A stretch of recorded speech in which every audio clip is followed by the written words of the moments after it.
To all Indian girls, especially the ones who dare to dream and live life on their own terms. To all the women in my life, thank you for being there. Point 1. Acknowledgements. Hi all, I can't possibly thank everyone who has contributed to this book. Every woman who ever came into my life has played a part. You all know who you are, so in case I missed you out, like always, sorry. The ones I would like to thank here are, God, for giving me so much. Shiny Anthony, my editor, friend, guide. She's been with me from the start and continues to be the first reader of all my books. My readers, for blessing me with so much love. It is because of you that I get to do what I love, tell stories. The 100-odd women I interviewed for this book, including that Serbian DJ, the Indigo flight attendants, the hotel staff wherever I stayed, the various people I met at my motivational talks, the co-passengers on planes. There was a phase when I discussed this book with every woman I came across. Thank you for opening up and sharing your innermost feelings. It made the book. Alphabetically: Abha Bakaya, Ati Prakash, Alicia Arora, Amit Agarwal, Angela Wang, Anubha Bang, Anusha Venkachalam, Aisha Raval, Avni Hanjunwala, Bhakti Bhatt, Ira Trivedi, Jessica Rosenberg, Karuna Sajju, Krishan Parmar, Kishan Parekh, Meghna Rao, Michelle Shetty, Niba Bhandari, Pradeep Dhawan, Ruchita Chauhan, Riyama Parmar, Shalini Raghavan, Virali Punchamia, Vividaralan, Zaidan Dhawan for all the inspiration, support, and feedback at whatever point during the journey of this book, or even my life. The editors at Rupa, for their relentless attempts to make the book better. The salespersons at Rupa, the retailers who carry my books, the online delivery boy or girl who brings my books to my reader's doorstep, thank you. My critics, for helping me improve and keeping my ego down. My mother Radhika Bhagat, the first woman in my life. Anusha Bhagat, my wife. Thanks. My kids, for having a little less dad so there can be a little more author. My extended family. Brother Chetan. In-laws. My cousins. Everyone who has ever loved me. With that, it's time for one Indian girl. Prologue. Some people are good at taking decisions. I am not one of them. Some people fall asleep quickly at night. I am not one of them either. It is 3 in the morning. I have tossed and turned in bed for 2 hours. I am to get married in 15 hours. We have over 200 guests in the hotel, here to attend my grand destination wedding in Goa. I brought them here. Everyone is excited. After all, it is the first destination wedding in the Mehta family. I am the bride. I should get my beauty sleep. I can't. The last thing I care about right now is beauty. The only thing I care about is how to get out of this mess. Because, like it often happens to me, here I am in a situation where I don't know what the fuck is going on. 1W hat do you mean, not enough rooms? I said to Arijit Banerjee, the lobby manager of the Goa Marriott. See, what I am trying to explain is, Arijit began in his modulated, courteous voice when mom cut him off. It's my daughter's wedding. Are you going to shame us? She said, her volume loud enough to startle the rest of the reception staff. No, ma'am. Just a shortage of 20 rooms. You booked 100. We had only promised 80 then. We hoped to give more, but the chief minister had a function, and what do we tell our guests who have come all the way from America? Mom said. If I may suggest, there is another hotel 2 kilometers away, Arijit said. We have to be together. You are going to ruin my daughter's wedding for some Sarkari function, my mother said, bosom heaving, breath heavy, classic warning signs of an upcoming storm. Mom, go sit with dad, please. I will sort this out, I said. Mom glared at me. How could I, the bride, do all this in the first place? I should be worried about my facials, not room allocations. The boy's side arrives in less than 3 hours. I can't believe this, she muttered, walking to the sofa at the center of the lobby. My father sat there along with Kamla Bua, his elder sister. Other uncles and aunts occupied the remaining couches in the lobby. A Mehta takeover of the Marriott. My mother looked at my father, a level 2 glare. It signified, will you ever take the initiative? My father shifted in his seat. I refocused on the lobby manager. What can be done now, Arijit? I said. My entire family is here. We had come on the morning flight from Delhi. The Gultis, the boys' side, would take off from Mumbai at 3 p.m. and land in Goa at 4:20. Hired Innovas would bring them to the hotel by 5. I checked the time, 2:30 p.m. See, ma'am, we have set up a special desk for the Mehta, Gulti wedding, Arijit said. We are doing the check-ins for your family now. He pointed to a makeshift counter at the far corner of the lobby where 3 female Marriott employees with permanent smiles sat. They welcomed everyone with folded hands. Each guest received a shell necklace, a set of key cards for the room, a map of the Marriott Goa property and a wedding information booklet. The booklet contained the entire program for the week, including the time, venue, and other details of the ceremonies. My side will take 50 rooms. The Gultis need 52, I said. If you take 50, ma'am, we will only have 30 left for them, Arijit said. Where is Suraj? I said. Suraj was the owner of Moonshine Events, the event manager we had appointed for the wedding. We will manage last minute is what he had told me. At the airport, Arijit said. My father ambled up to the reception desk. Everything okay, beta? I explained the situation to him. 30 rooms. The Gultis have 120 guests, my father said. Exactly. I threw up my hands. Mom and Kamla Bua came to the reception as well. I told Sudarshan also, why all this Goa business? Delhi has so many nice banquet halls and farmhouses. Seems like you have money to waste, Kamla Bua said.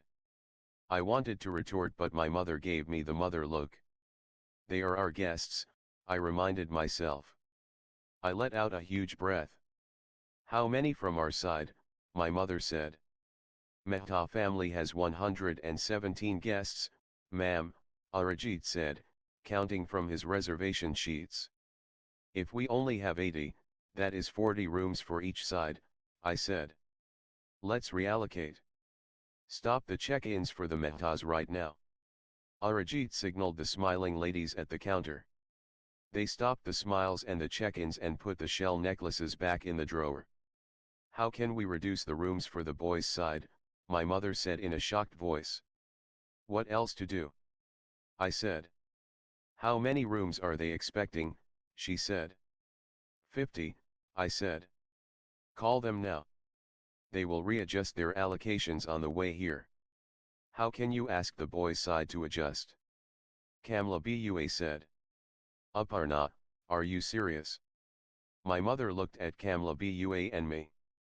But how can we manage in only 30 rooms?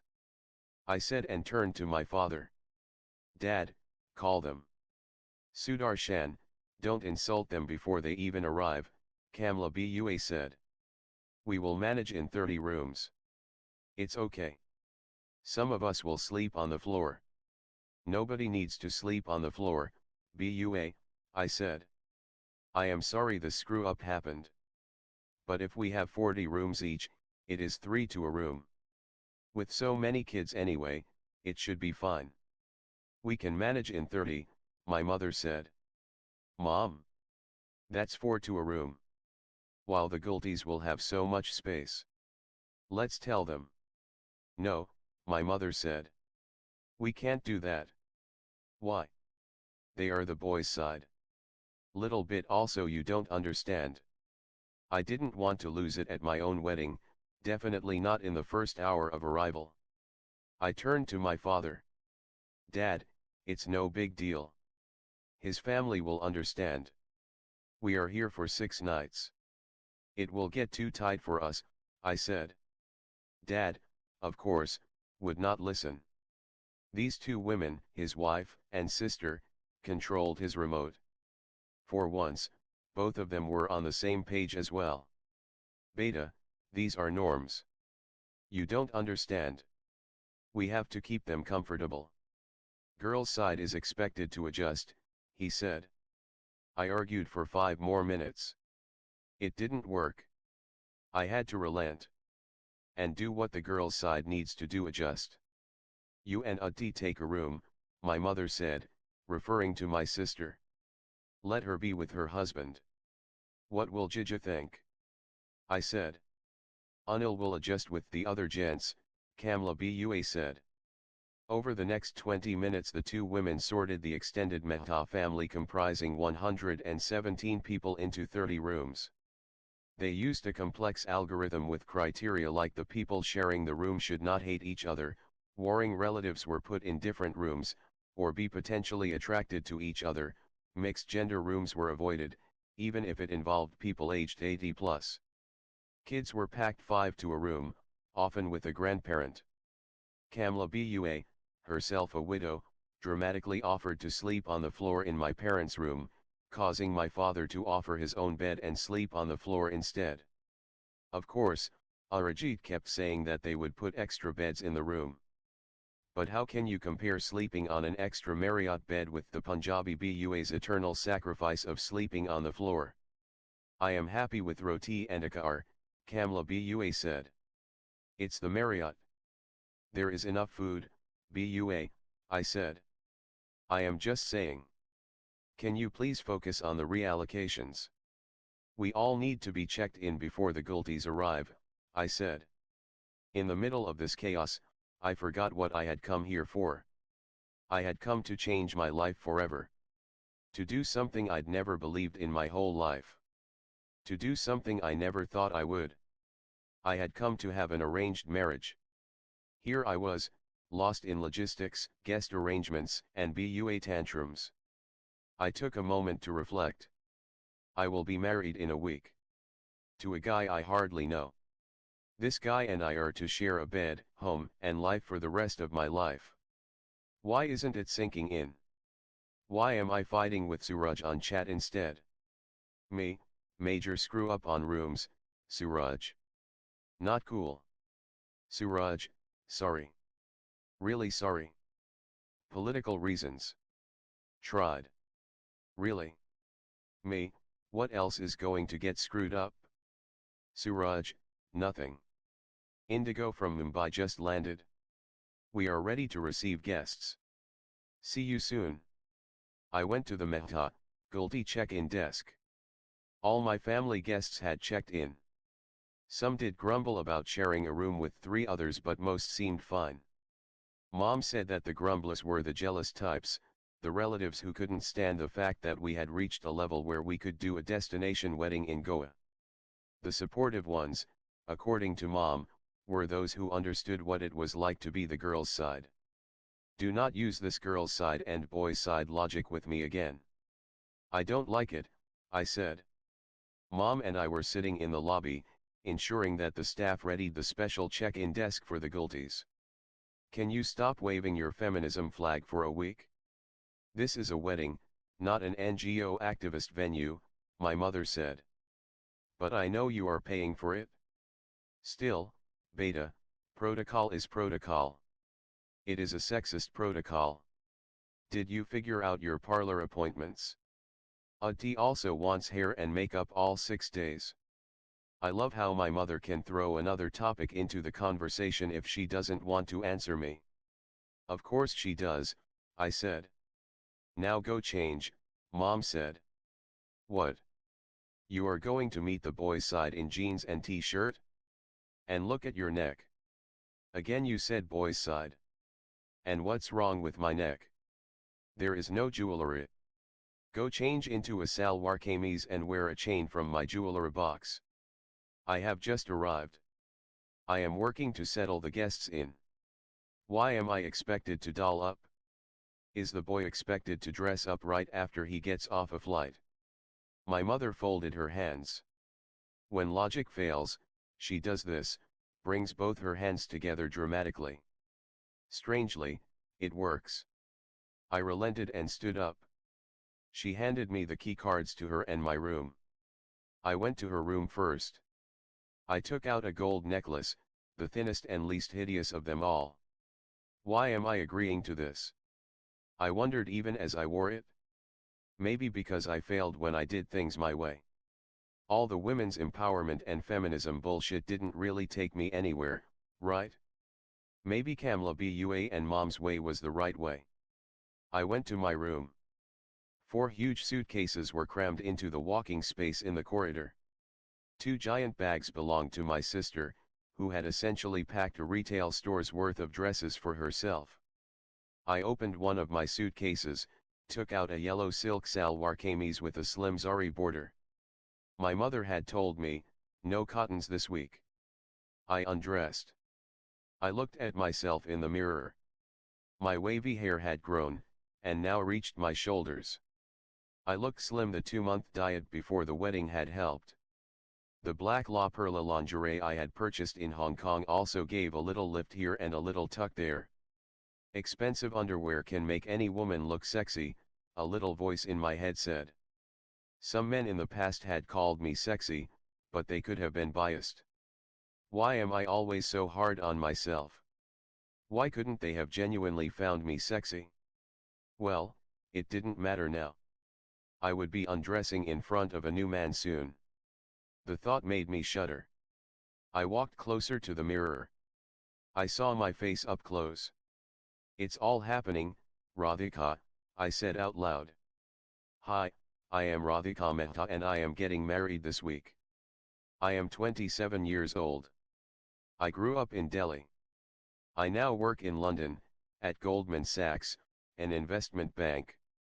I am a vice president in the distressed debt group. Thank you for reading my story. However, let me warn you. You may not like me too much. 1. I make a lot of money. 2. I have an opinion on everything. 3. I've had sex. Now if I was a guy you would be okay with all of this. But since I am a girl these 3 things don't really make me too likable, do they? I am also a bit of a nerd. My sister, Utti, and I went to school together in Delhi at Springdale's, Pusa Road. She is just a year older than me. My parents wanted a son for their firstborn. When Utti came, they had to undo the damage as soon as possible. Hence, my father, SBI Narayana Vihar branch manager Sudarshan Mehta, decided to have another child with his homemaker wife, Aparna Mehta. Sadly for them, the second was also a girl, which was me. It is rumored that they tried again twice, both times my mother had an abortion because it was a girl. I confronted her on this topic years ago, but she brushed it off.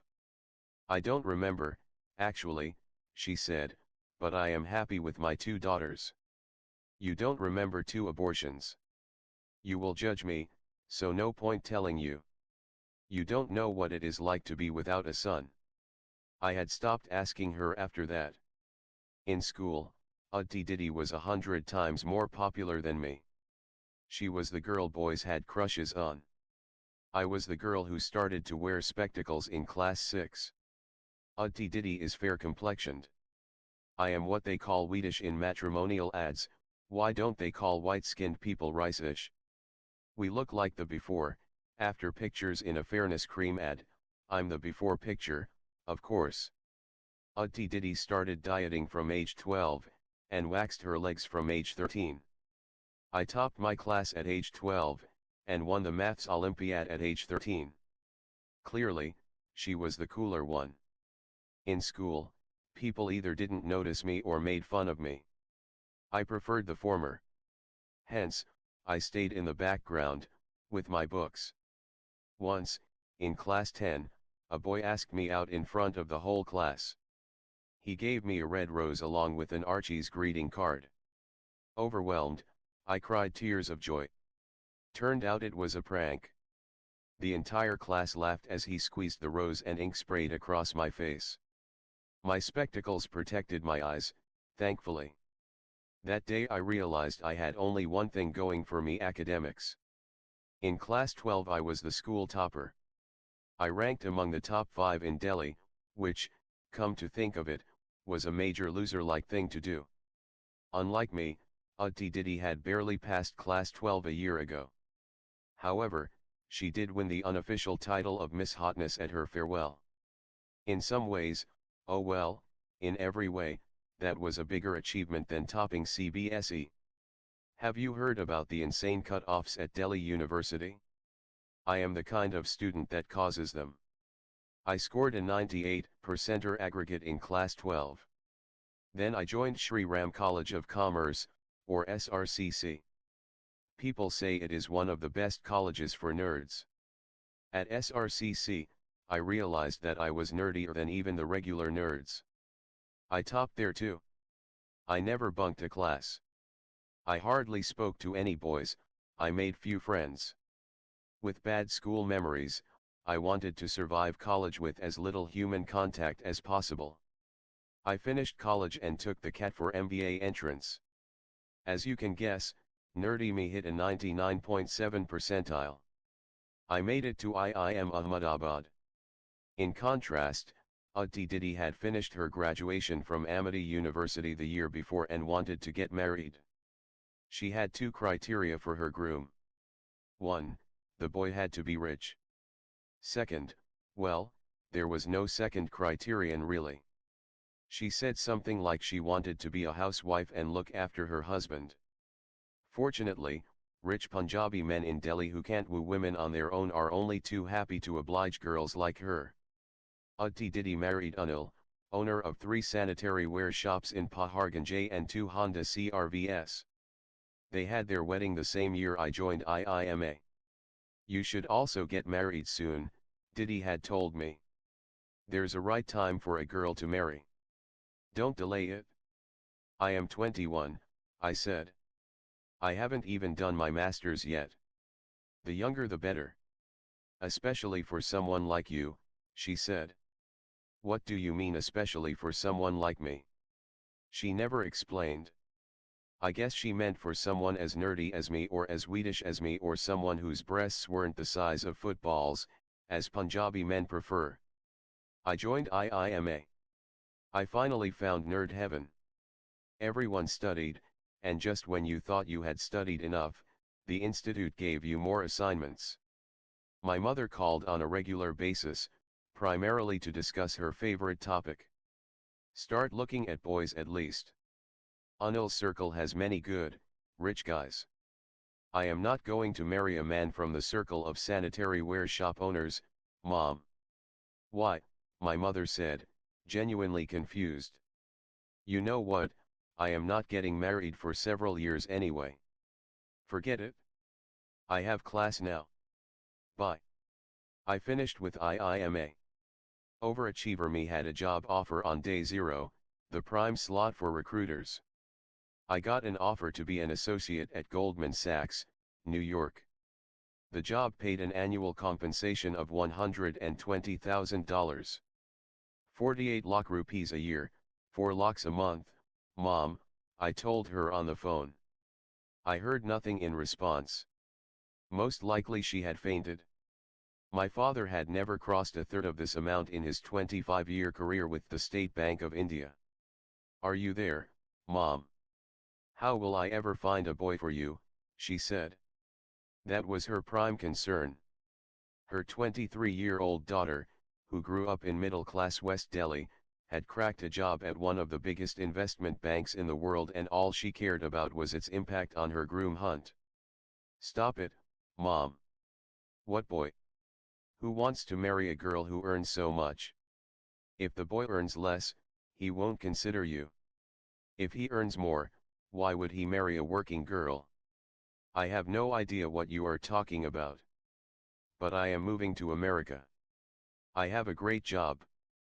Can you save your melodrama for another time? Your father wants to speak to you, she said and passed him the phone. Goldman Sachs?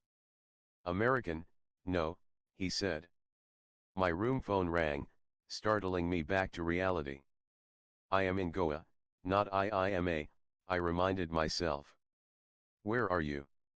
The Gultis are 10 minutes away, my mother said. Huh? I am here, Mom. In my room. Are you dressed? I looked in the mirror. Yeah, almost. Come down fast. What are you wearing? The yellow salwar kameez. Zari border. Silk. Yes. You wore a chain. Yes. Come then. Hey, remember me? I heard a voice behind me. I turned around. Brijesh, I said to my husband-to-be. Hi. I didn't know what to do next. Should I look shy? Should I giggle? Should I give him a hug? Like an idiot, I shook hands with him while he adjusted his black-rimmed spectacles with his left hand. Unlike how he'd looked in the Skype calls of the past few weeks, he was thinner, his white kurta and blue jeans hanging a bit on him. His neatly combed side-parted hair made him look like those schoolboys whom teachers first asked to become prefects. I smelled strong aftershave. I was in the lobby. The boys' side had arrived. They crowded around the special check-in desk. The hotel staff brought in trays filled with glasses of coconut water. I made them get the coconut water. It wasn't part of the package, Suraj told me. He was trying hard to compensate for the room's disaster. He gave me a printout of the week's plan. I glanced at it. Radhika weds Brijesh, itinerary for the week. Day 1, arrival, check-ins, briefing, relax in resort. Day 2, Goa Darshan tour for elders and children, 11 a.m. to 6 p.m. Bachelor party for Mr. Brijesh Gulti at Club Cubana, 8 p.m. Bachelorette party for Ms. Radhika Mehta at LPK, 8 p.m. You have organized buses for the bachelor parties. I said. Yes, ma'am. The buses will be there at 7:30 at the front entrance. I read further. Day 3, Bhajan and Puja in function room, 4 p.m. Day 4, Mehandi counters for all ladies in function room, 12 to 6 p.m. Day 5, Sangeet in function room, 8 p.m. The choreographer is here for the Sangeet practice. I said. No, ma'am. He will arrive in 2 days. He said that's enough time for practice. I looked at the itinerary again. Day 6, wedding at the Grand Ballroom and the main lawns, 8 p.m. Day 7, checkouts and departures, 12 noon, Suraj handed over the other sheets with details about each function and venue. Sorry about the room's goof up, madam. Everything is under control now, he said. Suraj had just left when Brijesh came up behind me. This place is beautiful. Great idea to have a wedding in Goa, he said. His accent was 90% Indian and 10% American. From a distance I saw my parents at the Marriott entrance, greeting Brijesh's parents and their relatives with folded hands. I focused back on Brijesh. Thank you. I always wanted a destination wedding, I said. Awkward silence for 10 long, slow seconds. What are we supposed to say to each other? Should I break the ice? Should I say, hey, we can officially start having sex in a week? Shut up, Radhika. Shut the fuck up. You look, Brijesh paused, searching for an apt word, beautiful. Could you do no better, Mr. Groom? Stop it, Radhika, I scolded myself. Yeah, stop it, Radhika. I have to tell you about this bad habit of mine. I have this little person, this inner mini-me who keeps chattering about every situation or person around me. Sometimes, this mini-me overwhelms me so much I have to think hard to remember what just happened. Thank you, I said. Thank you, Brijesh. And what sort of a name is Brijesh? Can it be more unfashionable? Radhika, you are going to marry a guy called Brijesh. You will be Mrs. Brijesh Gulti. That's terrible. Okay, stop it. Stop it, Radhika. He's come a long way. He's a nice guy.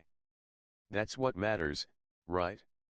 Yellow looks nice on you, Brijesh continued. Actually, yellow sucks on me, what with my famous wheatish complexion. I wore this because mom wanted a sunflower in the lobby when the Gultis arrived. Okay, he is trying. Thanks, I said. Say more, you stupid girl. Your kurta is also nice, I said. Duh, could you be more stupid? Hello, beta. A man in his early 50s along with his wife came up to me. They seemed too enthusiastic to be complete strangers.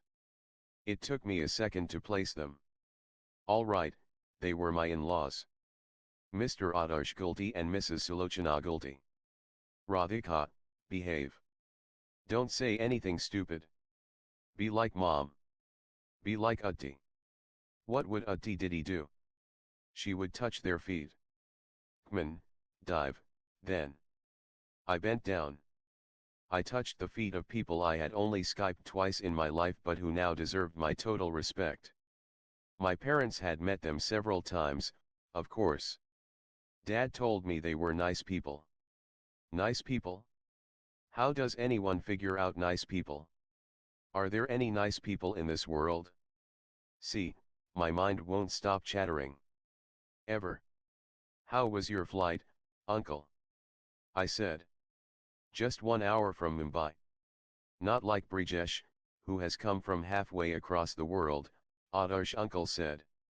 For you, of course, Sulochana Anta said and cupped my cheeks. She planted a big kiss on my forehead. I guess, considering this is a country where in-laws burn brides, they did seem like nice people. More of Brijesh's relatives swarmed around us. Come, come, see the Dulhan, one of the aunts said. The monkey was out of the cage and there was a free siding in the lobby. A crowd gathered around me. I tried to remember as many names as possible. My mother's sisters, Rohini Macy and Gunjan Macy, Brijesh said, and that's Dad's brothers, Purohit Chacha and Amit Chacha. Bob went my head as I wished them all. If I saw anyone with even a hint of white or dyed or henna-tinted hair, I went for their feet. Exactly as my mother would expect me to. Amid the introductions and obsequious respect going on, Brijesh pulled me aside. Hey, is this too much for you? I shrugged. Is there somewhere we could take a walk, he said. There, he was being sweet. I had told him earlier I wanted to get to know him better, and he was making an effort. Sure.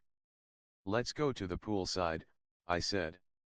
2 palm trees along the Marriott pool swayed green in the breeze. The 5 p.m. December sun lit up the hotel's cottages, casting gentle shadows everywhere. We went down the walking path, with the hotel to our left and the Arabian Sea to our right. I felt overdressed in my sunflower outfit as other hotel guests roamed around in shorts and vests. So you just arrived yesterday from San Francisco? I said. Yeah, landed last night, he said. I wanted to maximize my leave. 1 week for the wedding. A couple of days after that at home in Mumbai. Then Bali for our honeymoon. Used it all up, actually. The word honeymoon caused a jolt in me. Me woke up again. Honeymoon. After a dozen odd Skype calls and meeting once over a day trip. A week in Bali with this man I am walking next to. Will we be naked? Stop it, Radhika. Focus on the moment. Must be tiring, flying so much, I said. I saw you. Not tired anymore. I smiled. The man is trying. Maybe I should too. Brijesh smiled back. He had innocent teacher's pet eyes. How's Facebook? I said. I had a busy month. Just finished an enterprise project. So much work, front-end interfaces, back-end systems, underlying APIs. APIs. Application Program Interface. Set of routines, protocols, and tools for building software applications. How software components interact, basically. I nodded, having understood not a word. You have no idea what I am talking about, right? I laughed. I know. Not the most exciting job in the world, he said, his voice flat. Come on, you work at Facebook. It's quite cool. People think it is Facebook so there's nothing to do. We post pictures all day or something. I am sure it is pretty high-tech behind the scenes. Should I talk about more personal stuff? He will happily discuss computer code for 2 hours if I let him. Radhika, take control. You like your job? I said. Brijesh shrugged. It's nice. A lot of smart people. Always stuff happening. Pays well. Stock options. Flexi time. What about that startup idea? I said. He had mentioned setting up his own software company when we'd met earlier. That's there. I still want to do it, Brijesh said. So then. Facebook is hard to leave. The salary, stock options, and benefits. Plus, I would need funding. Arranging all that, leaving that level of security takes a lot. Just simpler this way. I nodded. We had to talk beyond work. Fortunately, he switched topics. I love Goa, he said. I am here after a decade. We came here from our engineering college. Of course, not to such fancy resorts. We stayed in a simple place. Ate at the shacks. I love the shacks. You will love San Francisco too, he said. I have lived in New York. Never on the West Coast. California is different from New York. More laid back. Even our group at Goldman is supposed to be more chilled out in San Francisco. How's that coming along? Your transfer done? My phone buzzed twice. Sorry, phone. Maybe mom needs something, I said. Sure, Brijesh said. I had 2 messages from an unknown number. The number started with +1. Someone in the USA, I figured. Hey, heard you are getting married. True, said the first message. This is W, by the way. Hope you remember me, said the second. W. Debashish Sen. After what, like, 3 years. W was messaging me. Hi, I typed back. He replied immediately. Hi, Radhika. How are you? Took me a while to hunt for your number. Been wanting to talk to you. Everything okay? Brijesh said, noticing how preoccupied I was with my phone. Huh? Yeah, all good, I said, my voice nervous. I lowered the phone and clenched it in my hand. So, all done. Brijesh said. What? Your transfer? We were just talking about it? Huh? Yes, yes. It's done, mostly. I will have to shuttle between London and San Francisco a few times, for my existing investments. But it is done. My phone buzzed 3 more times, vibrating in my hand. I should have ignored it. However, there is something about buzzing phones. My obsessive-compulsive disorder makes me look at them. After all, it could be mom or Auntie Didi. It wasn't. Hey baby. I just want to say I am sorry, W's message said. He continued, I found out you are getting married. I couldn't believe it. I had to reply to this. Why? You didn't think anyone would? I typed back. Having reached the end of the garden, Brijesh and I turned around to stroll back. We have to find a place to stay. Facebook is in Menlo Park, Goldman Sachs is downtown, right? Brijesh said. Huh? What is downtown? I said, my mind still on W's message. Goldman Sachs. San Francisco office, Brijesh said, each word slow and deliberate. After all, he was speaking to a distracted idiot like me. Yeah, Goldman is on California Street, downtown. My phone buzzed a few more times. I swore to myself not to check it. I focused on Brijesh. So we have to decide whether we'll stay downtown or near Menlo Park, which is in Palo Alto, Brijesh said. Yeah, sure. Sure what? You are right. I had no idea what he just said. I said you have to choose. Downtown or Palo Alto. Why do I have to choose? Radhika, are you okay? I said, we have to choose where we'll stay. I finally figured out the conversation. Oh. Well, I am easy, actually. You are already staying in Menlo Park, right?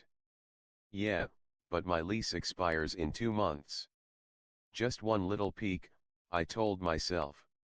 I will have a quick look at the phone and then pay full attention to Brijesh. I lifted the phone. Among the many messages from W, one read, I love you. Fuck. Fortunately, I did not blurt the word out. I immediately shut the phone. I placed my hand on my face. I was keen to move out anyway, Brijesh said. Radhika, are you okay? Everything under control. Actually, I need to go back. Mom needs something. Jewelry issues, I said. Ah. Indian weddings, Brijesh said.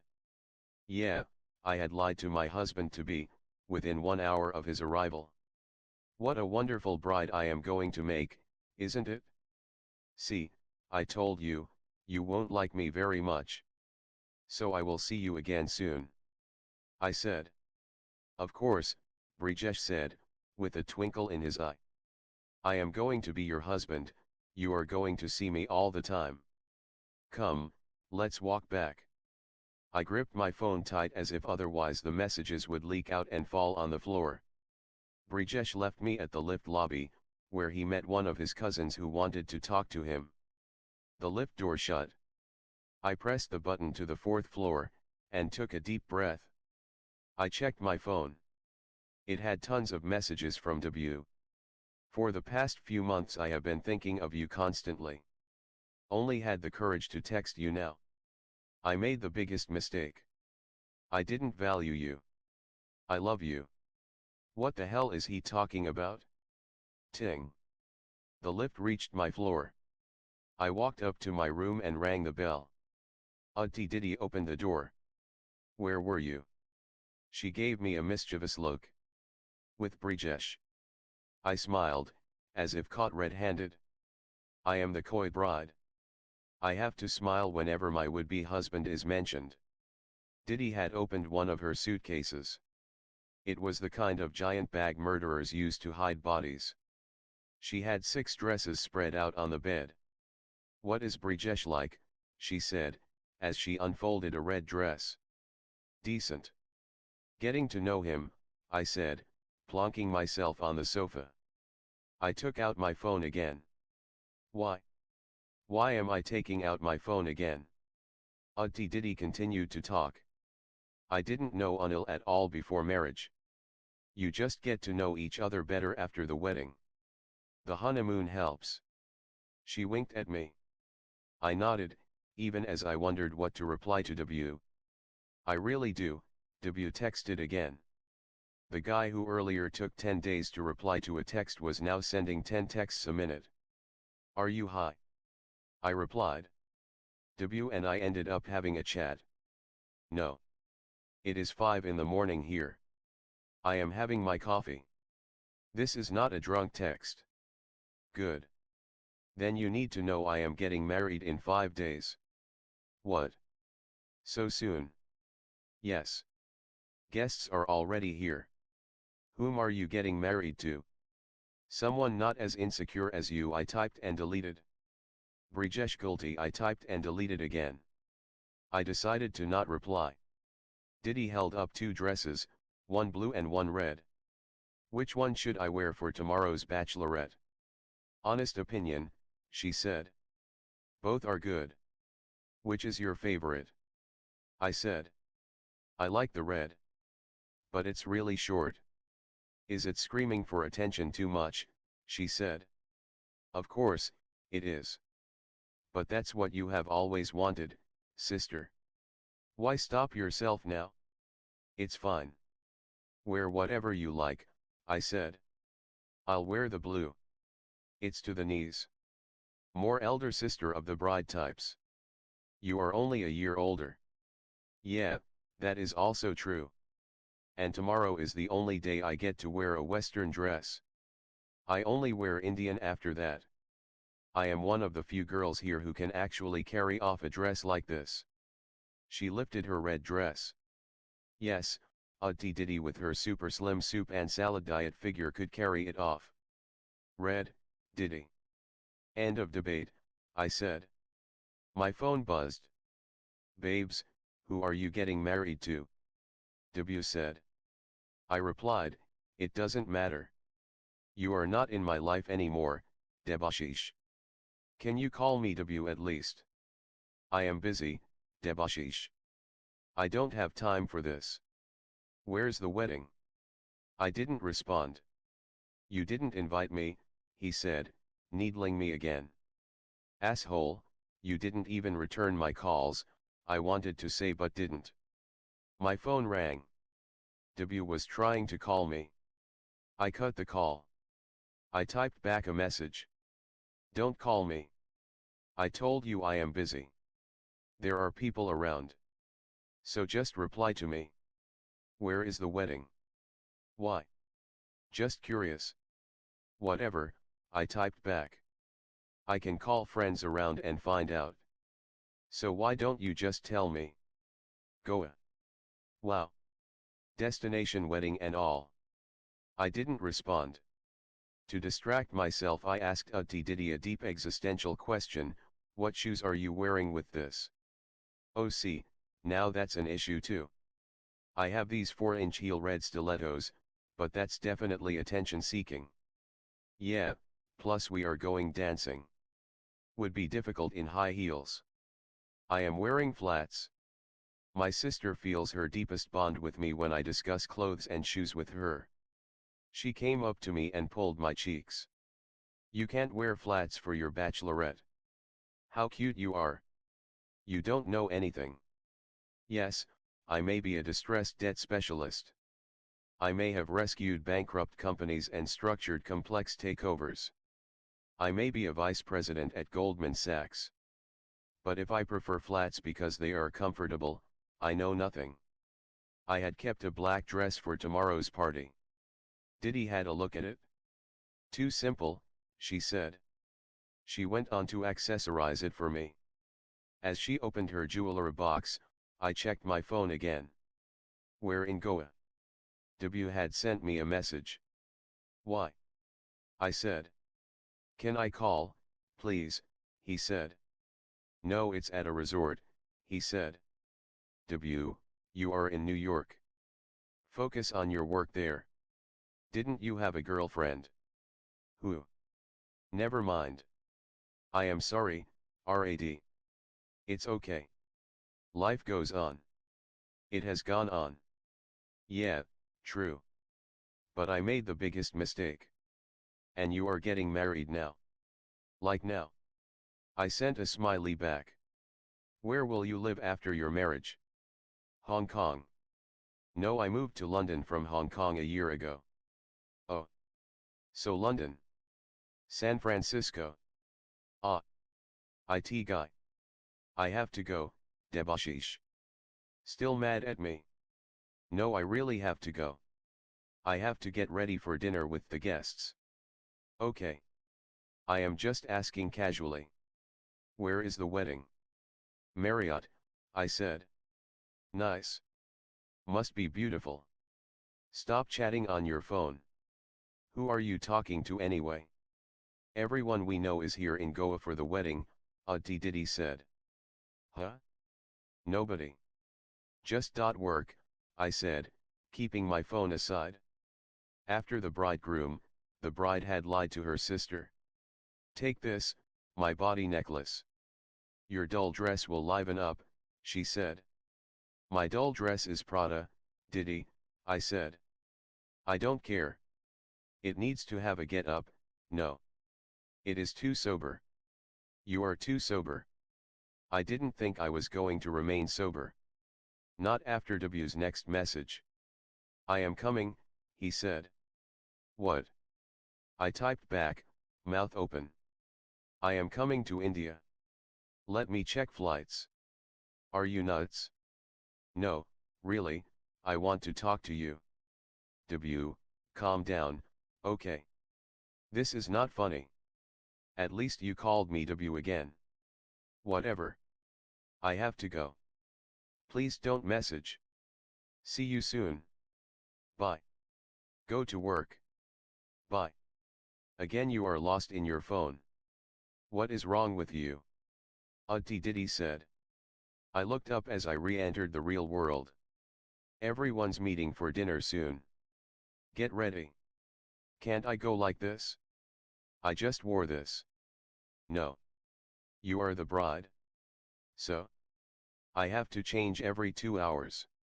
Just go shower, okay. And don't take your phone inside. 3D, let's go, the bus is waiting, I said. Auntie Diddy had spent the last 2 hours changing in and out of a dozen dresses. Finally, she wore the red one she'd always wanted to wear. Is it showing too much cleavage? She said. Isn't that what you want? I am the bride, god damn it. It is my bachelorette party. Can't you make me the priority at least for this week? The room phone rang. I picked it up. Hey, Brijesh said. I had started to recognize his voice. That's a good sign, isn't it? Hi, Brijesh. All set. Yeah, my gang is on the bus. I am calling from the reception. Oh, you boys go ahead. The driver knows Club Cubana, right? I said. Yeah, he does, it is in Arpara. Your bus for LPK is here too. Coming. Soon. I wish we were going to the same place, Brijesh said. I laughed. That's sweet, Brijesh, but that's the point of a bachelor party. Your last night out without the annoying spouse. Boys and girls go separately tonight. You are not annoying, he said. Clearly you don't know me yet. I wanted to see you before we left. My gang wanted to see all the dressed up Mehta girls. Your gang is not laying an eye on my innocent cousins. I ended the call and turned to Auntie Diddy, who continued to adjust her dress in front of the mirror. Diddy, you do realize it is my bachelorette. There it is, said Jyoti, my second cousin, pointing at a huge flaming yellow lit up sign for Love Passion Karma or LPK. The club, half an hour from the hotel, was located at the waterfront of Narul River and decorated in an over-the-top Paleolithic era theme, with stone caves and giant stone statues of the early man on the lawn. We were a group of 15 girls. Suraj had also arranged 2 bouncers for us. We had a table in a semi-private area with balloons and champagne bottles. Nice job, Suraj, I thought. Some of the girls seem too young, madam, the club owner told Auntie Diddy. Everyone is above 18, Diddy said firmly. Some people in your group do look underage, ma'am, he said. It's okay. Give them soft drinks. But get my sister drunk tonight.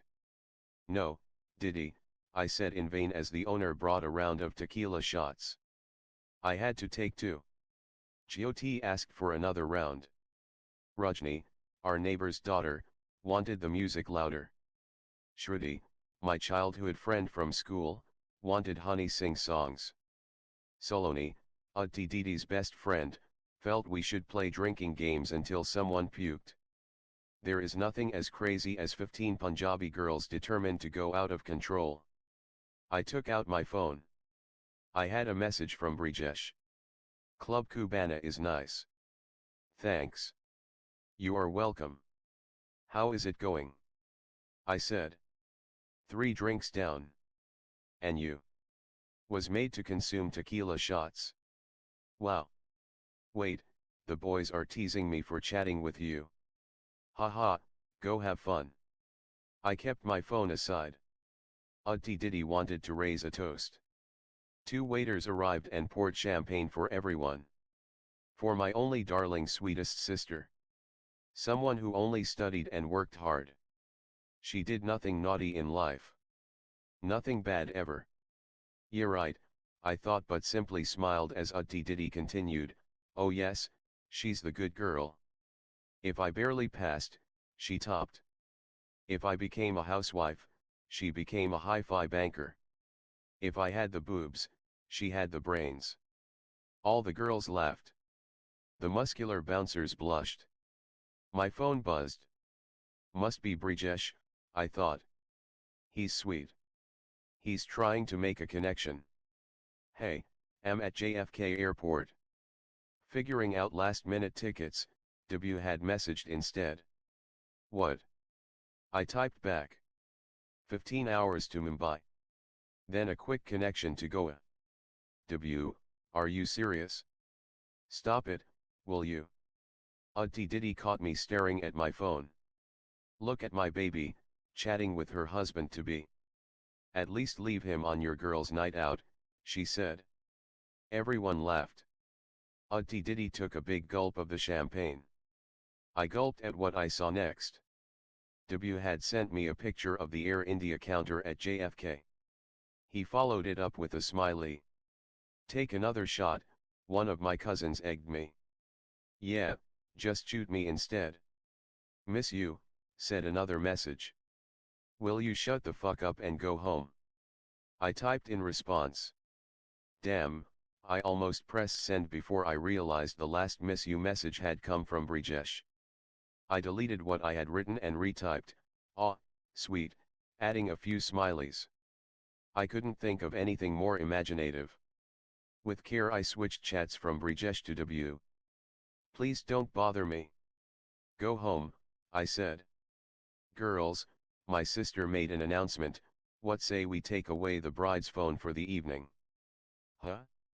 No, Diddy, no, I said in vain as Utti Diddy snatched my phone from my hands and placed it in her handbag.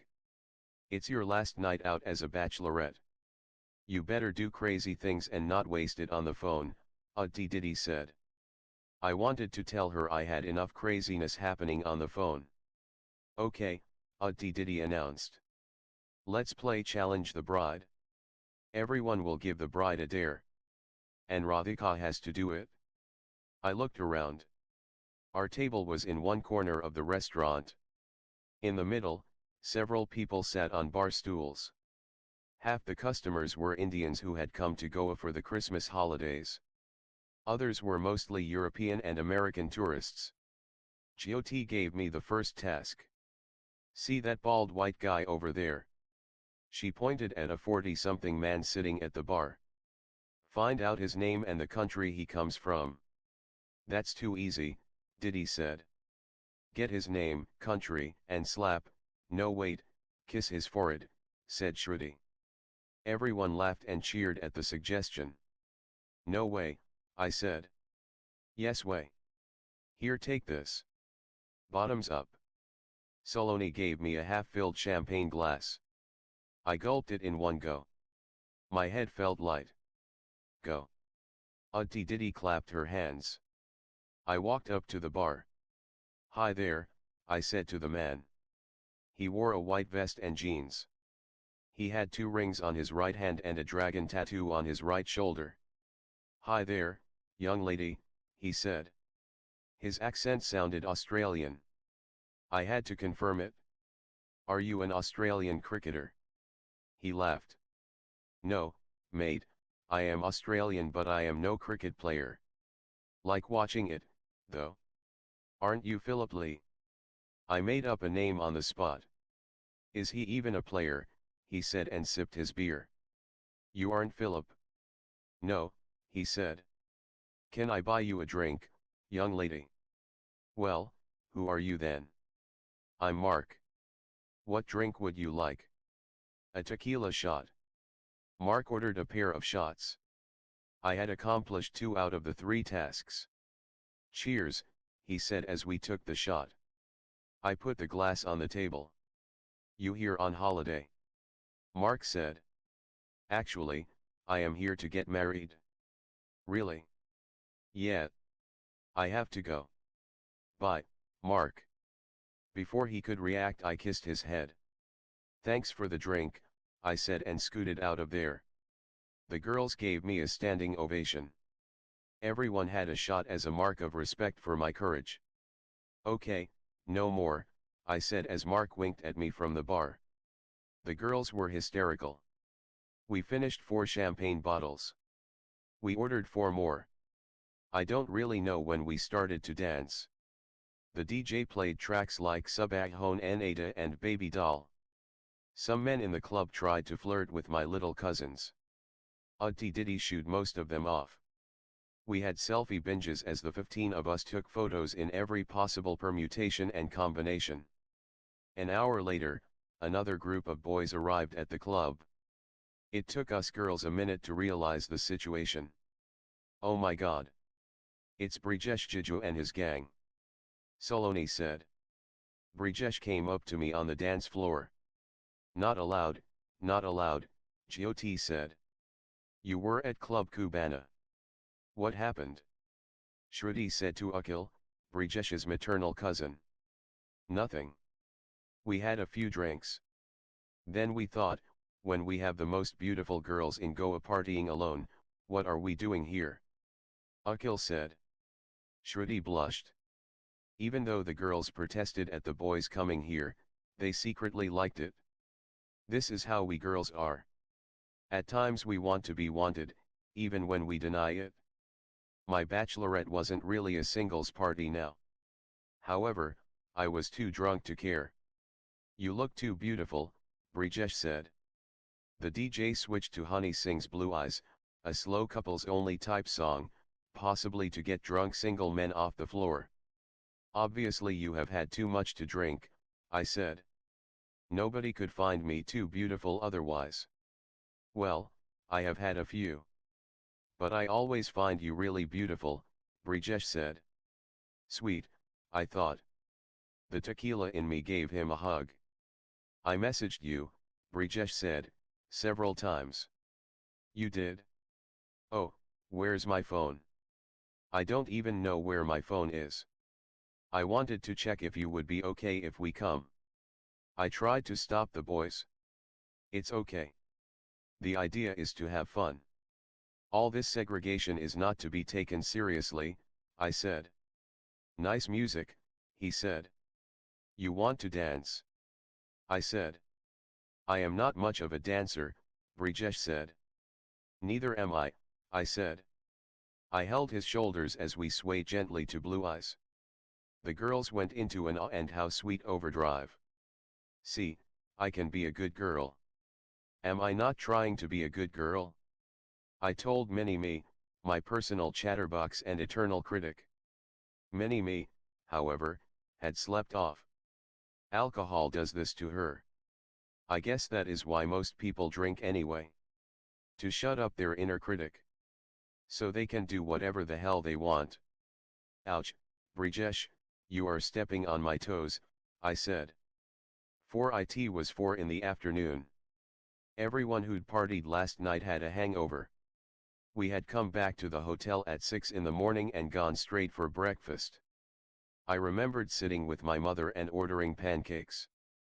I couldn't eat much, as I kept dozing off. Wake up. This is so wrong, what you did. Brijesh's parents will think what an uncultured and irresponsible girl they are getting. Who drinks like this, my mother had said, shaking me non-stop. Even their son did. In fact, he puked and passed out at the club, I'd said. He's a boy. Even in my exhausted, hungover and sleepy state, my feminist antennae were up. I stared at my mother. So what if he is a boy? I said. Clearly, the alcohol-induced confidence had not left me. Eat quickly. Get some rest. There are bhajans today. Please wear something decent. Why do you youngsters have to do such parties the night before bhajans? Why do you oldies have to do bhajans the day after our party? Just because you have started to make money you will say anything. I had kept quiet. I didn't mention that this uncultured and irresponsible daughter of theirs was paying for her own wedding. 1 crore rupees, or $150,000, wired from my salary account as the wedding budget. Did she even care? I had had to gulp down a glass of orange juice to calm myself. You have screwed up your life enough, can you please behave for a few days? The voice inside told me. Ah, good morning, Miname. When did you wake up? I remembered being escorted to my room. Auntie Diddy slept diagonally across the bed, still in her red dress. I changed into my t-shirt and pajamas, slid Didi's legs aside and lay down. My head hurt like someone had hammered it a few times. I closed my eyes. Didi woke me up at 2:30 in the afternoon. Get up, we have bhajans. They are at 4. Why are you waking me up now? I said. Didi drew open the curtains. My eyes hurt from the daylight. You need time to get ready. Here, you have to wear this orange sari. No, I said and pulled a pillow on top of my head. I woke up eventually. I grumbled about the entire process of dressing up, which only women have to endure. The hotel sent a hair and makeup lady to our room. She blow-dried my tangled hair. The noise from the hairdryer hurt my head even more. We reached the function room downstairs.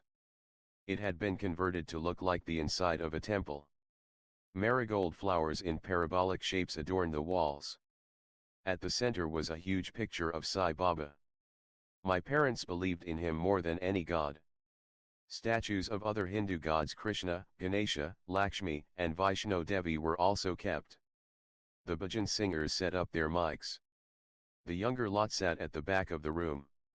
Most of them were holding their heads. Brejesh's friends and cousins wore crisp silk kurta pajamas. They had taken a shower in order to look fresh. They passed around strips of combi flam and bottles of water to nurse their hangovers. My girls did no better. Most of them leaned back against the wall and snoozed in their elaborate lehengas and salwar kameezes. The way Indian girls transform themselves from party chicks in short dresses to fully clad, chaste, virginal bhajan attendees is almost a visual effects miracle. The bhajans began. The singers had wonderful voices. However, when you are hungover, even the best melody sounds like an electric drill. Brijesh looked at me and smiled. I gestured that I wanted to sleep. He passed me a combi flam strip. I popped a pill. You are not well. Kamla Bua said. Just tired, I said. I have an Ayurvedic medicine. It works better, Kamla Bua said. Nothing in the world works better than combi flam, I wanted to tell her. Nice bhajans, Bua, I said instead. The angels of Marriott brought us cups of black coffee. I had to. I swore not to drink again, ever. Okay, at least not this week. The coffee helped me wake up somewhat. Come and pray in front, Beta, one of my aunts told me. Brijesh and I went ahead and bowed before the gods. The singers sang a special song for us. I looked at Brijesh. He had his eyes shut and hands folded. He was actually praying. I felt guilty for not praying with as much sincerity. Because you are a fraud, Minnie told me. Will you ever shut up? I said to Minnie. I went back and sat with the girls. Brijesh joined the boys. The crowd participated in the next bhajan, one of the more popular ones. Despite the loud music, I found it hard to keep my eyes open. However, I woke up with a jolt when a bearded man in his late 20s entered the room. He had curly hair and wore a white kurta pajama. Oh God! Debut! I blurted out. What? Rajni, who sat next to me, said. Nothing, I said. He went up to the Sai Baba picture with confidence.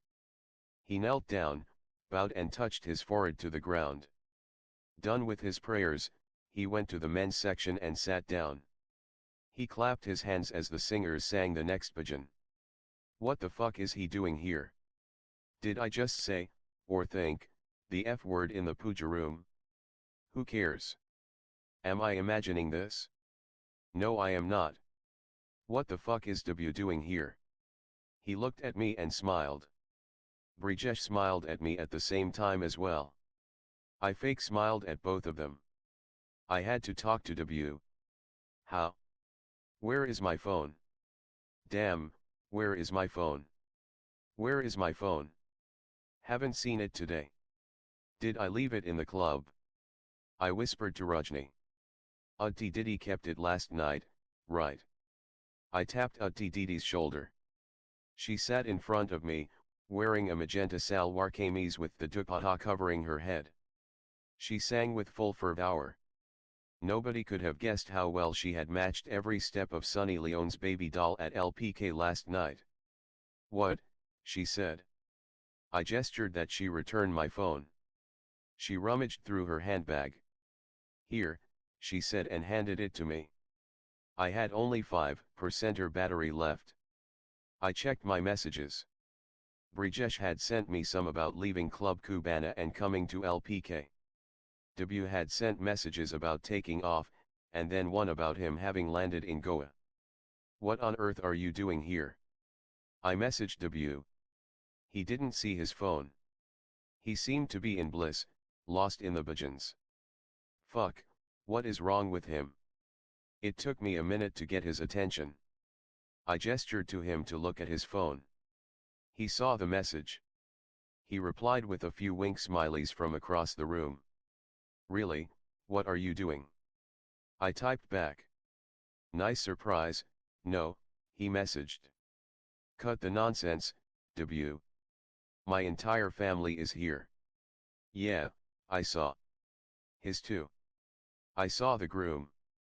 Golden silk kurta, lots of red threads around his wrist, right. What do you want, W? I sent a message. To talk face to face. I can't. I have come all the way. Please. My phone is dying. Meet me. How? I said. You say. Anytime. Anywhere. I thought hard. After the bhajans. At the hotel gym. Nobody would go to the gym after bhajans. He replied with a thumbs up. W sat on the bench press. He held a dumbbell in one hand and did bicep curls. I stood in front of him. Are you crazy? I said. I looked around to see if anyone I knew had come to the gym. Apart from one old white man on the treadmill and a gym trainer, there was no one. Thank you for coming, he said. By the way, you look gorgeous in this orange sari. Wow. Just wow. Whatever. And can you keep that dumbbell down? Just trying to make it look natural, he said. You are in a kurta. I am in a sari. We don't look natural here. W, what is wrong with you? You literally took a flight and came down. Yeah. I am quite jet-lagged actually. I feel like having breakfast. Want to grab some? Will you stop it? You have no idea how I have come here. Everyone will be looking for me at dinner. We can go there. I can eat. W, this is not a joke. My family is here. Their reputation is important. How could you just walk into the bhajan's place? I wanted to pray. For my mission to be successful. What mission? To win you back. The most important thing in the world for me right now. I must say, for a second I had no answer. I looked at him. He still had his trademark 2-week beard and curly hair. He had gained a bit of weight, but also become more fit. Or maybe it just felt like that in the gym. How are you, baby? He said. Don't baby me, I said, loud enough for the American man on the treadmill to turn his head towards us for a second. I continued, you have any idea what you made me go through? And you just cut me off. I was an idiot. An insecure 24-year-old. And what are you now? A stupid 28-year-old. Maybe. But I am old enough to realize you are the best thing to have ever happened to me. What? I said, then keeping my composure. It's over, debut. It's been over since long back. You didn't even return my calls. I am sorry. It doesn't matter. Now I have to ask you to leave. Go visit your parents in Kolkata. You are in India anyway. New York, baby. What about New York? Don't you remember the days in New York? We had issues, yes, but how can you forget all the happy memories?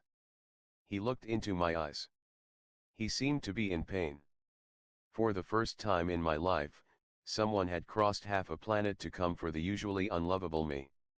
And it is hard to keep yelling at someone who has done that for you. You forgot, baby, he said again. No, debut, I have forgotten nothing, I said, my voice soft. New York 4 years ago 5 bagels. That's how you pronounce them, spelt Bagels, Avinash said at the breakfast counter on 85 Broad Street, worldwide headquarters of Goldman Sachs. Avinash, a batchmate of mine from IIMA, had also made it to Goldman Sachs. He had worked abroad before his MBA. He knew a lot more than me about the way things worked in America. He picked up the donut-shaped bread, slit it horizontally with a black plastic knife and smeared it with cheese. Bagel and cream cheese, classic combo, he said. Thanks, Avinash, I said, fumbling with my plate, my handbag, my umbrella, and my senses. I had worn a Western-style office suit for the first time in my life. Even for my Goldman Sachs interview at IIMA campus I had worn a sari.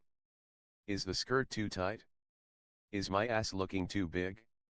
Is my hair in place? Mini-me was in overdrive, the perfect day for her to knock me out. 200 other fresh recruits had arrived from all over the world. For our 10-week associate training, we had to report at 7:30 in the morning. Classes began after a quick breakfast, and ended at 6:30 in the evening. Partners and senior employees from various departments, such as corporate finance, equities, and distressed debt, took sessions on what actually happened in their group. The partners, no more than 200 in the entire firm of 20,000 people, held the senior-most positions in the firm. They held equity in the bank and made the most money. Their annual compensation could reach tens of millions of dollars every year. Open the Goldman Sachs Business Principles, said Gary Colbert, a senior partner who looked like a rich grandfather in his gold spectacles. Goldman took great pride in its 14 business principles. Long-term greed, Gary said. Read that line in the principles. That's what we aim for here. Greed and investment banking went together. Goldman was honest enough to admit it. They just didn't mind delaying their greed, for it made the payoff even better. Gary recounted his journey from joining Goldman as an operations assistant 35 years ago. Everyone works hard at Goldman, no exception.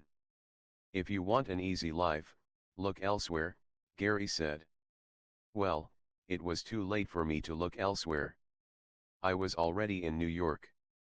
Trainees circulated horror stories about new associates spending nights in the office and sleeping on office couches. 2 weeks into our training, Avinash came up to me. I have a group of Indian friends in New York. We are meeting up for drinks tonight. You want to come? I have to finish the merger model spreadsheet, I said. You are still a muggu, Avinash said, referring to me as someone who mugs up, or studies, all the time. My IIMA reputation would not leave me so easily. I had lied to Avinash. I had a haircut appointment. After moving to New York, I had decided to leave my nerdy, unfashionable days far behind. An associate trainee in my class had gorgeous shoulder-length hair with waves, exactly how I wanted mine. She had made a booking for me at a salon on 32nd Street. Of course, I couldn't tell Avinash this. Mugga Radhika doing her hair? He would laugh in my face. The news would spread like wildfire in the IIMA alumni groups. You are in New York, Will you live a little? Avinash said. Where are the drinks? I said. At Whiskey Blue. It's a bar at the W Hotel. Right opposite the Benjamin Hotel, where you are staying.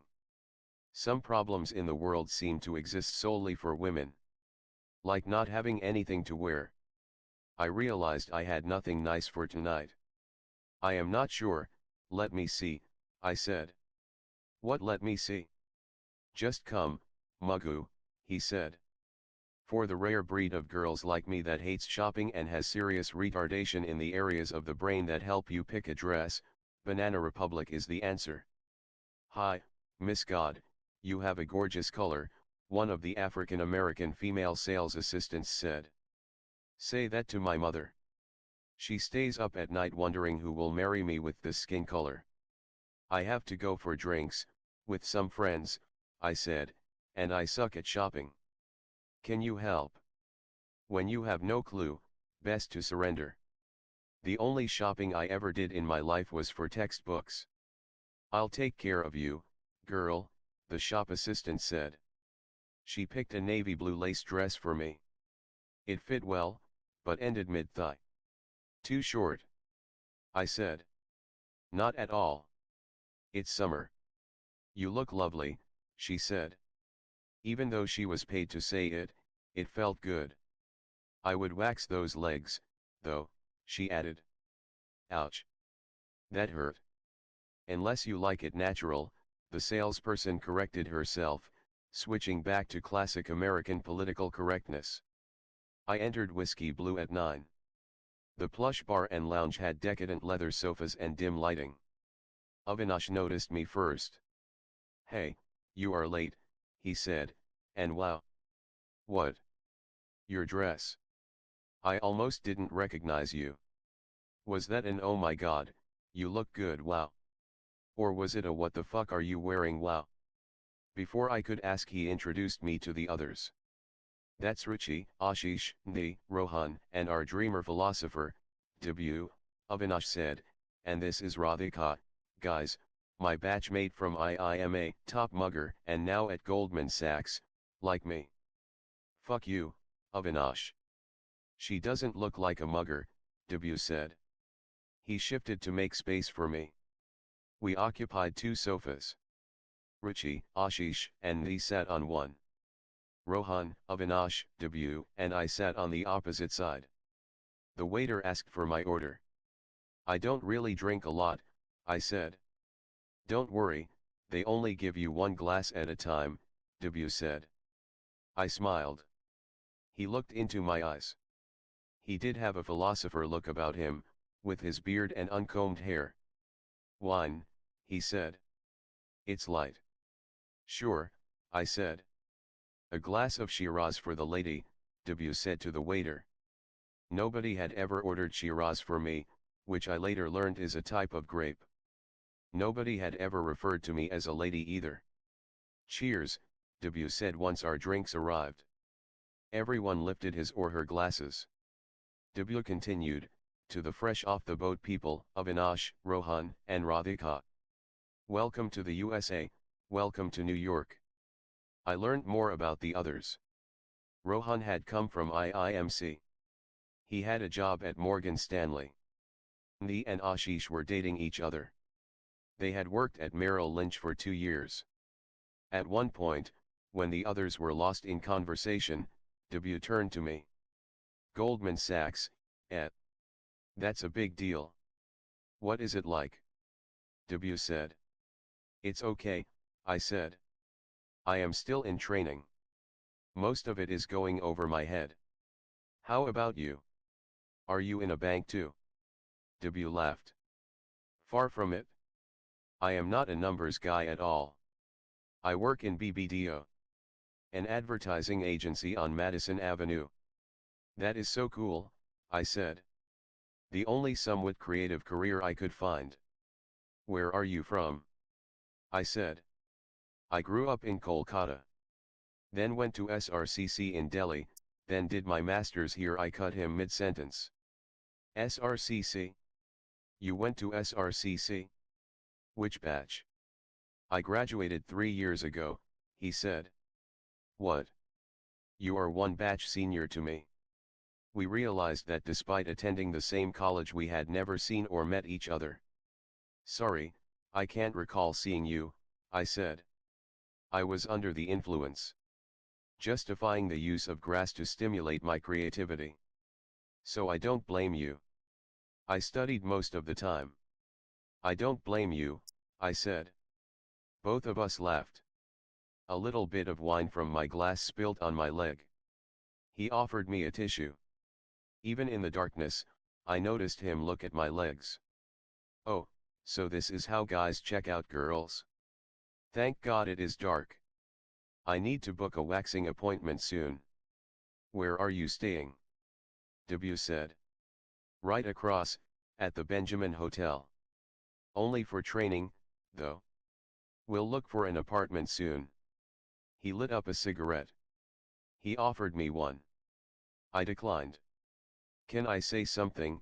He said. Sure, I said. That is a nice dress you are wearing, he said. Oh, thanks, I said. The mix of compliments and wine made me giddy. But if you want me to cut the price tag, I can. $69.95. Goodbye, he said. He pointed to the tag, still attached to the back of my dress. My face color changed to match that of the red wine. I had never been so embarrassed in my life. Or I can let it be if you want to return the dress. The return policy is great in the USA, W said. I fumbled to find the price label on my back. He laughed, picked up a cutlery knife from the table and cut the tag. What's up, guys? Avinash asked as he noticed W bent over my back. Nothing. I liked the dress. Just wanted to check the brand, W said. You advertising types, always curious, Avinash said. Post-drinks the group decided to go to Ray's, a famous place for pizzas. What's your favorite cuisine? W asked me as he ate his pizza slice. I had no favorite cuisine. I couldn't say Indian. It sounded too unfashionable. Chinese, I blurted out. I know a great Chinese place. Would you like to go sometime? Did he just ask me out? Nobody has ever asked me out. Thank you, Banana Republic. Oh, maybe he is just being helpful. He is saying he will tell me of a Chinese place I can go to sometime, alone. Is that what he means? He looked at me, waiting for an answer. Say something, Radhika. Huh? Yeah, why not? You can tell me the address, or if they deliver I meant with me. Oh, I said and became quiet. Say something else, you stupid girl. Yeah. Just you and me, W said. My heart began to beat fast. Is this what people call a date? Can I ask him to clarify? Okay, I said, letting out a huge breath, we can. Next Friday, he said. Thoughts darted across my head. Isn't he too forward? Wait, he is just fixing a time. Else how will it ever happen? Will it look too cheap and desperate if I say yes? Will he think I am a slut? Why is there no user manual for how girls should live on this planet? Friday. I said and shut up, like a bimbet. He must be wondering how Goldman ever hired me. Yeah. Weekend. No office next day, he said, his voice uncomfortable. He didn't know if I was trying to blow him off or just being the usual idiot that I am. Okay, I said. The effort it took me to say that okay felt like lifting 7 heavy suitcases. Cool. I will message you the time and address. Sure, I said. Only if I have your number, he said. Oh, of course. I'll give it to you, I said. 6D is stressed dead, Special Situations Group, the slide on the projection system read. The associate training class became radio silent. Distressed debt was the hardest group to crack and join in Goldman Sachs. In any year only 1 or 2 associates were offered a role in the group. Those who made it earned the fastest promotions and the best bonuses. Everyone had waited for this presentation. "Good morning, everyone," said the speaker on stage in a British accent. "I am Neil Gupta, partner at the Special Situations Group in the Hong Kong office." I looked up from my desk. He was 6 feet tall, lean, and had a muscular frame. He had high cheekbones and a light brown complexion. He had salt and pepper hair, more pepper than salt, actually. He wore a crisp white shirt, a pinstriped navy blue suit and a matching tie. I will be giving you an overview of the distressed debt group, in my view the most exciting place to be in Goldman Sachs. I sat next to 4 American girls, Maggie, Angela, Jessica, and Carolyn. They looked at each other and made "he is so hot" gestures. If he wasn't a partner he could be a model in one of those ads that show distinguished men buying expensive watches. "He is gorgeous," a girl behind me whispered. "Focus, Radhika," I told myself as he switched to the next slide. The slide showed various stages in the life of a business. It started with the inception and startup stage. It went on to growth, maturity, decline, and demise. Angel funds, venture capital and private equity. These guys help companies that are just born or are growing up. In clinical terms you can call them the maternity ward. He turned his back to us to see the slide. All the girls in the class exchanged glances with each other. The girls from the Hong Kong office felt extra lucky to have such a hunk in their office. Neil continued, "We, on the other hand, belong to the death ward. We come in when the company has failed, when the time has come to either try something drastic," or he dramatically paused at the "or" for a few seconds before he spoke again. "Or the time has come to pull out the life support, or liquidate and close the company. How easy do you think that is?" He moved around the classroom and stopped right next to me. He had great perfume on, the kind that makes you want to go closer and smell it some more. "You, young lady. You think it is easy to shut down factories and fire people?" I was gobsmacked. I didn't expect to be asked a question in the GS training class, which had people from around the world. What if I said something stupid? What if everyone laughed at my Delhi accent? I got up, nervous. "Sit down, young lady," Neil said. "Answer from your seat. Where are you from?" "India, sir." "Ah, I grew up there. Moved to the UK when I was 10. Anyway, so when would you recommend closing a business?" "When all other alternatives have failed. When keeping it alive means throwing good money after bad. When hope dies, I guess." "When hope dies. Nice way to put it. But isn't it heartbreaking when that happens?" Neil said. I remained silent. He moved to the front of the class. "Can you blame the undertaker for burying dead people? If people are dead, they need to be buried," Neil said. His macabre analogies made his point clear. It also added notoriety, a level of excitement to distressed debt. What Neil said next helped further. I became a partner in 12 years. Other parts of the firm, it takes 20 or more. Our associates make what VPs make in other groups. I am not allowed to reveal numbers, but if you stick around in distressed debt you will end up a very wealthy man or woman. Goldman Sachs never liked to discuss wealth in public. This, despite the fact that everyone at the firm was essentially there because of the money. Trainees whispered they had found out Neil's equity in the firm on the internet. He had $30 million worth of Goldman Sachs shares. His hotness level spiked even more. His session ended with thundering applause. He made a final announcement before he left. "We only have a few places in the group. Those interested, apply with the training coordinator. We will shortlist and get back to you," he said and looked in my direction. "Do try. It'll be worth it." Did he just signal me to apply? Did he like my answer? My phone buzzed. W had sent a message. Tao Restaurant 58th Street and Park Avenue 8 p.m. Okay. Damn, I almost forgot. I had a date, or at least a let's meet for Chinese food tonight. Before that I had something even more important.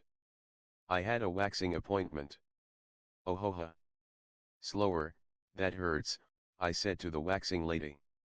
You haven't done this before, said my 50-year-old waxing lady, Catherine, politely, while ripping the waxing strips off me most brutally. I was lying down in my underwear. I had come to completely bare, a funky high-tech meets comfy chic waxing studio on 68th Street and Madison. I have. Twice in my life. In India. Years ago, I said. Really? Did it hurt then? Hell yeah, it did. Auntie Diddy had made me do it for a wedding in the family. I almost broke family ties with her after that. If only W knew what I was going through to have a plate of noodles with him. Catherine dipped a spatula in a bowl of molten wax. Cold wax hurts more, but the results last longer, she said. She applied the wax on my upper thigh, then put a white strip of cloth, 6 inches long and 2 inches wide, on that. Hair clung to it. I felt the Armageddon coming. Can't you give local anesthesia or relax, honey, Catherine said. I clenched my teeth and closed my eyes. I imagined myself in the Middle East.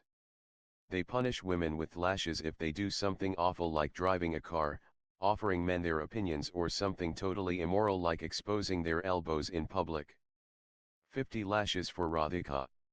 I imagined a fatwa on me as Catherine went to work. She finished my legs from the front and flipped me around.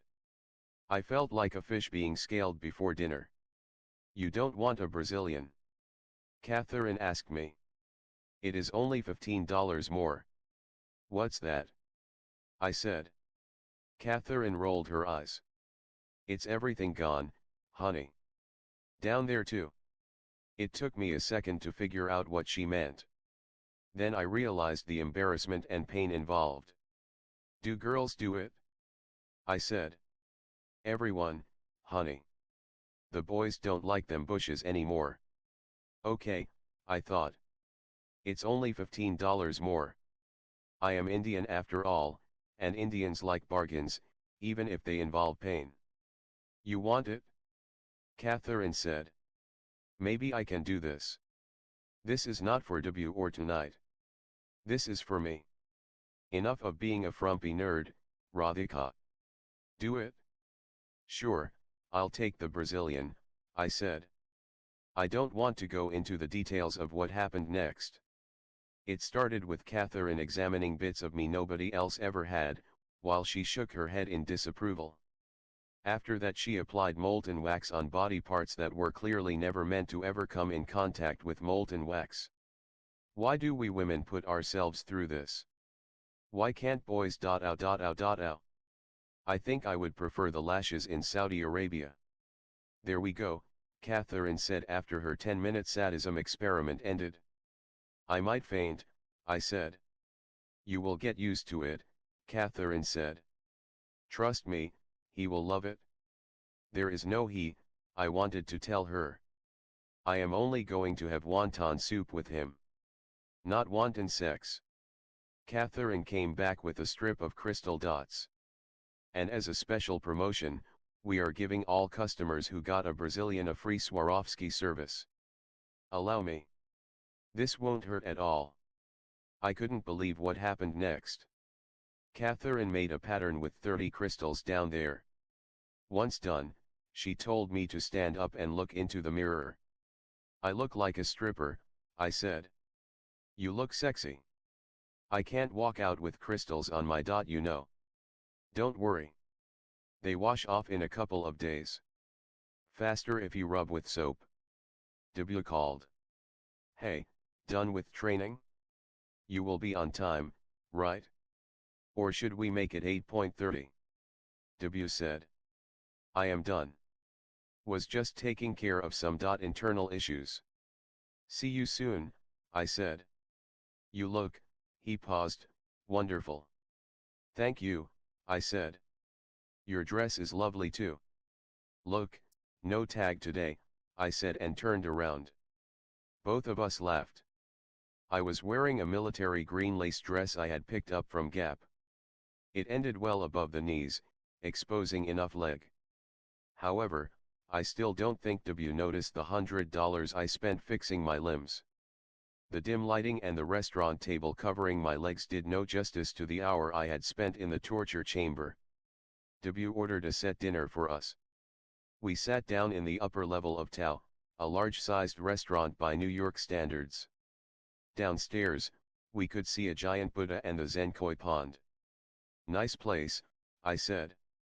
Did you know they shot the Sex and the City movie here? W said. I didn't. So how was your day? Good. We are pitching for this new sportswear brand called Under Armour. If we get the campaign it will be awesome. How's Goldman? Still in training. Busy. It will get even more hectic after work begins. I told him about Neil's distressed debt presentation. I recounted how I was questioned in front of the entire class. So I am thinking, I won't apply to distressed debt. It's quite difficult to get anyway. Plus, the job seems too difficult, I said. How can you not apply? W said. You are from IIMA. You will crack it? People in my class are from top colleges around the world. Harvard, Stanford, you name it. So what? You answered the question the partner asked you in the presentation, right? I looked at W. He had listened to me with full attention. His deep black eyes flickered in the candlelight. I leaned back on my seat and crossed my legs. They felt unusually smooth. I remembered why and smiled. Why are you smiling? He said. Nothing. I shook my head. Listen, he said and placed his hand on mine. You have to apply. Too many Indians come to the city and get overwhelmed. Don't be underconfident. You can do it. You will. Thanks. And you will win Under Armour, I said. Cheers to that, he said and we lifted our water glasses. The waiter arrived with our food: chicken noodle soup and vegetable fried rice. The soup seemed a little too bland for my taste. I stuck to the fried rice. You aren't having the soup. You don't like chicken. I eat meat, but I prefer vegetarian, I said. I am vegetarian too, he said. Really? I am a Bengali. For us, fish and chicken are vegetables. Both of us laughed. We chatted through dinner. He told me about his parents in Kolkata. His father owned a printing press. It didn't really make much money now. His mother stayed at home. W grew up dreaming about being a painter. He settled for commercial art as the practical choice. His parents had saved enough to send him to do a course in design and arts in the US. He secured his current job through campus placement. Advertising sounds cool, I said, that too. Madison Avenue. Best place to do it in the world. It's not as cool on the inside. There's constant politics. The money isn't great. I have been lucky to work on good campaigns. However, juniors don't usually get much creative work. I am sure it is not just luck. You must be really good. He looked at me and smiled. He ate with chopsticks. I tried but failed. Many me told me not to make an ass of myself and use a fork and spoon. I complied.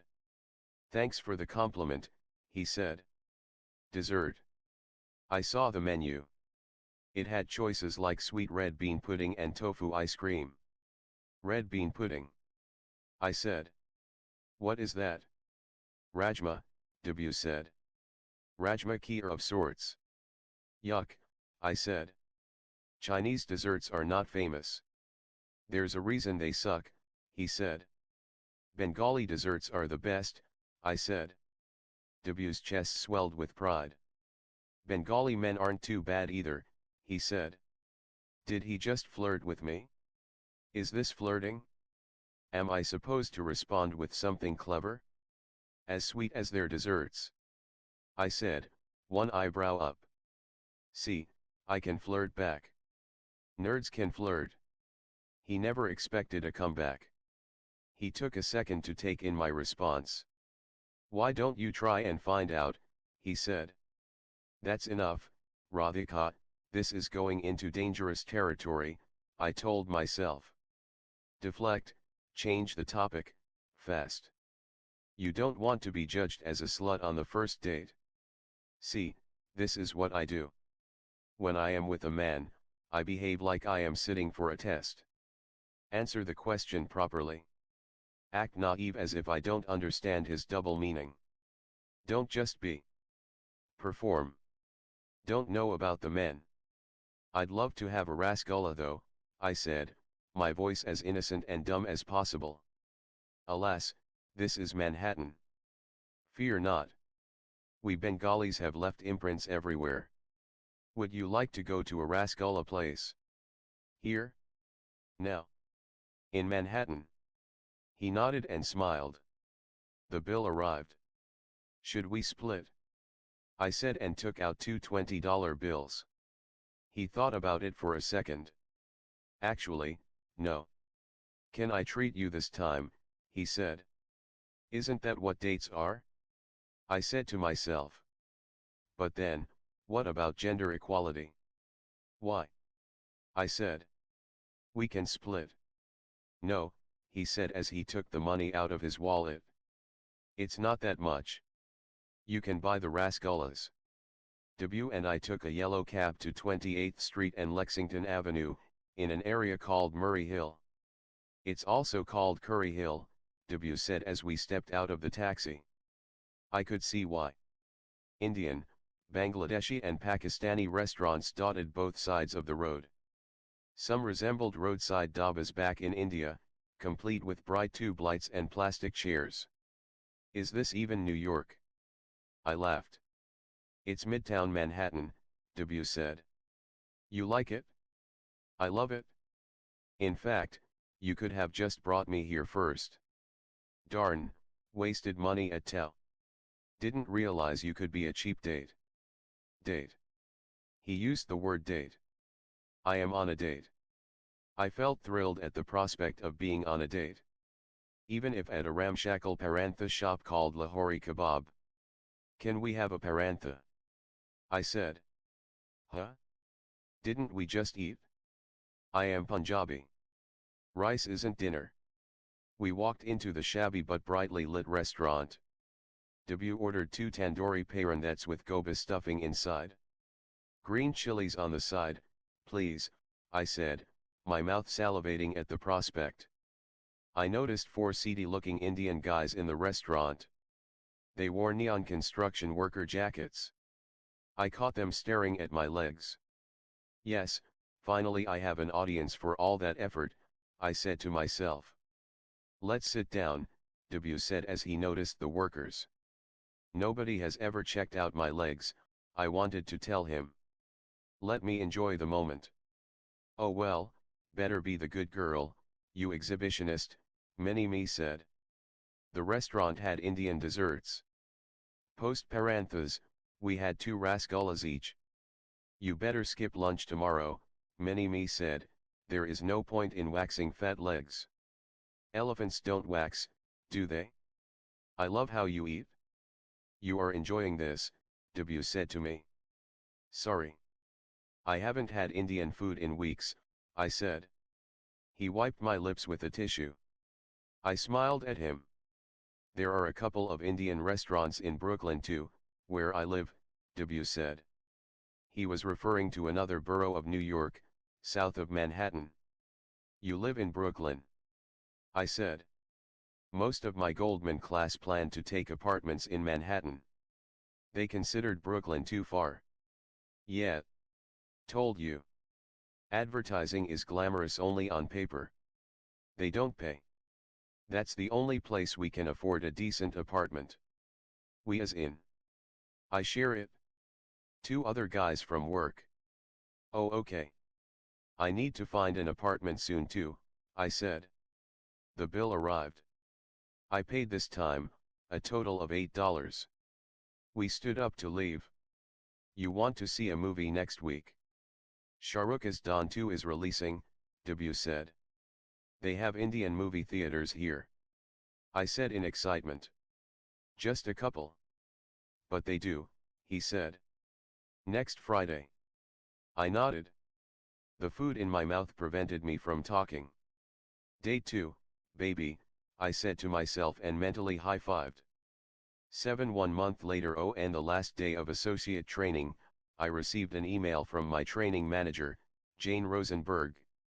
She had called me to her office. I wondered if I had done anything wrong. I had skipped class to meet W a few times. Had they found out? W and I had watched 2 movies, one Yankees baseball game and one Broadway musical called The Lion King. We visited quaint restaurants all over Manhattan and ate Italian, Middle Eastern, and Indian food. I had fallen in love with New York. I had also started liking W, even though things weren't romantic yet. Why wasn't he making a move? When would I have my own boyfriend? Would I ever have my own boyfriend? Perhaps it was because of these insecurities inside me, but I wanted things to change soon. Our next date was tomorrow. I had picked a short wine-colored dress, my boldest so far. Jane asked you to come to her office as well.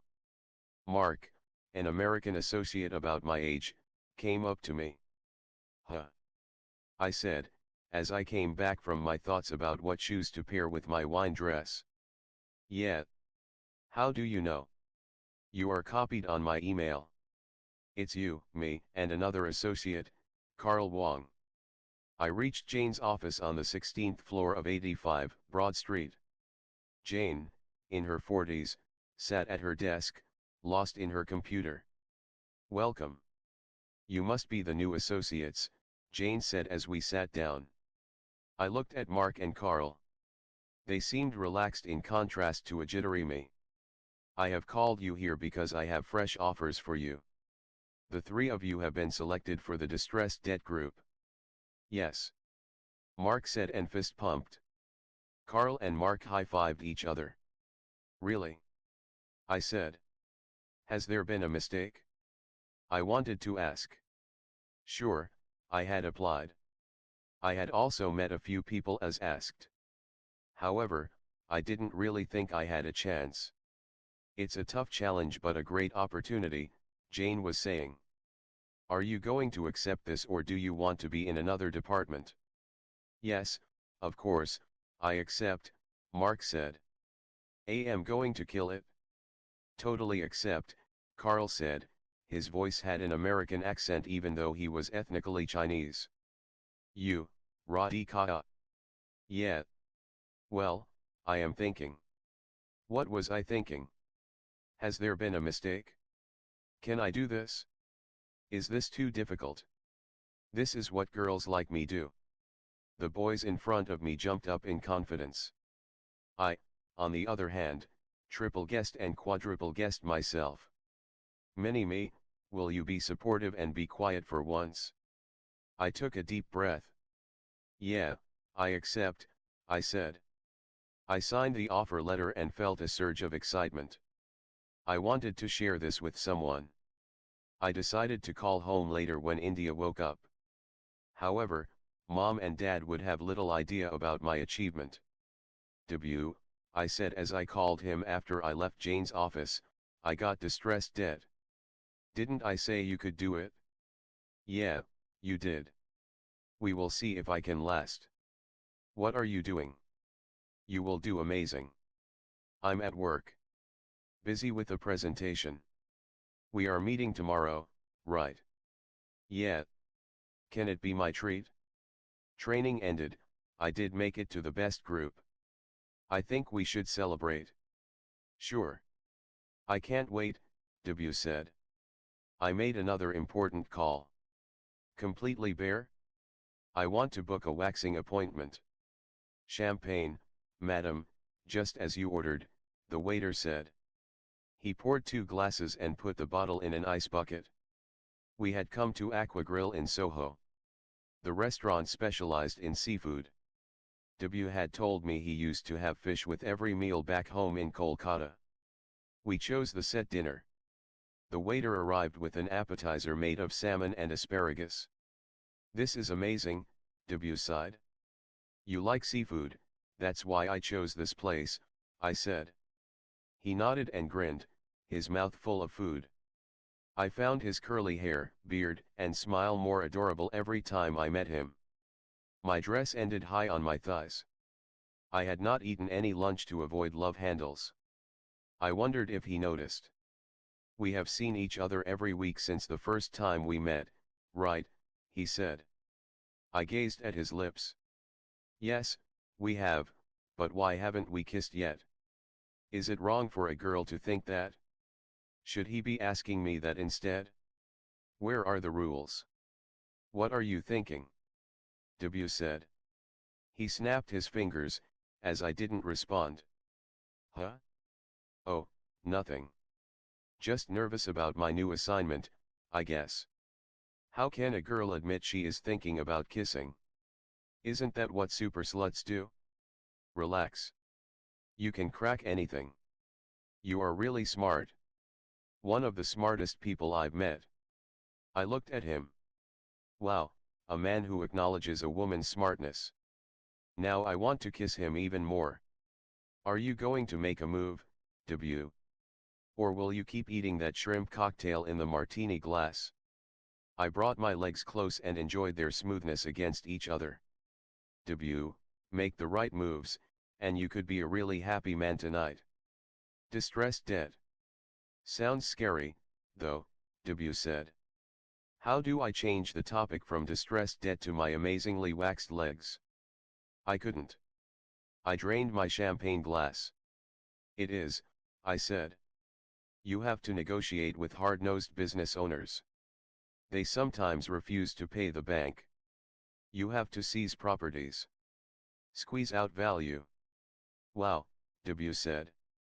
"Doesn't sound like a regular banker on a desk job." "Yeah," I said. "Also, there are hardly any women in the team.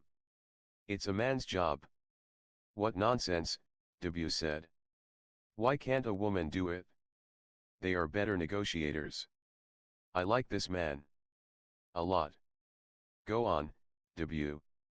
He continued, "It's all this bullshit men spread. To scare women out of a role or position. Fact is, men are shit scared of talented women like you." "Thanks, W. Okay, I had a challenge bigger than distressed dead tonight. I had to ensure W made a move, so some naughtiness could happen.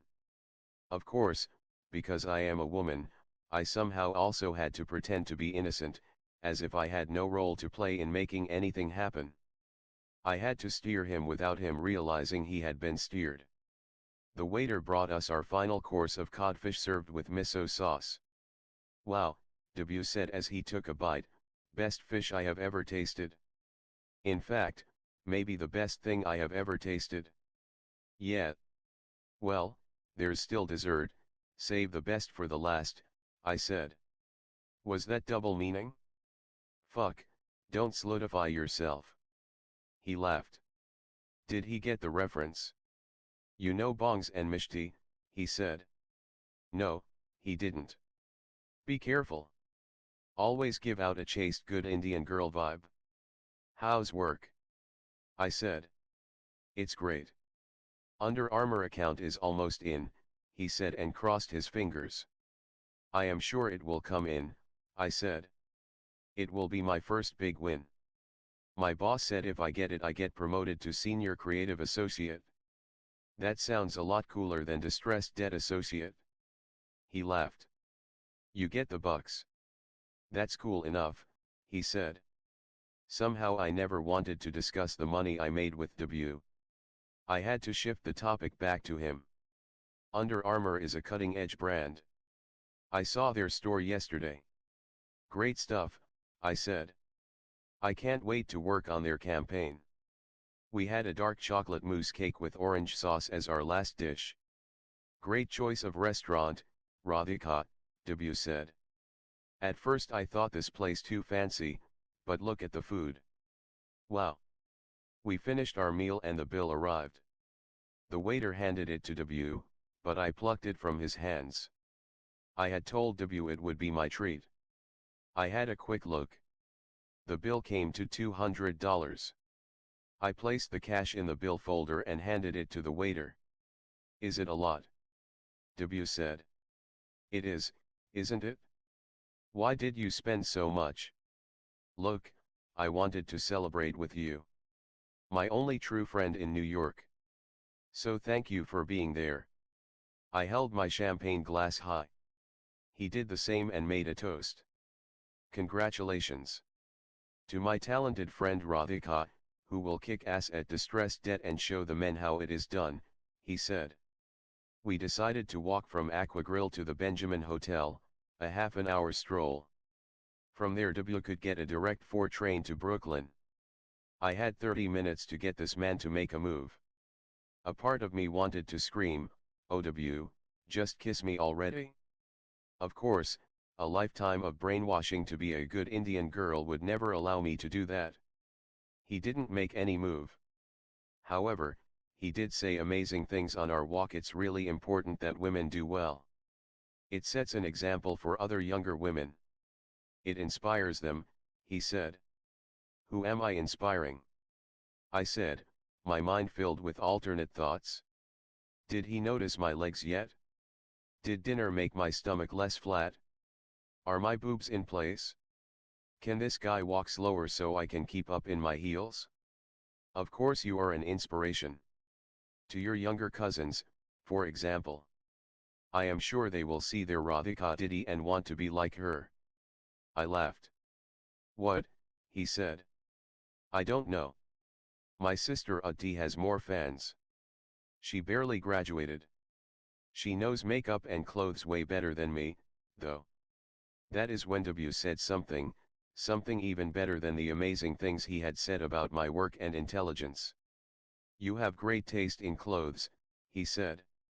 Oh, I love this man. He must be partially blind, but I love this man. Really? I said. I found it hard to take a compliment that didn't involve grades or job interviews.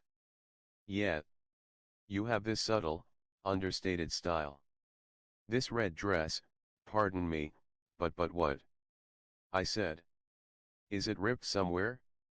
I thought in horror. Pardon me, but it makes you look so hot, he said. OW. Bless him, gods. Give him any advertising account he wants. For the first time in my life, apart from when I had fever, I had been associated with the word hot. Someone in this world found me hot.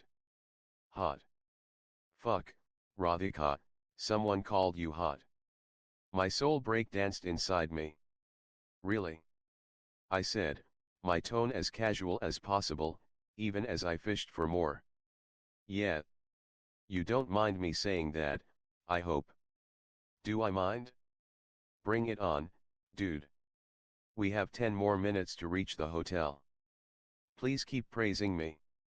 The shallower the better. Make it only about clothes, looks and legs. Those are the compliments I miss.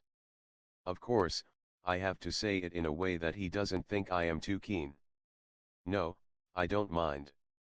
Usually we talk about more intellectual and work-related stuff. It is strange, but no, it's okay. Curious to see how you men think, I said and giggled like an idiot. I think you have a nice figure, he said. Which part, which part? I wanted to scream in excitement. Do you like my waist? Boobs. Ass. Be articulate, W. Really? I said, dragging out the word, as if I never expected this.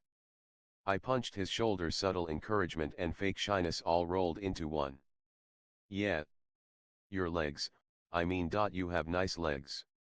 Oh, so that is all you like about me? Desperate, lame, stupid. What was that, Radhika? I told myself as I fished. Oh, I didn't just fish. I sent a fishing team with a trailer to catch a shipload. No, no. I like your face too. Your hair. Your eyes. Your whole personality, actually. Yeah, yeah. Now you will say all this. It's about the legs, right? It better be about the legs.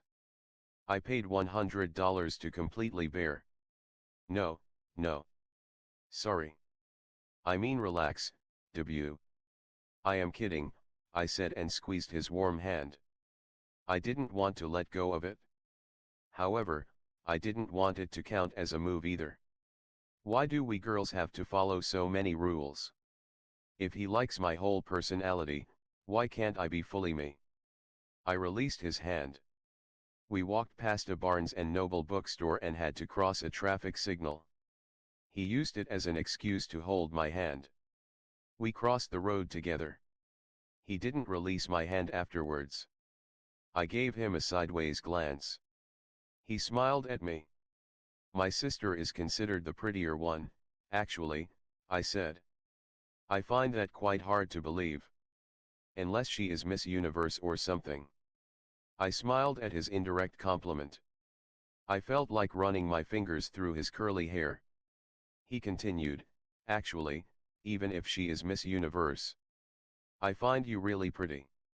Sweet lies, they do have a place in life. I sighed. Thanks, W, I said. We reached the Benjamin Hotel. We had made some progress. We had held hands, but only that. Did I intimidate him? Did he totally lie but actually not find me attractive? Is he scared? So this is where I live. Train stop is right there. I pointed at the subway sign. Sure, he said. I had a great time. Thanks for the treat. You are welcome, I said. Bye. My heart sank a bit. I didn't want him to go. Hey, just one thing. Doesn't have to be today, he said. Yeah. I said. You have your sister's photo in your room. Wanted to check. I am sure the claim that she is prettier is false, he said. Was that a move? He mentioned my room. Did he want to come upstairs? Or he could technically want me to go up and bring down some pictures. Heck, I had Auntie Didi's photos on my phone. So is this a move? Will someone tell me, please? I smiled at him. No, really, W said, that's sweet. So are you? Pretty. I laughed. No. Handsome. Smart. Creative too. Thanks, he said. Okay, I think I have some photos on my laptop upstairs. You want to come up? I said. 8 no way, W said. She is not prettier than you. Oh, come on, I said. Auntie Diddy is so nice looking. Listen, sure she is, but not more than you. No way. You have better features. That's not what my mother led me to believe, I said. Must be the Punjabi thing. The whiter the skin, the prettier the person. Nonsense, he said, somewhat agitated. We sat on the edge of the hotel bed, my laptop in the middle. I had a 2-year-old family album open on the screen. All my life I have been this nerdy, studious girl. Auntie Diddy is considered the looker. Sorry, she's your sister, but she dresses like she is going to a party even for random family pictures at home. She is like that, I said. You did wear horrible glasses though, W said. I laughed. I switched to contacts a year ago, I said, and pointed to a picture of my family in our living room. That is Dad. Simple, quiet man. Just doesn't want people in society to say anything critical of him. This is my mother. Dominates Dad totally. W examined the pictures as I spoke again. I miss home, I said. Seeing these pictures I miss India. I want to watch TV serials with my mother and do nothing. Says the new hotshot distressed debt banker. Too late, girl. W laughed. I made a mock sad face. I need a hug. Move things forward, W. Do I have to give you an instruction manual? It's a sweet family, W said. It is, I said. I wanted to stall the conversation with short, boring replies. Awkward silences lead to many interesting things. Unfortunately, certain intellectual Bengali men don't often get the hint. Have you read The Beauty Myth by Naomi Wolf? W said. No, what's that? A landmark feminist book. It talks about how women are culturally bullied into feeling conscious about their looks all the time, he said. Really? Well, to a certain extent it's true, I said. Yeah. Do men compare their physicality with their siblings so much? I guess not. At another time or place, like at one of our Friday dinners, I would have liked to engage in this intellectually stimulating conversation. Not now. I had other things on my mind. Exactly, he said. She says it is a way for men to control women and my feet are killing me, I interrupted him. I removed my shoes. I brought my feet up on the bed. My short dress inched up a little further on my thighs. W forgot his chain of thought. I guess there are ways for women to control men too. Sorry, what were you saying? I said. I squeezed and released my toes. Huh, he said. Nothing. I will give you the book. Not used to walking long distances in heels, I said. Do you want me to give you a foot massage, he said. And the Republic Day Bravery Award finally goes to Debashish Sen, I wanted to announce. Really? I said. You know how to. It was one of those stupid things girls sometimes say. We know it is stupid but we say it anyway to act naive or whatever. I loved his hands on my feet. Wow, that's nice, I said. He pressed my feet timidly, as if I would get up and slap him any second. He massaged my shins. His hands slowly moved up to my knees. I didn't stop him. Do you have lotion? He said. I pointed to the bedside table. He took a bottle of moisturizer and splashed it on my feet. I jerked as the cold lotion touched my skin. He put his warm hands on my legs. He moved them in a sliding motion from shin to knee. I closed my eyes. I could feel his hands reach above my knees. Nobody had ever touched me there before, unless you count the waxing torture chamber lady. Tingles of pleasure ran up my thighs. He became bolder every minute, going higher. We didn't exchange a word. He reached the hem of my dress. His fingers danced tantalizingly upon my thighs. Is this all moving too fast? A voice within me said. Heck, I didn't care. Is this okay? W said. I nodded. I opened my eyes. I signaled him to bring his face closer to mine. He leaned forward. Our lips met. I kissed for the first time in my life. I could feel he had bottled up his desire too. His lips refused to leave mine. Our tongues touched. I lost track of time, space, and orientation. I had seen kisses in the movies. I had imagined what my first one would be like. But this was better. Better than anything I had seen or imagined. You are so beautiful, he whispered into my ear as he nibbled my earlobe. He placed his hand on my breast, over my dress. He wanted to slide his hand in but couldn't.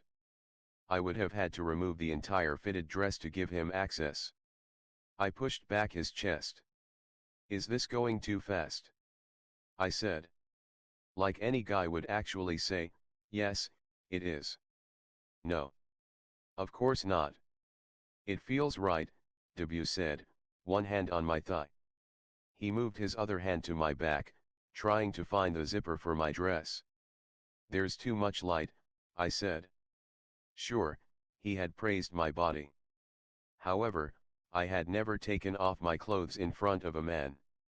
I couldn't with so much light. He switched off all the lights in the room. The window curtains remained open.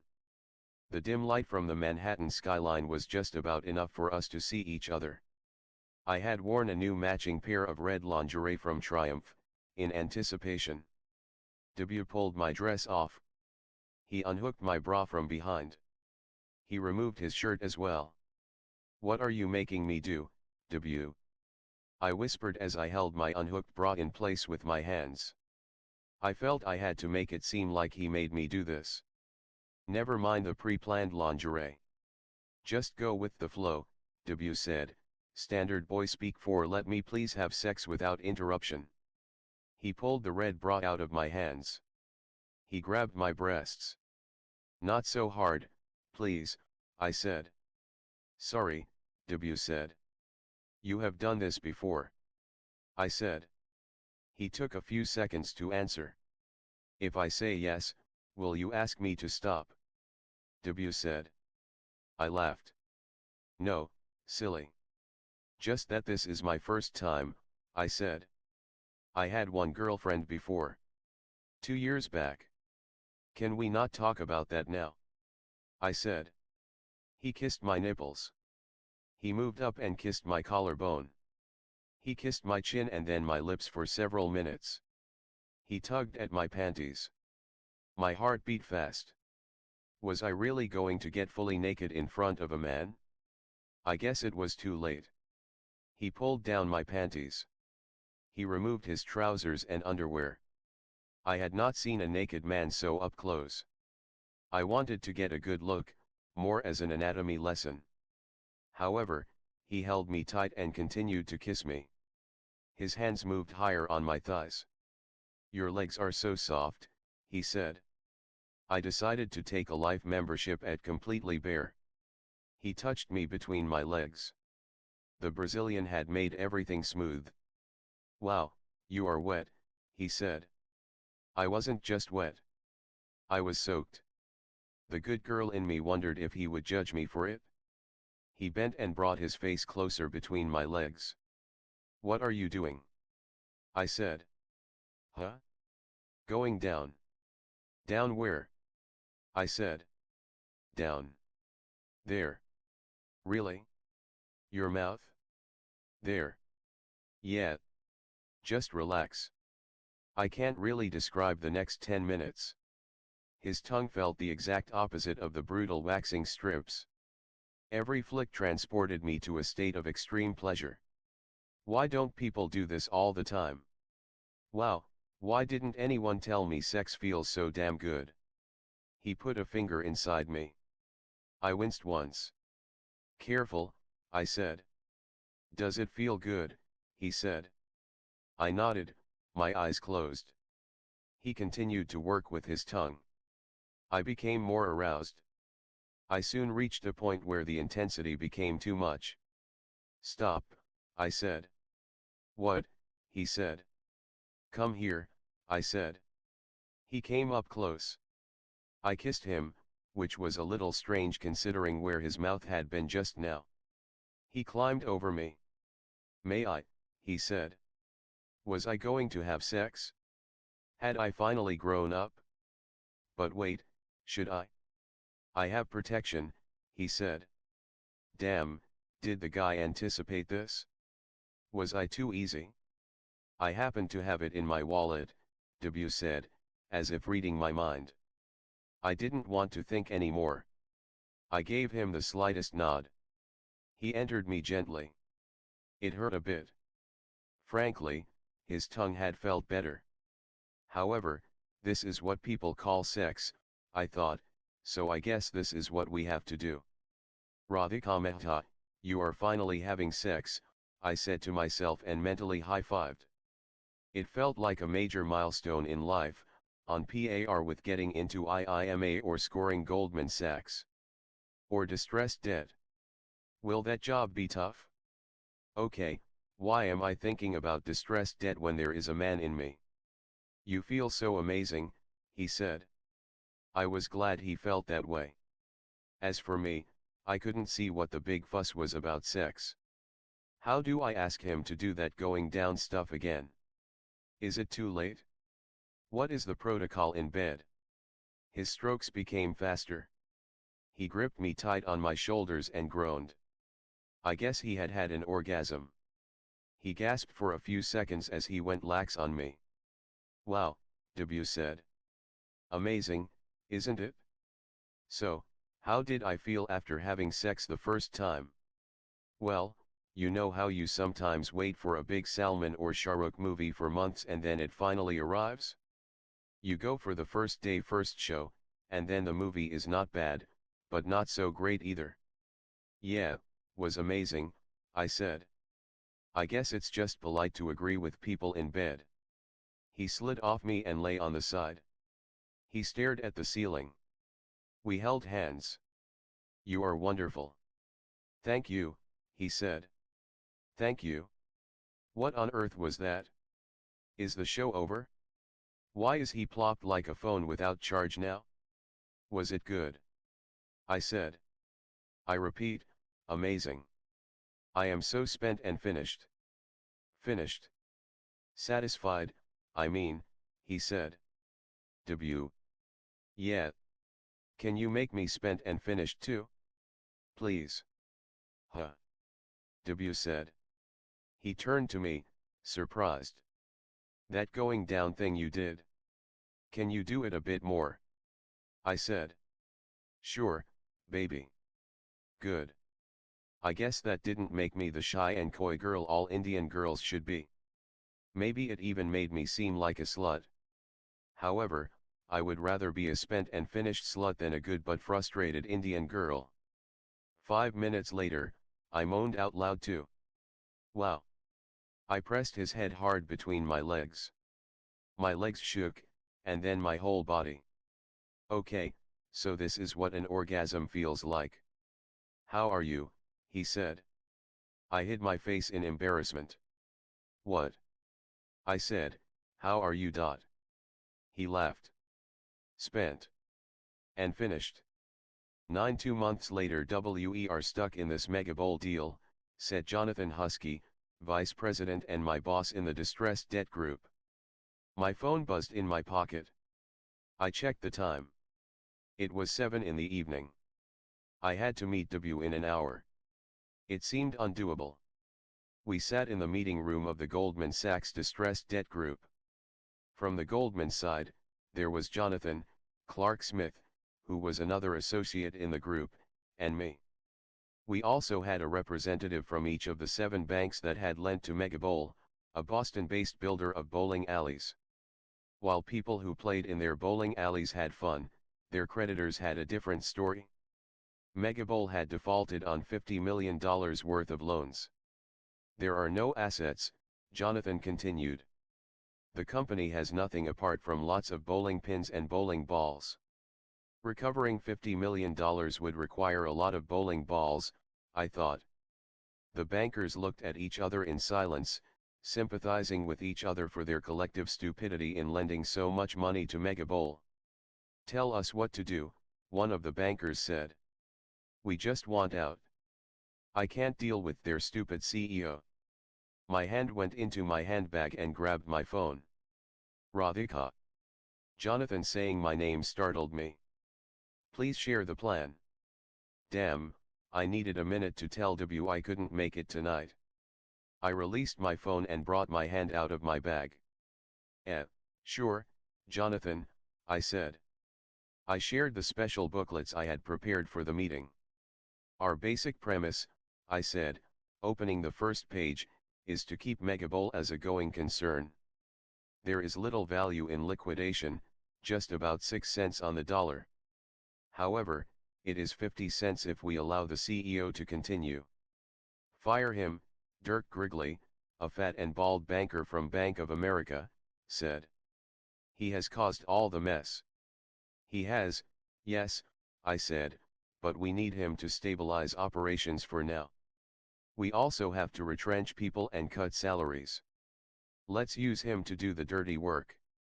I walked them through the plan. It would enable the company to reduce its size and reduce costs. The bankers pored over the booklets. I thought of an excuse I could use to take out my phone. I didn't want W to leave for the restaurant. The bankers cared little about my boyfriend. What's the guarantee it is going to work? One of the lenders said. There isn't, I said, but now that we have finally valued the business, 25 million is maximum recovery. Or 50 cents on the dollar. We can offer 30 cents, Jonathan said, and you can be out of this. That's how we worked. Bid at 30 cents, hope to recover 50. 30 cents. Dirk said. That's nothing. Goldman is taking all the risk here of reviving it, Jonathan said. The creditors huddled together. Should we leave you alone for 10 minutes? Jonathan said and stood up. Yes, this was my chance to make my call. Jonathan, Clark, and I left the room. I rushed back to my cubicle. I called W. Hey baby, where are you? I was just about to leave. Did you see my messages? W said. No, I just stepped out of a never-ending creditor meeting. What? We are about to close a deal. My first, actually. It's 7.30. We have an 8 o'clock reservation. Comedy Cellar doesn't allow you late entry. I am so sorry. Can you cancel it, please? We've already paid. $15 each. I know. I am so sorry. What? Really, he said, his voice low. Can I make it up to you? Tonight? Come over to my place. When? Have your dinner and come over. I will join you soon. I hung up and waited at my desk. I had rented a one-bedroom unit in Tribeca, one of the closest residential neighborhoods from Wall Street. W had an extra set of keys, as he came over on a regular basis. I had gone to his place in Brooklyn only a few times. A typical bachelor pad, it had more beer than groceries in the fridge. He shared the apartment with two other guys, offering us little privacy. They kept their house keys under a potted plant outside the house. When I asked W why, he said, just simpler, baby, we lost 6 duplicate keys in the last 3 months. My desk phone rang. Jonathan had called from the meeting room. Can you and Clark come over, he said. Clark and I reached the meeting room. Clark, Radhika, I am happy to say the lender group here has agreed. We have a deal. You're first, right? Yes. That is great news, I said. Radhika, we need a quick term sheet. The remaining documentation can be done later. My heart sank. A term sheet would take a couple of hours. Jonathan and Clark took the lenders downstairs for a drink to Harry's Cafe and Steak, 2 blocks from the Goldman building. I worked at my desk, drafting the term sheet with all the deal conditions. Jonathan came up to my desk late at night. He looked at his watch. 10 minutes to midnight. Oh no. Sorry about this. You should go home, Radhika, he said. Just mailed you the final term sheet. I logged out of my computer. Well done. You were fantastic in this deal. You are a real asset to the group, Jonathan said. I felt a warm glow of happiness inside me as I left the Goldman building. Jonathan's words stayed in my head. I couldn't wait to share them with W. I am sleeping, baby, W complained as I switched on the bedroom ceiling light. Sorry, I said as I switched the light off. I turned on the bedside lamp instead. What time is it? He said in a sleepy voice. 12:30, I said. What? He said, and opened his eyes wide. You were in office until now. Yeah. What to do? My first big deal. You know what Jonathan told me? What? Radhika, you are a real asset to the group. Why not? They seem to be dumping all their work on you. Nothing like that. They stayed late too. Many little things one has to be careful about in the documentation. It took me a while. Did you eat dinner? No, baby, I said. What? W sat up in bed. I didn't get the time. This is terrible. Wait. He got off the bed, walked up to the open kitchen in the living room and took out a tray of eggs from the fridge. I'll make you some burgee, he said, have it with bread. Go to sleep. I will have some cereal. Have something hot. I will have my hot boyfriend then. Come here. I pulled him by his t-shirt and kissed him. Sorry I was late. Let me make it up to you, I said. He pushed me away. Wait, eggs first. He got busy whipping the eggs. He cut onions and tomatoes and placed a saucepan on the stove. 10 minutes later he served me my dinner. Try, he said. I took a bite. How is it, he said. Yum. Thank you. Welcome. Debut, listen. What? I love you. I love you too. Just don't get to see you much. Sorry, baby. Let's move in together. That way I will see you at least. I became silent. I will share the rent. Don't worry. Not that, silly. But that's a live-in. That means we are in a serious relationship. Aren't we? Debut said. I smiled at him. Keep the place clean, okay. I said. 1 year later I will think about marriage later, Mom. I am still new at my job. Let me focus on that. Please, I said. I ran down the subway steps to the Wall Street Station platform. The Friday evening rush hour made it difficult for me to hear her. What? I said, as the sound of an arriving train drowned her words. Job is not that important, she said. I could hear sounds of her making tea in her kitchen. It was 8:30 in the evening for me, 6 in the morning for her. Jonathan had made me do a presentation twice, giving me a dirty look when he noticed some inadvertent typos. It is important. I am in the most challenging group in the firm. Everyone here thinks I am one of the best, I said. What about everyone here thinking why isn't Mr. Mehta's second daughter getting married? Is something wrong with her? Really, Mom? You think something is wrong with me? I stepped into the number 3 train. The doors shut. I had just 3 stops to Chambers Street in Tribeca, a 5-minute subway ride. Somehow, speaking to Mom made it seem much longer.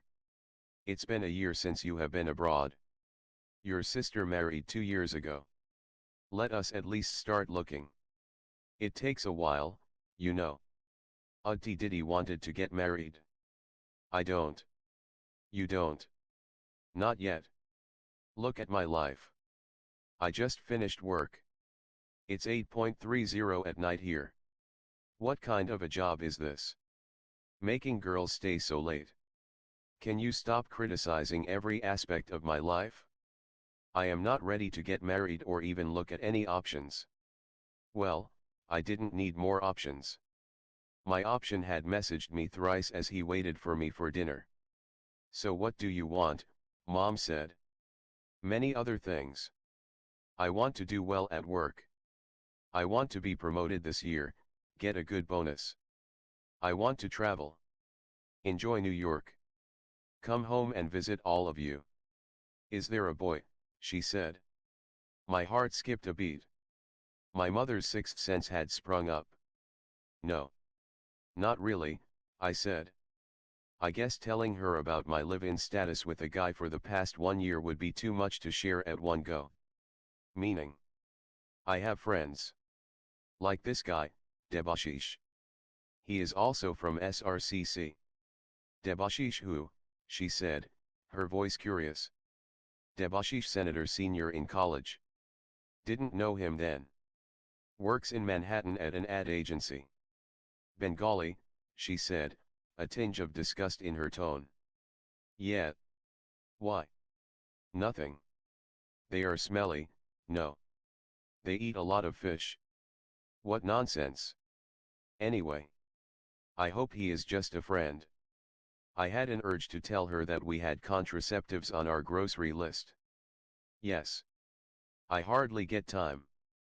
But I have met him. Met him. In groups, nothing more, I said hurriedly. Why am I not telling her? I should tell her. However, this W has to get his act together and tell me first. You are not the boyfriend and love types. T was like that. What is that supposed to mean? I said, my voice loud enough to startle two skinny girls sitting next to me. Nothing. You are the studious types. What boyfriend and all you will make? We will have to find someone for you. Really, Mom? You would do that for me? Thank you. How can I ever repay you? It's okay. We are parents. It is our duty.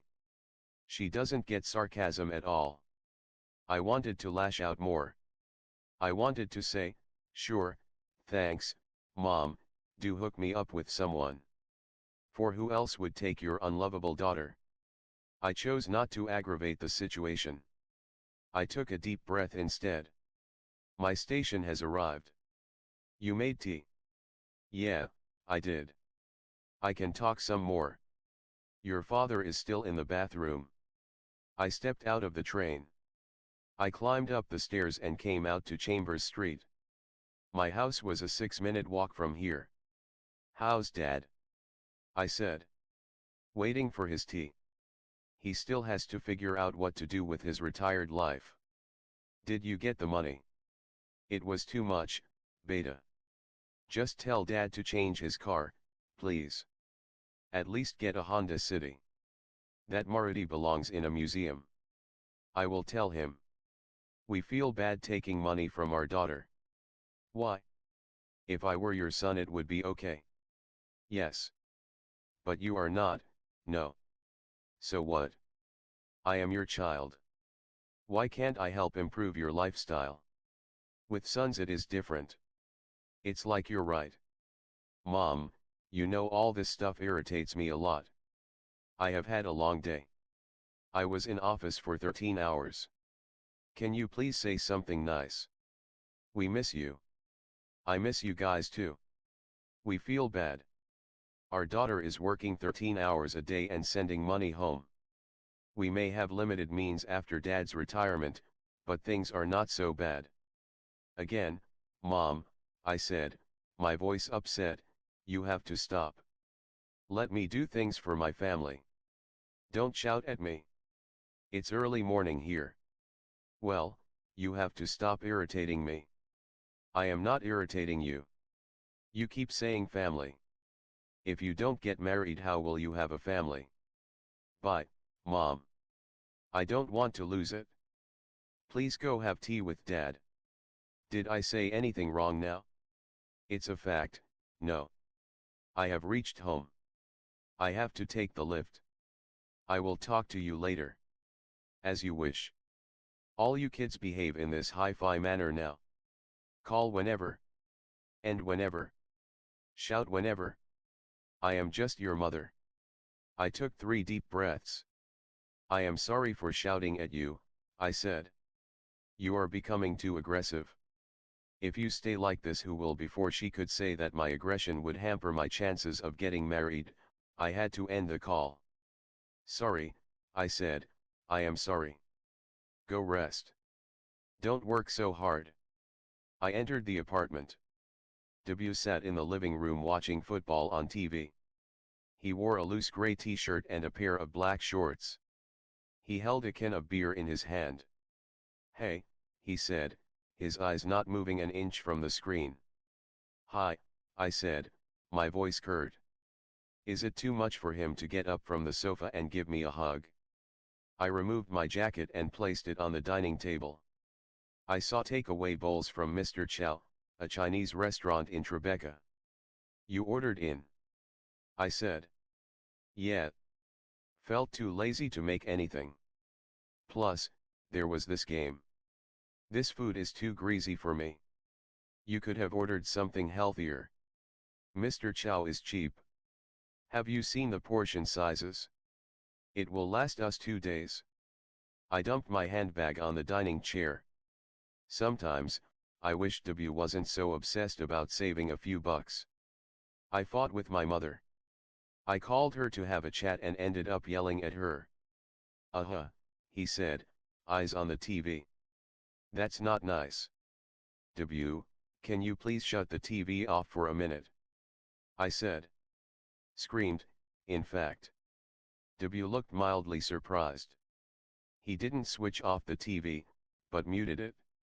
He turned to me. What happened, baby? I've come home after a long day. Can you just pretend to be happy to see me? Of course I am happy, baby. Give me a hug. Don't just say hey when I enter the house. He sprang up from his seat. He came up to me and hugged me. I pushed him away. Not when I have to ask.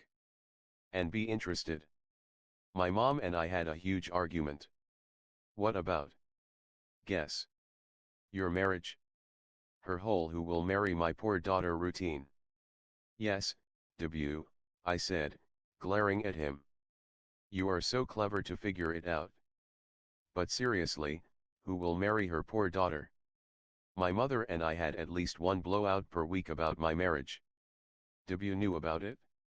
I hoped he would get into action and propose a plan. Of course, a stupid minor league American football game was more important.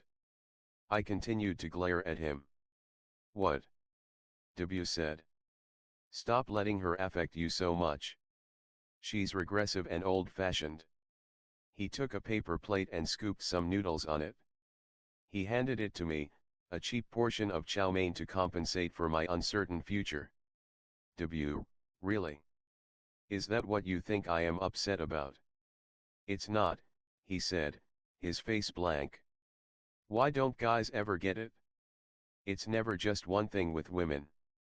It's a long day at work, dirty looks from my boss, seeing women thinner than me in the train, arguing with my mother, coming home to a disinterested boyfriend and then eating greasy food for dinner that would make me even fatter than the skinny girls on the train.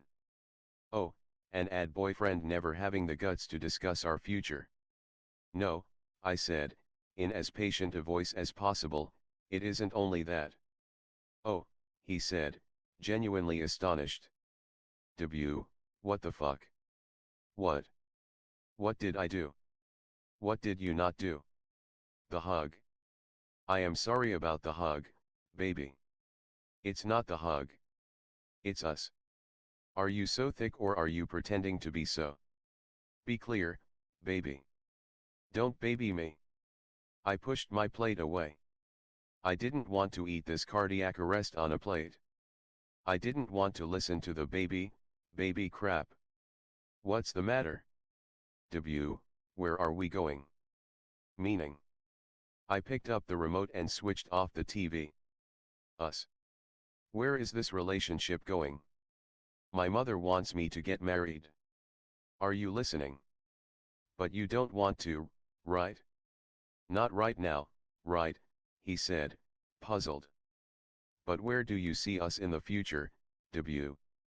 I love you, baby. I mean, Radhika. And you love me. We love each other so much.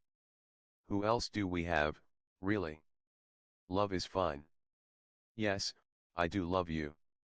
Frankly, sometimes I feel I am too involved with you. I can't even think of another guy. Maybe that is why I flare up with mom. So that's good, no. But do we have a future? Or are we just sharing rent and having sex? Don't talk like that. I walked across the room and sat on the sofa. I switched on the TV again. He came and switched it off.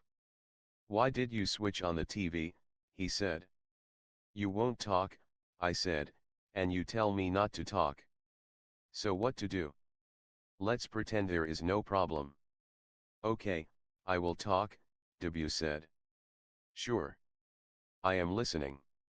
It's my job. I am waiting for this promotion. It's supposed to come through next month. Yeah, but you never know. It's crazy. Two of my peers told my boss I don't deserve the promotion.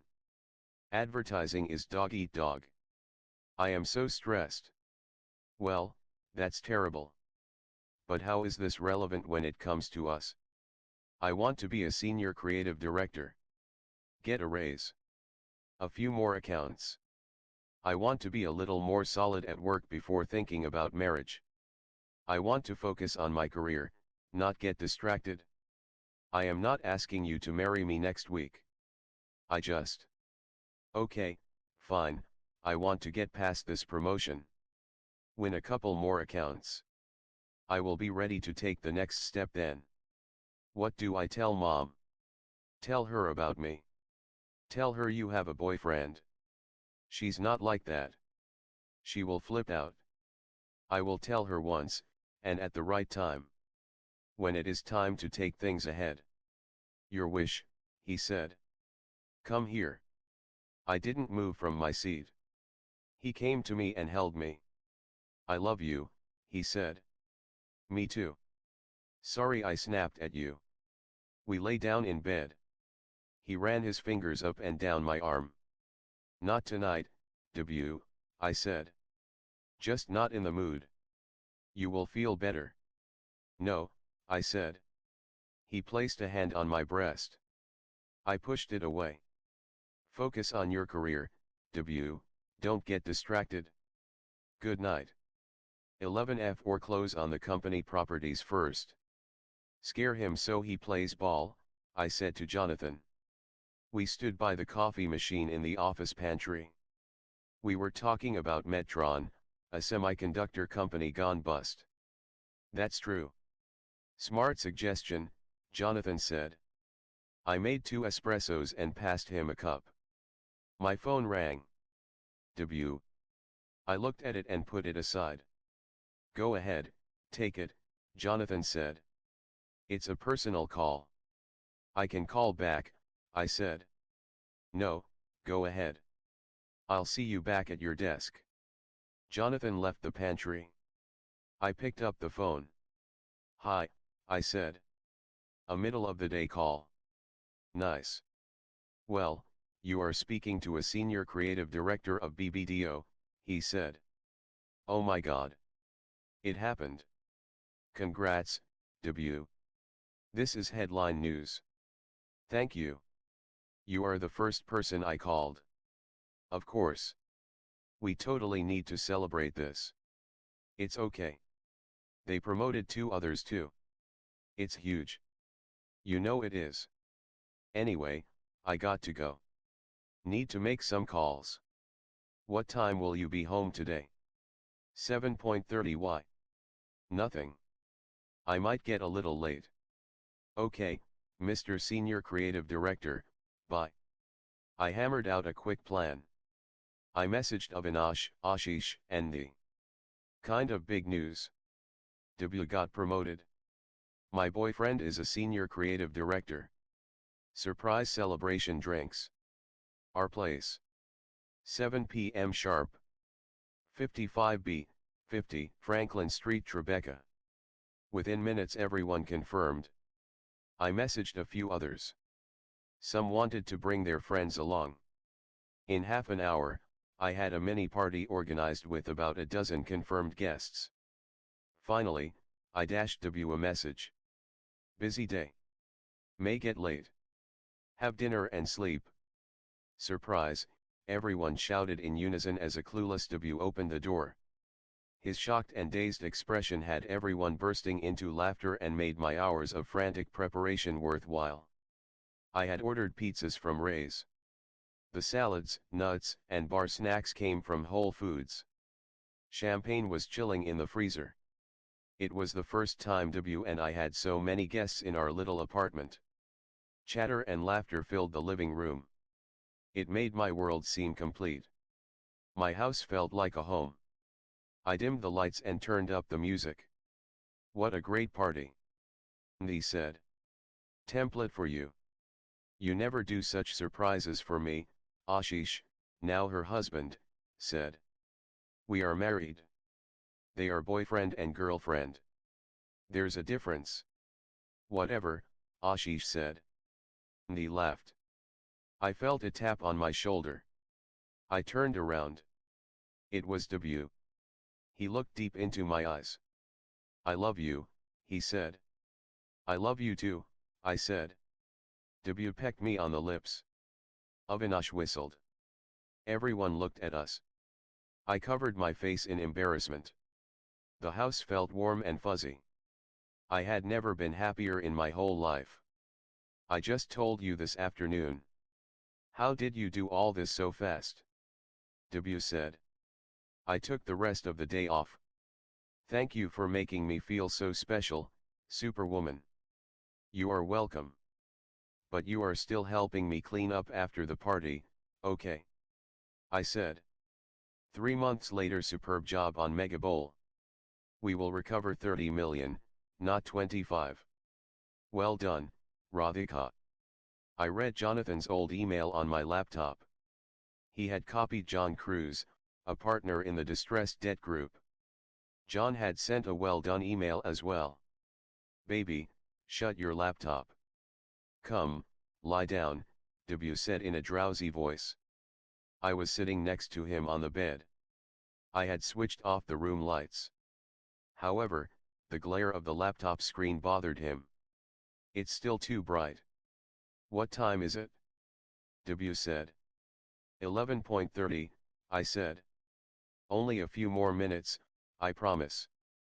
He exhaled noisily. What are you working on? He said, putting his arm around my waist. I nudged the laptop higher to accommodate him. My own performance review. I have to turn it in tomorrow. You are amazing, he said and nuzzled my shoulder. Unfortunately, no such option here. I have to write details on all the deals I worked on in the past year. They know you are good. Come, sleep. Let me hold you. He pulled me closer. You sleep. I know the laptop is bothering you. I will sit in the living room, I said. It's cold. I'll turn on the heat in the hall, I said. I kissed W on the forehead, climbed off the bed and shut the door. I went into our living room, adjusted the thermostat and sat on the couch.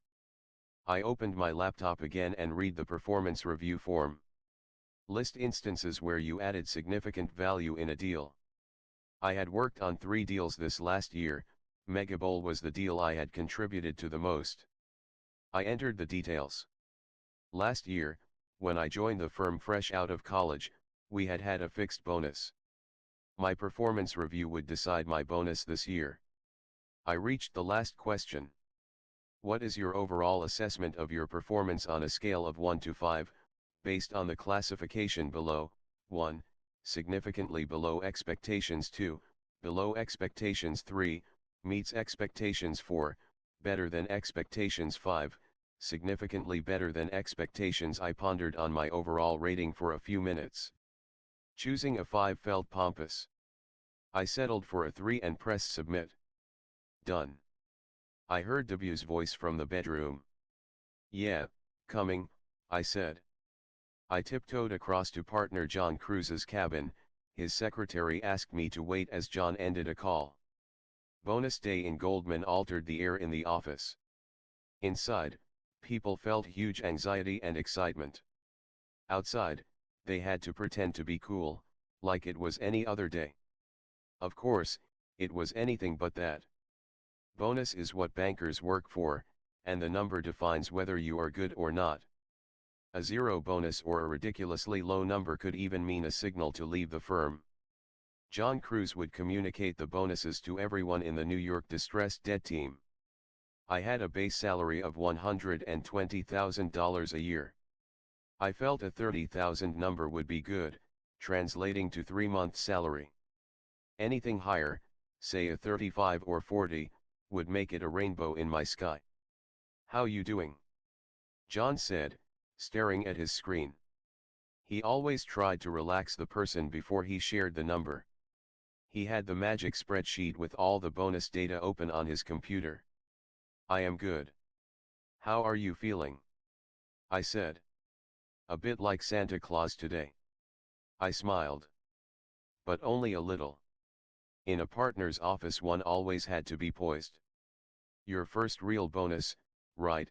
He said. I nodded. How do you think you have done? He said. I guess I will find out, I said. He laughed. Well, people like you around here. The worst rating in all your reviews came from you. You gave yourself a 3, almost everyone else gave you a 5. I was speechless. Joy hopped through me like a rabbit as I realized people had noticed my 12 months of slog. So your bonus for the year is $150,000. What? I blurted out. I shouldn't have, but I did. What did he just say? What do you mean what? Like it? John said. Sorry, how much did you say again? $150,000. So your total compensation is 120,000 base plus 150,000 bonus. You made $270,000 for the year. I felt dizzy. I pressed my feet hard on the floor to keep my balance. $270,000, I repeated the number in my head to absorb it. It converted to 1 crore and 50 lakh in rupees. Stay calm, stay calm, stay calm, I kept repeating to myself. You also get a base increment. It is now 140,000 a year. Keep it up. Well, yeah. Thanks, John. I will do my best, I said, my vocal cords not too cooperative. You sound funny. Sorry. It is a big number for me, I said. John laughed. You deserve it. By the way, it is one of the highest bonuses at the associate level this year. Thanks. But I must add that bonus numbers are confidential. Please do not share them with anyone in the firm. I understand, I said. Good. Back to work now. I felt lightheaded as I returned to my seat. I looked at Craig in the adjacent cubicle. I wanted to high-five him. I couldn't. I simply smiled. I opened a financial model spreadsheet on my computer. However, my mind couldn't focus. I had to share my bonus news with someone. India would be asleep, I couldn't call home. I called W. He didn't pick up. Probably in a work meeting, I thought. I called W again after half an hour. He still didn't pick up. I heard Jonathan and Craig make lunch plans with their significant others. Where is W when I need him? Finally, W called back after an hour. What's up? Want to meet for lunch? When? Now. Yeah. I am at work. Can't step out. Too much politics happening on an account. I got my bonus number, I whispered to him. Oh. Cool. Tell me. I want to share it face to face. You will tell me at home tonight. Let's go out, I said. Really? Yeah. I will pick a place near your office. Come straight from work. 6:30. 12 I booked Nire, a highly rated Greek restaurant a 10-minute walk from the BBDO office. I sent W a message after making the reservation. Nire, 55 East 54th Street 6:30. I left work at 5:30 p.m. I had to walk to the South Ferry station and take the one train to reach the restaurant. I decided to take a taxi instead. Heck, I deserved a $20 cab ride today. The yellow New York taxi took the FDR Drive, a highway along the east side of Manhattan. The cab whisked me to 49th Street without a traffic signal. From there the taxi drove westwards towards Nire's location. I reached early and surveyed the restaurant at leisure, Greek paintings on white exposed brick walls. I scanned the wine list and ordered a bottle of Greek red wine. I received a message from W. Sorry, stuck at work. Running 10 minutes late. No issues, I replied. Order something. Very hungry, he responded. I ordered a watermelon and feta cheese salad along with a trio of dips. The food arrived. W didn't. I kept waiting. He entered the restaurant at 7 p.m. I am so sorry, W said. It's fine, I said. I stood up and we hugged. He removed his long black overcoat and hung it on the back of his seat. Too much work, I said as we sat down. Just politics? On who gets credit for a campaign? Ever since my promotion I spend more time managing politics than doing anything creative. You are senior, after all. That's what managers do. Yeah, I guess. Oh, food is here. How is it? I am starving. I have not tried. Was waiting for you.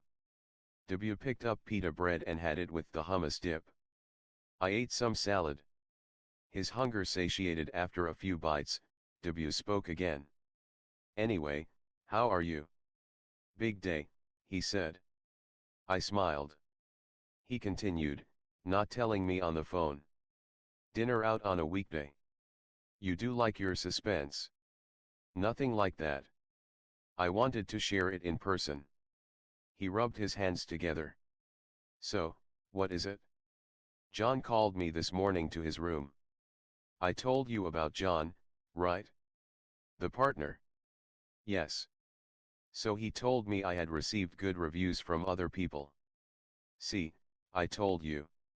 You are a star. Well, it's nice when a partner praises you. What's the number, babe? I will tell you I can't wait anymore. My bonus for the year is. Don't tell anyone, okay? Whom will I tell? 150. 150 what? He said, sounding confused. 150,000 dollars. 150,000 dollars, he repeated my words. Yeah. You mean total compensation? You get 120 already, so 30 more bonus. No, 150 is the bonus. Total comp is 270.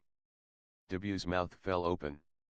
It stayed like that for a few seconds before he spoke again, one deliberate word at a time. You made $270,000 last year, he said. His big eyes seemed even bigger. Yeah. Oh, he said in a low voice. Holy fuck. These banks. Well, not everyone had this number. They told me it is one of the highest for associates of my level. I had a 5 rating. Nice, he said in a muted voice. The waiter arrived to take W's order. He opened the menu and took 5 minutes selecting his dish, probably figuring out which item offered the best value. 1 lamb kebab and 1 falafel, please. The waiter left. You okay with the order, baby? Wanted anything else? W said to me. No. Though you seem more interested in the menu than listening to me. No, no. Anyway. You were saying. I smiled. That I had the highest bonus among the associates. That's nice, babe. I mean, I can't even imagine that kind of money. You know, I barely reached an 80,000 compensation even after the promotion. Why does he have to tell me his salary now? I already know it. You are doing very well too, I said. I regretted saying it the next instant. Why did I have to add a reassuring and patronizing, you are doing very well too? As if telling a kid who is second in a race, you ran well too. Thankfully, I don't think he noticed.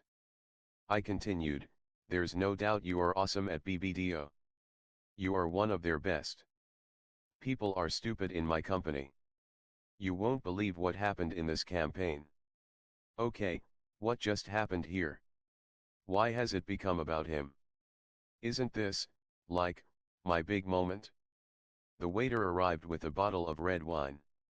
W looked at him, surprised. I ordered Greek wine to celebrate my big bonus.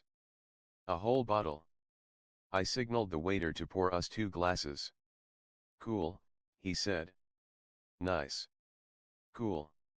Nice.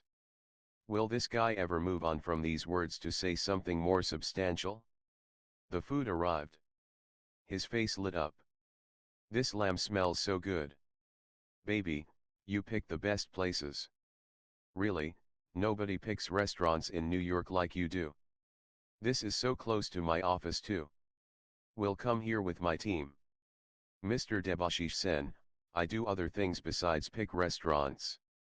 Like make a ton of money for a girl my age. Heck, I make a lot of money for anyone any age. I also got a top rating in my reviews. Can you at least praise me a little for it? This is yum. Try the lamb. It's so soft. Outstanding, Debut said, 10 times more enthusiasm in his voice than the nice he'd uttered for my bonus. I served myself. I wondered why I didn't feel ecstatic about my bonus anymore. Why am I so keen for his praise? I have earned that bonus. John, one of the most senior partners at Goldman Sachs, has recognized my work. Still, I want Debut to also acknowledge it. Why? Why do we girls have this defect? Why do we need our men to praise and validate us in order for us to feel accomplished? How is it? Lamb is so tender, no, he said. It's nice, I said. Fuck you is what I wanted to say. So even if it is a defect, even if I do need him to praise me, why can't he? When he got a promotion I jumped up and down and thrown a surprise party for him. He can't get past the tenderness of his lamb. I kept silent and did not meet his eye. He had known me long enough, a year and a half, to be precise, to figure out I was upset. I am proud of you, baby. So proud of you. You worked hard for it? I know it, he said. That does feel nice to hear. Thanks, I said and squeezed his hand on the table. I am sorry. I still can't get over the number. It's insane. You have less than 2 years of work experience. Distressed pays well. My deals made a lot of money. So a bit of luck too. But yeah, even I was shocked when I heard it. You make, like, 3 times as much as me? Mind-blowing. Why did he have to say it like that? Why compare? I wanted to tell him about my base increment too. I don't know why, but I decided against it. Well, between two people someone will end up earning more. Some industries pay more, as simple as that, I said. He stabbed a piece of lamb with his fork. Let's go on a nice vacation. Anywhere. Europe. Hawaii. I said. He laughed. Feeling rich. I am rich. We are rich. Let's go shopping this weekend. You will come. Maybe. You told your parents. I will. I will call mom when she wakes up. They will be so happy. I hope so. I wanted them to buy a Honda City. I think I will ask them to get an even better car. You are a great daughter. They will be so proud of you. Thanks. Debut, I have one question. Yeah. Are you proud of me? For real? Yeah, I am. We looked into each other's eyes. Together, we had made a place for ourselves in this new city. We had not only survived, but also thrived. He had been promoted. I had done well. We were good for each other. I held onto his hand. He cleared his throat to speak. I wondered if he would say something romantic. Sorry, but are you going to eat that last piece of lamb? He said. $150,000. So $1.5 lakhs, I said on the phone to my mother. Tell me in rupees, she said. It is 45 to the dollar now. So, around 70 lakhs. That's your bonus. I heard a vessel drop. I am sending some money to your account. Please go shopping, I said. You had a 70 lakh rupees bonus, my mother repeated. Yes. In addition to your salary. Yes. What kind of work do you do anyway? What is that supposed to mean? I have never heard anyone earn that much. I told you, I am in distressed debt. So we work with companies in trouble. How can you make money if those companies are in trouble? I laughed. We do. Is Dad around? Yeah, she said and shouted out for him. Listen. Come here. Your daughter made 70 lakhs. Her voice could probably be heard across the whole colony they lived in. So much for Goldman's confidentiality clauses. I narrated the entire bonus story and calculation to Dad. After a minute of stunned silence, he spoke in an emotional voice. Even the SBI chairperson doesn't make that much. You are 24 years old. My little girl has become such a big shot. I found it difficult to hold back tears. I am still your little daughter, Dad. The one who held your finger on the way to the school bus stop. You are my sweetest little one, he said. Remember you used to tell me to stand on my own feet? To not worry about anything else, to just do the best I can? That's all I did, Dad. I heard him sob. My father cries more than all the women in the house. I am so proud of you, he said. I love you. I miss you, I said. Come home soon, he said. I will. I will take a vacation at Christmas time. What do you want? Can I get you anything? Get my little girl to me soonest. I hung up the phone. I realized I had cried after a long time. Who knew $270,000 could make you so emotional? 13 See here's. Jonathan raised a toast. To my amazing associates, Craig and Radhika. We lifted our glasses. As per distressed debt tradition, the entire group went out for drinks on the Friday night of the bonus announcement week. We had come to Harry's Cafe and Steak, a 5-minute walk from the Goldman building.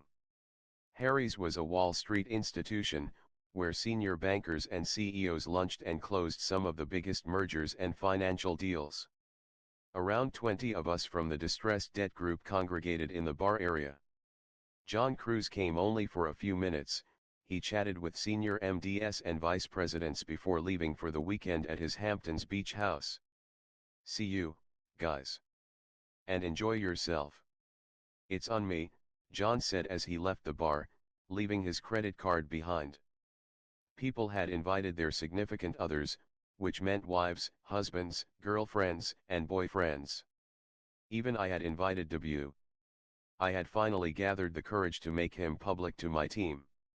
Until now my group considered me a geek, in a relationship with her financial models. Tonight they would see my man.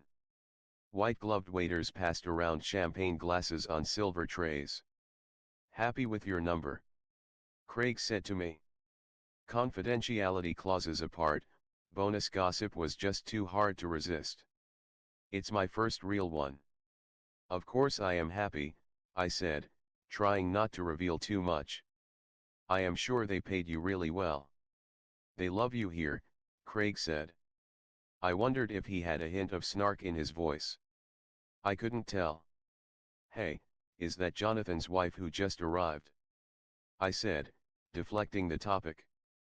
I pointed to the Harry's entrance. I recognized her from the pictures on Jonathan's desk. Yeah, that's Clara, Craig said. Clara, a tall American blonde who worked in the Metropolitan Museum of Art, was wearing a long purple dress. You have someone coming too? I said. Amanda is coming in a few minutes, Craig said. I remembered him mentioning his girlfriend to me once. She was an aspiring actress, working in an off-Broadway theater production. How about you? Craig said. I have a friend coming, I said. Friend. I laughed. Okay, boyfriend. Sorry, I just haven't told anyone in the firm. I didn't know you have a boyfriend. Craig raised his glass and touched it to mine. I took another sip of my champagne. I never mentioned him, I said. Well, today we'll get to see him, Craig said, the boyfriend of our superstar associate. I am still a lowly minion, I said. You are good. I hate to admit it, but you are better than me. They will make you VP in 6 months. You wait and see. I don't know Amanda is here, Craig said in a higher pitch. A gorgeous blonde with gray eyes entered the bar. Everyone in the group, men and women, paused their conversations to look at her. She had curly golden hair, and her makeup was impeccable, oxblood lipstick and smoky eyes. She came and hugged Craig. For a few seconds, despite being an associate, Craig became a superstar in the room. I checked my phone. Still stuck at work. Sorry, W had messaged. Come soon. Everyone is here, I replied.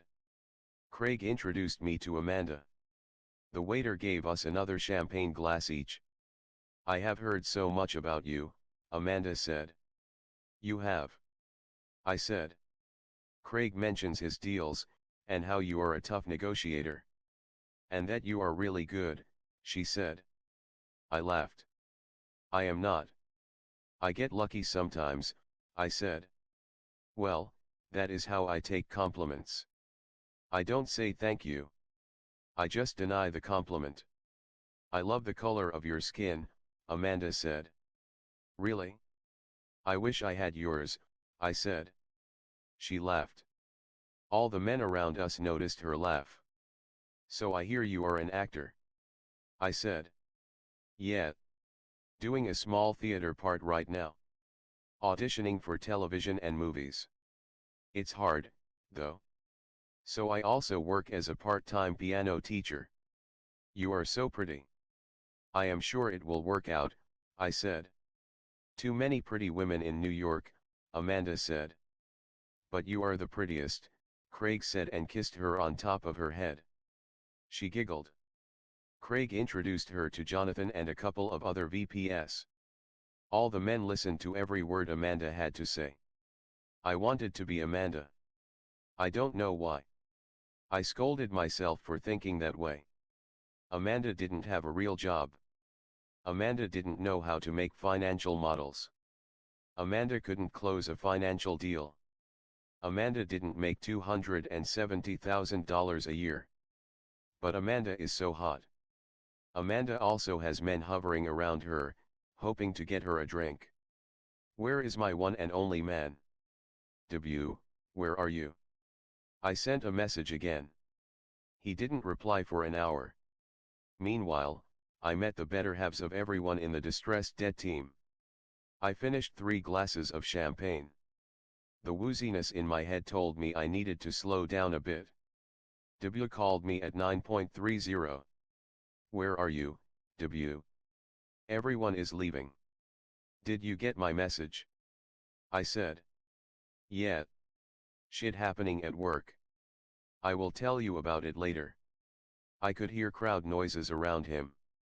Where are you now? I said. I came downstairs for a drink with my team.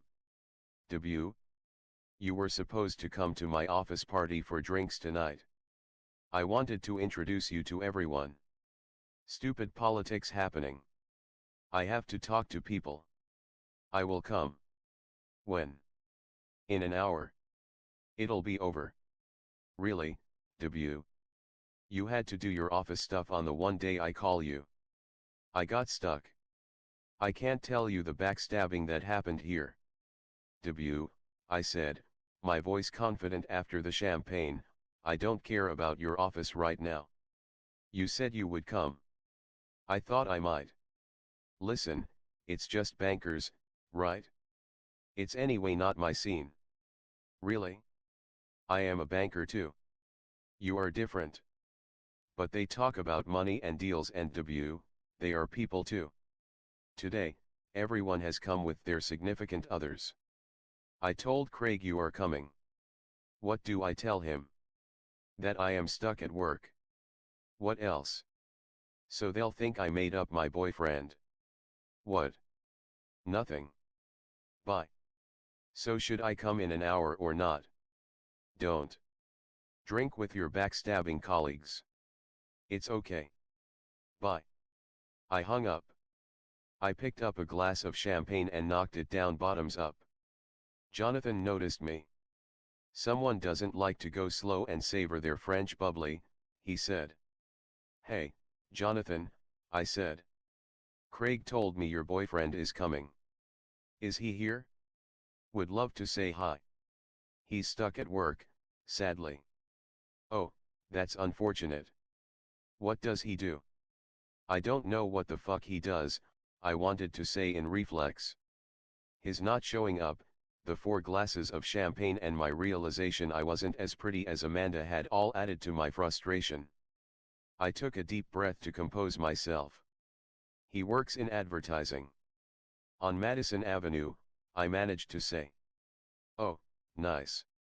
The creative type. I guess. The banker and the creative. Interesting combination. Yeah. Where's your wife? He introduced me to Clara, who told me she couldn't believe how hard we all worked. 45 minutes later the crowd frittered away from Harry's. In smaller groups, people left for their own respective dinner plans. I had none. I walked out into the freezing cold and tried to find a cab. I couldn't, given it was Friday night. I walked into the subway and looked at my phone. W had not called or messaged. Dizzy with alcohol, I realized I had not eaten anything for a long time. I came out of the train station. On the walk home, I picked up a pizza slice for myself from a small takeaway deli. Even in my incoherent state, I wondered if that idiot W had eaten dinner. I packed another slice for him, just in case. I reached home. W was sitting on the sofa, hypnotized by ESPN. What the. You are here? I said. He stood up and came forward to help take away the pizza boxes and my handbag. I removed my winter coat and placed it on the hanger. I just arrived. 10 minutes ago. Honest, he said. You ate dinner? I said. No, not really. Just some bar snacks. Come, let's eat. I got pizza, I said. Thanks, baby. Don't baby me. Just eat. What? You upset? Everything okay? Is he a moron to ask? I didn't respond. We sat facing each other at our small white dining table in the living room. I took out the pizza slices from the boxes and put them on plates. Strings of molten cheese hung from slices. Looks yummy, he said. I looked at the cheesy pizza slice and thought of Amanda. I bet she doesn't eat this stuff. No wonder she looks like she does. My anger multiplied at the thought of eating this calorie bomb dinner. I pushed my plate away. What, baby? W said, mouth stuffed with food. I am not hungry. Why? I can't eat this. Too fattening. You only bought it, baby. Yeah, because I am stupid. Okay. And stop calling me baby. W put his pizza slice down. Listen, I know you are upset. I didn't come to your party. But I had a really rough day. So it is about you now. I said. They took me and 2 of my juniors off the Under Armour account. What? How? I said. That was your account. I told you. Politics. They called it a reshuffle. However, they stole it from me. It all happened today. They announced it today. But they had plotted against me for months. All planned. Sorry to hear that. You still have other good accounts, right? I am fucked. I didn't know what to say. He had told me about the politics in his group for months. The initial excitement W had had about working in advertising had disappeared. Many in his team often excluded him from client meetings, a worrying sign. What were you doing outside the office then? I said. I was with my people. Trying to figure out what happened. Did you? They fucked me. What is there to figure out? So you could have come for my office party instead of a drink with the boys after work. Radhika, is your office party all you care about? No. But I am wondering if you care about me at all. What do you mean? So I didn't come to a stupid banker thing. Big deal. I stood up and slammed my fist on the table. It was not a stupid banker thing. It was my thing. I got a huge bonus this week. This was the celebration. I wanted you to meet my team. I wanted them to meet you. Don't you get it? Sit down. Can we eat dinner? He said. I don't want to eat, I screamed. Don't throw a tantrum. Are you drunk? No, I said. A bit high. It doesn't matter. I can still think more clearly than you. What? You need to change your job. Every day you bicker about the politics. What are you going to do about it? I don't know. Of course you do. Are you happy at your job? Not exactly. However, you are stuck there. So you need to go out there and apply again. BBDO is prestigious. How to leave it? Screw prestigious. If your group is not good, change. There is stuff happening in digital advertising. You tell me about it so much. Find a job in that. I can't. It's not easy. And they are start UPS and uncertain whatever, W. So stay here, fine. But quit complaining so much. I can't even share and vent with you. You can. But at some point, do something about it. You don't, W. You don't do anything about us. You don't do anything about the job you don't like. What do you mean I don't do anything about us? My mother calls me every week. She wants me to start looking at boys. I tell you every time she says that. Do you ever take the hint? He kept quiet. I had brought out all the touchy topics at one go. You have seen how my career is going at the moment. If only it was okay, I would have thought about it. So do something about the career, W, I said. I left the room. I took a shower and went to bed. I switched off all the lights. W changed and slid into bed next to me. He placed his arm around me. I brushed it aside. Come here, baby, he said. Go to sleep, I said. 14WE made a $10 million investment. We will now recover $36 million, I said. I made my final comments on the last presentation slide. We had invested in City Properties, a Manhattan real estate firm gone bust. Fortunately, the property market had improved after our investment and we tripled our money. Fantastic. We should sell. Now that is what I call a home run, John said. What a deal. Well done, Radhika. Jonathan and Craig guided me through it all, I said. I came back to my seat. I called W. I wanted to tell him about John's praise. Hey, he said. What's up? Just working on a pitch. I don't think we will get it, though. How about you? W said. I am at work. Another deal closed. You called for a reason. Yeah, I said. However, at that moment I didn't want to tell him my success story. Perhaps it was better not to share it than to do so and not get an enthusiastic response. What is it? Well, I said and wondered what to say next. Why was I hiding my success from him? I just had a good day at work, I said. What? Managed to make more money. He laughed. He was being funny. Still, I didn't like what he said, or maybe it was just his tone. I ignored his barb. No, just. I don't know. I just felt good. Grateful for what we have. We should be grateful, no, W. We have so much. We have independence, jobs, health, family, a great city we live in and love.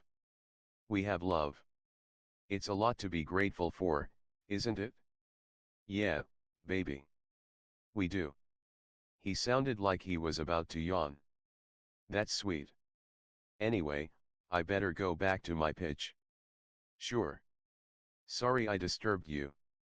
Bye, baby, he said and hung up. I went back to my screen. Killed it?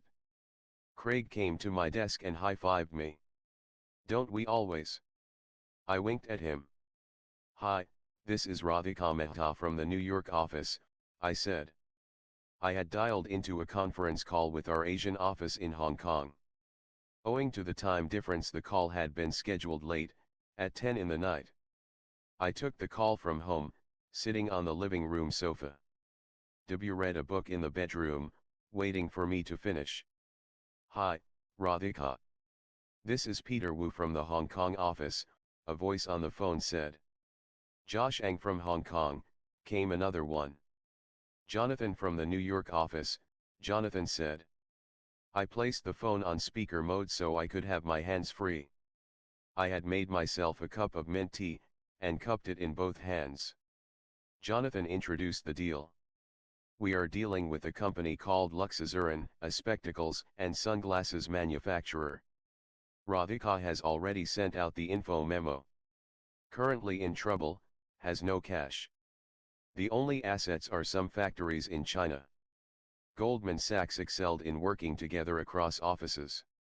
While the deal came from New York, we would engage the Hong Kong office to help us out. Josh and Peter would visit the company plants in China to see if the factories actually existed, and if they had any value. Client is saying the factory is in Shenzhen, just across the border from Hong Kong, I said. Easy then. We could do a day trip, Peter said. That would be good, I said. They are saying the factory is in the heart of town, and if we close it down we could rezone into residential use and sell apartments. As I finished my sentence, W tiptoed into the living room. I placed a finger on my lips to signal him to be quiet. He nodded and pointed at the fridge. He walked up to the fridge and took out a cup of strawberry yogurt. He offered me some. I declined and sipped my tea. I smiled at how domesticated we had become. He could be in the kitchen doing his thing. I could sip my tea and work. I sent him a flying kiss. He smiled back. I tuned back into the call. Shenzhen is growing fast. Depends on the location and local permissions. What about the workers? Asked Josh, a VP in the Hong Kong Distressed Debt Group. W sat at the dining table and ate his snack. The call continued on the speakerphone. 200 workers. If we continue the manufacturing they stay, I said. Though if we keep the business running it is only worth 40 million. If we sell the land for apartments, it is 70 million, Jonathan said. Wow, Peter said, huge difference in value. Yeah, so obviously we want the workers out and to explore the land sale option, I said. Okay, give us a few days, we will make a visit and revert, John said. Hope we get good news, I said. The call ended. I hung up and shut my laptop. I noticed W. Hey, you are still here, I said. He scraped out the last of his yogurt. Yeah. I was listening to bits of your call. Boring banker stuff, right? Kind of. However, I think I sort of understood what is happening. I stretched my arms above my head. It's a new deal. Company gone bust, factories in China, I said. Yeah, and you guys are trying to close it down, sell the land for apartments. True. The factory is old but in a great location. China is growing fast, so this is the heart of town now. Ready for bed? It's late. No, wait, what about the workers? He came to sit on the sofa next to me. They will have to be let go of. We will give them some compensation, I said. And their families? What about getting new jobs? W, they will figure it out. We will give them a few months' salary as compensation. They will find another job meanwhile. It's not that easy. What kind of blatant capitalism is this? I looked at W in shock. What?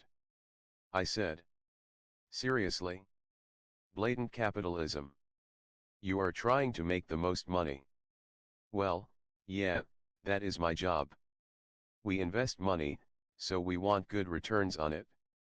But why do you have to fire people? I rolled my eyes. Is this a Bengali communist thing? Bengalis love communism, right? I don't know. It just feels wrong, what you are doing to make money. I am not doing anything wrong. We are doing what is legally possible and trying to generate maximum value. To make some rich Goldman Sachs partners even richer? What about the workers at this factory? W. Goldman Sachs has not created trouble for the workers. The company management screwed up, borrowed too much money, ran their business badly and went bankrupt. Hence the workers suffered. We are simply there to clean up the mess.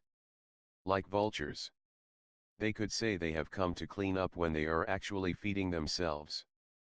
That's not such a nice analogy, but yes. You could say that.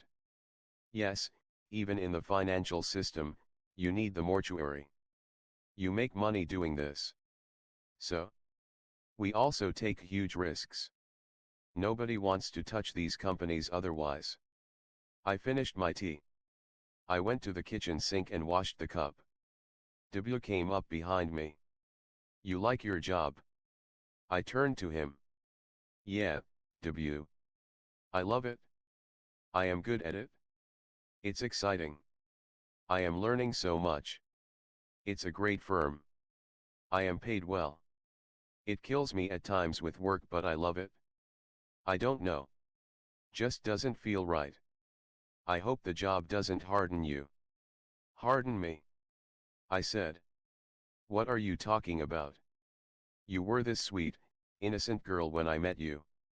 You had a soft side. I still do. I am the same person. This is a job. I am more than that. I do it and come home to cuddle with you. Don't I? Yeah, he said, sounding unconvinced. You applied to digital ad agencies. I will. Soon. I thought you said you would. I will, Radhika. Don't keep pushing me so much. See, this is what I mean. You have become hard. I am just concerned, I said and threw my hands up in the air. I want you to be happy in your job too. I want you to settle down so we can take the next step. What step? I'd had enough of him faking ignorance. He knew exactly what I was talking about. With great effort, I kept calm and spoke again. About marriage. How many times do I have to bring it up? I said. I feel like I have to beg you. You don't have to beg me. So how long do I fend off my mother? I have told you. I am not ready. My breathing became fast. I couldn't take this anymore. We won't get married tomorrow, W. But we have to make some plans. I have to tell my parents I have someone in my life, so they don't knock on every door in West Delhi to find a boy for me. I want to tell them soon. What do you want from me? Tell me, what is your plan for us? You want to get married in 1 year? 2 years? 3 years? Something at least.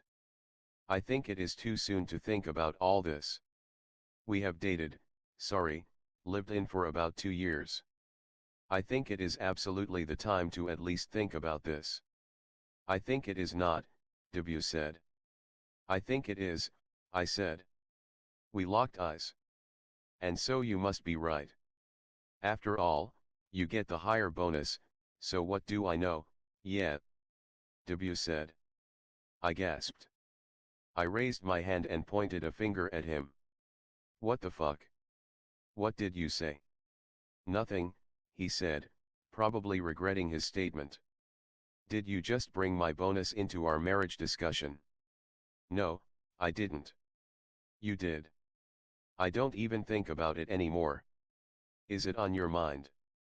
No, I don't care. You sure?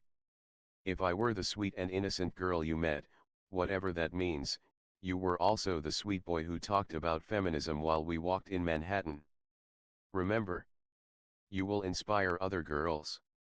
Women need to show men they are no less. I don't care about your bonus. Okay. That is not what this is about. So then what? Explain to me. Why is it wrong for us to discuss the future if we have lived with each other for almost 2 years? I am not sure, he said. About what? I don't know. Suppose we marry each other. We will start a family, have kids, right? Yeah, of course, I said. So I am thinking. I don't know. I had this idea of what the mother of my kids would be like. Huh? Mother of your kids? I said. Sometimes, W talks such wacko stuff, I wonder what they smoke in their ad agency offices. Yeah. It's important, right? What kind of mother I want for my kids, W said. Sure. I want a good father for my kids too. Can you come to the point? So are you going to keep working like this or leave work once you have kids? I don't know. I haven't decided yet. I'd like to work if possible. You think you can? Let's see. We'll have to work it out. If I make as much money as I do, I can afford full-time help, take a house close to work, have our parents come. He interrupted me. See, this is what I am not sure about. What? When you talk in such practical terms. What do you mean? Like, if you are like this, in this hard job, fire the workers kind of role, would you even be affectionate towards our kids? What the fuck, W? I shouted. See, now you are losing it. Then you say you want to discuss things. This is not a discussion. You are talking bullshit. Making sweeping judgments. I am not. Okay, I like you. I love you. But I want my kid's mother to be at home for them. Maybe I will be. If needed. See, you are not sure. You have this hi-fi mega paying job. My job will have nothing to do with my commitment as a mother. Do you get it? We stared at each other in silence for about 30 seconds. He finally spoke again. I don't think I can do this. Really, I can't. My heart stopped for a second. Did he just propose a breakup? Oh my God, had the only man who ever loved the unlovable me threatened to leave me? I turned my volume down and spoke in a calm voice. W. What's the matter with you? Why are you being like this? He shrugged. Work stress. No, is it the call? Listen, this is the distressed debt business. Don't get so affected. It's business. Not only that. I checked the time. It was midnight. I had to wake up at 6:30 to prepare for an early morning meeting. W, calm down. Sorry I snapped at you.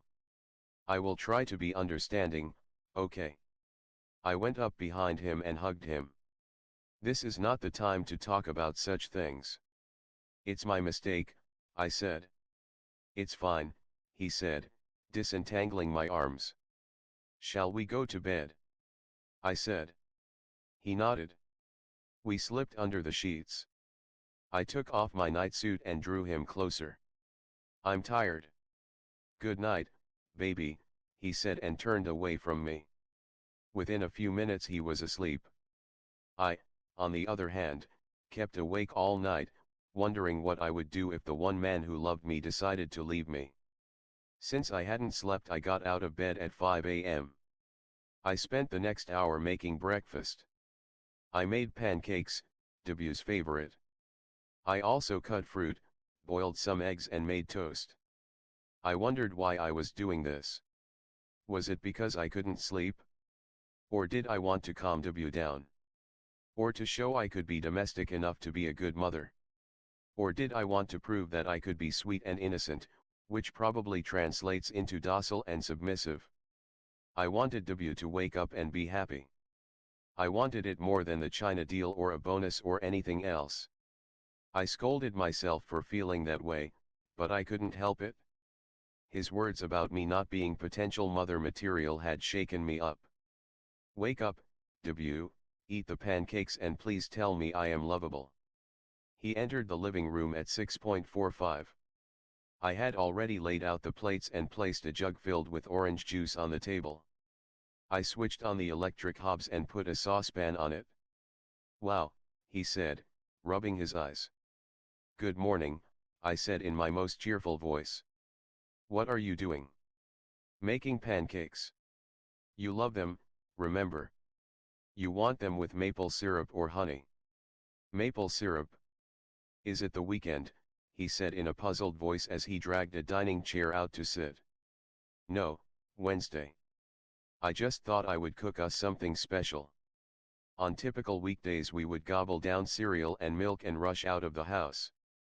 I put a plate of blueberries, raspberries, and blackberries in front of W. Fancy, he said. Berries are good for you. Start with this while the pancakes get cooked. He waved his hands. Don't you have to go to work? He said. I do. You had an important meeting in the morning, right? Yeah. I will have breakfast with you and then get ready. The smell of buttery dough filled the living room. The pancakes turned golden brown. I arranged 2 of them on a plate, drizzled maple syrup on them. I cut a banana into thin slices and arranged them around the pancakes. How about you? W said as I gave him his plate. I am making more, I said. Does he think I am less hardened now? I wondered. He ate in silence, perhaps wondering if this was a dream. I made my pancakes and sat in front of him. They are delicious, he said. Thank you. I should say thank you. You put in so much effort. What time did you wake up to make all this? 5. Just an hour earlier, I lied. I hadn't slept at all. You do look tired. It's okay. I will be fine. I cut a piece of pancake. Radhika, I want to say something, W said. I know you will say sorry. It is okay, I said to myself. He must feel guilty now after he saw how much I care for him. What? This is really sweet. Thanks. So are you. A sweet gesture for my sweet boyfriend. Thank you, Radhika. This is really sweet but what? Today you are making breakfast like this. This is awesome. But I am not happy. Not happy about what, baby? Us. Why? Is this about last night? We were both angry, I said. I found it difficult to swallow the slice of banana in my mouth. It's not just about yesterday or about being angry. I have been thinking about it for many days. Weeks, actually. Really? And you didn't discuss it with me? I said. I felt a little stupid about cooking all morning. There is nothing to discuss. I know I am not happy. You are bored of me. Don't be stupid. So. I am being calm, okay. But I have an image of the wife I want. The mother of the kids I want. I am not judging you, but I think I want a housewife.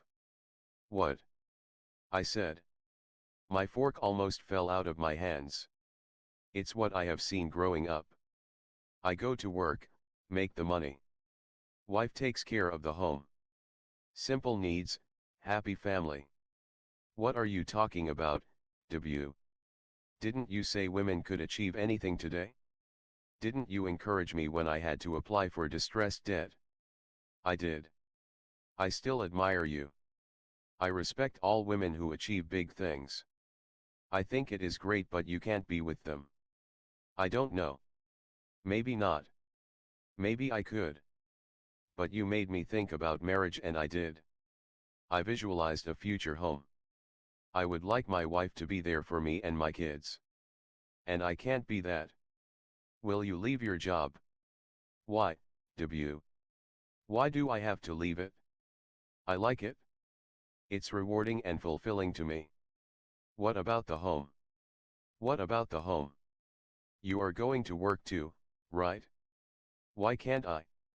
Oh, So you want to work and I stay at home. I didn't say that, but why do I have to choose one of the two? I get it. What, W? You make more money. I should quit my job, right, not the high-flying you. Will you stop it? Stop calling me high-flying or whatever. When you do well I am happy for you. Am I not? Why can't you be? He looked at me once and then sideways. I let out a deep breath and spoke again, as calm as possible. Nobody needs to quit if they don't want to. We can still have a good happy family, I said. W kept quiet. I could tell my words did not convince him. Say something, I said, putting my cutlery down. He remained quiet, continued to eat in silence. Tears welled up in my eyes. I wiped them with a tissue. He placed his hand on mine. Don't cry, he said. Don't make me cry and then say don't cry, I said, my voice breaking.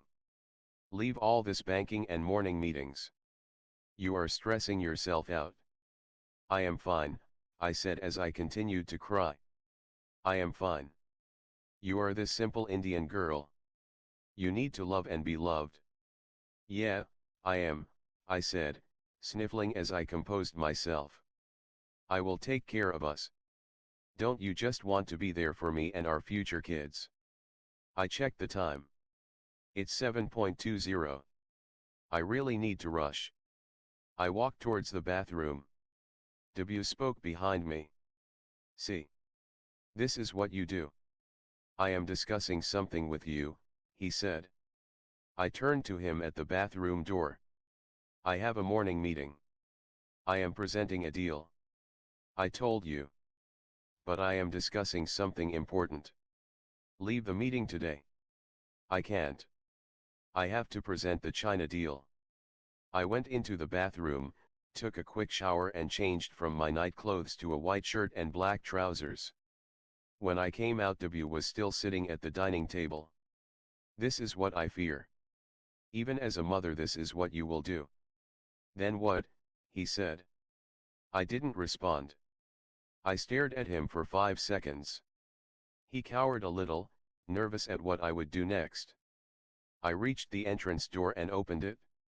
I stepped out of the house.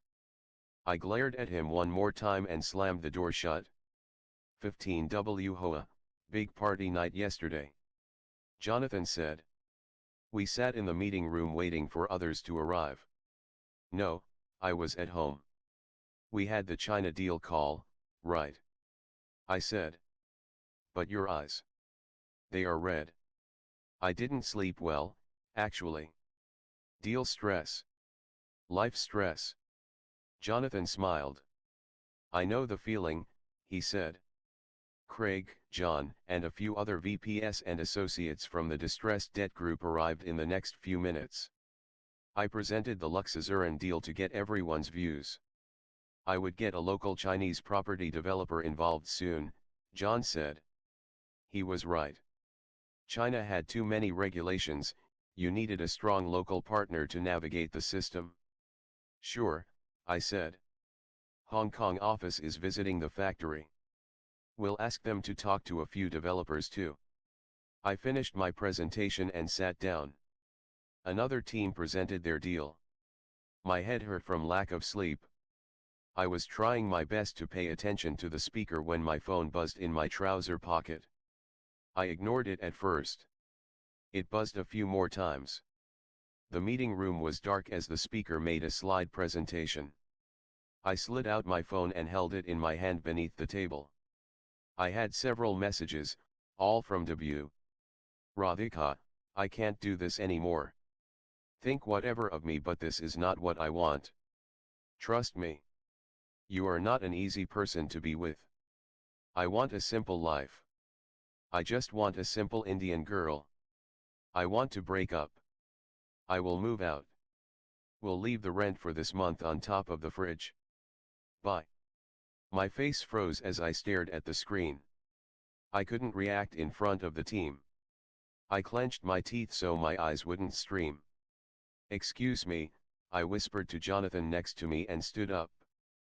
I need to step out, I whispered and tiptoed out of the meeting room to confront the darkness I faced in my life. I went to the ladies' room and reread the messages. I called W. He cut my call. I called twice again. Can you call me? I sent him a message. He didn't respond. I came back to my cubicle, sat in my seat and covered my face with my hands. Tricia, a 60-year-old American secretary in our group, glanced at me. You okay? I nodded, my lips a flat line. Just tired, I said with effort. Are you going to call me? I sent a message again. There is nothing to talk about, he replied. I called him. He cut my call again. Am busy, his message said. What could be more important than this? I responded. Can you leave me alone, please, came his answer. My eyes welled up. I didn't want to cry in the office. I sucked in my breath. We have lived together for 2 years. Is it that simple to end it? I sent him a message. I should have ended it earlier, he said. I called him. He picked up. I have told you I can't talk. Stop calling me, please. Can we talk later? I pleaded as my voice began to quiver. I really have to go. Bye, he said. That was that. My face red, I knew I had to leave the office before I disintegrated. I am just going out for a walk, I called out to Tricia. Feeling a bit uneasy. Fresh air will do you good, Tricia said. Tell Jonathan to call on my cell if he needs me. I stepped out of 85 Broad Street. The sun shone bright, taking away a bit of the chill. It was a beautiful day weather-wise, but it felt like my worst day in New York so far. I felt like calling him again, but resisted the temptation. I kept staring at my phone, hoping he would call me back. He didn't. I roamed up and down Wall Street a dozen times. I didn't have anyone like W in New York. Sure, I had some friends at work and outside. However, I couldn't imagine the city without W. Maybe he is just upset, I told myself. But he had seemed so cold and firm when he spoke to me. I went back to work after an hour. I somehow finished the day. I didn't eat any lunch. I left the office at 5 in the evening and took the subway back and reached home. I switched on the lights of the living room. I went to the bathroom. I saw the counter didn't have W's perfume or his beard trimmer. The clothes hook in the bathroom did not have any of his clothes. I went to the bedroom, opened the closet, nothing. I felt like someone had kicked me in the stomach, hard. No, this is just a nightmare. I didn't sleep all night, so I am imagining all this. I sat on the bed and stared at the empty closet. Then I cried. And cried. Till my eyes were as empty as W's cupboard. Please, W. The house is so empty without you, I said. I held onto the pole in the subway compartment. W had left home 5 days ago.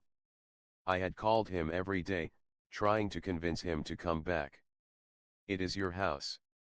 You stayed there alone before me, right? W said. Yeah, but now it is our home. It's not. It's rented. Too much rent, if you ask me. The train shook as it shifted tracks. I found it tough to balance myself. You know what I mean, I said. It's okay. You will get used to it, he said. I can't. Please, W. Don't you miss me? I said. A part of me felt horrible for groveling before him like this. I teared up in front of everyone in the subway. I am just a habit. Trust me, W said. My stop has come. I will call you from home, I said and hung up. It gave me an excuse to call him again after a while. Maybe he would be convinced this time. How desperate are you? Mini-Me said. Yes, so I am a little desperate, but only for love. There's nothing wrong in being desperate for love, right? At home I sat on the bed and called him again. He took my call. I heard noises in the background. I've come out for drinks. With office people. Can we talk later? Talk to me for 2 minutes, please, I said. The house felt lonely as hell. I needed him near me, if not in person, then at least on the phone. Come on, chat. But only 2 minutes, he said. Of course, like an obedient slave, I agreed to whatever scraps he offered me. What's up? He sent me a message. How was your day? I replied. Was fine. Is that what you wanted to say? I can't sleep at night. You should. I beg you, come back. Not that again, Radhika. Please. Have told you my decision. What is my fault? Just tell me. I will change myself. It's fine. You want me to not work? Leave my job? Just say it. Do whatever. Your life. Debut, please. Listen, office people here. Got to go. Bye. He didn't respond after that. I opened the fridge, found a bottle of white wine, poured myself a big glass. Then another and another. I sent him a message in my drunken state. I love you, debut. He didn't respond. I will do anything for you. Nothing else matters, I sent another one. Love you, debut. More than anyone else, I continued my message barrage, as the wine inside me meant I had no limits anymore. From desperate I had now moved to full-on pathetic. I saw the typing notification on WhatsApp. He was going to respond. Joy filled me in anticipation of his response. How do you say stop bothering me nicely, came his reply. I poured myself a fourth glass. I needed to pass out and, well, not bother him anymore. 16 a month after debut left we closed the Luxazuran deal. The China factory site did have real estate potential. With the right local partners, we could see a good profit on the deal in 2 years. We had closed a complicated deal. Jonathan wanted to celebrate. I am buying a round of drinks. Harry's at 7, he said to Craig and me in the afternoon. Craig did thumbs up from his cubicle. Radhika, you on? Jonathan said. I gave him a blank stare. In the last month I had worked on autopilot. I showed up at the Goldman office in the morning, sat in my seat, worked on my computer and left post 8 in the evening. I wanted to reach home as late and as tired as possible. If I had spare time or the energy to think, I would message and call debut. He had stopped taking my calls or responding to messages some time back. But it didn't deter me. I didn't socialize with anyone. I ate cereal with milk from Tetra Paks for breakfast and dinner. I skipped lunch. I spoke very little to Mom. And when I did, I asked her meaningless questions like what she had made for dinner or what the temperature was in Delhi. I slept no more than 2 to 3 hours a night. The rest of the time I stared at the bedroom ceiling or watched American TV infomercials about slimming products promising eternal fitness and happiness. Hence, when Jonathan asked me a simple question, it didn't register with me. You don't have plans this evening, do you? Jonathan said. I shook my head. I didn't have plans. I will never have plans. Come for drinks at Harry's then. Luxazuran deal closing drinks. Sure, I managed to say. Of course, heartbreak, alcohol, and I are an explosive combination. Everyone celebrated the end of all the hard work on the China deal with champagne and martinis. I drank my glass of wine to kill the pain that just would not go away. I couldn't believe I loved this guy so much. I tried to find reasons to hate him. How he used to sit watching TV doing nothing. How he would not shower on weekends until the evening. How he would scan the menu to order the cheapest dishes. Yeah, he isn't worth it, Radhika, I tried to tell myself. It didn't work. In fact, the things that annoyed me about him made me miss him more. I slipped to one corner of the bar with my second glass of wine. I watched my colleagues chat and laugh from a distance. I listened to the song playing in the bar. It was Passengers Let Her Go. You only need the light when it is burning low, only miss the sun when it starts to snow. How did Passenger know what I was going through? God, I missed W. I wanted him to hold me like he did every night. It meant more to me than any stupid job or stupid deal. What's up, Radhika? Jonathan came up to me. Come join us. In a bit. Taking it easy. Plus, I like this song. Staring at the ceiling in the dark, same old empty feeling in your heart, cause love comes slow and it goes so fast. Jonathan raised his glass. I raised mine as well and touched it to his. I could quit this job. Sure, that's what W wanted. Enjoying yourself in the distressed group.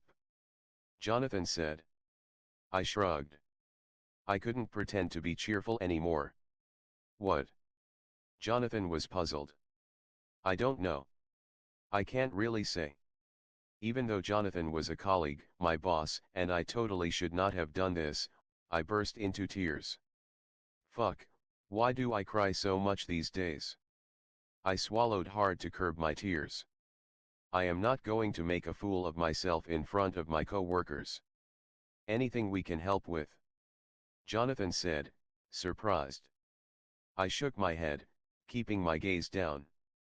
If there is one thing Americans understand, it is not to invade someone's personal space.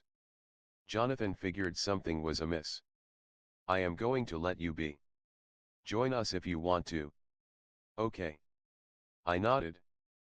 Thanks, I mumbled. I decided to quit my job. No deal or company or job was worth it. I only enjoyed all this when I had W. I needed love. Unfortunately, Goldman doesn't hand out love at bonus time. I debated whether I should tell Jonathan now. However, he seemed to be having a fun conversation with Craig. I didn't want to spoil anyone's mood. I did bottoms up on my third or fourth or fifth glass of wine. I tried to call W to tell him about my decision to quit work. He didn't pick up. I decided to tell him face to face. I gestured to Jonathan that I needed to go. He gave me an understanding nod. I came out of Harry's. The wine made me feel weightless, airborne. At a florist kiosk on Wall Street I bought a dozen dark red roses. I checked the time, 7:30 p.m. and hailed a yellow cab. Tiffany on 5th Avenue, please, I said. I reached the Tiffany store just a few minutes before its closing time. Rings, for men, I said. The polite salesperson took out several gold and platinum rings. I chose a classic men's platinum band. Excellent choice. That would be $2,000, the salesperson said. I took out my credit card. Thank you. Would you like it gift wrapped? He said. Yes, please, I said. I rushed out of the store and hailed another cab. Brooklyn Heights, please. The taxi took the FDR, crossed Brooklyn Bridge and entered Brooklyn. It took me 40 minutes to reach W's building. He had moved back to his apartment with his old roommates. The elevator of his building had shut down for temporary repairs, so I climbed up the 5 floors to reach his apartment. I was about to ring the bell but paused. I wanted to give him a complete surprise. I had come with news of a resignation, a bouquet of roses and a ring. I wanted him. I was ready to be his girl, just the way he wanted me to be. I lifted the potted plant outside his flat. I found a bunch of house keys under it. I opened the door. It was dark in the living room. I switched on the lights. I wondered if anyone was home. 2 bedrooms had their doors ajar. These belonged to W's roommates. I walked up to the 3rd bedroom, his. I could hear music. Yep, W was inside. I knocked twice. I don't think he heard it. Had he gone to sleep while listening to music? I checked the house keys. I tried them one by one on the bedroom door with my right hand since I held the bouquet and the blue Tiffany box in my left. One of the keys worked. I gently opened the door. I just wanted to slip into bed with him. A tiny bedside lamp was switched on. It took me a second to process what I saw. W and a white girl lay there naked, intertwined with one another. I couldn't breathe. In hindsight I realize I should have shut the door and dashed out. Instead, I froze. What the fuck, W said as he saw me. Sorry oh fuck, the American girl said as she saw me. She had a large tattoo of a bird on her left upper breast. She also had a pierced upper lip. I don't know why I stood there and noticed all this and did not just run out. Radhika, W said. I started to shiver. You know her, the girl said. Huh. W said as he visibly wondered what to tell her. Used to. What are you doing here, Radhika? Nothing, I said. My face was on fire with embarrassment. What the hell was I doing here anyway? With a bouquet and Tiffany box in my hand? Then, in a second, I was gone. I turned around and ran out of his house. I don't know if he came after me. I don't think he did. Not that I looked back. I simply ran and ran, down the stairs and on the empty streets. I wanted to disappear into thin air. In the middle of the road I prayed for a cab, but none came. Don't cry, don't cry, don't cry, Radhika, I mumbled, rocking myself. I had to keep it together until I reached home. Or at least until I found a taxi. My hands trembled, my knees wobbled. Don't, Radhika, I said out loud even as I let go. My legs felt weak. I kneeled down on the road and cried. I didn't just cry, I howled. A couple of people from the ground floor apartments peeped out from their windows to look at me. I didn't care. Where did I go wrong? I looked at the sky. I am sorry, God, but what wrong did I do? The image of W with the tattooed white girl wouldn't vacate my head. An NYPD police car came up on the road and stopped near me. You all right, lady? A cop spoke to me from inside the car. I looked up at him and nodded. You live here? No. Tribeca. You want to go home? I nodded. Come, we can drop you at the subway station. I sat in a police car for the first time in my life. 5 minutes later, he dropped me at the Clark Street subway stop.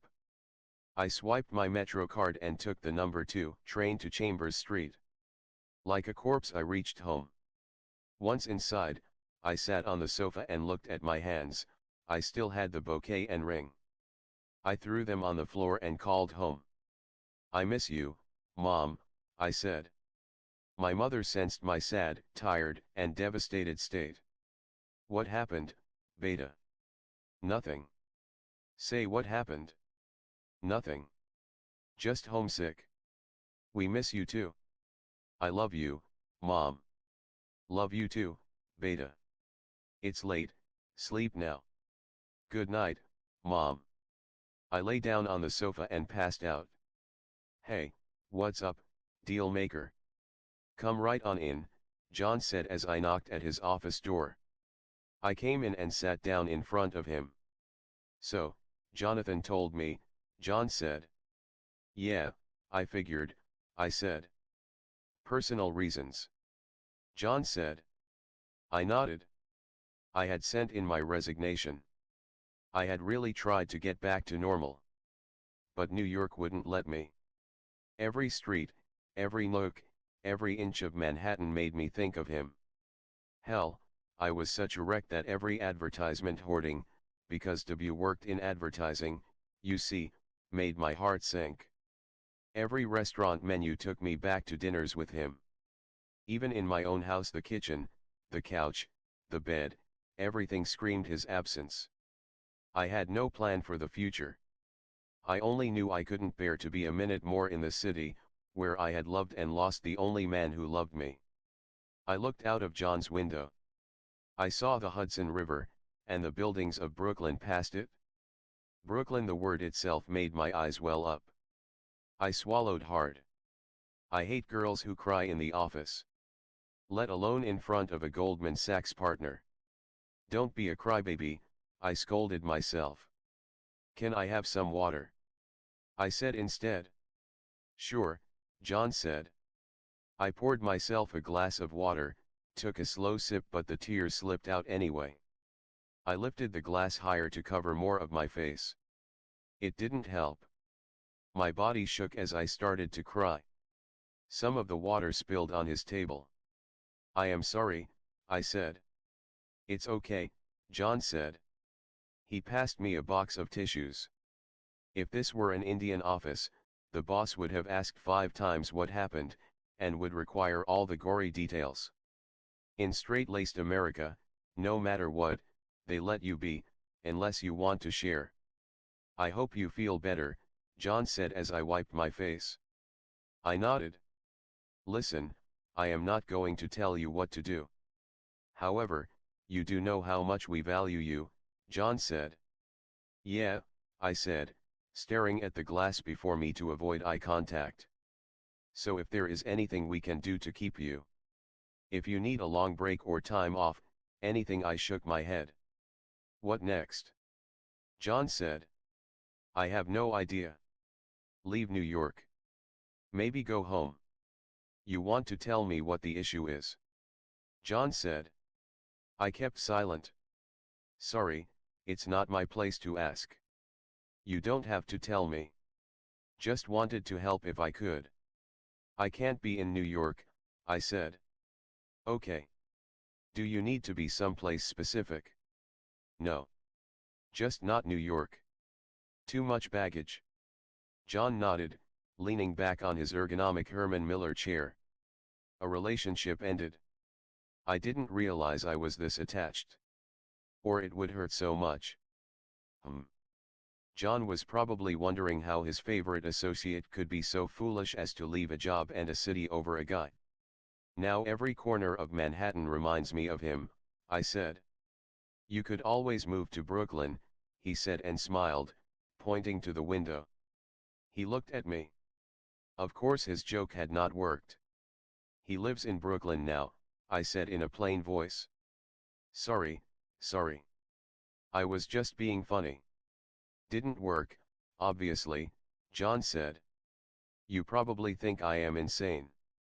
To throw away a career for a guy. That too, a guy who is not with me anymore. I don't judge people.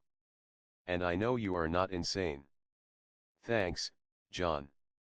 Anyway, I want to thank you. I have had a wonderful experience, I said as he interrupted me. Wait. How about we keep you? But we transfer you. Transfer. To another office within the group. Where? Wherever we have offices. Your last deal was that China one, right? Yeah. Luxazurin. So that deal needs to be monitored until we exit. You could do it from Hong Kong. That will get you started. Plus, find new deals there. Asia is growing. Hong Kong. I said. That's as far as it gets from New York, by the way, on this planet, he said and smiled. You are saying I could transfer to distressed debt in Hong Kong? I said. I could make some calls, John said. See if they can accommodate. John was being modest. A partner of his stature calling the Hong Kong office meant they would oblige him in a second. I know nothing about Hong Kong. Lots of Chinese people, John said. Seems like a fun place from what I have seen during my travels. I already submitted my resignation. I sent you an email. I have already deleted it, John said, clicking a button on his computer mouse. Both of us smiled. Thank you, John. Thank you so much. I will call Neil. He is the partner there. You know him? John said. Not much. He did a session during associate training, right? Smart guy. I will talk to him. How soon can you move? When is the next flight? 17 JFK, please, I said to the cab driver. I sat in a yellow cab to the airport. It was almost 5 in the evening. Finally, the movers had left and I had surrendered the keys to my Tribeca apartment. My new job offer had come through, with only one brief call with Neil as an interview. Given John's recommendation, Neil said this was a formality and more a welcome to Hong Kong call.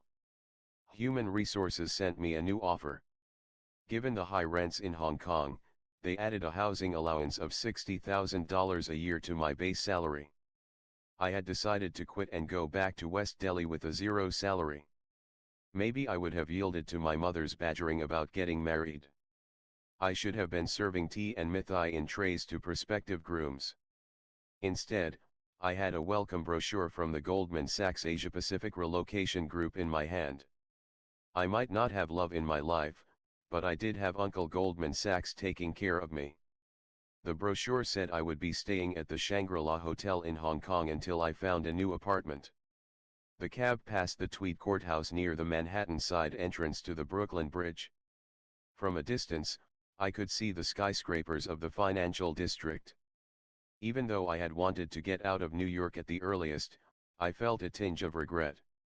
I had become attached to the city of my first job, first boyfriend, first independent home and, well, first breakup. Could you stop here for a second, please? I said as the cab reached the bridge. The driver slowed down the cab. Can I walk across the bridge? You can meet me on the other side. The entire bridge? That will take you half an hour. I have time. Can I have your number? He gave me a business card with his name and number. I am gonna have to keep the meter on, he said, chewing gum. Sure, I will call you when I reach the other side. I stepped out of the taxi and climbed the steps up to the pedestrian walkway of the bridge. The Brooklyn Bridge is an old cable-stayed suspension bridge in New York City. Completed in 1883, it connects the boroughs of Manhattan and Brooklyn by spanning the East River. Around a mile long, it has a pedestrian walkway in the middle, above the automobile lanes. If you have seen movies set in New York, you would have probably seen scenic shots of the Brooklyn Bridge. I began my walk. The orange-colored sky at sunset and Manhattan's skyline on my left seemed like a perfect last memory of the city. The peak hour traffic passed below me. I noticed that the bridge with its trusses resembled the Howrah Bridge in Kolkata. Pain cinched my heart. Kolkata reminded me of Debut. I had told myself to not think of him. That's what sucks about love. It takes away your control over your thoughts. Any trigger, anything that somehow could be connected back to Debut, would spark a fire of memories inside me. I just wanted my last walk in the city to be peaceful. Alas, no such luck. I approached Brooklyn. I wondered if Debut would be home already. Or if the tattooed white girl would be waiting for him. One of his roommates had told Avinash, who then told me, that the girl was a waitress at Chipotle, a Mexican fast food chain. I didn't ask further. I wondered if he loved her so much that he never thought of me. Or did he miss me? Focus on the walk, breathe, I told myself. Why doesn't the brain listen once in a while? Why can't it just take in the beautiful view? Isn't it the brain's job to figure out a way to avoid pain? So why is it only generating thoughts that kill me? I reached the midpoint of the bridge. Tourists took pictures of the panoramic scenery. I took out my phone to take a last snapshot of New York as well. After I clicked the picture, I opened my WhatsApp. I don't know why I did it, but I checked Debu's profile. He had the same picture as always, of him posing next to the lake, in Central Park. He was online. I took a deep breath, typed hi and pressed send. He read my message but didn't respond. I didn't want him to think I was chasing him again. I typed another message. I am leaving New York. You know the most annoying thing in the world? When it says typing on WhatsApp but then the typing vanishes. I have a cab waiting. Debut, say what you have to say fast, please, I said in my head. Good came his response. Could he be any meaner? So okay, I had barged into his apartment. I had even entered his bedroom. Sure, he was mad at me. But did he realize that the person he'd lived with for 2 years was leaving the city, the country, or even the continent? I meant I am leaving now. On my way to the airport. He then did another mean thing you can do on WhatsApp. He sent me a thumbs up smiley. Who made that stupid smiley? What the fuck is that thumbs up supposed to mean? Like an idiot I continued to send message after message. All in the hope of a scrap of emotion or validation. This man had the ability to make me feel wretched in seconds. I am moving to Hong Kong. Great. More money for you, I hope. Really? He had to say that? I decided to ignore his snide comment. So I am leaving New York forever, I said. I meant, I love you so much, this is what I have to do to get over you. And I am so lonely and scared, can you please say something nice before I go to a strange country, I beg you. He did not respond for a minute. I checked the time. I had to reach the other end soon. I sent him another message to prompt him to respond. Just wanted to let you know. No chance of me bothering you now, I guess, I said. I am groveling now. At least say something nice. Thank you for that. This way you can achieve your goals. And I can find someone caring, he said.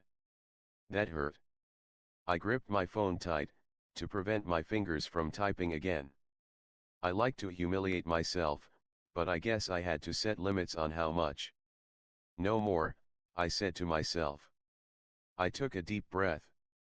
On an impulse, I tossed my phone into the East River. Tourists around me gasped in disbelief as I tossed a working iPhone into the water. The next minute I felt stupid. However, it ensured I didn't have a phone on me for the next few hours, particularly at the airport. Of course, I could have simply deleted his contact. However, that wouldn't stop me from expecting him to respond or from checking my phone every 2 minutes. No, I had to toss that humiliation device into the river. People with little emotional self-control must take drastic steps. I resumed my walk towards Brooklyn. As I stared at the wooden pathway, a question crossed my mind. Damn, how will I reach the cab driver without my phone? I did manage to find the taxi by borrowing a tourist's phone and using the card the driver gave me. In 20 minutes we reached JFK Airport. Terminal 7 please, Cathay Pacific, I said to the driver as we approached the airport driveway. I checked in and waited to board in the Cathay Pacific lounge. A part of me felt glad I had lost my phone. If I didn't I would be calling W right now. I thought about his curt responses.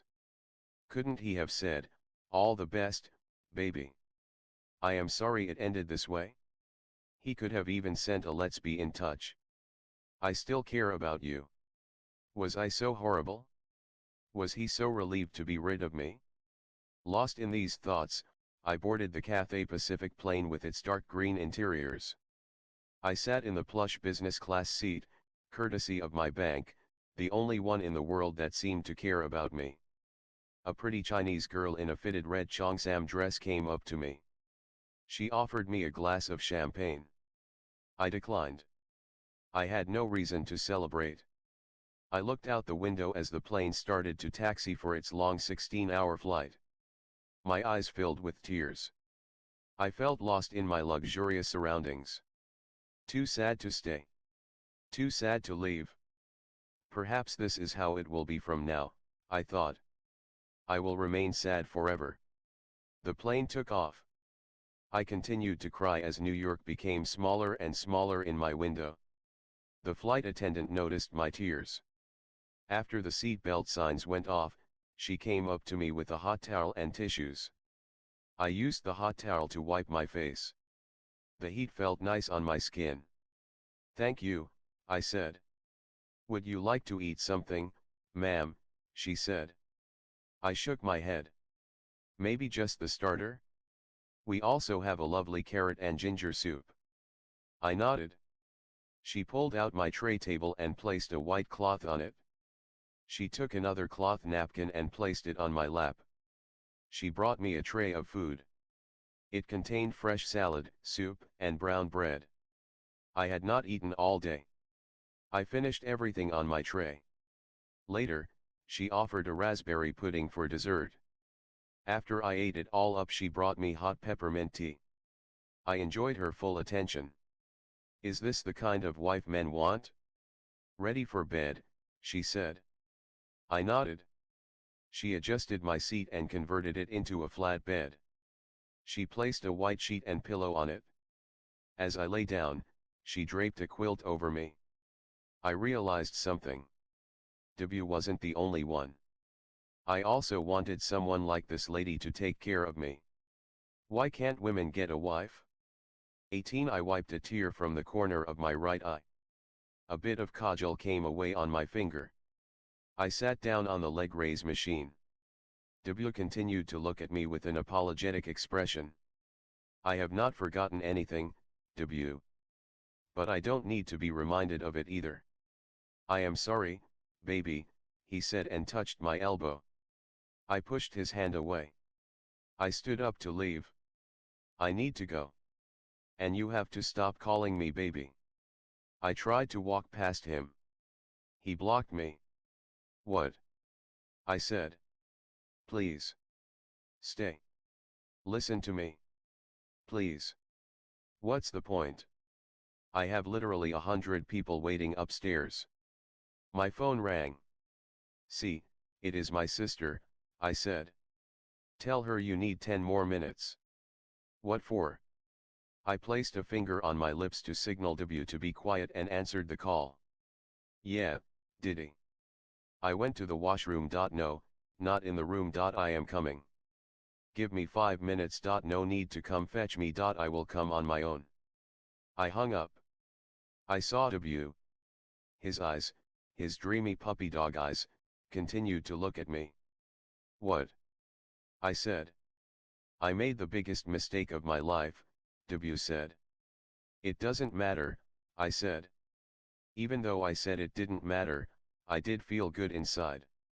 At least he finally felt some regret. You were the best thing that happened to me. Seriously, W said. Why? That white chick didn't work out. Who? That girl. Who was with you when I know? We tried. There was no intellectual match. Oh, you care about a girl's intellect too now? Of course I do. I always did. That is why I liked you. That is also why you dumped me. I told you. I made a mistake. A big mistake. Monumental mistake. You said my job would harden me. What else did you say? You had a vision for the mother of your kids. You wanted me to quit working. I am sorry. I became a little insecure. Oh, really? Now you realize it? You weren't a little insecure. You were monumentally insecure. I realized my volume had increased. A bodybuilder type white guy stared at us through his bicep curls. Do you have any idea how much I loved you? I said. He kept quiet, his head down. I noticed the thick curls on his head. I continued, I was ready to quit my job. Just to make you happy. I came to Brooklyn to tell you I would resign. I wanted to propose to you that night. You wanted a simple family. I was game. I even bought a ring. You did, he said, looking up, his eyes wide. I shook my head. All pointless, W. My family is upstairs. Can I go now? And I suggest you leave go soon too. He grabbed my hand. I extracted it, almost in reflex. What are you doing, W? My would-be in-laws are in this hotel. I know. And then he did something I have never seen him do. He started to cry. Puzzled gym trainers must have been wondering why a grown-up man was crying in their gym even before he had begun to exercise. "Don't make a scene, debut," I said. I tried to remain unaffected, but to see him cry like this choked me. He knelt on the floor. "Please, baby. Please, I beg you," debut said. "I have come all the way from New York." I looked around. The last thing I wanted was anyone noticing us. I held debut by the shoulders. "Get up, please." I pulled him up. I handed him one of the hand towels kept in the gym. He used it to wipe his face and compose himself. "Stop being the victim here, debut. Remember how you treated me? You would not take my calls. You were rude on messages." He nodded his head vigorously. You were, I searched for the right word. "An asshole." "Yes," he said. "Good. So now, you are doing these tears and trips. But how did you treat me earlier? Even on my last day. I still remember. You sent me a thumbs up smiley. That's it?" I said I will miss you 10 minutes later. You didn't reply. You did. Yeah. Why didn't you reply? I tossed my phone in the river. What? I shook my head and threw my hands up. No point digging up the past. Why not? After you, I tried to be with several people. I dated other girls. Nobody connected with me like you did. Nobody had the complete package of qualities like you. You are smart, caring and humble. You are easy to live with. You kept our little apartment so well. I still remember how you gave me that surprise party when I got a promotion. Which girl does that? Anger filled me. I wanted to slap him. My arm tightened. What? You want to slap me, right? Do it. I looked around. Everybody seemed busy with their own exercises. I lifted my hand and slapped him hard across his cheek. Ow, he howled. You actually slapped me. I flexed my fingers, my hand hurt. Now you tell me all that? You couldn't say it earlier? I gave you surprise parties, yes. But how did you react when I got my first bonus? Like a dick. Exactly. Where did your feminism go? My feminism didn't go anywhere. My masculinity did. I told you, I felt insecure. How can my girl make 3 times as much as I do? So what? I work in a bank. It pays better. You chose your passion, advertising. Why did you have to compare? Wasn't it all our money? My phone rang again. This was my mother. Bye, debut. 2 minutes. Please. I cut the call. What? I said. I didn't value you. I am sorry. I had to lose you to realize how amazing you were. Like that Passenger song. Let Her Go. I knew that song. I had cried to it.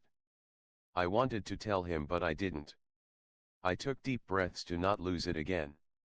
I had to remain serene for dinner, like a good Indian bride should be after bhajans. Well, too bad. Anything else? Have a safe trip back otherwise, I said. I have a plan, he said. Plan? Yeah. Swap the groom. What? I said, my hands on my hips. I understand you have your entire family here. You can't stop the wedding. But I am ready. I want to marry you right here in Goa. I will call my parents from Kolkata, maybe some close relatives, and I cut him short. Hold on there. What did you say? We get married? Right here. Ask yourself, Radhika. I am your first love. Sure, I made a mistake. But I want to amend it. I want you more than anything else in the world. So I can get married now. Your parents will freak, but at least they'll know it is not a cancelled wedding. The boys sighed, yes, They will be upset too. But I will handle it. You have really thought it all out. I had time on the long flight here. I realized I couldn't lose you at any cost. And what makes you think I want to marry you? Because I know. Deep down, you still have feelings for me. I will keep you happy, Radhika. Do whatever you want. Just be with me. I sat back on the leg press machine again. I covered my face with my palms. This wasn't happening. No, I couldn't be facing this. This is a horrible dream, I told myself. When I remove my hands from my face, W will be gone. However, he stood there, looking at me like he did years ago when we first fell in love. Just agree and I will handle everything else. This is not a joke, W. My entire family, Brijesh's entire family, is here. Brijesh is the person you are getting married to. Yes, I said. Did I just show that I was considering W's idea? Was it just about how to manage the family embarrassment now? I am here for you. We can go back to how we were. Remember our tiny apartment? Of course, I said, my voice softening. My phone rang again. They will send search parties for me. I will wait for you. Will you think about this and let me know? W said. I don't know. My mind is not working. I better go. I am in the resort across the road. They didn't have rooms here at the Marriott. I know, I said. Thank God for small mercies. Day 4. How are you? Brijesh smiled at me. We were on the sandy beach for an early morning stroll. When he'd asked me out on a morning walk the previous night, he said he wanted to catch up before the relatives woke up. Sleepy, I said and yawned. I checked the time, 6:30. I am sorry. I shouldn't have made it so early, he said. No, it's fine. Once people wake up, chaos begins, I said. I had worn pink lycra leggings and a white top. He wore a gray tracksuit. We were both barefoot. Occasionally, the waves would splash high and run through our toes. Didn't sleep enough, he said. 4 hours. It is okay, I said. Sleep deprivation delayed my reactions to recent events. W had flooded me with messages all night, right from reminding me of our first date to asking me how long before I took a decision. The bhajans were wonderful. Such a great idea, Brijesh said. My mother's idea, actually, I said. Yeah, it just makes the whole event more pure, Brijesh said. Sure, especially pure if the bride goes to the hotel gym to make escape plans with her ex-boyfriend. Mehundi today then. Brijesh said. Yeah, I said. Not much for you to do. Oh, they have plans for me too. They will apply turmeric paste all over me. Marinating the groom before the roast. Both of us laughed. He held my hand, I didn't protest. How could I? We were getting married. He clasped it tighter, and although it felt a bit weird, I held his hand too, not merely leaving my hand in his. I wanted support, perhaps, to decide what I needed to do. You happy? Brijesh said. I looked at him. His smile was childlike. He was visibly thrilled to hold my hand. Yes, I am happy, Brijesh, I said. To make others feel better, women lie about their feelings all the time. It's amazing how easily it comes to us.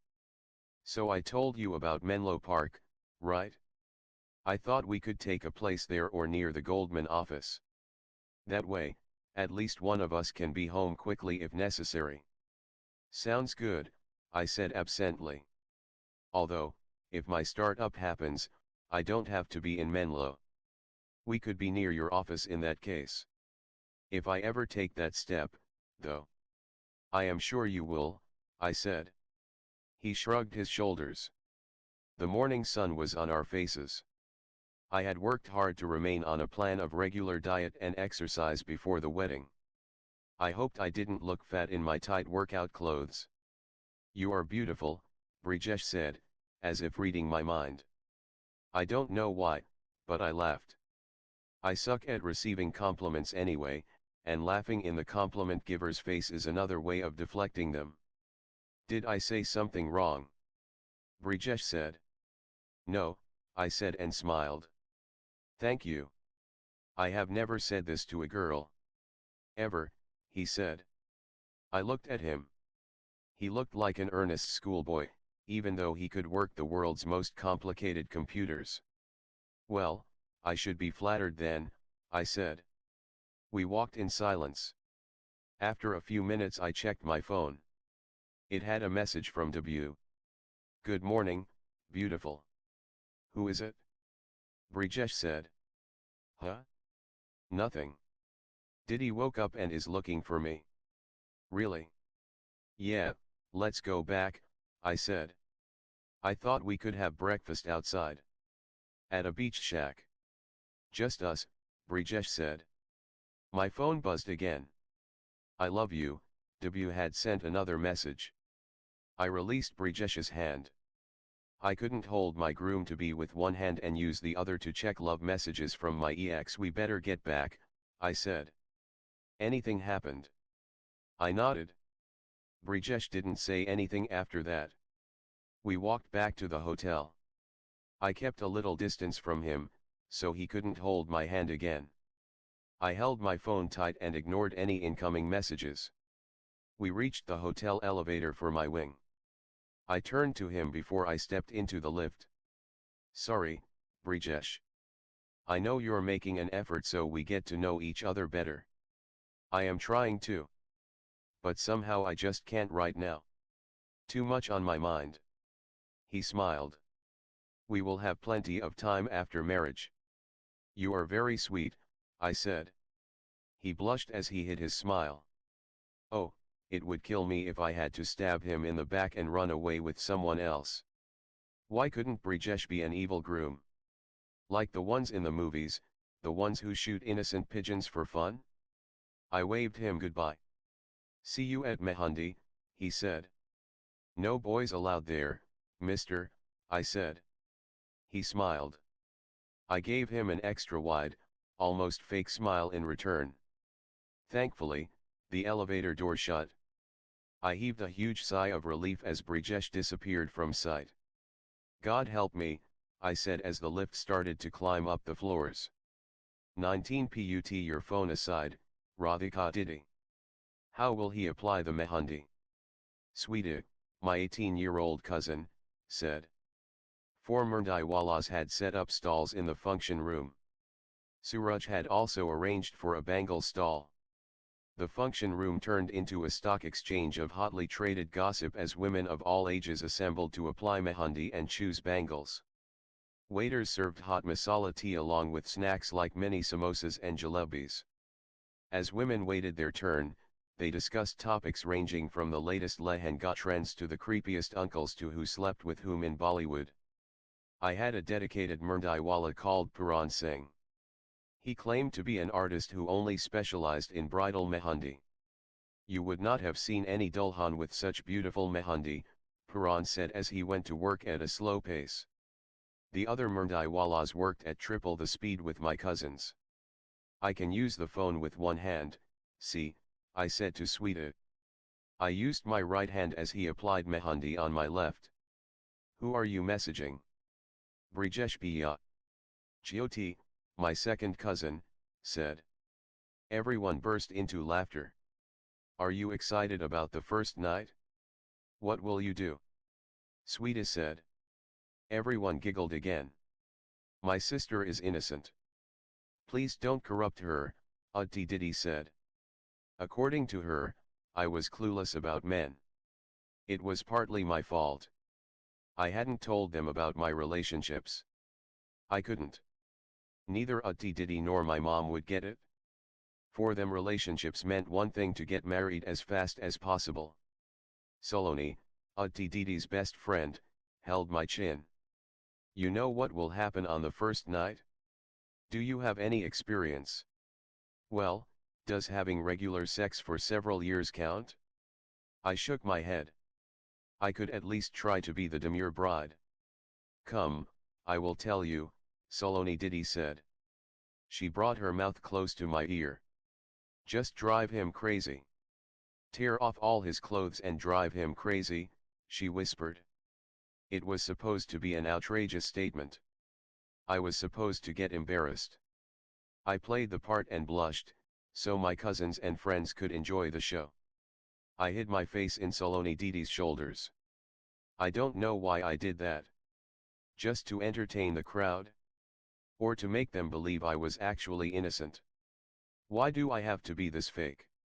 The girls finally left me alone as their turn came with the other Murdaiwalas. I checked my phone. Baby, I am waiting, Debu had sent me on WhatsApp. I know, I replied. It's not that difficult.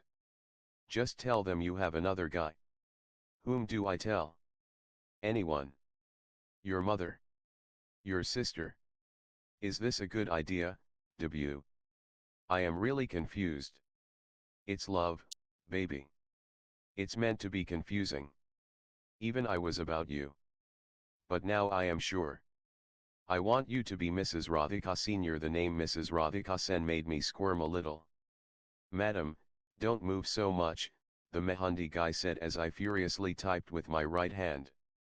Not sure if I will change my surname. Don't, he said.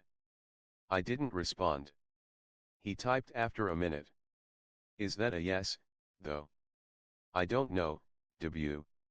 I am at my Mehandi. Hard to use the phone too. Baby, please, just say yes. I put the phone aside. I have been doing this for 20 years.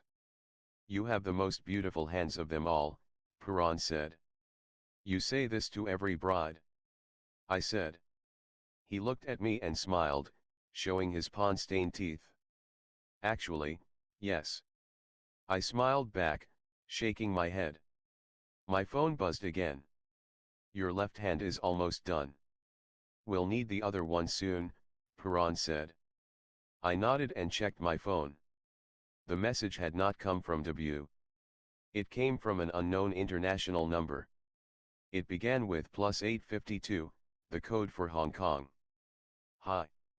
It's Neil, the message said. Madam, can I have your other hand? And don't move your left hand now. It has fresh mehandi, Puran said. Give me 1 minute, I said to the Murdaiwala. Hi, Neil, I replied. I heard you are getting married. In Goa. Yeah. Cool.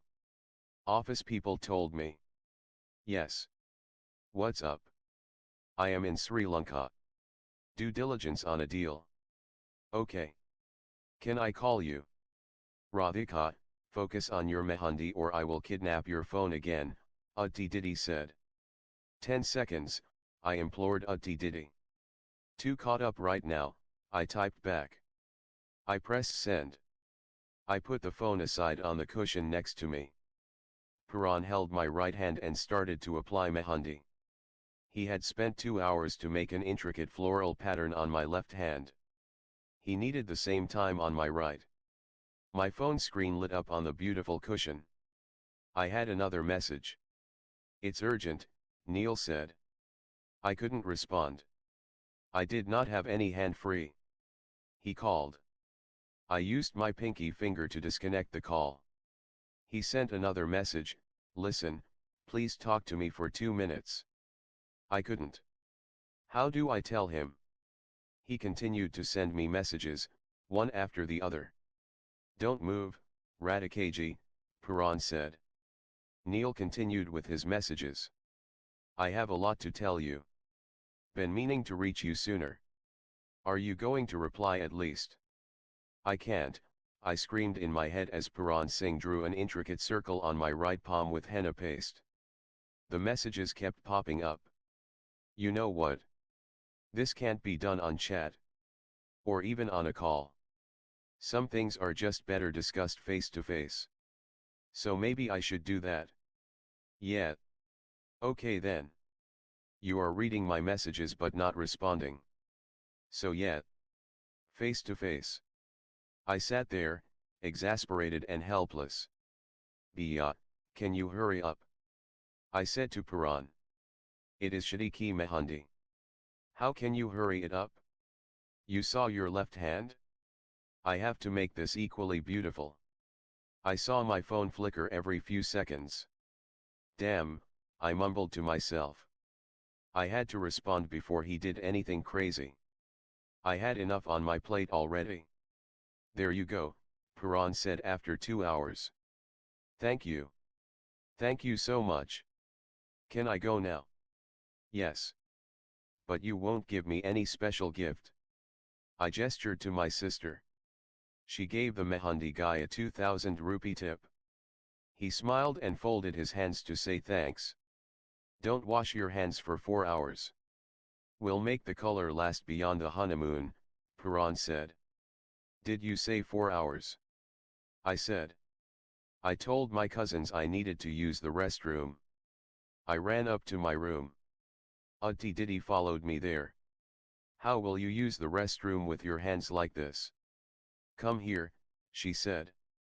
Auntie Diddy unfastened my salwar drawstrings. I will come in with you, she said, pointing to the bathroom. Fuck it. I am washing my hands, I said. No, wait, I ran into the bathroom. I placed my hands under the running water at the wash basin tap. The Mehandi stains were dark orange rather than the deep dark brown I could have achieved had I shown more patience. However, I needed my fingers. I had to respond to Neil and prevent another layer of chaos in my life. Hey. Sorry. Couldn't respond earlier, I hurriedly typed a reply. It's okay, Neil replied in an instant. What's up? I said. He called me. I picked up the call in the bathroom. Hi, I said. It's been so long since I heard your voice. What's the matter, Neil? How are you? Can you hurry up, please? What is it? I have something important to tell you. What? Like I told you, it is better in person. Not possible. Just tell me. You are in Goa, right? Which resort? Neil, I am with 200 people here. Can this wait?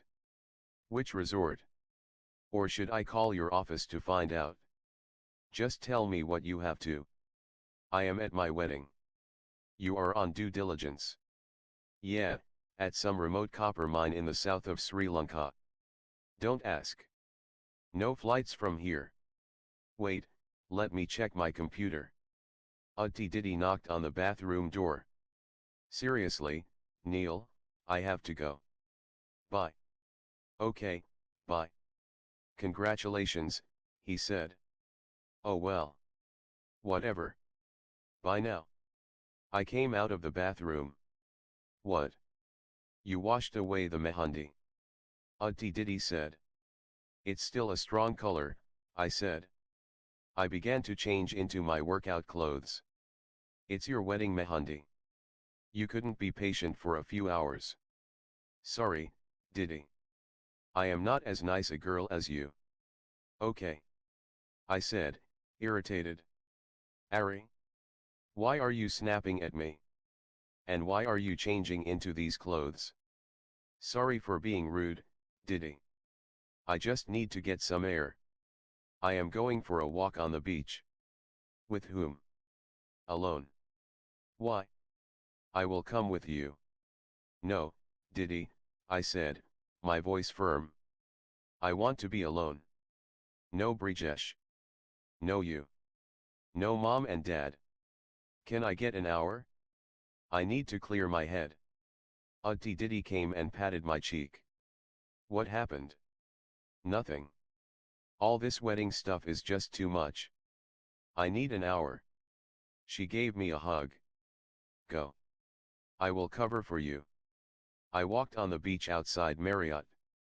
I continued further north until I had left the hotel behind. I saw that Brijesh had messaged me. I decided not to open it. I couldn't deal with anyone. I focused on the orange sun, which sank deeper into the water every minute. My mind was filled with thoughts. How did Neil find out? Oh well, it isn't difficult if you work in the same firm, even if in different offices. What's he doing in Sri Lanka? Making even more money, I guess. Why did he call me? Why didn't he tell me what he wanted to? What's with all the suspense? Radhika, a voice from behind startled me. W. I turned around. He wore a white printed t-shirt and Bermuda shorts. He came running to me, huffing and puffing as he caught his breath. Are you following me? I said. No, I stay in that property, he said and pointed to a hotel building at a distance. Don't stalk me. I am not. Oh really? I am just waiting for your reply. I hung out at the beach all day. Honestly, I saw you alone so I couldn't resist. Sorry. I looked around. I don't want anyone to see us, I said. There's a shack on the other side, nobody will find us. Can we talk? He said. No, W. Please, he said. I checked the time on my phone. 10 minutes, I said. We went to King's Shack on Miramar Beach. We sat on sea-facing cane chairs. The evening sea breeze cooled our skin. He ordered a beer. I had a glass of water. How was your day? He said. I showed him the mehendi on my hands. That's pretty. Thanks. What did you do? He lifted the left sleeve of his t-shirt. He had a 2-inch tattoo on his upper arm. It said Radhika. What the hell, W? I said. I had nothing to do all day. I decided to get one. I should have done it a long time ago. You are getting tattoos with my name while I get married to another man? Have you gone mad? I love you, Radhika. Call it madness if you want.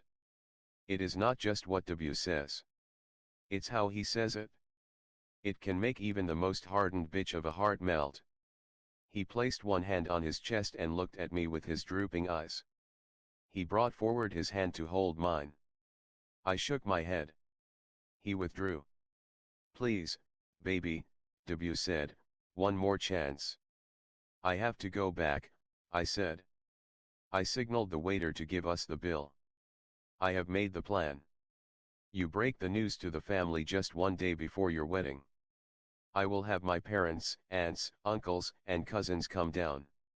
My parents will do the talking with yours. Don't worry. You just handle the boys' side.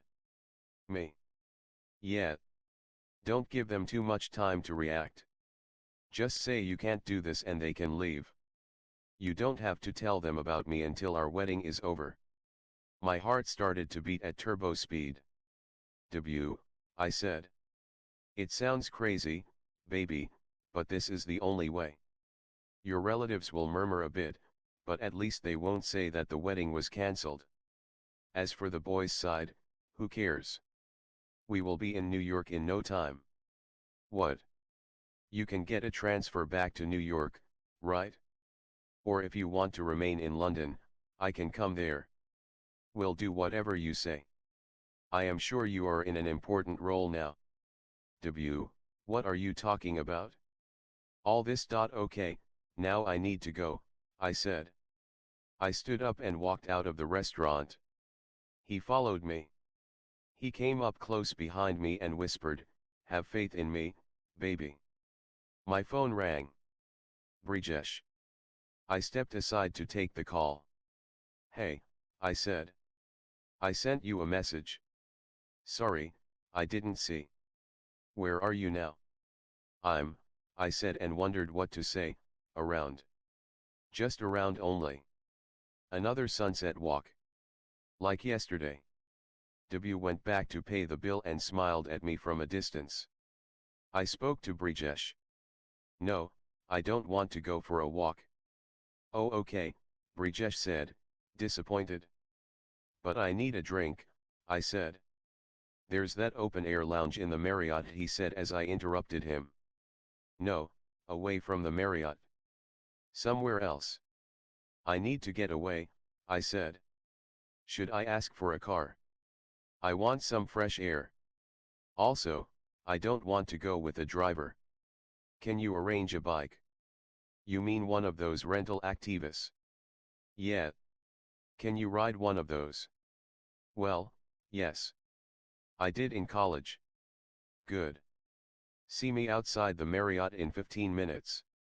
I hung up. All good, baby. Debut said, coming out of the shack. I am going out with Brijesh, I said. Oh, he said, sounding disheartened. I am not doing this to hurt you. You can hurt me. I hurt you as well. But please think. This is about our future. You can't be with a guy you don't love. All this is messing me up, debut. I need to breathe. Sure, baby. Take your time. Thanks. Now don't come near me. Stay put for 5 minutes while I walk away. He nodded. He opened his arms wide, asking for a hug. I looked around. Nobody could see us. I hugged him. He wouldn't release me. It feels so nice to hold you, baby, he whispered. It's enough, leave me now. Please, I said in a soft voice. 20 Artful, I said. The Activa wobbled on the bumpy road as we came out of the Marriott driveway. I haven't ridden one of these in 5 years, Brijesh said. I wondered if I should hold him from behind. I could, considering I would be his wife in 3 days. However, I didn't want him to think I was too easy either. I kept my hands on his shoulders instead. We passed down a narrow road between rice fields.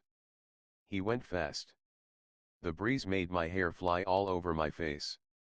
This is fun, I said. Great idea, Radhika, Brijesh said. Dump the relatives. Do our own thing. Where are we going? I said. Anjuna. That's where we hung out when we came on a college trip. 30 minutes later, we reached the rocky Anjuna beach and parked the bike. We walked for 5 minutes and reached a shack called Curly's. We sat on adjacent easy chairs, both of us facing the Arabian Sea. I removed my sneakers to rest my feet on the sandy floor of Curly's. Beer? Brijesh said. Sure, I said. He asked a waiter to bring us 2 kingfishers. 2 tables away, I saw another Indian couple. The girl wore red and white bangles on both hands, a wedding chudat. They had just gotten married. Must be their honeymoon. They held hands, but it seemed a little awkward. Arranged marriage, maybe. I looked at Brijesh. We would be a married couple too by this weekend. Brijesh smiled as he handed me a half-pint Kingfisher bottle. What did you tell your folks? Brijesh said. I told Utti Diddy that I am going for a walk with you. They don't know you are at Anjuna. No, I said, Mom will freak out. I sipped my beer. We watched the sun go down. A young singer at Curly sang and played the guitar. The Goan sunset became even more poignant with the music. The singer sang Justin Bieber's song, Sorry. Is it too late now to say sorry? Yeah, I know that I let you down. Is it too late to say I'm sorry now? The song made me think of Debut. He had come all the way from New York. Sure, he had been a jerk. But don't people make mistakes? Wouldn't most men react the same way if their girlfriend earned triple their salary? All he wants now is to marry me. Doesn't he deserve a chance? You seem lost, Brijesh said. Am I so boring? I shook my head. I scolded myself for letting my mind go back to W again and again. And why am I rationalizing his behavior so much? Is it again my female manufacturing defect, saying things like but isn't that what most men would do? Focus on the man you are with right now, Mini-Me screamed at me. No, you are not boring. It's a lovely place. Thanks, Brijesh, I said. I still didn't like his name. Hated it, in fact. Why did it have to be so unfashionable? Meet my husband, Debashish Sen versus Meet my husband, Brijesh Gulti. You. Girl, stop daydreaming. We came to Goa on a mechanical engineering college field trip. Engineering field trip to Goa. I said. Well, we convinced the college authorities there's enough industry in Goa. Like draft beer brewing machines. I said. He laughed. I admit it was a bit of a fraud. But we did visit the Goa shipyard and Vedanta's iron ore facility. For 10 minutes. 15 minutes. Rest on the beaches. But hey, we submitted a report and everything. I took another sip of beer. This is what happens at NET. Goa trips in the name of industry visits. I tut-tuted. Some of our classmates did go to the Billai steel plant. They hate us till today. We laughed together. Okay, I can do this, I told myself.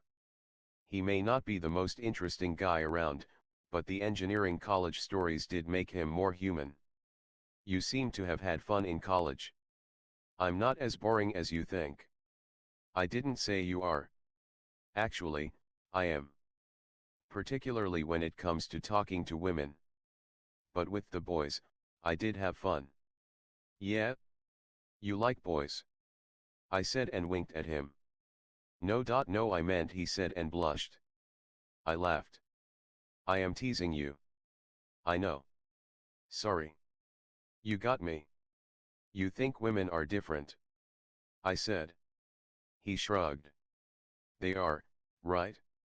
Women are not like men, he said. Well, in some ways not. But in many ways, yes. Of course, we are all people. People are the same, he said. I tried not to stare at him too much. I wondered if he ever thought about things like gender equality. Brijesh, do you know what is a feminist? Sort of. But what exactly is it, he said and blinked his eyes. He genuinely didn't seem to know. You haven't heard the word feminist. Of course I have. I sort of know what it is. Equal rights for women, right? Is that the definition?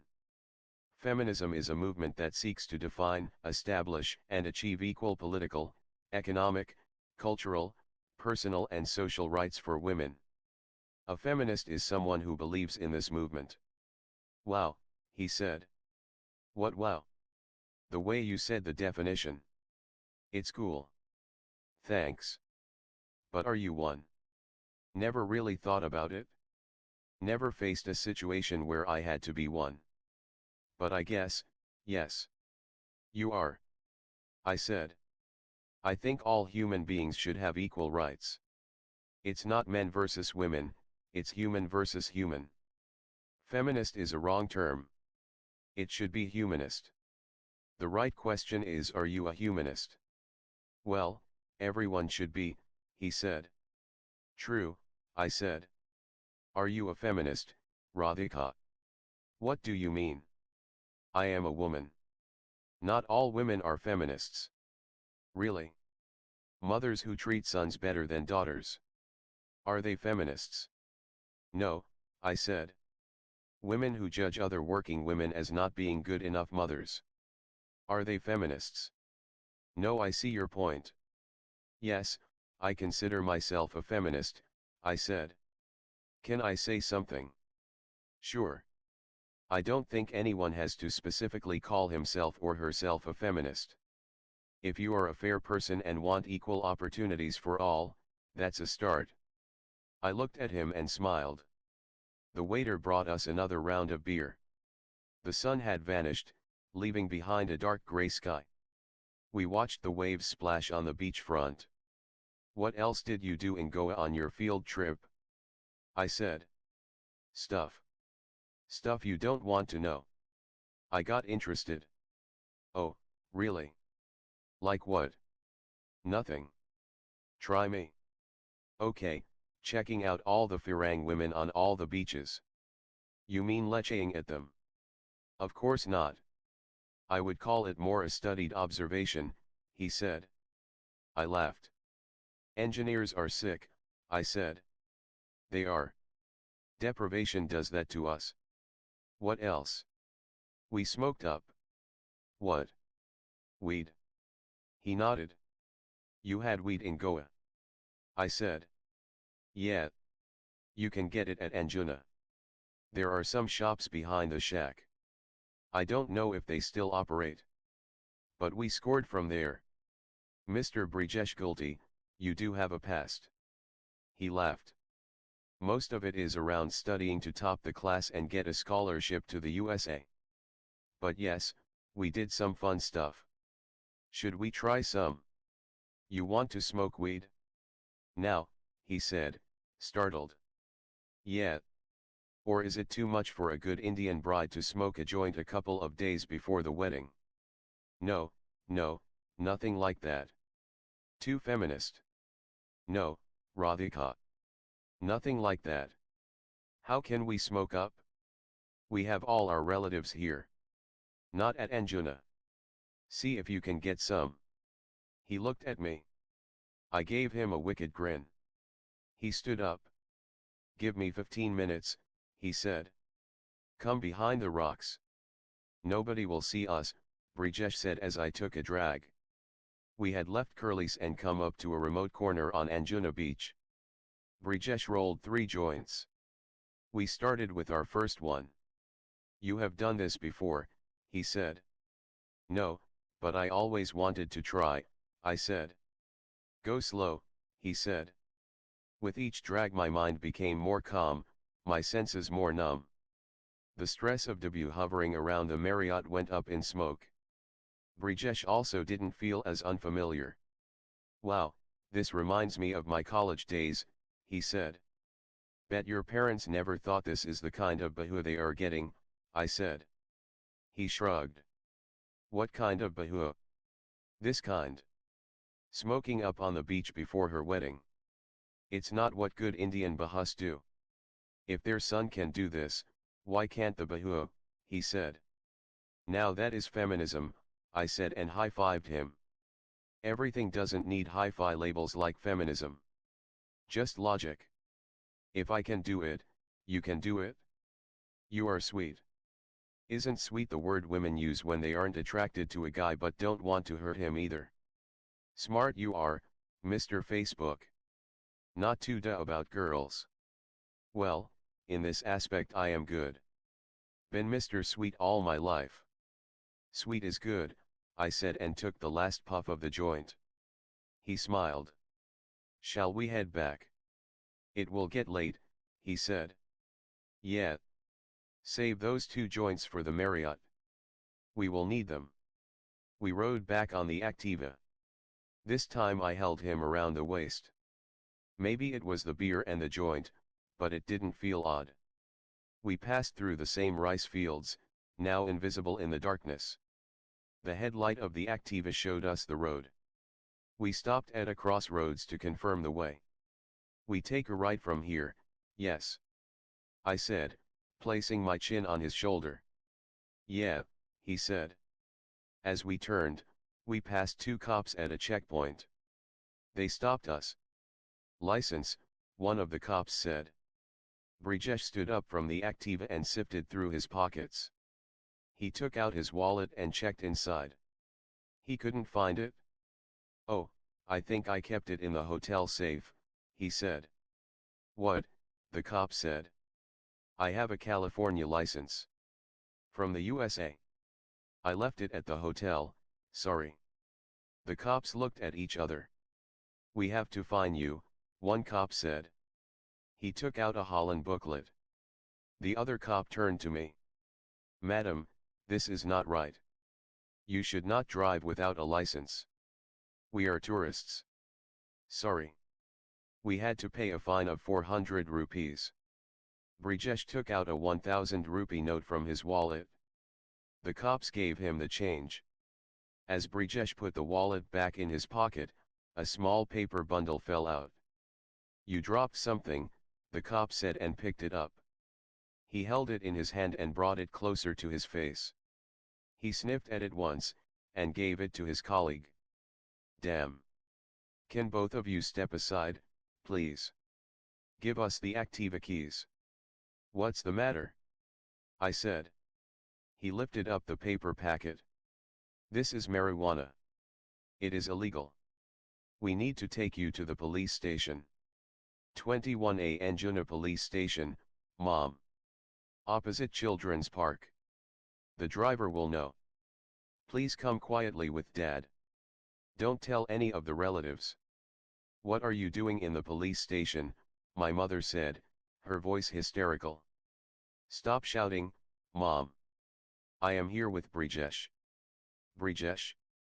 Brijesh and you are at the police station? Why? If you come here I can tell you. Bring Dad, okay. What about Brijesh's parents? Mom said. He has called them separately. They are coming too. Oh God. What is going on? Are you safe? Yes. Mom, Brijesh didn't have a license. License? Why? We went for a ride on an Activa. Activa? There are so many cars we have hired. Mom, just come. I hung up the phone. Brijesh sat next to me. Sub-Inspector Samuel D'Souza sat in front of us. Where did you buy it? It's common in the lanes of Anjuna Beach. I am sure you know, Brijesh said. Are you suggesting we know and do nothing about it? No sir, I said. Sorry. I elbowed Brijesh to be quiet. When is the wedding? The sub-inspector said. Friday, I said. In 2 days. And this is how you start your married life. Doing drugs. It's not a drug, sir. It's mild herbal stuff. In fact, in California it is legal, Brijesh said. The sub-inspector gave us a stern look. Is this California? He said. No, sir, Brijesh said, head down. What is this place? Goa, sir. What do people come here to do? The sub-inspector said. To party, sir. Brijesh said, in a soft voice. No, the sub-inspector shouted. People come here to have a good, clean, peaceful holiday. Not to do this nonsense. Yes, sir, Brijesh said, his tone apologetic. I pressed my teeth tight to prevent a smile. A snigger slipped out. The inspector turned to me. Are you finding this funny? Sub-Inspector D'Souza said. No, sir, I said, keeping a straight face. Brijesh's and my parents entered the police station. They saw us, sitting across from the sub-inspector. What happened, Inspector? My father said. Are you the parents? Come see what your children are up to, Sub-Inspector D'Souza said. You are too much, Radhika, my mother said. I sat in a car with my parents. Brijesh sat in a separate car with his own folks. The naughty kids had to be separated, I guess, as we made our way back to the hotel. I am sorry, Mom, I said for the 7th time, and thank you, Dad. My father had finally made the cops thaw. Dad figured out a contact in State Bank of India in Goa, who in turn knew the police commissioner of the state. A few calls, tons of apologies and a wedding invitation to the entire police station was what it took to finally make the sub-inspector melt. Both of you are going to start a life together. Have kids together. Is this how mature adults are expected to behave? The sub-inspector said before we left. My father kept quiet as he sat in the front seat of the car. My mother continued to talk. I have never heard of any girl drinking and smoking drugs before her wedding. Never. I kept quiet. She continued, if our relatives find out, what will they think? Out of control girl. I wanted to react. However, I clenched my fists tight to restrain myself. She didn't stop. What will the Gultis think? She said. They must be questioning their decision tonight. Okay, Mom, that is enough, I said. What enough? Drinking beer. Having charas ganja. Is this even a girl? Their son did the same. So. What do you mean, so? Why aren't you saying they must be ashamed of their son too? He is a boy. He will do his mischief. Why do you have to do the same? Is this your so-called equality? Mom. It's done. Can we please be quiet until we get to the hotel? She faced me with folded hands. I can be quiet. But you also have to behave. I beg you. Can you please control yourself until your wedding? And what after that? I said. I am no longer your headache. She glared at me. I looked away. Will you behave? She said finally. Okay, fine, I said. Good. We reached the hotel. All of us got out of the car. Sorry, Dad, I said to him. I trust you to make the right choices, Beta. Don't embarrass us. I sat on the bed, well past midnight. Auntie Diddy lay down next to me. Weed? Grass. You did grass with Brijesh. One shared joint. Still we got into so much trouble. How did you even get the stuff? Brijesh scored it from the lanes in Anjuna. She turned to me, surprised. I thought both of you are the studious types. We are not that dull, Diddy, I said. Proud of you, little sister, Auntie Diddy said. I heard 2 knocks on the door. Diddy and I looked at each other. Wait, Auntie Diddy whispered as she stepped off the bed. She went to the door and looked through the keyhole. Who is it? She said out loud. Oh, sorry. Excuse me, wrong room, I heard a faint voice. Diddy came back to bed. Who? I said. I don't know. Some man in a suit. Anyway, tell me more about the police station drama. It's too funny. 1 2 3 4. Come on, start, Mickey, the choreographer, shouted as he switched on the music. The song London Thumakta filled the room. 5 of my aunts, including Richa Mami and Kamla Bua, were practicing on stage with the choreographer. Follow my moves, he said. Mickey had a lean body. In black tights and a black t-shirt he looked like an insect compared to my well-fed, substantial Punjabi aunts. The ants moved. The makeshift stage groaned under the pressure. Don't bang your feet so hard. Grace, Grace, Mickey called out. Placing his right hand on his head he twirled. I practiced in another corner of the function room, along with my cousins. Mickey's assistant Vikram was to teach us our moves. Faster, faster, match the beat of the song, Mickey said and clapped on the stage. The ants moved their bottoms left and right twice, before circling around. Kamla Bua made a face. She hated so much action this early in the morning. Ladies, Vikram said to my group, I will show you once and then you follow. Vikram played DJ Whale Babu.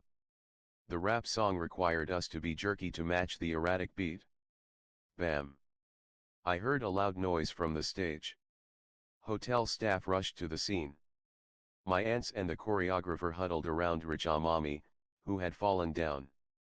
110 kilos of Punjabi mass lay on the floor, wrapped in an oversized white salwar kameez. Who hired this idiot choreographer? Such difficult steps for us, she shrieked, holding her ankle. Sorry, madam, sorry, Mickey said. What sorry? Kamla Bua said.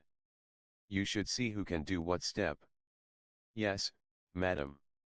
The hotel staff brought a first aid kit and sprayed a pain reliever on her leg. 2 waiters helped Richa Mami stand up. Can we take a break? Kamla Bua said. But madam, the Sangeet is tonight, Mickey said. We haven't even had breakfast. Won't we get weakness if we do dance without breakfast? Richa Mami said. She was right. Punjabis need calories, by the hour, every hour. My cousins and I took a table by the window at our family's dedicated breakfast buffet area. Some of them were rehearsing their steps even now. I went to the breakfast counter and picked up a plate. "Can I have whole wheat toast, please?" I said to a waiter. "Would you like that with peanut butter and honey?" said a voice behind me. I turned around. My eyes almost popped out of my face. "Neil," I said out loud. "Hi," he said. He looked the same, handsome as hell. He had gelled hair, salt and pepper stubble and a lithe frame. He wore a black suit and a white shirt, both crisp. "Neil." I whispered his name again, more aware of my surroundings. "What are you doing here?" "I told you. I have to talk to you face to face. I came to your room last night." Another lady answered. "So I left." "My sister," I informed him faintly, looking around rapidly. "Keep your voice low. How did you even get here so fast? Weren't you in some copper mine in Sri Lanka?" He said and paused. "I took a chartered flight." "Doesn't matter. Can we talk?" "You chartered a plane to come here," I said. Neil did not meet my eyes. The waiter brought me whole wheat toast. "I have to go," I said. "I know," he said. "You can't come here. This is our private family dining area." "I know." "Neil, look at me." He looked at me finally then, and I remembered those eyes. Those eyes and a lot more. "Hong Kong 2 years ago 22. This is your desk," said Bianca, a secretary in the distressed debt group. "Look outside, you even have a Hong Kong harbor view." It took me a while to adjust to my new surroundings. Goldman Sachs in Hong Kong is located at the Chung Kong Center skyscraper in Central, occupying the 60th to the 68th floors. The distressed debt team is located on the 67th floor. From the floor to the ceiling windows of the glass and steel building, one can see the Hong Kong skyline and harbor towards the north. In the southern direction, one has views of the Peak, the top of the Green Hill on Hong Kong Island. Hong Kong is an ex-British colony, now under Chinese control. The British exited in 1997, but left behind one of the most modern, developed and efficient cities in the world. Consisting of the Hong Kong Island, the Kowloon Peninsula and New Territories, this city of 7 million inhabitants is one of the busiest global financial centers. Compact, brightly lit and buzzing, Hong Kong overwhelms you upon arrival with its insomnia and beehive activity. A company broker will call you. To help with the house hunting, Bianca continued. And here are some other helpful contacts. She gave me a file of all the people who would help me in my relocation. Neil will meet you in his office at 9, Bianca said and left. I logged into my computer, arranged the stationery on my desk. I put up a few family pictures on my cubicle walls. At 9, I walked up to Neil's corner office. "Ah, Radhika. Come right on in," Neil said. He wore a white shirt, silver cufflinks, and a blue Hermes skinny tie. I had not seen him since associate training 2 years ago. His office had panoramic vistas of Hong Kong. The sunshine pouring into the room made his skin glow. He gave me a firm handshake. "Thank you for having me in your group," I said. "It's our pleasure. We don't normally get high performers from New York here.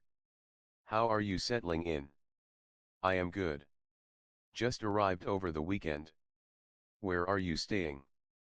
"Shangri-La." "Nice. Hey, did you have any breakfast? Want to step over to the breakout area for a coffee?" "Sure," I said. We took the elevator down to the 61st floor. The Goldman breakout area is a cafe of sorts, where the staff often take a break for meals. Neil and I went up to the counter person. Neil turned to me. "What would you like?" "Whole wheat toast." "With peanut butter and honey," I said. "Toast? And what?" the counter person said. "Peanut butter and honey," I said. "Huh," she said. "Faa sang zo ang matanggoy," Neil said. The woman smiled and nodded. Thanks, I said. No issues. I don't really speak Cantonese. But learning a few words is never a bad idea, Neil said. He ordered a black coffee and bagel for himself. We took our food and sat at a window-facing table. He briefed me about the group. We are 10 professionals here. It isn't as large as New York. However, we are growing faster than any other Goldman office. I nodded and listened with full attention. You will work with Josh Ng and Peter Wu. They look after China and Korea respectively. There may be special deals from time to time you might get pulled into. Looking forward to it, I said. Good. We have a morning team meeting every day at 8. That is when everyone talks about their deals. Okay. I want you to speak up. I encourage people to raise questions so we challenge each other, Neil said. Of course. Feel free to come into my office. Josh is your immediate boss, but we don't really believe in formal roles here. There's some peanut butter on your lip. Oh, really? I said and wiped my lip with a tissue. I am sorry. The other side. I shifted the tissue and felt my face turn red. Neil smiled. He looked even more gorgeous when he smiled. Welcome to Hong Kong, he said. We have a Bank of East Asia distressed debt auction coming up. There are 50 loans, sold as a portfolio. Bids due in 2 weeks, Josh said at the morning meeting. 2 weeks? That's tight, Peter said. All banks accumulate bad loans over time. Sometimes the bank feels it is easier to sell off those loans at a discount rather than chase the borrowers. To speed up things, they sell those loans as a portfolio, or in a bunch. In a sense, it clears their entire dirty plate in one shot.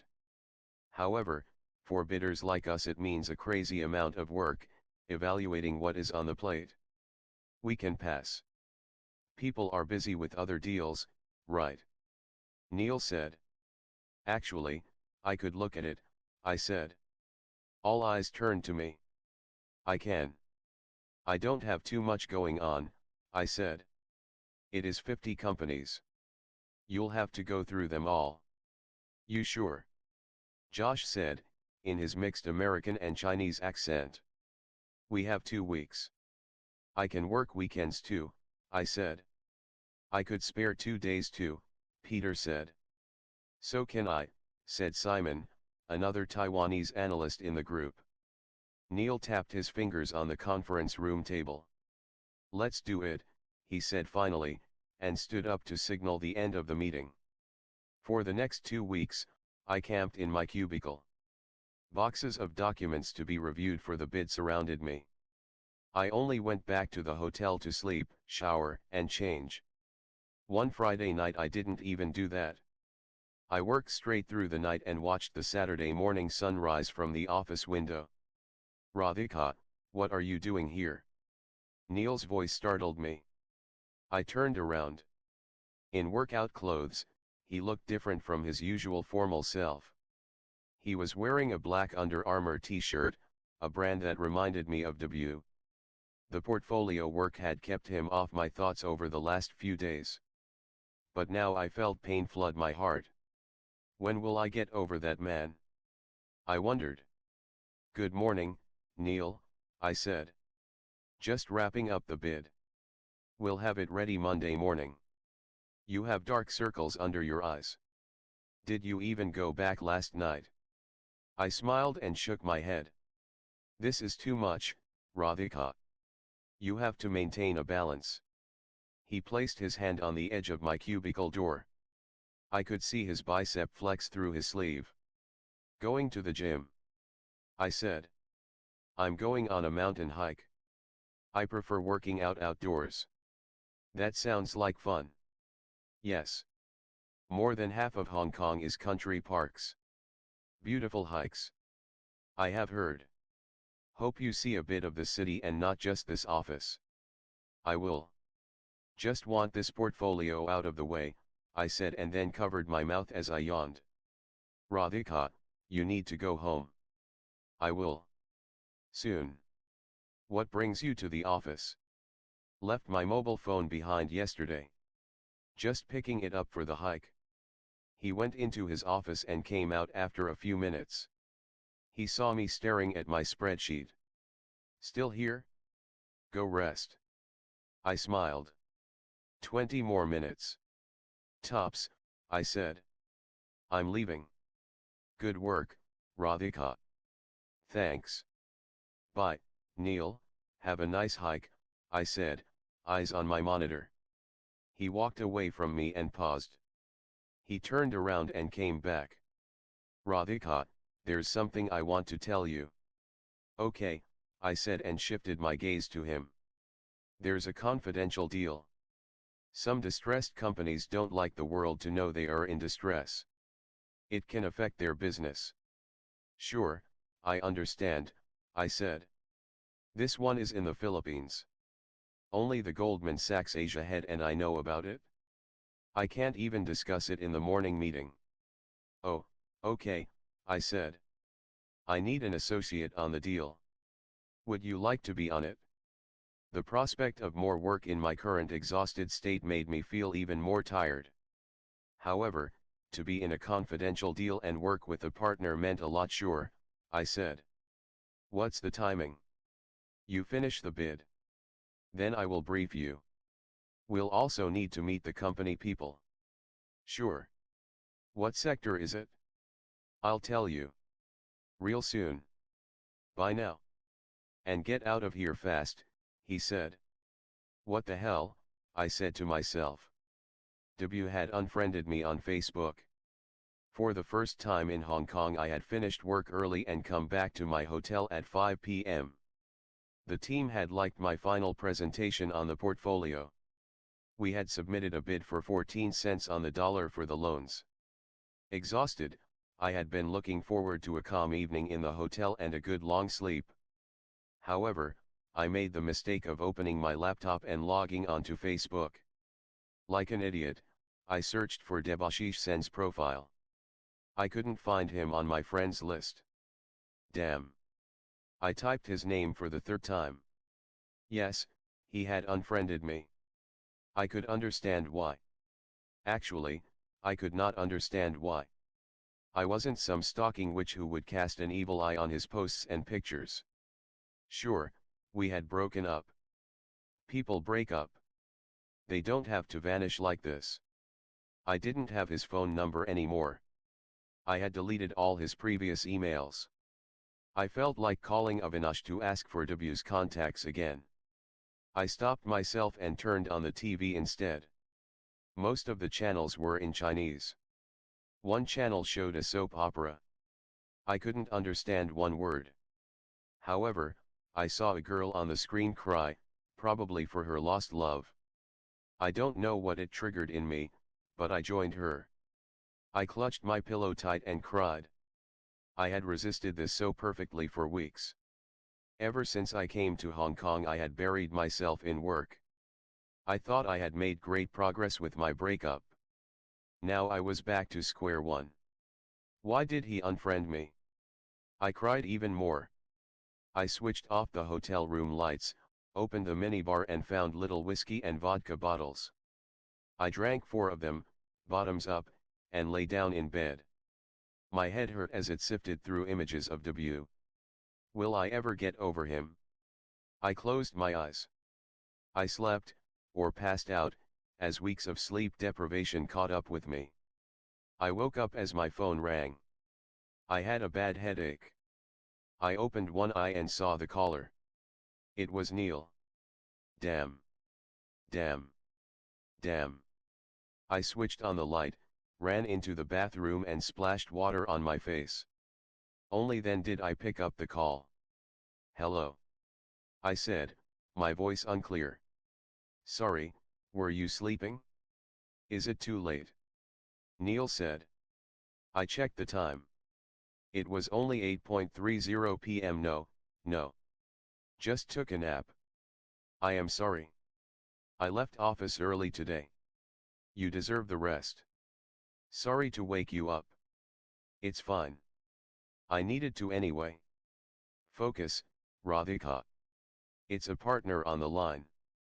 I just called to ask if you could come to the office tomorrow at 7:30 am. Neil said. Huh? Yes, sure. I can brief you on the Philippines deal.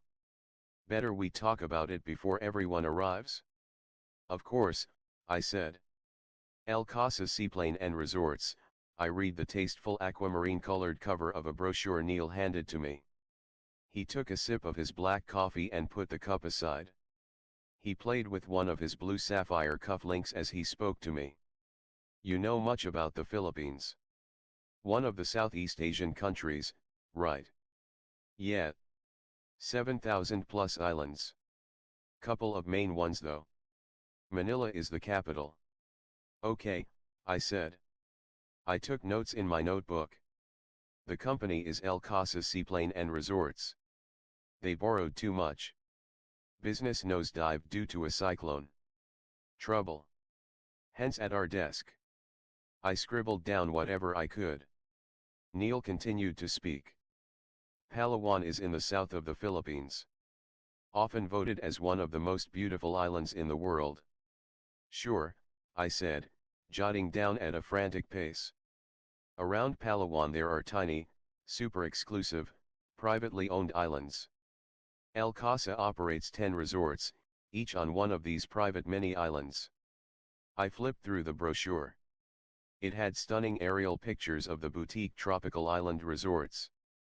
The brochure said that none of El Casa's resorts had more than 10 rooms. It says rooms are $1,000 a night, I said, surprised. Neil smiled. Yes, so it is mostly super rich foreign tourists. Locals can't afford it? How does one even get there? I said. You fly from Manila to Palawan, and then take one of the company's seaplanes to the resorts. Expensive operation, I said. Yes. So when business takes a nosedive it gets really tough, Neil said.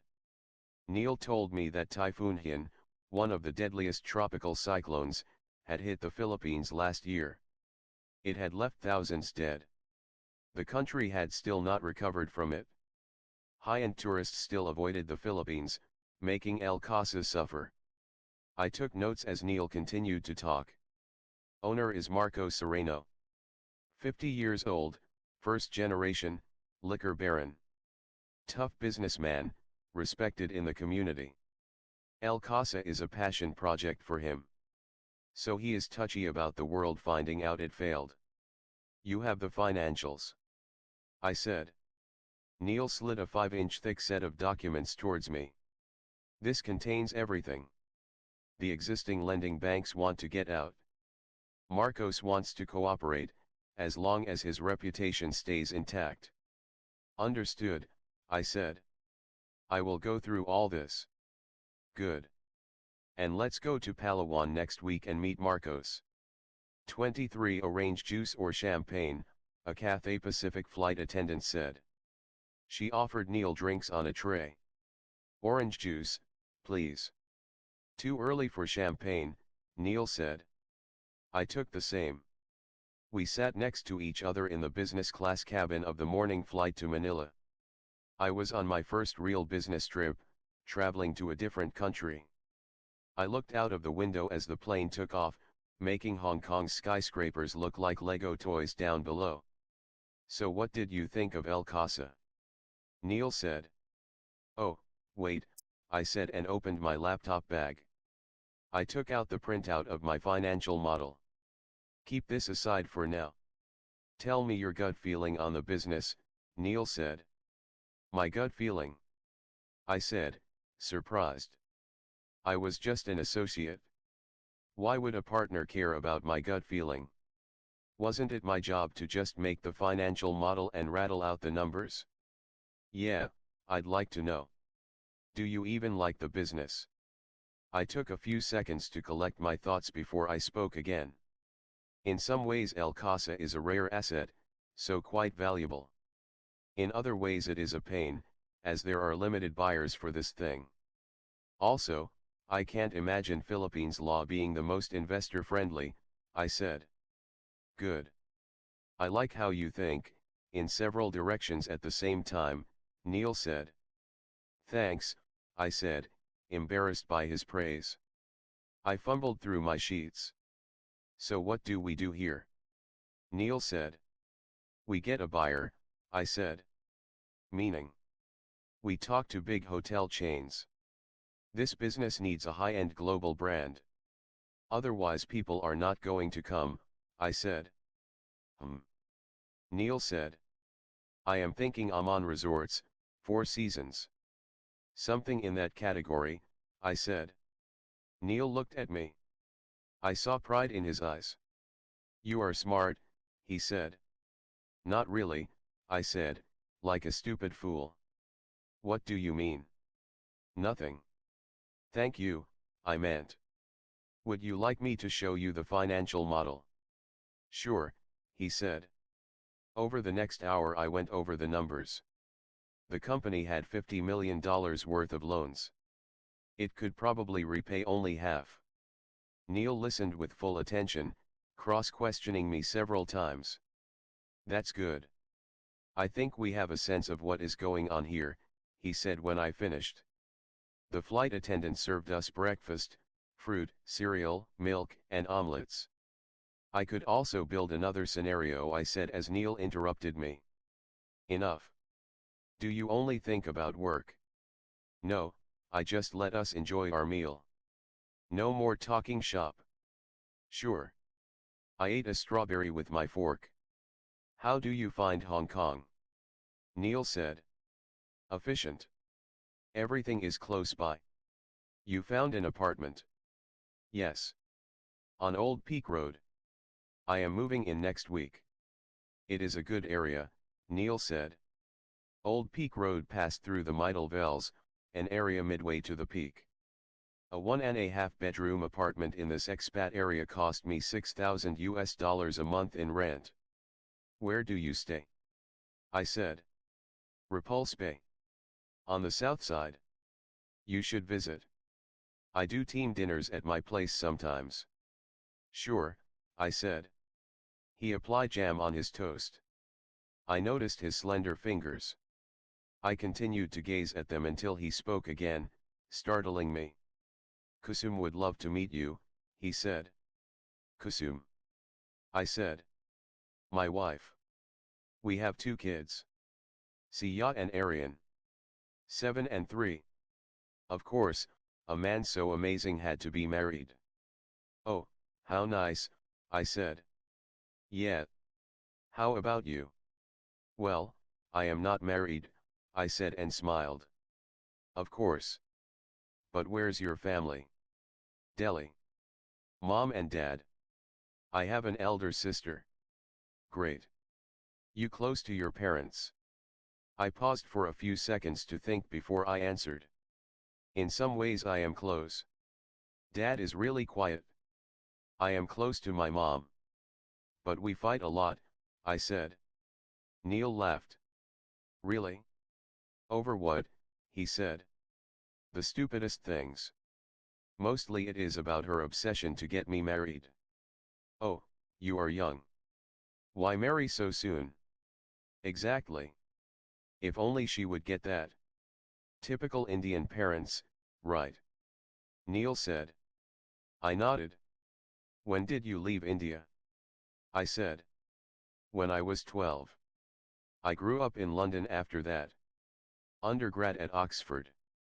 Harvard for my MBA later. Met Kusum there, actually. Oh, college sweethearts, I said.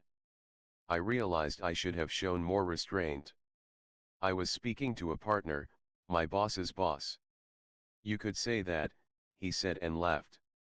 The captain's announcement about the flight landing interrupted our conversation.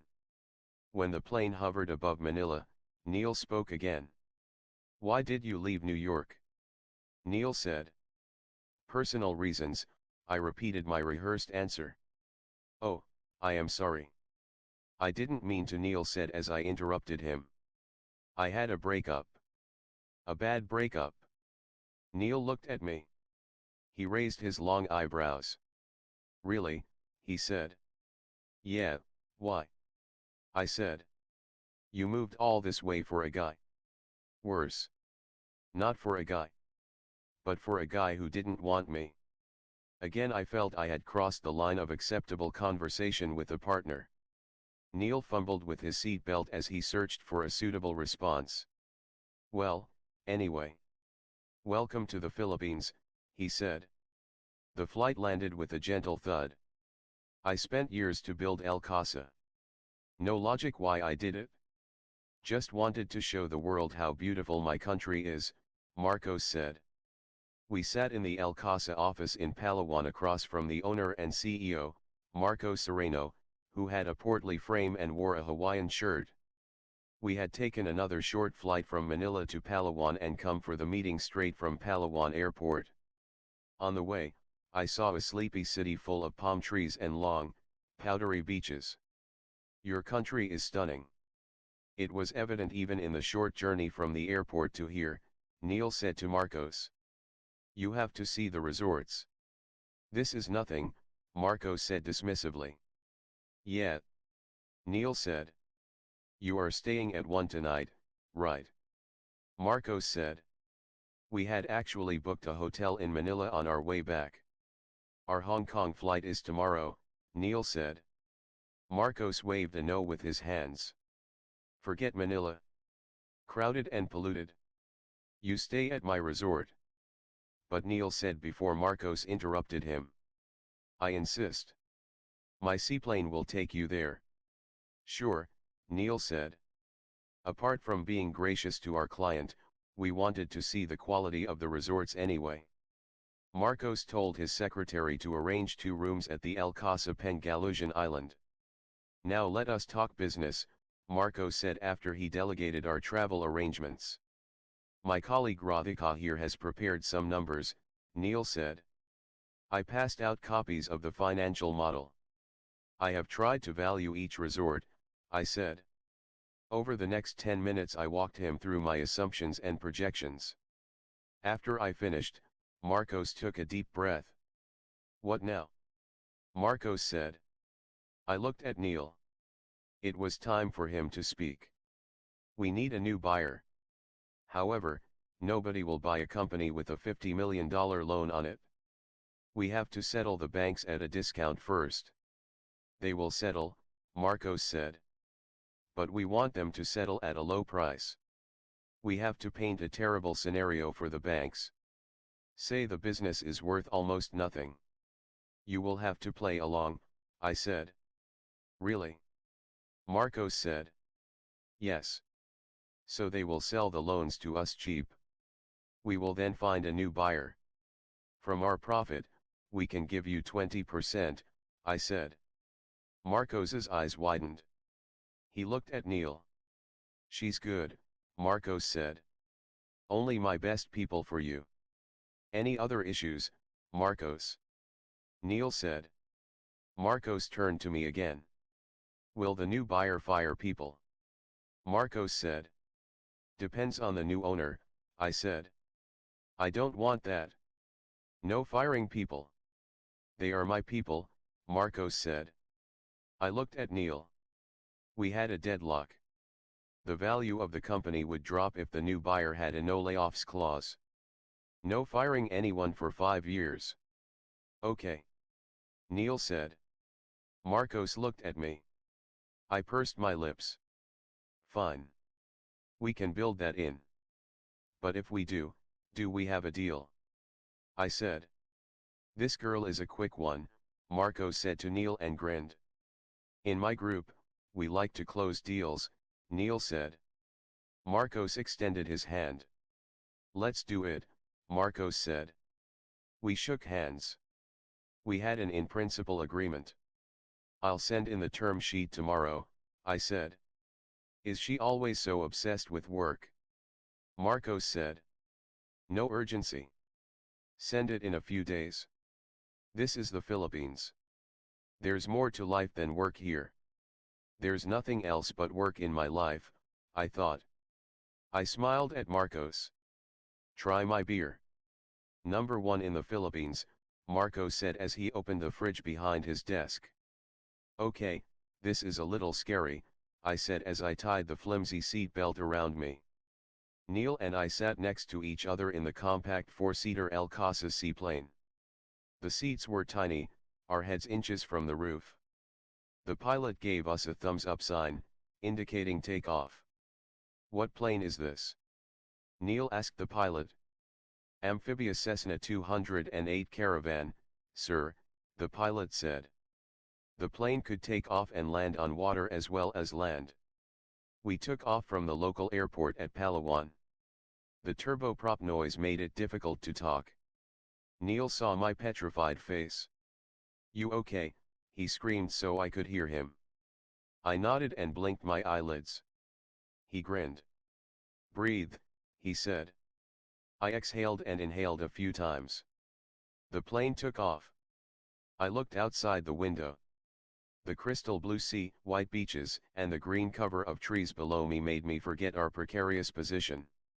"Wow," I blurted out as I saw some of the most breathtaking scenery I had ever seen in my life. "It really is spectacular," Neil said. 15 minutes later, the plane hovered over the Pengalusian island. Less than half a kilometer long and only 200 meters wide, the rice grain-shaped island seemed tiny from above. The beach ran all around the perimeter of the island. On the southern tip, a few huts became visible. "That's the resort," the pilot said. "The rest of the island is just left untouched. All natural." I closed my eyes as the plane landed on its water skis. When I opened them, Neil and the pilot were looking at me.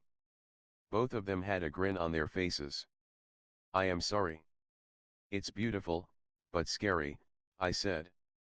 We stepped out of the plane into the sand. Two porters took our bags. The resort manager greeted us. "You must be Mr. Marco Sereno's special guests," he said. "Welcome to El Casa Pengalusian. I am Carlos, the resort manager." He showed us our respective rooms. Each room was a little cottage on stilts, built above a clear blue water lagoon. "If you sit on the balcony," Carlos said, "you can see fish in the water below you." I put my belongings in the luxurious room, which had wooden floors and a thatched roof. I felt tired. I went up to the reception area where I found Neil in conversation with Carlos. "Pretty stunning place you have here," Neil said. "Thank you, sir," Carlos said. I joined the two of them. "Carlos, can I talk to you later?" I said. "A few business-related questions about the resort." "Sure." Mr. Sereno informed me, Carlos said. Neil smiled at my attempt to do due diligence at every opportunity. Carlos excused himself and left us in the lobby area. The sun shone bright, though there was only 1 hour to sunset. "Beats working on a bank portfolio, doesn't it?" Neil said. "Totally," I said and laughed. "This is the best deal ever. How beautiful is this place?" "Yeah, glad we came. I had no idea this is so amazing." "We will find a buyer, right?" I said. "Gosh. You are unbelievable. Just look at the view." "Worry about the buyer later," Neil said. "Sorry," I said. We walked out of the lobby to face the sea in front of us. Rock formations in the middle of the ocean made the view even more dramatic. "What's your plan for the rest of the evening?" Neil said. "I have to make the term sheet," I said. "Come on. Do it back in the office." "Want to take a walk around the island before dinner?" "Sure," I said. "Let's change into workout clothes." "See you here in 30 minutes, he said. Neil and I walked on the 2-kilometer trail that circled the island. Every nook and corner had spectacular scenery. Warm sea water touched our shoes as we walked on the sand near the water. If God hired an architect to design heaven, this was how it would be done. "Let's keep it brisk," Neil said and increased his stride. He now walked in front of me, looking even better in his workout clothes, knee-length black shorts and a neon green Nike t-shirt. I wore a white t-shirt and gray track pants. "You are really into fitness," I said. I try, Neil said. The hike that day. Walk today. Well, when you get to my age, your metabolism drops. Not easy to remain fit. You look so fit, I said. I wondered if I should have said it. I had just noticed a partner's physical appearance. Well, who in the office hadn't? Thank you. I am old now. 45. That's not so old, I said. Okay, why did I have to say that? He laughed. Really? How old are you? Sorry. I shouldn't be asking a lady that. I am 25. Well, 26 soon. That's incredibly young. Look at you, already on big deals. I am lucky. Don't say that. You are good. You work hard. That's when luck creeps up on you. I turned to him and smiled. Thanks, I said. But you are 20 years younger. I feel even older now, Neil said. You are a partner at Goldman Sachs at 45. It's pretty young. Plus, you look good. Now why the fuck did I have to say that? You look good. You are with the head of distressed debt for Asia. Radhika, control your tongue. Thank you. Don't get to hear that so much these days, he said. We circled the entire island and returned to the resort. Dinner in an hour? I will take a shower and see you at the restaurant, he said. Sure, I said. I might run a few more rounds of the island before that, he said. I feel like a slob, I said. Relax. You must be tired. See you soon. 24C Champagne, sir, courtesy of Mr. Marco Sereno, Carlo said as he put a bottle of Dom Perignon in a chiller next to us. We sat in the open-air restaurant in the resort, located in an alcove. The sun had set. The clear sea reflected the palette of the sky. The restaurant had only 6 tables, each with several lit candles on it. Ours was the only occupied table. Would you like some? Neil said as he lifted the bottle. Yes, please, I said. Like a gentleman, Neil stood up and poured the champagne for me. Thank you, I said. You are welcome, Neil said. We raised our glasses in a toast. To many more deals, he said. Especially ones involving private island assets, I said. Both of us laughed. Waiters brought us various kinds of seafood, all caught fresh from the sea. Everything tasted delicious. One of the waiters brought us a heart-shaped red velvet cake. For the lovely couple, he said in a Filipino accent. The waiter's words left me stumped. I struggled to speak. Oh, actually, I said. Neil intervened. Thank you for the cake. Didn't have to be heart-shaped, as we are not a couple. The waiter looked at both of us, surprised. We are here on a business trip, I said. The waiter became even more confused. Who comes to Pengalusian Island on work? Neil smiled. Thanks for the cake, he repeated. The waiter left us. We burst out laughing. Neil poured us both another glass of champagne. Okay, that was a little weird, I said. Totally. Did not expect that. I could feel my head swim after 2 drinks. Though I must say I was flattered, Neil said. Really? Why? I said, pretending to be ignorant even as I fished for more compliments. Well, even at my age he thought I could be with you. That's a compliment. Well. True that, I said. All that running is surely helping. We clinked our glasses. I don't know if it was the champagne, the beautiful setting or that Neil made me feel comfortable, but I found it easy to talk to him. You should come here with your wife, I said. Huh, he said, slightly surprised. Yeah, Kusum would love this place. Who wouldn't? So you guys met in college. Love at first sight. I said. I don't know if I had overstepped the line. After 3 glasses of champagne, all so-called lines seem pretty blurred anyway. Yeah, you could say that, yeah, Neil said, after deliberating for a second. Sorry, didn't mean to pry. No, it's fine. Kusum and I were in the same class. She was born and brought up in the USA. I mostly lived in the UK. Both of us were Desis, yet westernized. I guess we connected. How wonderful, I said. Yeah. Absolutely, he said. He became quiet. He took a big sip from his glass and spoke again. How about you? In love pretty hard? Moving countries? Never again. This love business is not for me, I said. I took a knife and cut across the heart-shaped cake. That's symbolic, he said.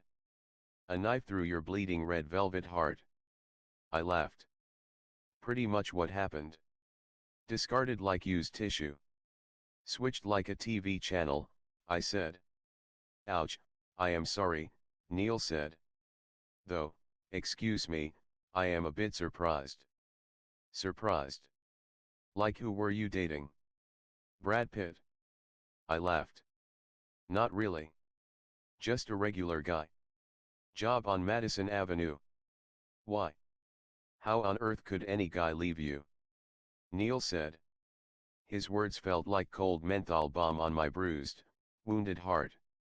I could have cried, but girls who cry in front of their bosses are losers, and those who do in front of the boss's boss are the biggest losers. I am not that great, I fumbled for words.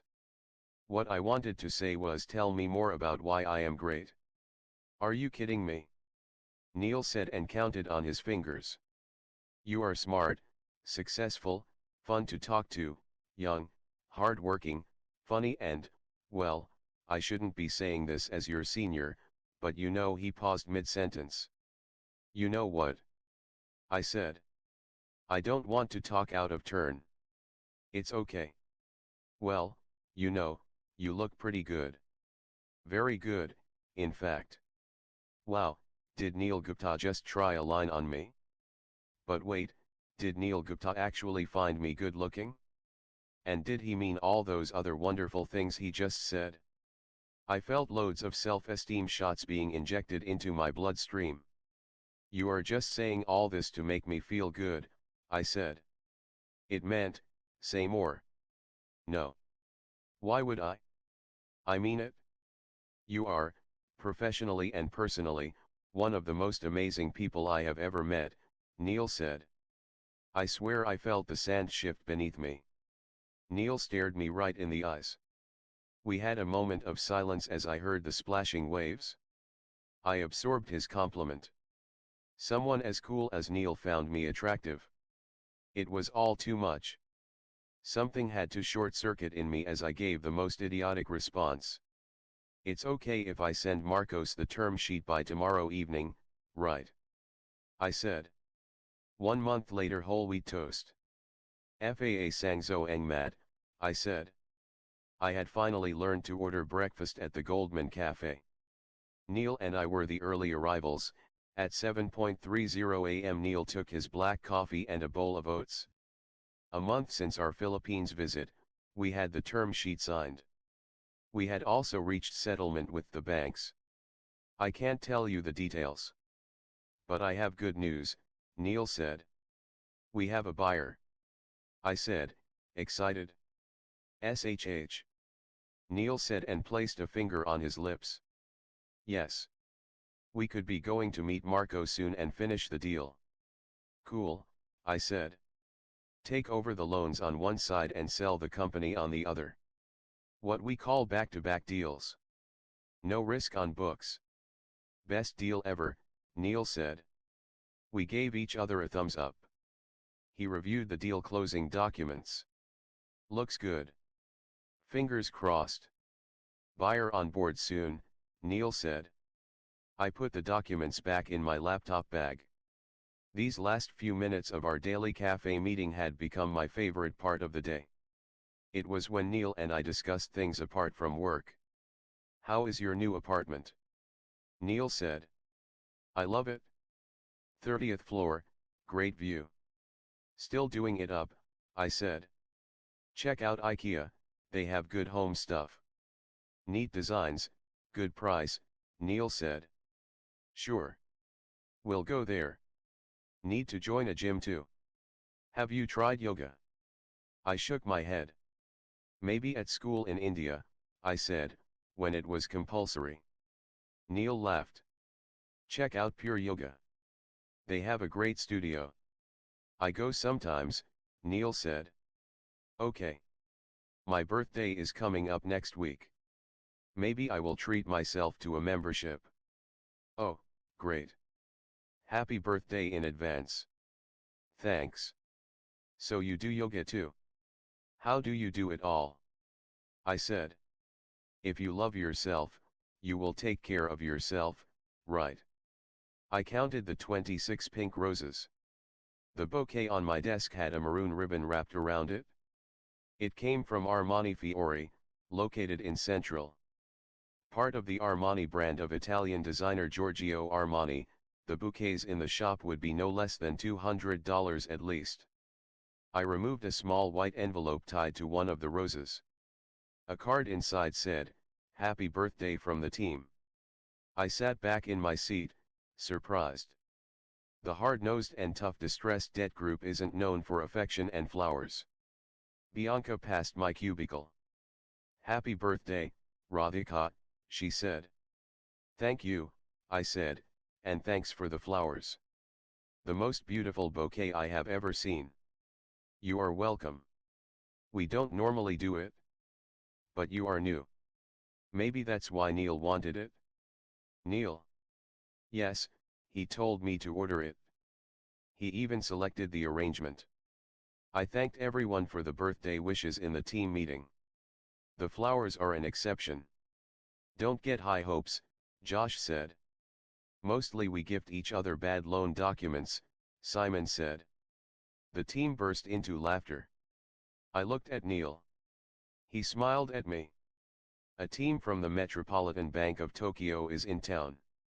They want to meet for potential co-investments," he said, making it clear that the bouquet and my birthday didn't warrant any more discussion. "That's Tanaka-san, Shin-san, and I am Sujimura," said Eri Sujimura, head of the distressed debt group at Metropolitan Bank of Tokyo, as he introduced his team. In Japan, the tag "san" is applied out of respect, sort of like Shri in Hindi. We exchanged business cards, held in both hands, as is the norm in Asia. "Radhika-san," Eri said. "Do I say y'all name light?" "It's fine," I said and smiled. The Japanese bankers bowed to us as they sat down. Bianca asked us if we needed anything. Everyone agreed to have Chinese tea. "It's an honor you came to visit us," Neil said, turning on his client charm button. "How can we do business together?" "Gupta-san, it is privilege for us too," Eri said. "Goldman Sachs is pleased Tejas Bank. Y'all group has good reputation in market." Bianca came back with teacups and a kettle of tea. She placed them on the table and left. "Thank you. It's all due to my great team," Neil said, waving his hand at us. Neil poured tea for himself. As did Josh and Peter. "Radhika-san," Eri said. "Yes." I said.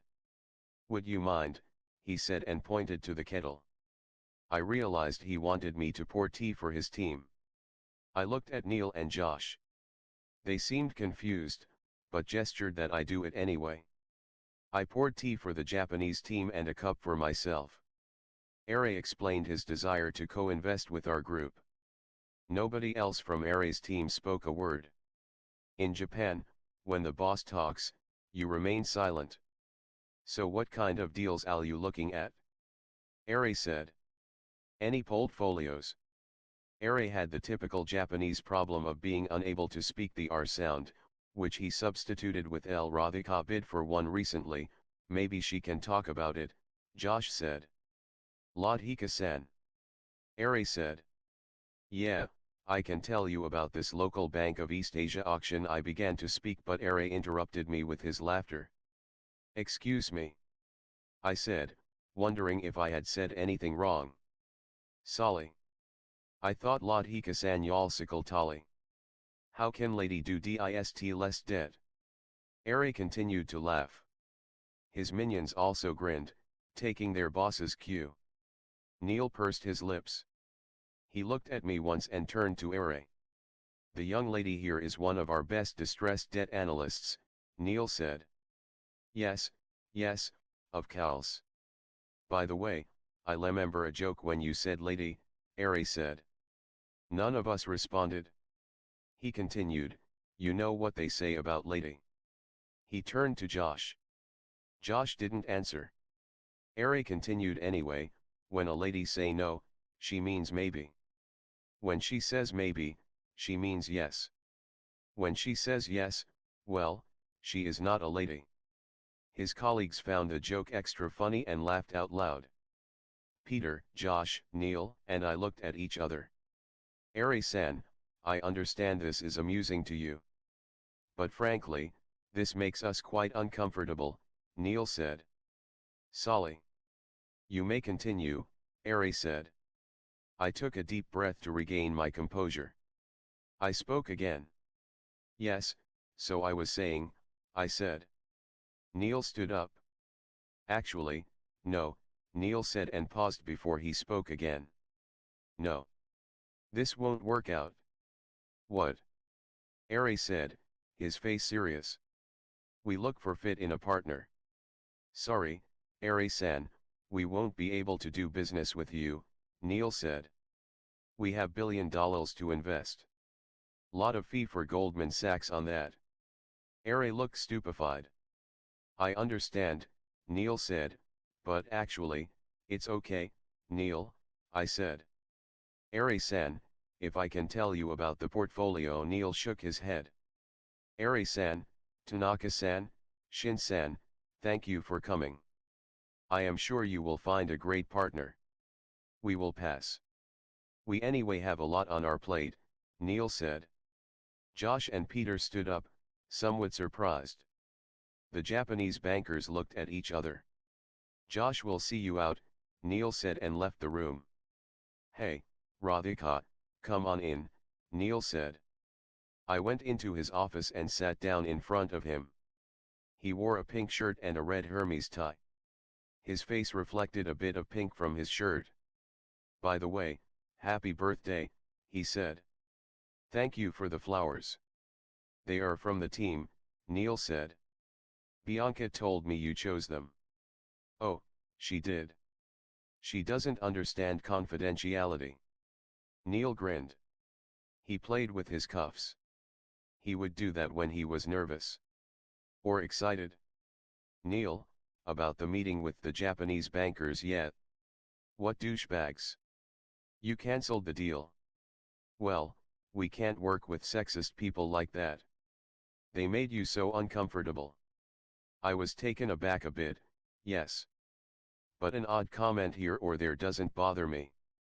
It's not okay, Radhika, Neil said, raising his voice loud enough for even Bianca to notice. There was business there, I said. So? Neil said. I looked at him. We exchanged a glance. I don't know if I imagined it, but it lasted a heartbeat longer than it should have between a partner and an associate. Listen, Radhika. I am not going to allow anyone to treat you like this, he said and immediately corrected himself. I mean, not going to allow anyone in my team to be treated like that. All right. But I was fine, I said. No. Don't be fine. No business is worth that. We can let it go, okay. I looked at Neil. Thanks, I said in a subdued voice. You are welcome, he said. Now, what are your birthday plans? I have a few calls with prospective El Casa buyers tonight. Gosh, you are incorrigible, Neil said. It's not so bad. Simon has organized drinks. A couple of Goldman associates are coming. Nice. Have fun, he said. I wondered if I should invite him. He read my mind. I would have come, but it will be awkward for the rest if a partner shows up. I understand. No issues, I said. Happy birthday again, Radhika, he said. I came back to my desk. I touched the petals of one of the 26 roses. My phone rang. I had a call from India. I picked up the phone. Hey, sister, Udti Diddy said. Happy birthday. I came home today. We miss you. 25h 1 month later, here you go, whole wheat toast with peanut butter and honey, Neil said and passed me my breakfast. I gestured him a thanks with a thumbs up. I was on a conference call. I was now vice president, my expected promotion had become official 2 weeks ago. We sat in the Goldman Cafe at 7 a.m.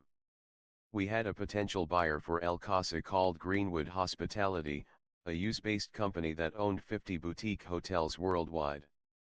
On the call were Maddox Dean MD in the mergers department in New York, Philippe Greenwood, owner of Greenwood, Neil and I. Philippe, the docs are watertight here. I think we should close this soon, Neil said. I don't mind, Philippe said, just that your price of 50 million is too high. How about 40? Neil looked at me. I shook my head. Too low, Neil said. Let's lock at 45, Greenwood said. Neil looked at me. I nodded. Done, Neil said. Can we close the docs soon, please? This is fantastic, Maddox said. We have a deal. Super. We'll go down to the Philippines and close it with El Casa next week, Neil said. The call ended. Congratulations, I said. How much is the final profit? Neil said. 20 million, net, to us, I said. Neil and I high-fived each other. How did you guys do it? Marcos said, as he flipped through the documents. Even though he tried to hide it, the smile wouldn't leave his face. He had a bankrupt business that faced foreclosure and mass layoffs. Now he would get $5 million next week in his account as a settlement fee for his cooperation. Not to mention a global buyer who would keep his resorts alive. That's what we do. We close deals, Marcos, Neil said. Wonderful. You are staying for several days this time, I hope, Marcos said as he signed the documents. Stay on a different island each night. I wish, Neil said. But there's a lot of work back in Hong Kong. We will leave tomorrow. Same place then? Pengalusion. Yes, Neil said. You saved my people their jobs. Thank you so much, he said. I collected all the documents Marcos had signed. Neil shook hands with Marcos. Pleasure doing business with you, Neil said. I stood in front of the mirror at the Pengalusion Island Resort and turned from side to side. I wondered if my black shorts and the white gunji over my pink sports bra revealed too much. Neil had suggested a run before our deal closing celebration dinner. Let's burn calories before we consume them, he had said. It's fine. Be cool about it, I said to myself and checked myself out one last time. Okay, so the shorts were a little too short. The gunji was, well, a little too short too. I met Neil at the reception area. He wore a blue workout t-shirt and black cycling shorts. He also had blue mirror-tinted Ray-Bans on. Wow, you've transformed, he said. The sunglasses covered his eyes. I couldn't tell if he was staring at me. I thought he did. Maybe I wished he did. I haven't run in the longest time, I said. We'll just jog. 3 rounds of the island. 2, please. He laughed. Okay, let's go, he said. We jogged around the periphery of the tiny island. We had walked this route on our previous trip. However, today the island felt even more dreamlike. Despite the bright sun, a cool breeze kept the temperature just right. We jogged on the beach away from the water, which slapped lazily against the shore. Neil ran slower to match my pace. This way he remained only a few steps ahead of me. I noticed his muscular legs. He had perfect, sculpted calves. He ran in flawless, graceful form. I, meanwhile, gasped, kicked and panted through the 2-kilometer route. I wanted to quit after the first round. However, Neil wouldn't let me. Enough, I said, holding my stomach. Come on, you are doing great, he said. For the second round he remained behind me. I looked back from the corner of my eye. I don't know if he noticed my legs. It would have been hard to miss them, considering my shorts bunched up even more when I ran. I am done, I said, gasping for breath as I finished the second round. Mind if I run a bit more, he said. Sure, I said and exhaled noisily. See you in an hour for dinner, he said and ran ahead. Soon, he disappeared into the sand and green foliage of the island. I went back to my room and showered. I opened my suitcase and took out a white flowing dress with a floral print. It seemed perfect for an island resort dinner. The dress had a deep neckline. I wore a bead necklace to cover it. I applied makeup, and created a smoky effect around my eyes. I realized I had not dressed up to look good since my New York days with Debut. Also, I noticed the name Debut didn't sting as much anymore. I applied perfume and translucent strawberry lip gloss. I looked at myself in the mirror one final time. If I made an effort I could look nice. Will he like how I look? The question floated in my head. Many-Me scolded me, he may be friendly, but he's still a partner, and married. Get it? 26 I arrived at the restaurant before Neil. I sipped a glass of champagne as I watched the sunset. He arrived 20 minutes later. Sorry I am late. I ran extra rounds, Neil said. He wore a linen t-shirt and beige shorts. It's okay, I said. He pulled out a chair and sat in front of me. Wow, he said, his gaze on me. What? I said. You look well, different, he said. Good different or bad different? I said. You look stunning, actually. This dress really suits you. He had given me his first direct compliment about my looks. While working on El Casa we had become freer in terms of talking to each other. However, we still maintained propriety. We didn't discuss feelings, for instance. We didn't make personal comments. In fact, we never even called each other a friend.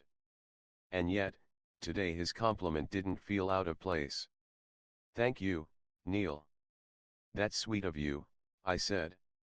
There, I had become so much better at taking a compliment. He removed his Birkenstock sandals so his feet could touch the sand. I kicked off my heels too. Where's my drink? Neil said and signaled the waiter. The waiter poured champagne for him. So how do you feel after the run? Neil said. Good, I said, but I need to build my stamina. People older than me are whipping me and doing extra rounds. Neil grinned. The waiter brought us the set menu choices. I chose the vegetarian option. It consisted of an avocado and rocket leaf salad, followed by mushroom truffle pasta. Neil chose a seafood chowder soup and pan-seared salmon cooked in a mango salsa. To El Casa, your first big deal in Asia, Neil said and raised his glass. To Greenwood, their new buyer. I touched his glass with mine. What a resort, isn't it? Neil said. He pointed to the scenery ahead of us. Only half of the sun remained on the horizon. The deep orange-colored sky had turned a silky texture. The most beautiful place I have ever been to, I said. Same for me. With one of the most beautiful minds I know, Neil said. Yeah, sure. It's only my mind that's beautiful, I said. I am a fisherwoman. I fish, fish, fish. Of course not. But it isn't appropriate for me to comment on the rest of you. Protocol, he said. We need to get something straight, I said and sat upright. What? Neil said. Are we friends or are we colleagues or are you my super senior boss? I said. That's a tough one, Neil said. Is it? Well, yes. Fact remains I am the head of the group. You are the VP. Cheers. We touched glasses again. I look a big gulp. So that's who we are. Colleagues. I said. Well, no. I feel like after all those breakfast meetings I know you somewhat. You know me too. In fact, he said and paused. In fact what? In fact, I am going to miss our breakfast chats the most after this deal, he said and stared into the horizon. Our oatmeal and peanut butter toast conversations. Don't forget the honey, I said. He laughed. I will miss our breakfasts too, I said. Well, life goes on. Another day, another deal, Neil said. Wait. So we are not friends. Can we be? Why not? I said. Many reasons to not be. I am your senior. 20 years older. Married. 2 kids. You, on the other hand, young and single. Smart and attractive. Attractive. I said and smiled. Yeah, of course. You are really attractive, Radhika. I am just being factual.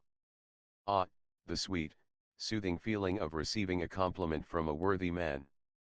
My life, at this moment, felt perfect. Thank you, I said. You are pretty cool too. What is this? An overworked banker's self-praise society. Neil said. We laughed. The waiter refilled our champagne glasses. We are friends, Neil said. I don't see you as a junior now. Do note I get too casual with friends. Tell me if I overstep the line. After all, you are my senior, I said. I am not the typical senior. You can be honest with me. Speak your mind. Really? Yeah. Try me, Neil said. Okay. What do you truly think of me? I said. As a person. He wiped the water droplets on his glass with his thumb. Go on, hit me. Be frank, I said. He smiled. You are smart, of course. But you are also simple and a little lost. You are one of the most attractive women I have met. Yet you need external validation, a lot of it. This could be because you have self-esteem issues. You are sensitive, but have closed yourself. After what has happened in New York perhaps. Wow, was all I could say, impressed and speechless at his observations. A bit too frank, he said. Yeah, ouch, I said and laughed. But not bad. You do observe more about me than the financial models I create. Oh, but your work is stellar. You could be partner one day. Radhika Mehta, partner, Goldman Sachs. Here's to that, Neil said and raised a toast. He finished his glass in one shot. I followed him. The cloudless sky looked even more beautiful as little stars became visible at dusk. A slow French song began to play in the background. I couldn't understand the lyrics, but could feel the pain of the singer. Partner Radhika. With a lot of deals under her belt. But lonely, without love, I said. What nonsense. Radhika with a lot of love, Neil said. Whatever. I don't think so. Which song is this? It's beautiful. La Vie en Rose. Life through rose-tinted glasses. Famous French song. But seriously, that's what you think? You won't find love. Yeah. My biggest fear, perhaps. Neil gave me a look of disbelief. You want to talk about New York, he said. The waiter brought us another champagne bottle. Over the course of dinner and a few more glasses of bubbly, I told him my entire New York story. He listened with full attention, nodding at every significant moment. And so, That's it? I dropped the phone in the East River. Came to Hong Kong, I said. I wiped a slow tear rolling down my cheek. I didn't think of debut much now. However, repeating the story was not a breeze. You could have just dropped the SIM card, you know. And wiped the phone to factory settings, Neil said. I looked at Neil. He kept a poker face. I don't know why, but we burst out laughing. It's okay, crap happens in life. Mostly it's for the good, Neil said. More champagne, sir, the waiter said as he picked up our second empty bottle. Actually, no. I am pretty, Neil said as I interrupted him. Actually, yes. We'd like another one, I said. Really? Neil said, looking at me as the waiter left. Well, I have told you a lot about me. We still have to cover you. We need a drink for that. Neil shrugged and smiled. Okay, bring it on, he said. What's your read on me, as a person? Well, I said, resting my left palm on my glass. You are a bit of an enigma. Enigma? Yeah, mysterious. You are smart, clearly an overachiever. Fit, good-looking, charming. I could get used to this. Go on, Neil said. But I said. But what? I don't know if you are truly happy. You should be, right? You have everything the world aspires for, right? But you don't seem truly happy. I am happy. Look at me.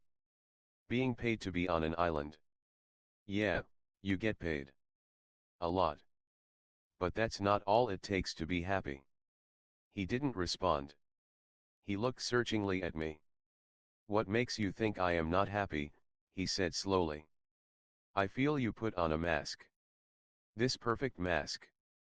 Hard-working family man, controls his diet, exercises regularly. It's almost too perfect. Like your perfectly ironed shirts, there isn't an out-of-place crease. You know what they say in due diligence, right? What? If it is too good to be true, it probably is too good to be true, I said. He looked at me, his eyes wide in surprise. He put his glass down. Did I cross the line? I said, a little anxious. He shook his head. No, no. It's okay. What else makes you feel this way? You never talk about your family. I do. I told you. Kusum. My 2 kids. Factual stuff. Meaning. It's like data. No feelings. Okay, Neil said. Wow. You learn something every day. So that's what you think about me. I am sorry if I said something inappropriate. No, it's cool, he said and smiled. The waiter cleared our dinner plates. He brought us mango with sticky rice as dessert. I cut a piece of mango with my knife and ate it with a fork. Your wife is happy for all your success. I said. Yeah, Neil said, after some deliberation. She is. We have been together 20 years. She has seen my entire journey. 20 years? Wow, so you guys met when I was 5, I said. Ouch. Neil grinned. Now you make me feel really old. What is it like being married for so long? I said. It's nice. You build a life together, a lot of memories together. You bring kids into this world. Yeah, does sound beautiful. And yet, because you have been with a person so long, it doesn't stay the same. Issues crop up. Many issues. Many, many issues. I sensed Neil had stuff bottled up. Okay. Well, you can talk about it if you want, I said. I am not going to bore you. I don't have an exciting story with iPhones being thrown off the Brooklyn Bridge. Just stupid domestic stuff. Hey, I had an old iPhone. I would have upgraded to a new model anyway. Both of us laughed. You are funny, he said. We finished our meal. I ate too much, I said. Me too. Let's take a walk. Another walk. You are Mr. Hyperactive, aren't you? I said. He grinned. He picked up a flashlight. There was one on every table. I lifted 2 glasses and the unfinished 3rd bottle of champagne. What? Neil said. We will take this along, I said. Kind of defeats, Neil said, and I nudged him. Come, I said. We walked barefoot on the same route as our jog a couple of hours ago. However, the island took on a new form in the darkness. The trees appeared pitch black, as did the sea. I could see white streaks where the waves broke, due to the phosphorescence and the moonlight. We walked close to the shore this time. The water lapped at our feet, warm on our ankles. Neil's flashlight showed us the way. We walked in silence, with no sound apart from the splashing waves. The lack of conversation didn't seem awkward. In fact, it seemed perfect. I spoke after a while. You must be tired, I said. You ran 5 rounds. A little bit, Neil said, but walked on. We reached the northern tip of the island, which had a C-shaped alcove. The waves became gentle here and made no sound. Rock formations on the beach jutted out of the sand. At a distance we could see fishing boats as nearby islanders went out for a night's catch. Can we sit for a bit? I said. Sure, he said. We sat down on the cold sand in absolute silence. He switched off the flashlight. The moonlight was just about enough for us to see each other's faces. I poured myself a glass of champagne. He looked at me, shook his head in disbelief and grinned. I poured him a glass as well. He took a sip. I turned my head back to look up at the sky. The night sky had so many stars, it felt like someone had sprayed it with silver paint. Wow, look at the gazillion stars above, I said. He turned his gaze up to the sky as well. Unlike Hong Kong, there is no pollution here, and no backlight from the city. Yeah, I have never seen stars in Hong Kong, I said. Do you recognize constellations? Neil said. I shook my head. He pointed at the sky with his index finger. See, that's Ursa Major, or the Great Bear, he said, outlining the group of 7 stars. I kept looking at his finger. He kept talking. That's Ursa Minor, Little Bear. That's the North Star, Neil said. How do you know all this? I said. Used to have a telescope once. Can you imagine, these stars are all navigators had when they sailed centuries ago. No GPS. Unbelievable, I said. My neck hurt from keeping my head tilted for so long. I lay down on the sand instead. This way my eyes could face the sky above me and I could be comfortable. Easier to see this way, I said. Neil looked at me once and lay down as well. Our heads were 1 foot apart. What's your sun sign? He said, staring at the sky above. My birthday was just a few days back, I said. Gemini then. There, see, those are the Gemini twins, he said. What's yours? Taurus. See, over there, he said. He pointed to a group of stars that outlined a bull. Wow, I said. We became quiet and enjoyed the silence and isolation. I felt calm because of the surroundings. Maybe the champagne also had something to do with it. I could hear him breathing. I stretched my legs. A wave touched my foot. I moved in reflex. As I did that, my ankle brushed against Neil's. He turned his head and looked at me. I am sorry, I said. It's fine, he said, rather whispered. We looked at each other and smiled. I don't know why, call it girl intuition or whatever, I felt like something was going to happen. I could have moved away. But I didn't. Maybe because I wanted it to happen. He leaned forward. He placed his lips on mine. They felt as warm and gentle as the water on my ankles. I closed my eyes. My hands moved halfway to stop him but lost the resolve to do so as the kiss felt amazing. He kissed me long and deep as dozens of waves broke and touched the soles of my feet. He lifted his arm to draw me closer. Neil Gupta, partner, 2 decades older and my boss's boss, held me tight and kissed me. This was not supposed to feel good. But never had a kiss felt this good. I didn't protest. Maybe I should have. But when something feels so right it is hard to do so. I placed my palm on his face. The face I had seen every day for so many months, but never touched. I felt connected to him. I felt like the entire island existed only for this one reason, our kiss. A relatively stronger wave came and hit us higher, leaving us wet from the waist down. He continued to kiss me, the intensity increasing with every passing second. His fingers lingered down the back of my neck. Goosebumps broke out all over my body. If he could kiss like this. His other hand went to my thigh and my heart started to thump louder. Should I stop him? I wondered. I placed my hand on his wrist but offered no resistance. Another strong wave came up and wet my entire dress. His fingers stroked my thighs. Am I really doing this? My rational mind asked me one last time in a meek voice while I moaned. Nobody cared about the rational mind tonight. My hand slid under his linen t-shirt, already wet due to the water. I touched his hard chest, and circled my index finger around his left nipple. He bit my lower lip in excitement. We sat up. He removed his shirt, keeping his shorts on. He pulled up my dress and had me wriggle out of it. We lay down again, the cold sand under our backs.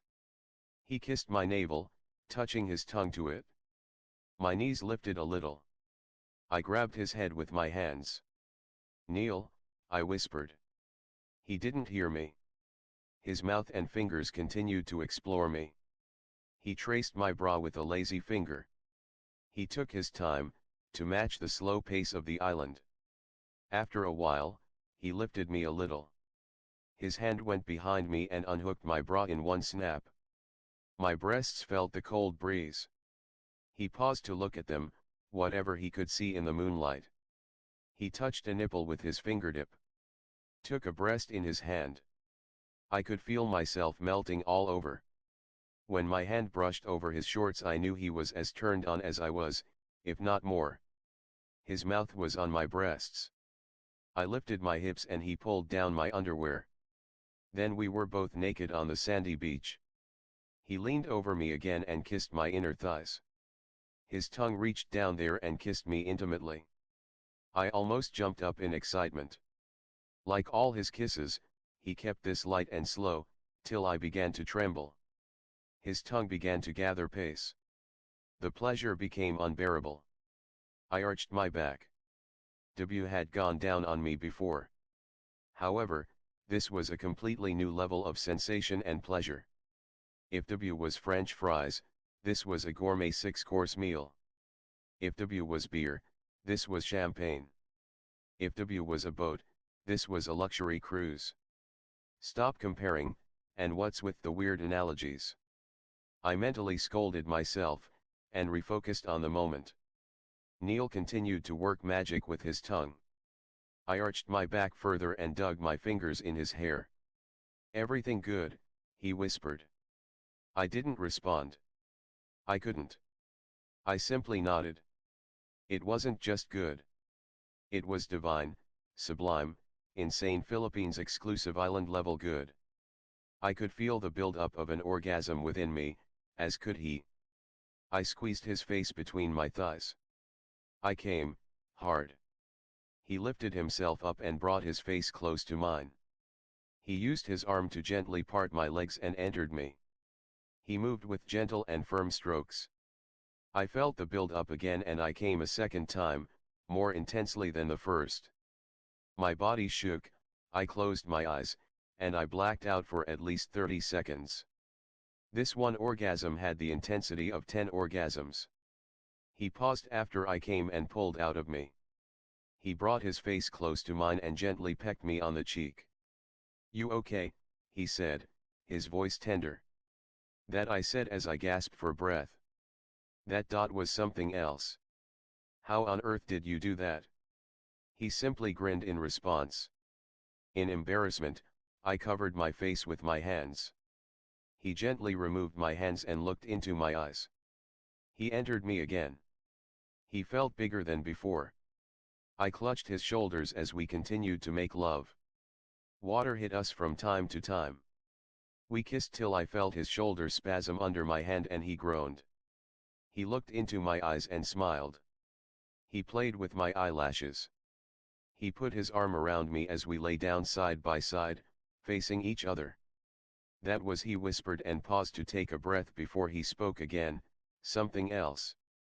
"I know," I whispered back. The stars twinkled above us. My day had started early with a morning flight in Hong Kong. Our frantic lovemaking made me feel tired. Fatigue took over. I closed my eyes. 2070 Sun has a way of making everything visible, even your blunders. When dawn broke, I opened my eyes. I blinked, trying to orient myself. The sea water glistened in front of me, but my mouth felt parched. I felt a headache coming on. Water, I needed water. Neil lay next to me, fast asleep. "No way," I mumbled. "No way, Radhika. No way." I smacked my forehead. I found my clothes next to me. I wore them as quietly and quickly as possible. I stood up, wondering if I should wake Neil up. I decided not to. I picked up the glasses and the empty champagne bottle, the catalyst to last night's disaster, and walked back. The sun rose higher. I walked fast. I didn't want to face Neil right now.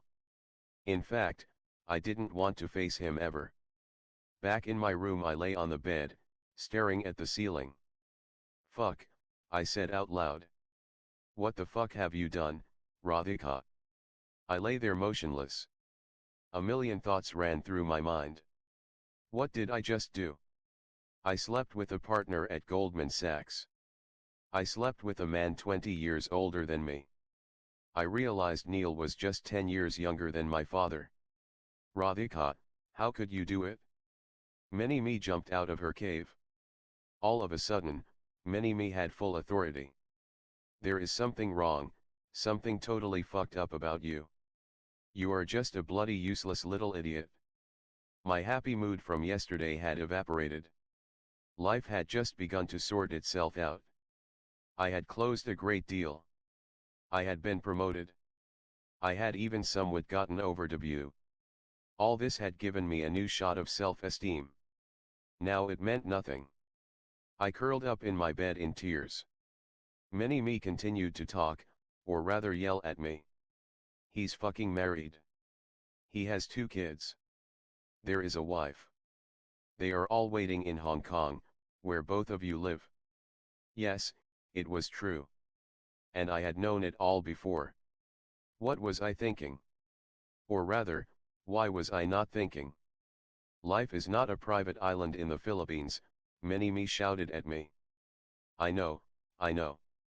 I had nothing to counter my inner voice with. "This is why W left you. Something is wrong with you, seriously, you stupid, slutty bitch." I sobbed. I don't know why, but I cried and cried. I had crossed the line. Hell, I had not just crossed, but jumped and leaped miles over the line. "You had one thing going for you, your career. Now you have fucked that up too," Many Me said. I berated myself for a long time.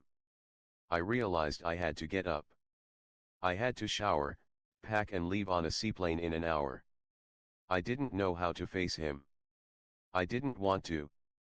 Could we go back on separate flights? Could I just go drown in the sea outside? I wondered where Neil was. What if he didn't wake up? Should I call him? I heard a knock on my door. I froze. I opened the door to find one of the hotel staff. "Madam, your shoes. You left them in the restaurant last night." Oh, sure, thanks, I said. I returned Sir's shoes to his room. Great. Was he there? Yes, he was. He asked me to tell you to meet in the seaplane reception area in 30 minutes. Sure, I said, relieved. I didn't have to talk to him just yet. I showered and changed into a charcoal gray suit. It was too formal and a misfit for my location but apt for my mental state. As if he would see me in this work suit again and things would be back to normal. Funnily enough, he did seem pretty normal. Hey, good morning, he said and smiled. He wore sunglasses, just like me. We had found a way to avoid eye contact. Hi, I said. All set? Time to say goodbye to the Pengalusian, he said. His voice seemed casual. He seemed calm, unlike the neurotic mess I was. We sat in the plane. The pilot gave a thumbs up as we took off. I ignored the beautiful scenery below us, as my mind was flooded with doubts. Instead of regret, another set of thoughts gripped me. How is he so calm and casual? Did it mean nothing to him? I looked out of the window, away from him. My mind was on nothing but him. Is this a regular thing for him? He doesn't think this was special? Have there been other girls? Oh, am I also just a conquest now? I hate him. The seaplane landed. We stepped out and took a car to the Palawan airport. He looked at me. I looked away. We reached the airport and took our connecting flights back to Hong Kong. On the way, we spoke little, limiting ourselves to stupid conversations like where's the gate, at the transit airport in Manila or can you pass the pepper, during our meal in the Cathay Pacific aircraft. I don't know why grown UPS behave in such a stupid manner. Pepper seemed more important than anything else. I opened my laptop and pretended to work. He did the same. My mind raced up and down with thoughts. I have been such a fool. He will go home, tick another box in his conquest list and laugh about it. He will be like, that Indian VP chick? Check. Been there, done that Desi babe. Damn it, Radhika. Stupid. Stupid. Stupid. We landed in Hong Kong. We went to the airport car pickup point. We waited for our respective cars, which Bianca had booked for us. Our two black cars arrived. I proceeded to step into mine. Radhika, Neil said. Yeah, I said and turned to him. I know you probably have a million thoughts in your head. So do I. What thoughts?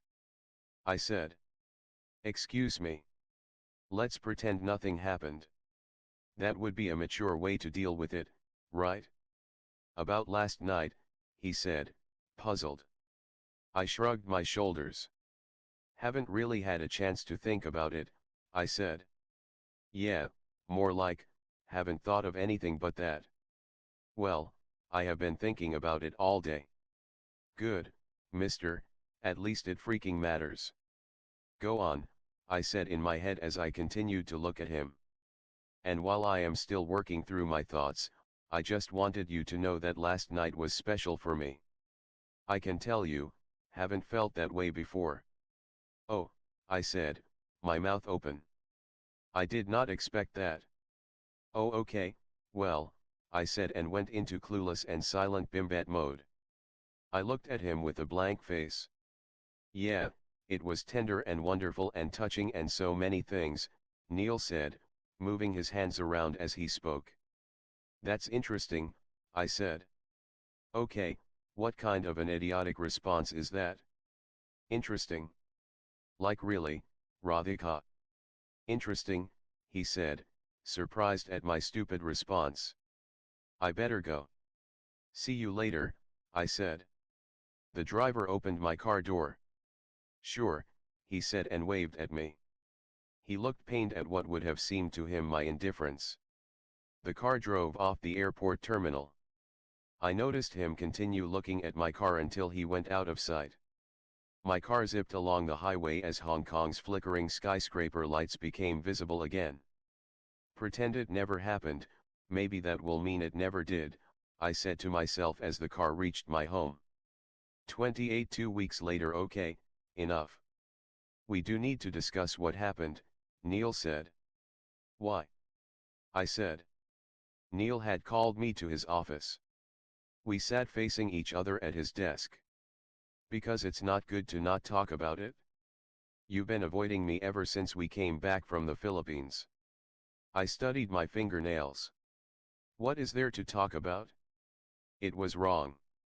Well, he said and paused before he spoke again.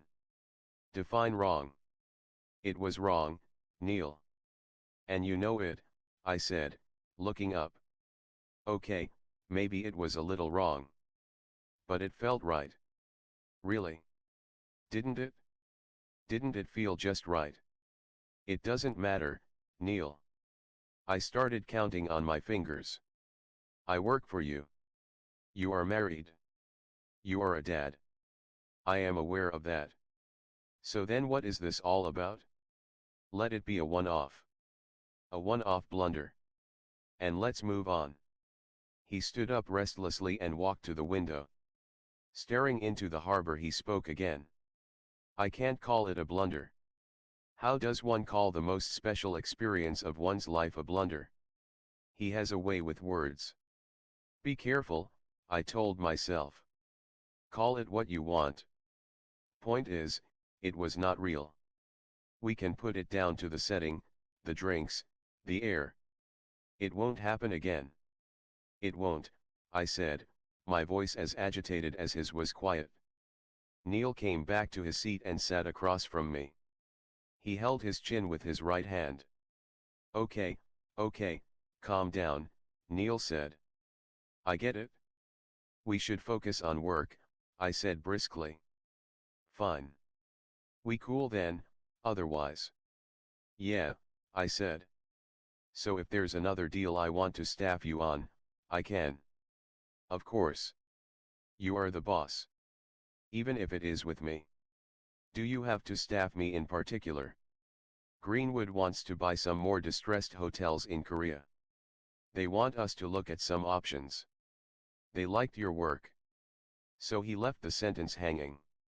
Whatever you say, I said. I won't staff you if you don't want to. Should I say you are not available? So I lose my clients now? I said. Of course not. You are on. The target company is in Seoul. Let's go there soon. I am looking for a sofa. A two-seater, please, I said. Would you like a simple sofa or a sofa bed? The salesperson said. I had come to IKEA, the Swedish furniture store, on the weekend. The huge, 20,000 square feet IKEA store is located in Causeway Bay. Sofa bed, I said. At some point, if I had guests from India, I would need to provide a place to sleep. The IKEA salesperson led me to the sofa bed area. There were a dozen models, from Japanese futons to clever snap-shut mechanisms. Do you have a color preference? The salesperson said. Not really. How about the steel gray right there? I pointed at one. Oh, that's a bestseller. Comfortable and minimalist, she said. I sat on the sofa to see how it felt. Good, I said. I like it. Hi. Someone waved at me from a distance. I looked up. Neil. I said. He stood at the other corner of the sofa section. Hi, he said again as I walked up to him. Good to see you here. We came for some easy chairs. Here, meet Kusum. Kusum, meet Radhika, from my office. An Indian woman, around 40 years old, stood next to him. A 3-year-old boy held one of her fingers. A 7-year-old girl sitting on one of the IKEA sofas played with an iPhone. A 26-year-old girl, or me, wished for an earthquake that would swallow her deep into the bottom of the earth. Radhika, so nice to meet you, Kusum said in an American accent. She extended her hand. Oh, okay, I said as we shook hands. I mean, hi, Kusum. This is Aryan. Aryan, say hi to Radhika Didi, Neil said. Aryan extended his tiny hand as well. I shook it. My heart began to beat fast. And that is Siya.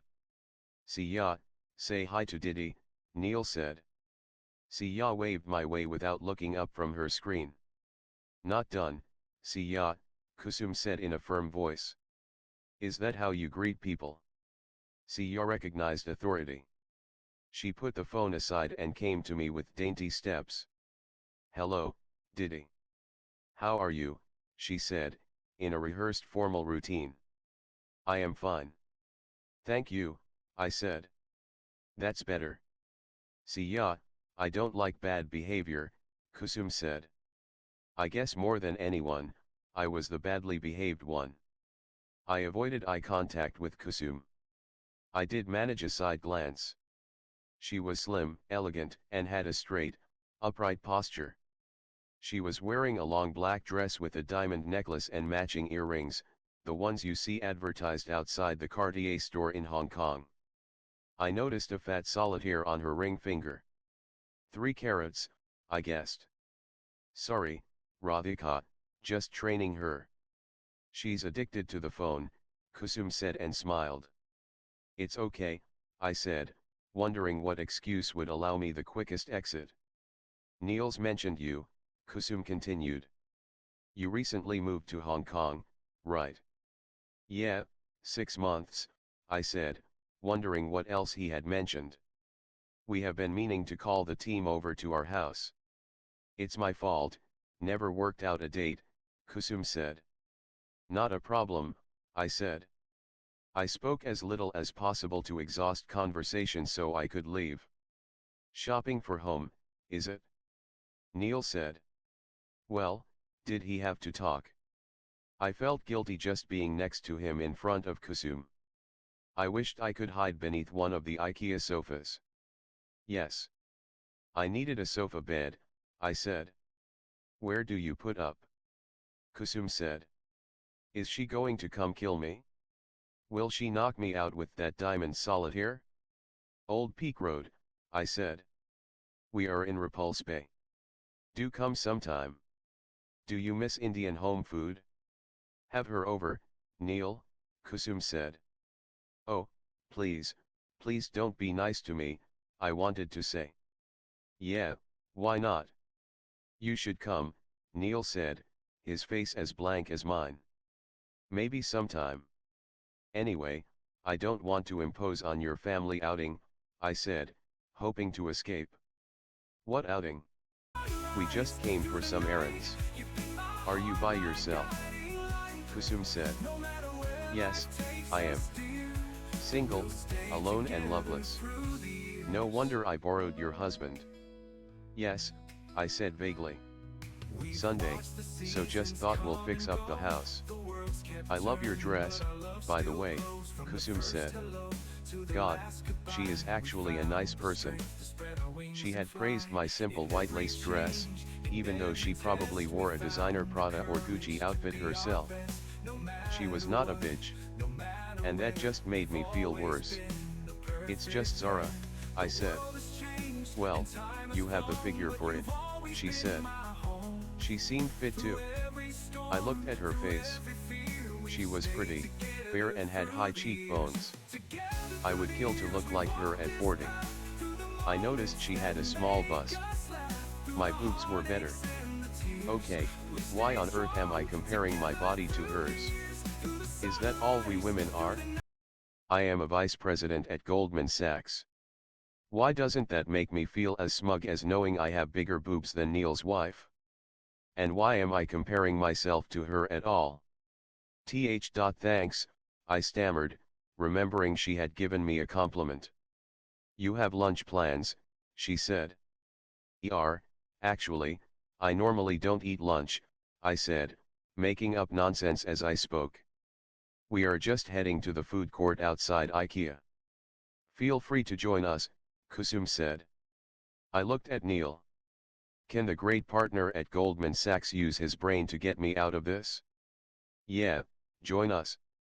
Because it would be great if you can join us, he rambled on, but not if you don't want to. I glared at him. What do you mean, not if you don't want to?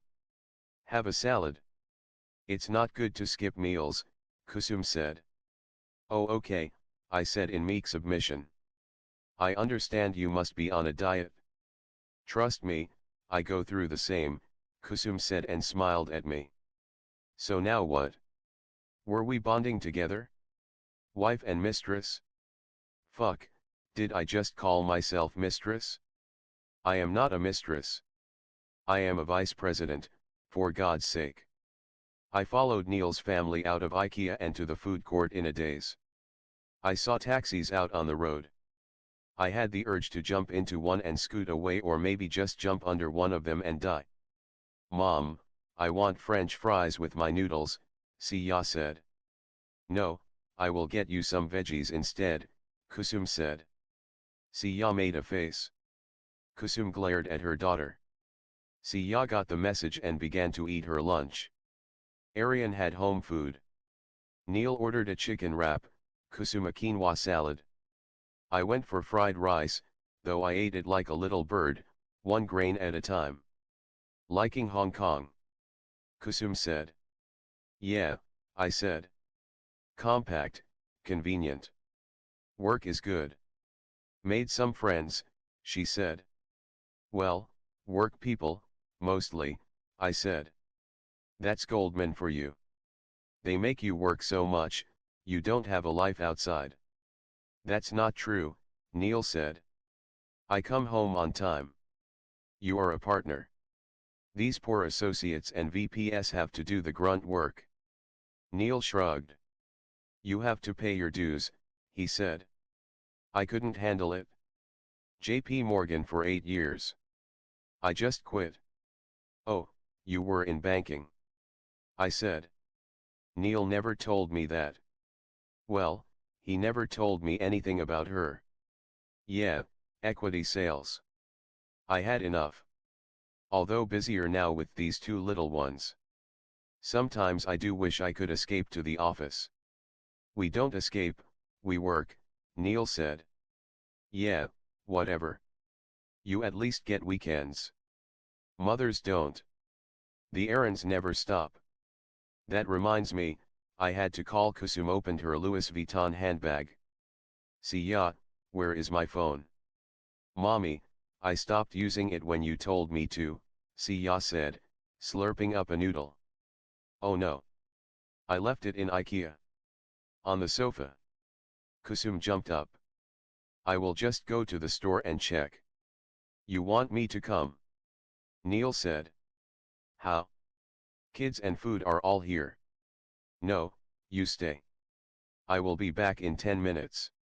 Do you want me to go and check? I said. I'd do anything to get away from this sweet domestic scene. How kind of you to offer. Kusum smiled. Don't worry. I will be back in a minute. Neil will handle the kids. She left Neil, Siya, Aryan and me at the food court. I had the most awkward meal of my entire life. I couldn't talk freely to Neil. Siya might understand, after all. Eat the vegetables too, Siya, Neil said. Siya didn't comply. Neil moved over to her and began to feed her with a spoon. I ate my rice in silence. Aryan ate butterfly-shaped pasta with red sauce from his lunchbox. He smeared the red sauce all over his face and hands. With every bite, Aryan looked messy. I could see Neil wanted to attend to his son but had to feed his daughter. Do you mind, he said and gestured to me. I looked around, took a deep breath and slid next to Aryan. I took a tissue and wiped his face.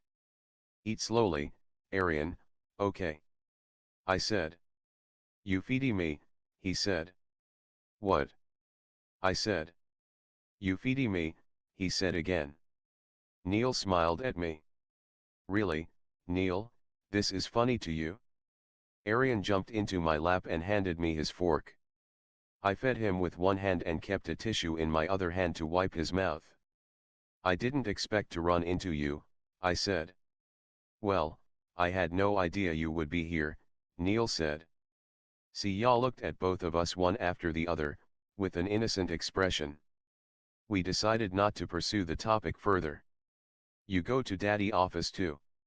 Siya said. Yes, I said. How about you? Which class are you in? Grade 3, she said. What's your favorite subject? I said, as Arian took a bite off the fork. Math, she said. Radhika Didi is really good at it, Neil said. He looked at me and smiled, as if he meant not just math. Are you really smart? Siya said. I am okay smart, I said.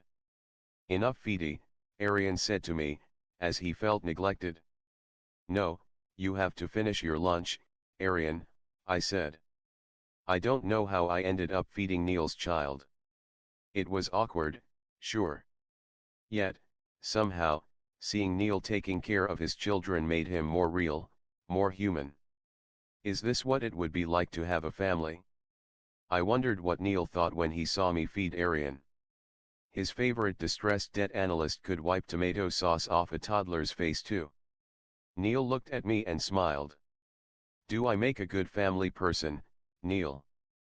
Found it, Kusum said as she held up her iPhone. She noticed me with Arian. Oh my god, I am so sorry. Arian, you can eat on your own. I like Didi feeding me, he said. Kusum put out a hand for the fork. I surrendered it. She was staking her claim. She wanted her family back. Arian went into his mother's arms. My lap, and even I on the inside, felt empty. I realized I wanted this too. I wanted kids. I wanted messy pasta dishes. I wanted iPhone-addicted daughters who had math as their favorite subject. Say thank you to Didi, Kusum said. Arian didn't say thanks. He bent forward and kissed me on my cheek. He had his father's charm. I melted at the little boy's display of love. I wanted to kiss him back. I didn't. I couldn't. How could I? It's somebody else's family. Will I have a son like this one day? Will I ever have kids? I better leave, I said. I remembered my part-time help is coming. She doesn't have the keys. Oh, you haven't finished your lunch, Kusum said. I am quite full. Really, thanks so much, I said. Really, she said. We hardly spoke. I am sure we will meet up soon, I said. Of course, Neil said, adding a comment when there was no need to. Bye, see ya. Bye, Arian, I said. Bye, Fidi Didi, Arian said and everyone laughed. Fidi Didi dashed out of the food court. 29F for most women, it is that time of the month. For my mother, it is that time of the week. The time when she goes hysterical on the phone and wants one thing more than anything else in the world: my marriage. Not today, Mom, please. Any other day, I said. Why? It's Sunday. It's the only day you are relaxed and can talk properly. I am not relaxed today, I snapped. I opened my laptop and logged onto Facebook. Why? Are you working? No so. You are at home, right? Did you go to that IKEA shop to get the sofa bed? IKEA. IKEA AAA. Whatever. Did you get a sofa bed? No, I went there this afternoon. I liked one. I didn't get a chance to buy it. Why? Leave it, Mom. I told you. Not a good day. How will we come if you don't have a sofa bed? I'll get it, I promise. Why are you so irritated? Because I know what you are going to say. What? Register your profile. See some boys. Mom, why are you obsessed with me getting married? If I don't care, what will happen? You will continue buying sofas alone. Is it even a woman's job? To buy furniture. Don't start, Mom, I said. I searched for W. He had kept his profile private. I don't know why, I wanted to see his profile picture. Maybe he was single again. Okay, listen to just one proposal, she said. See, I knew it. That's the only thing you talk about. Chemists. Chemists. I know what you are thinking. But this is a family with 6 chemist shops in the heart of Delhi. They even have one opposite Ames. Do you know how much business that can do? Mom, you want my husband to sit in a chemist shop. He manages the shops. He doesn't just sit there dishing out strips of crocin. What's his qualification? I said. You have this hang up about qualification. Mom, how is education a hang up? I am an MBA. So he has done B Farm. He is thinking of doing an MBA, she lowered her volume, through correspondence. Correspondence. You can even do it online these days. Mom. Bye. They have a kothi in Bengali market. The boy's own floor has 4 bedrooms. I don't care. I am not looking for real estate. Talk to him once. Why? Mom, you know I am working abroad. Why would I quit and come for this? What do you want then? NRI? I can look. I don't want anyone. Please leave me alone. What has happened to you today? I have to go. Bye. I ended the call. I saw the Facebook page in front of me. Avinash was still W's friend. I could ask him. I called Avinash in New York. Hey, Radhika. Been ages, he said. Yeah. What's up? I said. Just woke up. Sunday morning here. How's Hong Kong? Work. It's good. Busy. Hey, Avinash, can I ask you for a quick favor? Sure. Promise you won't judge me, or tell anyone. Sure. I want you to check W's profile on Facebook. Really? See. You are judging me, right? This idiotic girl who moved continents but can't move on. No, no. Wait. I am not judging. What do you want me to do? I will FaceTime you. You point your phone camera to your computer screen. Load W's profile on your computer. He laughed. That's innovative. It is also desperate. Hey, that's fine. FaceTime me. I gave him a video call. Here we go. Debashish Sen, Avinash said. I could see his computer screen on my phone. He zoomed in closer to W's profile picture. He stood there, grinning, in Central Park with a red-haired white girl 3 inches taller than him. My heart sank. He had switched at least 2 women after me. I, meanwhile, had run into the wife and kids of the boss I had slept with. His last post was at a colleague's birthday party. Do you want me to enlarge the picture? Yeah, sure, I said. W sat at a restaurant table, holding up a bottle of Corona beer. He still had his beard and curly hair. The tall white girl sat next to him, a glass of wine in her hand. He looked happy. She looked happy. The wine looked happy. Who did not look happy? Me. You want to see more? Avinash said. Thanks, Avinash. That's enough, I said, my voice flat. We miss you. Don't you miss New York? Yeah, I do. Miss you guys, I said. I finished the call and sat in my bed. I saw the time, it was midnight. I changed into my night clothes. As I put my white Zara dress into the laundry bag, I noticed a tiny red pasta sauce stain on the sleeve. I don't know why, but I felt horrible. I felt lonely. I imagined Neil at home, kids in his lap while he told them bedtime stories. I imagined Kusum wearing designer sleepwear and cuddling Neil. Why was I imagining all this? How did it matter to me? I knew he had a family all along, right? My phone buzzed.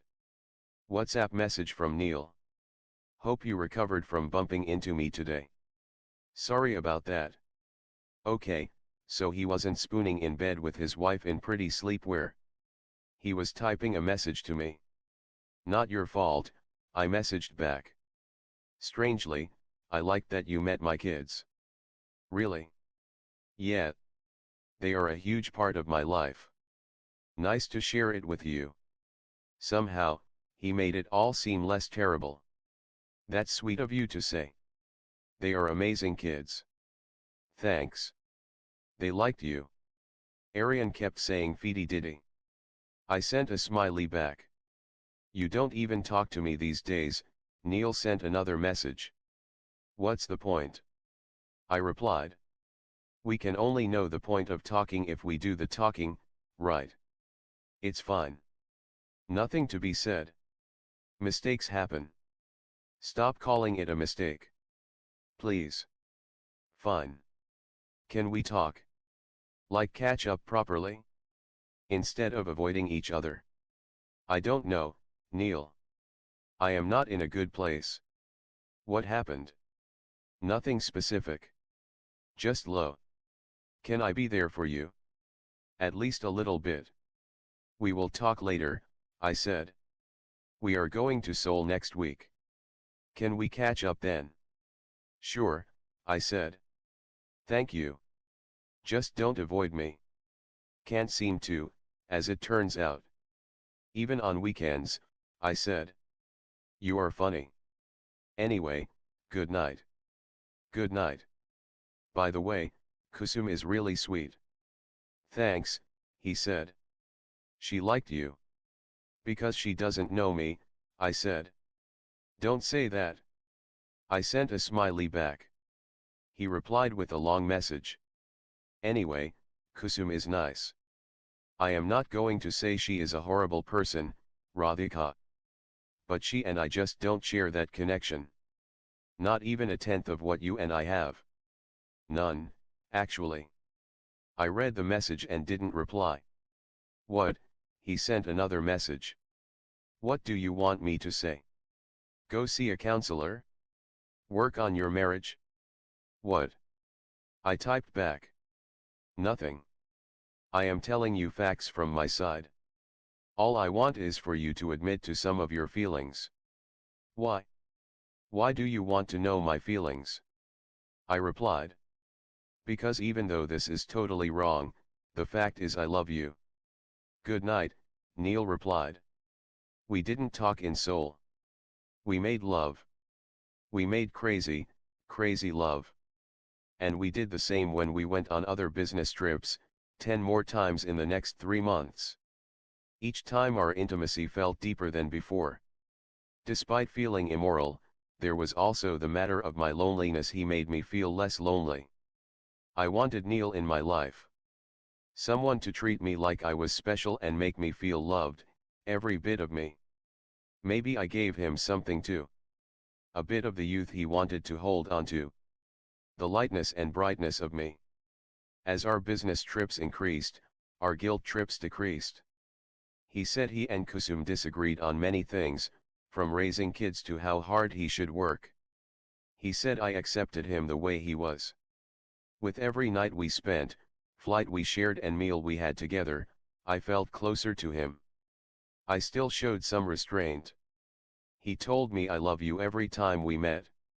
I never did. He never pushed me to reciprocate either. The Greenwood quest for more distressed hotels in Korea dragged on.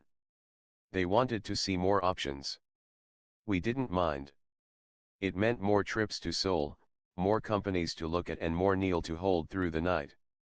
33 months later, how is it? I said. I walked up to answer the doorbell in my night clothes. I was watching the Filmfare Awards at my home in Hong Kong. The film Queen, about a woman who took charge of her life, was sweeping all the awards. The doorbell rang again. I opened the door.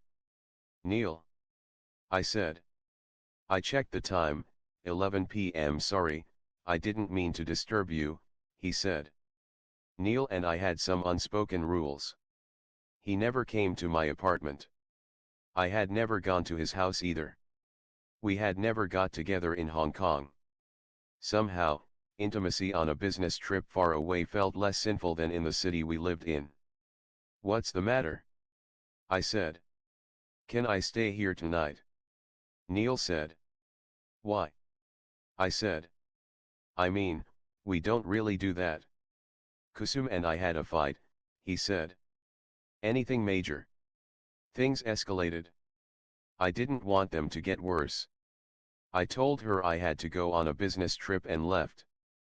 I thought I would go to a hotel in Hong Kong, but he said and looked at me. But what?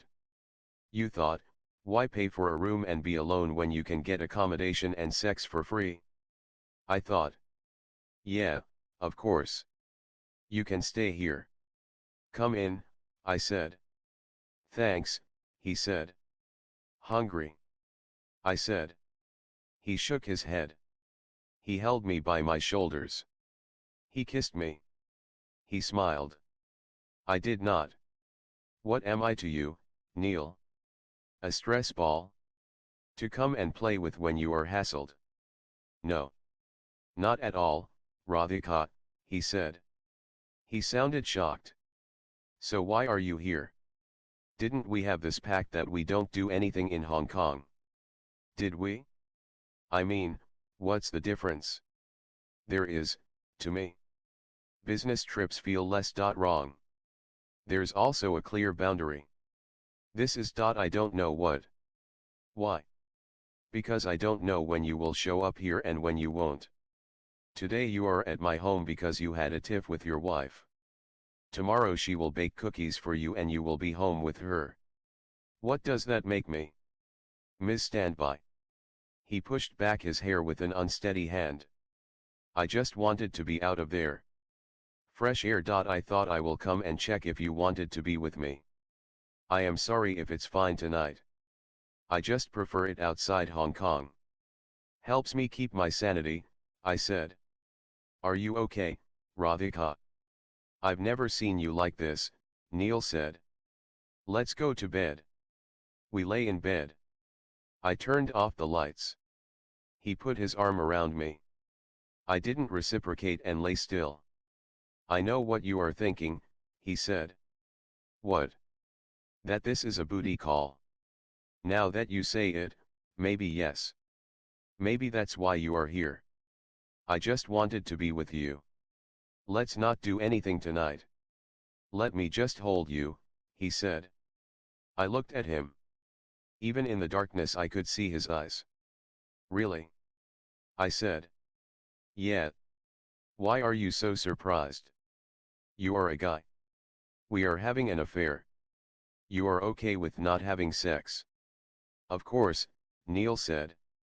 He kissed my shoulder. We can if you want to, I said.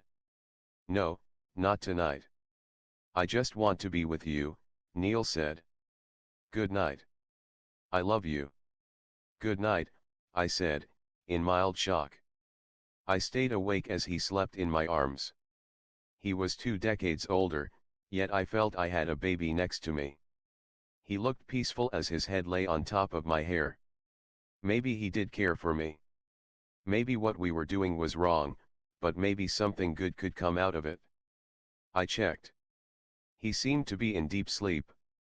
I love you, Neil Gupta, I whispered to his sleeping face. I heard that, he said and turned sides. You are so bad, I said and punched his shoulder as he grinned, eyes still closed. I will let Josh do the talking. He is your supervisor. Only fair he gives you your number on bonus day, Neil said. Josh sat in Neil's office. I took a seat with them. Sure, I said. It was impressive how professional Neil and I were at work. Josh gave me a summary of my performance review. My peers had rated me 4.5 overall. That's a good rating, Neil said. I wondered what he himself had rated me. Thanks, I said. And the bottom line, Josh said. Your number, or your bonus for the year, is $350,000. My heart skipped a beat. Wow, I blurted out, even though I didn't intend to react. Josh smiled. That tells me you are happy. Good. Thanks, I said, still absorbing my gross compensation. My total base salary and bonus came up to $500,000. Keep up the good work. I am humbled, I said. You deserve it. Your deals made a lot of money for the group, Neil said. He smiled at me. I kept a straight face. I came back to my desk. I called my mother. She gasped at the number, especially when I converted it into rupees. My father went into shock. Of course it's all legal, Dad. What are you saying? I promise it's legal. Goldman Sachs is a reputed firm, I said. But 3 crores a year, he said. That's your little girl, I said. He laughed. You want to move to a new house in Gurgaon? One of those apartments with swimming pools and gyms. No, beta. We are fine here, Dad said. If you need anything, just anything, let me know, I said. You visit us soon, he said.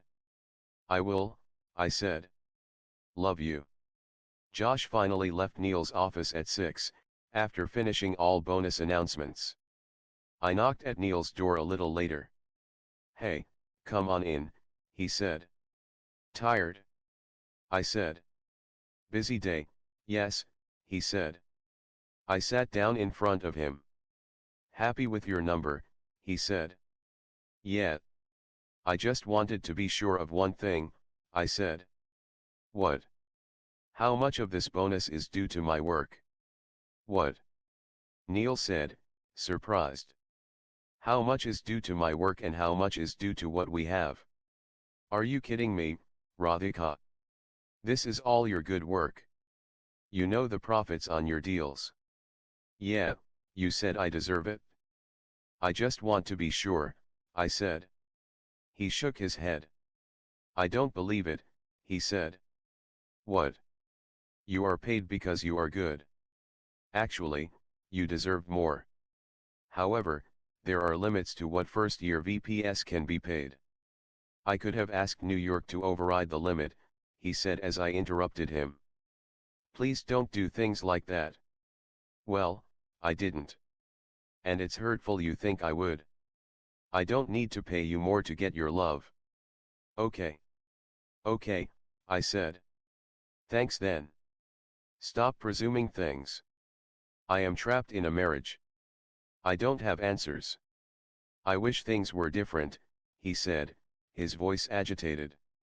He paused and continued in a calmer voice, but I love you. That is why I am with you.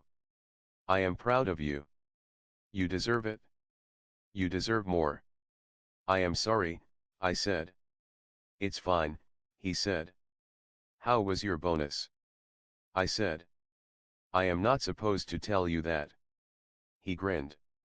You are also not supposed to do a lot of other things with me, mister, I said. 3, he said.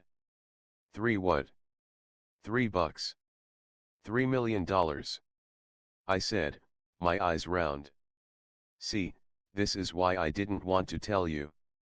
It sounds like a lot, I know. It is a lot. You made $3 fucking million in bonus. I said. Somehow, life has a way of making you feel inadequate about a $350,000 bonus. I told you. You deserve more. Dream bigger, girl. Neil winked at me. You made so much money last year. You are a vice president. What else do you want career-wise? Mom, it's not just career. I am not ready. I had surprised my parents.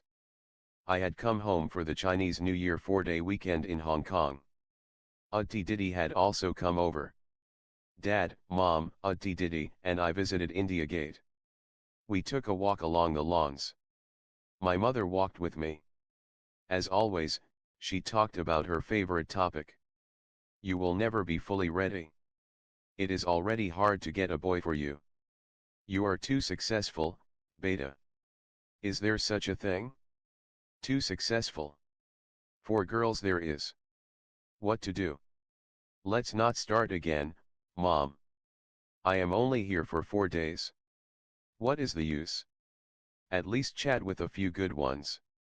I will find NRIs, okay. No, Mom. I don't want to. Do you have someone? Mom said and looked at me. Her direct eye contact made me uncomfortable. I have someone, yes. Someone only 5 years younger than you, Mom. Not really. Not really means. No, I don't. So? Don't you need a man? Every woman does. I don't think so. I do fine on my own. There is an age, beta. You get the best matches then. After that, a girl's appeal declines. You are 26 already. So I am like a car model? Depreciating over the years. You are impossible. I am not talking to you. My mother sulked for the next half hour, which meant 30 minutes of peace. We walked along Ragpathy all the way to Rashtrapati Bhavan. Her tough and sullen expression matched that of the security guards on duty. What do you want, Mom? I said finally. You say you are not ready. But give me a time frame. When will you start looking at boys seriously? I don't know. 3 years. 4. You will be 30. How do you expect me to find a good guy for you? I will also be an even more successful banker. So? That makes it worse. I rolled my eyes. I would have a lot of money of my own. That will help me and my husband get a good start in life, no. I said. You don't need to make so much. Your man will. Mom. Please. 1 year. I will wait 1 year, then you cooperate. We start looking seriously, okay. Just 1 year. I stopped to buy peanuts from a street vendor. She rambled on while I fed her with one hand and held the peanuts in the other. You are so fussy. It will take another year even after I start looking for you. Another year to do the wedding, as NRIs have their own time issues. It is still a 3-year process. You will be 29. Already late. Doesn't listen, this girl 1 year. Okay. But don't push, I said. I never push. Do I ever push, she said. I looked at her. She seemed so earnest while asking her question, I burst out laughing. Please find sensible men. Men with some class, okay. I said. What class? I am going to find some slum dweller for you or what? I'll find total gentleman, you wait and see, she said.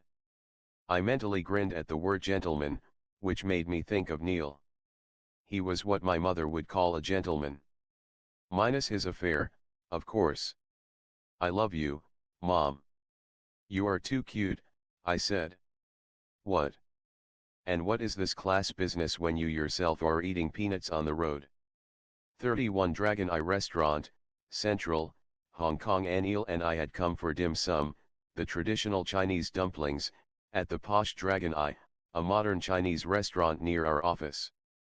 I struggled with my chopsticks as I picked up a steamed spinach dumpling. So yeah, 1 year. That's all Mom gave me, I said. I finished recounting my India Gate conversation. Neil lifted a peanut dumpling with his chopsticks easily. So you are getting married? Neil said. I looked at him and thought a little before I spoke again. I am just tired of my mother's relentless pursuit. I have to listen to her at some point. What about us, what we have? Neil took a sip of Chinese tea. Neil, what about my life? Do you care? I said, my voice firm. We locked eyes. Of course, I care. But isn't us important, he said in a reasonable voice. For there to be an us, there has to be a future. Us has no future, right?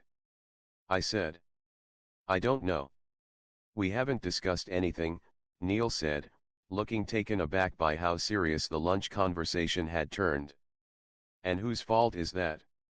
I said. Of course, it is your fault, Neil, is what I wanted to say. The topic never came up, I guess, he said. I didn't respond. I just stared at him. I put my chopsticks down. What? He said, figuring out that something was very wrong.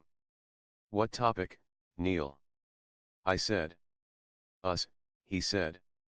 Us and our future. Us is useless, I said. Us is special, Neil said. Well, all this us has done is have an affair for the last year. This us pretends to be colleagues in the office. Whereas in reality this us sleeps with each other during business trips and, now, even at my place. Can you keep your voice down, please? Neil whispered. It only pissed me off. See. Even here, even at Dragon Eye, we are colleagues. I can't say anything that will give us away. I can't hold your hand here, can I? Even though you do like to spoon me at night, isn't it? Neil looked around. The closest customers were 3 tables away. You want to talk, we can talk. About anything. I had no idea you had so much bottled up. How could you? You have it easy. Partner at office. Husband and father at home. Young chick when you want her. What do you have to worry about? This. What? That you are not okay about it? When I thought you were. What made you think I am okay? I don't know. When we make love, or when we work together, or when we chat, isn't it out of this world? Life isn't lived out of this world, Neil. Life is lived in this world. To be fair, even I didn't know why I felt so anxious. Perhaps my mother's 1-year ticking clock deadline had triggered a panic attack. You know the problem, Neil. I can't even discuss us with anyone. Other girls discuss their boyfriends with their friends. I can't, right? I had to stop talking. I excused myself to go to the washroom. I returned after washing my face. Neil looked at me with concern. Sorry, I said. Why am I saying sorry to him? You don't have to be sorry. It's your feelings. Thank you for sharing them. I am sorry for not sensing them earlier. My plate of vegetable dumplings had gone cold. One of the waiters replaced it. Neil and I ate in silence. I love you, Neil said. I shrugged. So? I said. Kind of irrelevant, isn't it? What do you want, Radhika? Neil said. I kept silent. A future? I am 20 years older, he said. You said age doesn't matter in love. Didn't you? I am married. I have kids. So much baggage. Exactly. So what am I doing with you? Aren't you happy with just what we have? Neil said. He seemed to be genuinely confused. Would you be? If you were in my place? I asked, looking him squarely in the eye. We have our work. We have love. We have excitement. We have friendship. We don't have the predictability and monotony of a married couple. You make marriage sound so bad. You are married. The whole world gets married. Clarify this for me. Do you want to get married? Or are you feeling stressed only because your mother wants you to get married soon? Eventually I do want to, Neil. How could you think I won't? I want marriage, kids, family. Really? What do you mean, really? I do. I want Sunday IKEA trips with my husband and a whole bunch of kids. I want to wipe my kids' messy faces when I feed them. I want to bake cookies for them. Yes, yes I do. Really, Radhika? Neil said. He looked at me gobsmacked, as if I had revealed my secret desire to join the ISIS. Yeah. Why? I thought you were career-minded. Excuse me? What is that supposed to mean? I said, my voice ice cold. Nothing. Let's talk later. I'll ask for the bill, Neil said and signaled the waiter. No, Neil. Not tonight, I said. We were lying tangled up in my bed. He nuzzled the side of my neck. It signaled that he wanted sex. I shrugged my shoulder, dislodging his lips. Radhika, come here, he murmured my name in a persuasive voice. No, Neil, I said. I am tired. He had come to my apartment 4 nights in a row this week. I don't know what story he made up at home. Frankly, I didn't care. Every night I let him in. We watched TV for a while and we went to bed. He rebuttoned the shirt of his nightsuit. This is the 4th time you have rejected me, he said. He was right. We hadn't had sex all week. Stop assuming. I am not rejecting anything. I am tired, I said. Is it your mother, he said. I shook my head. Is it me, he said. I shook my head. It's me, I said. What? How could I let myself get into this? I said. We love each other, Radhika. Stop making it sound so bad. I switched on the night lamp next to me and turned on my side to face him. I lifted myself up to rest on my elbow. Really, Neil? I said. What? Neil said. I allowed myself to get involved with a married man. Not just a one-night stand. A long and full-blown affair. Hell, I allowed myself to fall in love with you. When there is no future. I have no plans to leave you. But do you have any plans to change anything? Why do we have to change? What we have is perfect. What if Kusum finds out? She won't. What if she does? Don't be paranoid. You are being over-anxious these days. Is it that time of the month? He tried to put his arms around me. Shut up, Neil, I said, extracting myself from his grip. Don't trivialize it. Your weekend trip to Delhi and talking to your mother has really shaken you up. Maybe I needed to be shaken up. To really think about what I want. Neil sat up in bed. Sorry to say this, but you aren't thinking clearly. If I go by what you said in Dragon Eye, Neil said. I said I want to have a family. Have kids. Be a good mother and look after them well. That's not thinking clearly. You are a star at work. What is all this mundane stuff you are talking about? Any woman can do all this. But I can't. I didn't say that. So. I see you as someone exceptional. And special. You could be an MD, a partner. Yeah, I will be. I like my work too. But you said you want marriage, IKEA, bunch of kids. Baking cookies, really? Yes, I want all that too. Radhika, you are getting carried away. You saw Kusum the other day and you are getting competitive over me. I too sat up in bed, almost panting in anger. It's not always about you, Mr. Neil Gupta. I am talking about myself. My needs. Do you get it, Mr. I am so smart Goldman Sachs partner? It's just that he turned silent. What? I said. He did not respond.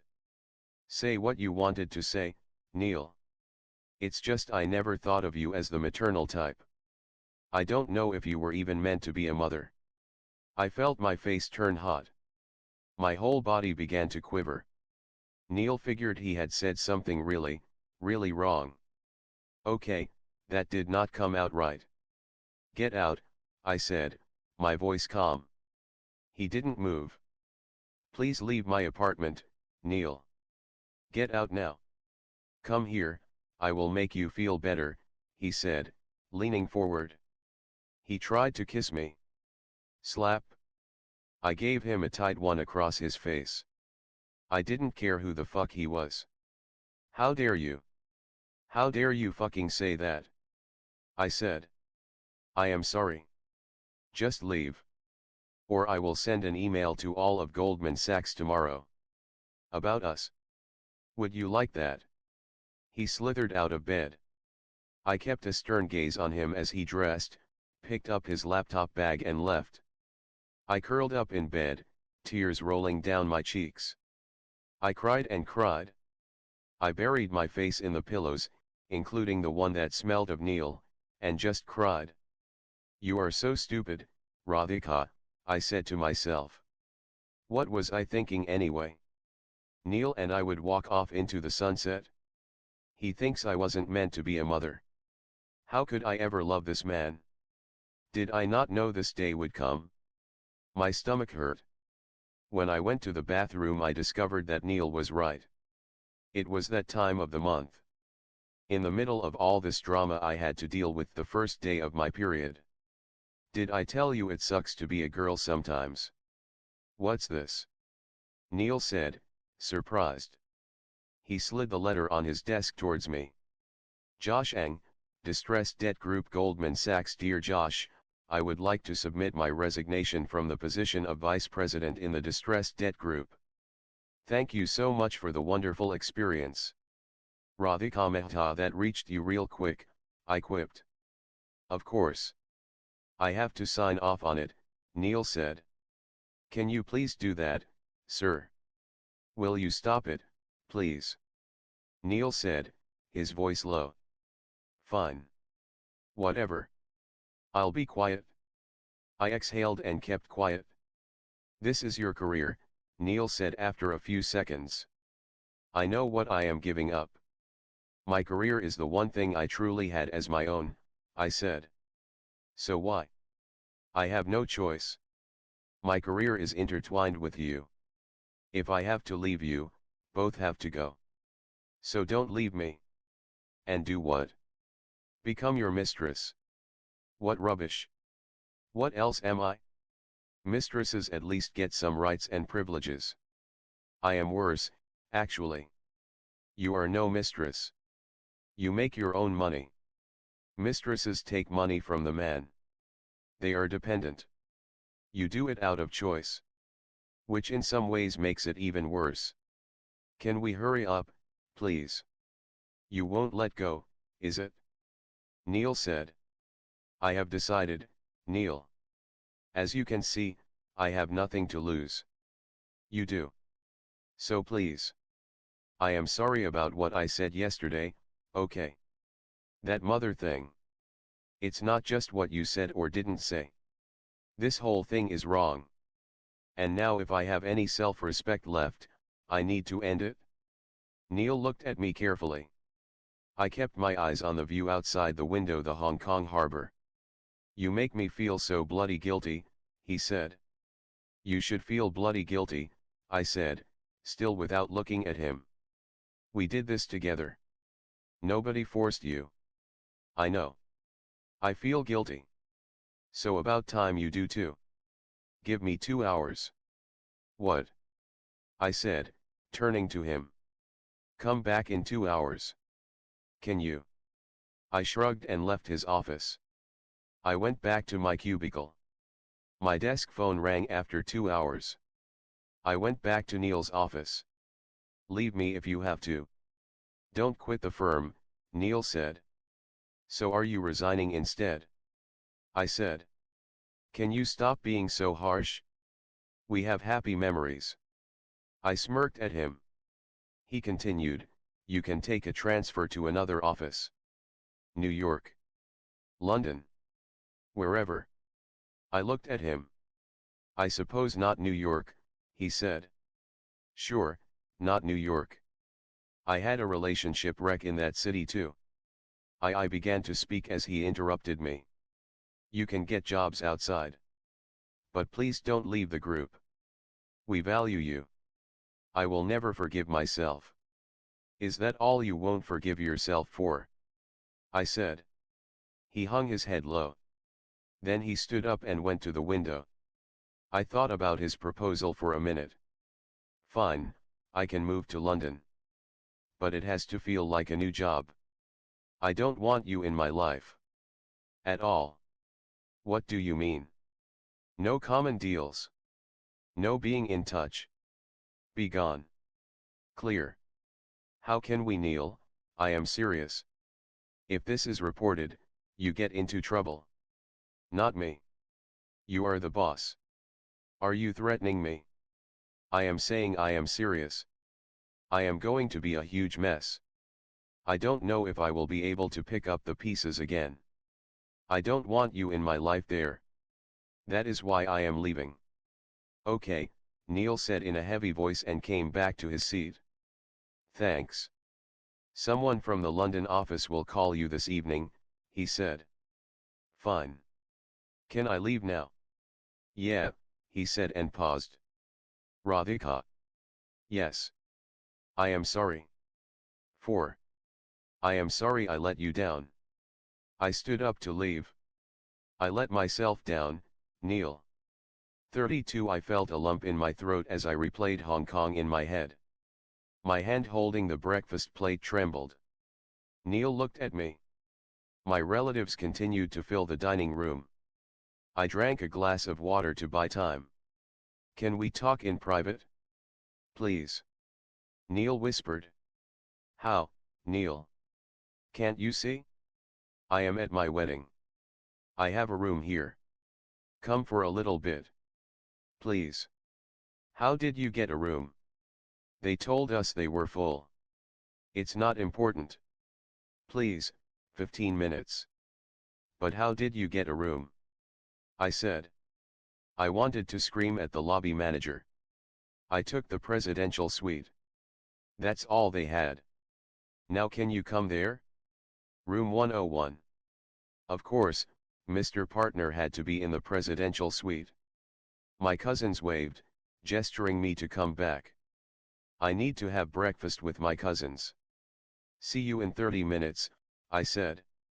You said you would leave me alone, I said as he opened the door. I entered his lavish 3,000 square feet presidential suite. I sat on one of the sofas in the suite living room. He didn't respond. He went to the electric kettle at the corner of the room and filled it with water. Tea, he said. Neil. I don't have time. You said you wouldn't bother me. I cut off for a year. Did I ever bother you in London? He said. Would you like some green tea? What is it you wanted to tell me? I said. Can you relax? Neil said. How about a hey, how have you been? Neil, I said. I don't have time for pleasantries. I am just making conversation. Am I allowed to do that while I make a cup of tea? Sure, I said. We haven't caught up in a year. How was London? You know I grew up there, right? I do. So how was it? I just kept looking at him. What? I am not here to talk about London. Give me a minute. I need to bring something from the other room. I nodded. He went into the bedroom. I looked out of the window. The sea was silent behind the double-glazed glass. Neil's mention of London brought back many memories of my move there. London 1 year ago. 33 The Goldman Sachs office in London is located on 133 Fleet Street. The office at Peterborough Court is at the same site as the old Daily Telegraph building. Patricia, the group secretary, settled me into my new cubicle. The British accent in the London office reminded me of Neil. When you break up, it becomes a habit to remember everything about the man with my second heartbreak. I had learned this much.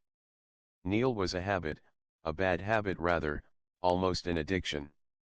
Like smoking, when you know it is bad for you but you can't seem to leave it. I also learned that you don't get better at handling heartbreaks.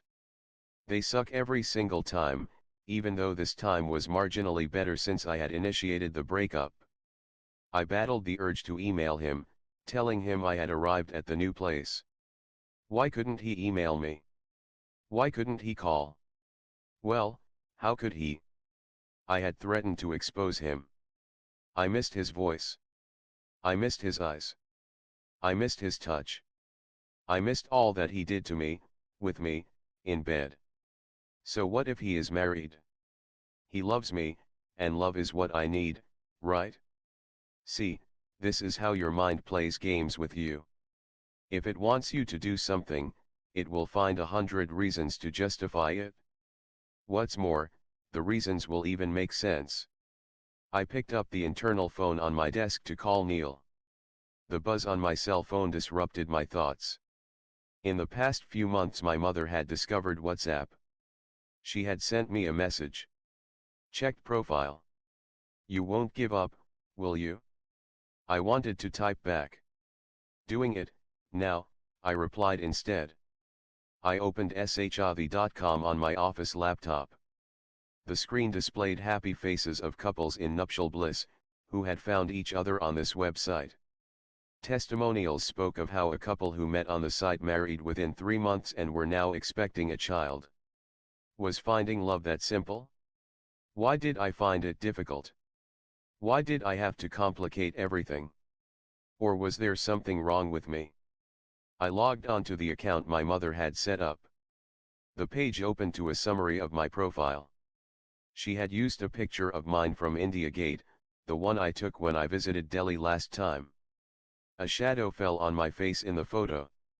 My eyes were half closed. She could not have chosen a worse picture. I read my profile. Hi, I am a young, slim, quite fair, Punjabi Khatri girl aged 26, 5'4" tall. I am currently working in London, but flexible to move anywhere with my husband. I am family-minded and don't mind staying in a joint family. I reached for my cell phone to call my mother and blast her. I resisted the urge and read on. I can cook North Indian cuisine quite well. I have one elder sister who is already married and well settled in Delhi. My parents have no other liabilities. My father retired from a respected position in State Bank of India and my mother is a housewife. We are well off and can do a high-status wedding. My eyebrows shot up. I read the next section. I am looking for a well-qualified, well-settled suitable match from a good Punjabi family. Someone who will look after my family and me and respect elders. If interested, please respond with details about you, including horoscope or date and time of birth. Regards, Radhika Mehta. Seriously? Mom, seriously? I said out loud. I closed the shadi.com window. I had to call Mom and talk, or rather shout at her. I couldn't do that in the office. I packed my laptop in my Tumi bag and stood up. I am going to get lunch, I told Patricia and left the office. I went out on Fleet Street and found Itsu, a Japanese-inspired healthy fast food chain. I ordered a vegetables and brown rice patsupat and sat down to eat. Fork in one hand and phone in the other, I called my dear mother. I charged at her as soon as she answered. Mom, what are you doing? What? She said, surprised. I loaded my profile on my laptop screen. I saw the profile. Liked it? How do you even begin to answer that? Mom, are you serious? What is this? Why? I wrote what will get you the best response. Sharma on the next door helped me. It's horrible, Mom. Really, who is this person you have written about? It is not me. What are you saying? It is you 100%, isn't your height 5 feet 4 inches? Mom, first of all, the picture is terrible. It's what I had. Send me a better one. We should have done a portfolio when you had come here. I will send you one from here. Send one in Indian clothes. Why? Are you stupid? Are you going to send me a picture in your office suit? Are you applying for a job? It's who I am. Stop it, Radhika. Is the picture the only problem? There are a million problems. Let me start. What is quite fair? Tell them my real complexion. Say I am wheatish or whatever.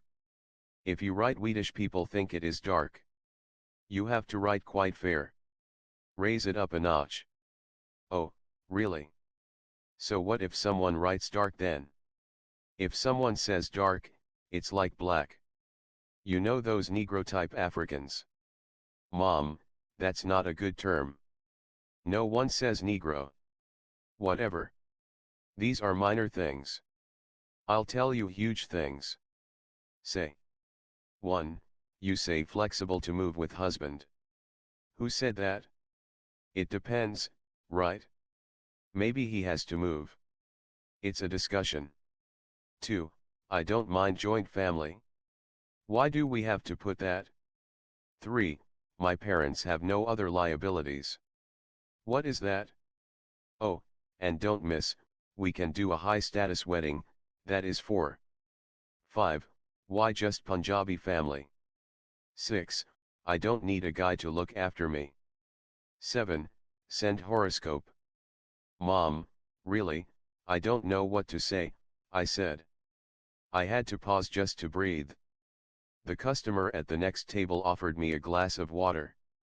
I mouthed him a thanks and took a sip. You have said a lot, Mom said, in her upset voice. No respect left for parents, I see. I am not disrespecting you. This whole thing is just wrong, Mom.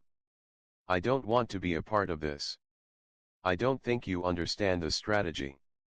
Strategy? Yeah. You don't scare away the good guys. Why would they get scared? If they see a girl who is too independent-minded, too qualified, doing too well, they get scared. What nonsense. It's a fact. I didn't make the rules, Beta. Oh, and one more thing, I said.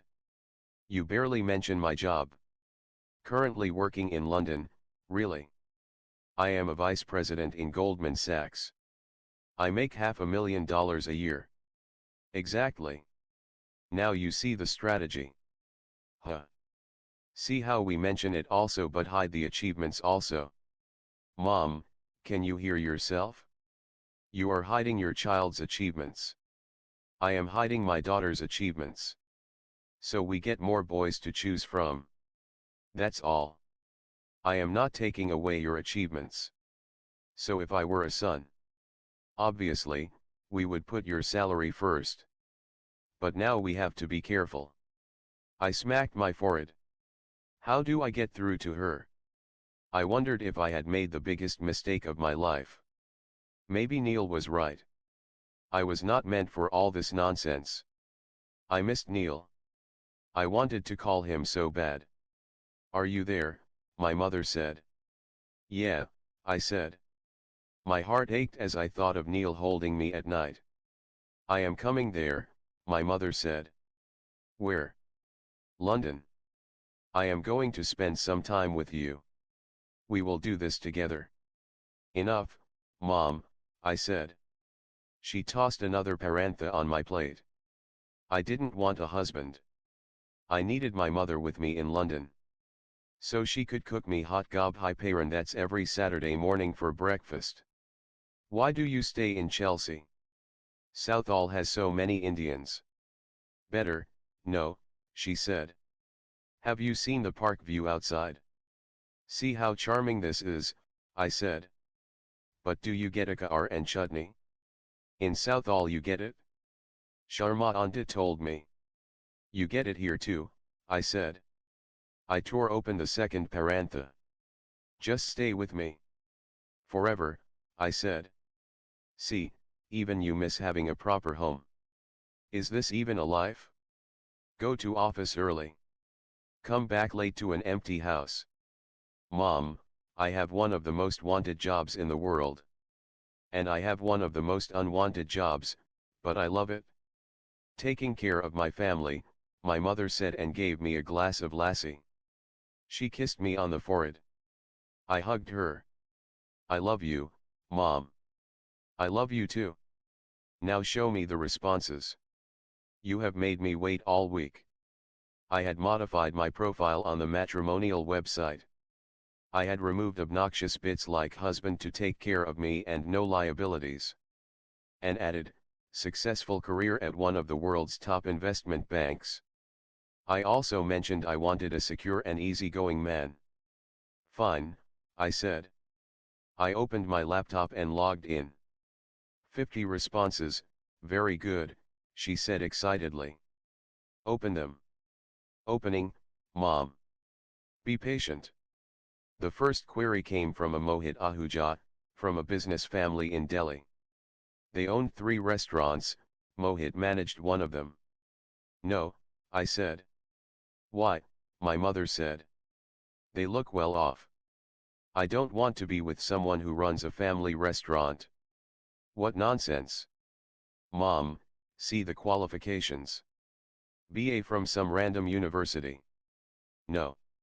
Next. We continued scanning the responses for the next few hours. This one is ugly. I can't wake up next to a man like that, I reacted to one. Mom came up with one of her wise sayings, there is no such thing as an ugly man. Just to get back at her, I rejected some men due to their looks. Others didn't make it because they had jobs in India where they earned a few lakhs a year. Despite all my feminist leanings, I didn't want to be with someone who made so much less than me. Why does a woman feel a man's income is more important than hers? Maybe because it is important to men, and very few men are secure enough to just let this issue be. No, Mom. He lives in Bulandshahr. Joint family. Family business. No, no, no, I said as my mother showed me another candidate. I was realizing by now that sifting through prospective grooms was harder than valuing distressed assets. You are not doing this properly, my mother said as I rejected a guy because I didn't like his printed Hawaiian shirt. But I hate that shirt. How could he wear it? I laughed. He is a doctor. We are shortlisting him. You can choose his clothes after marriage, Mom said. We finished at 4 in the afternoon, with a short list of 10 potential grooms to be contacted further. I'm tired. You want to step out for a coffee? I said. Sure, she said. We walked to a Pret-a-Manger cafe near Earl's Court Tube Station. My mother held my hand. We have done something together after a long time, she said. Yeah, bonding over short-listed grooms, I said and laughed. You wait and see. I will find a prince for you, she said. 34 high, can you see me? I said. I sat at my dining table, facing my laptop. I had a Skype call fixed with Raj Bakshi, a doctor based in Boston, USA. Yeah. It's a little dark though. Can you switch on another light? Raj said. He was 30 years old, had a thin mustache and wore a light blue shirt. Before I could respond, my mother switched on all the lights in the apartment. Mom! What are you doing here? I whispered to her. Yeah, much better, Raj said. 1 sec, Raj, I said and muted him. I bent the laptop screen to cover the camera. What happened? Don't keep him waiting. Talk, Mom said. Mom, if we are doing this, we are doing this my way.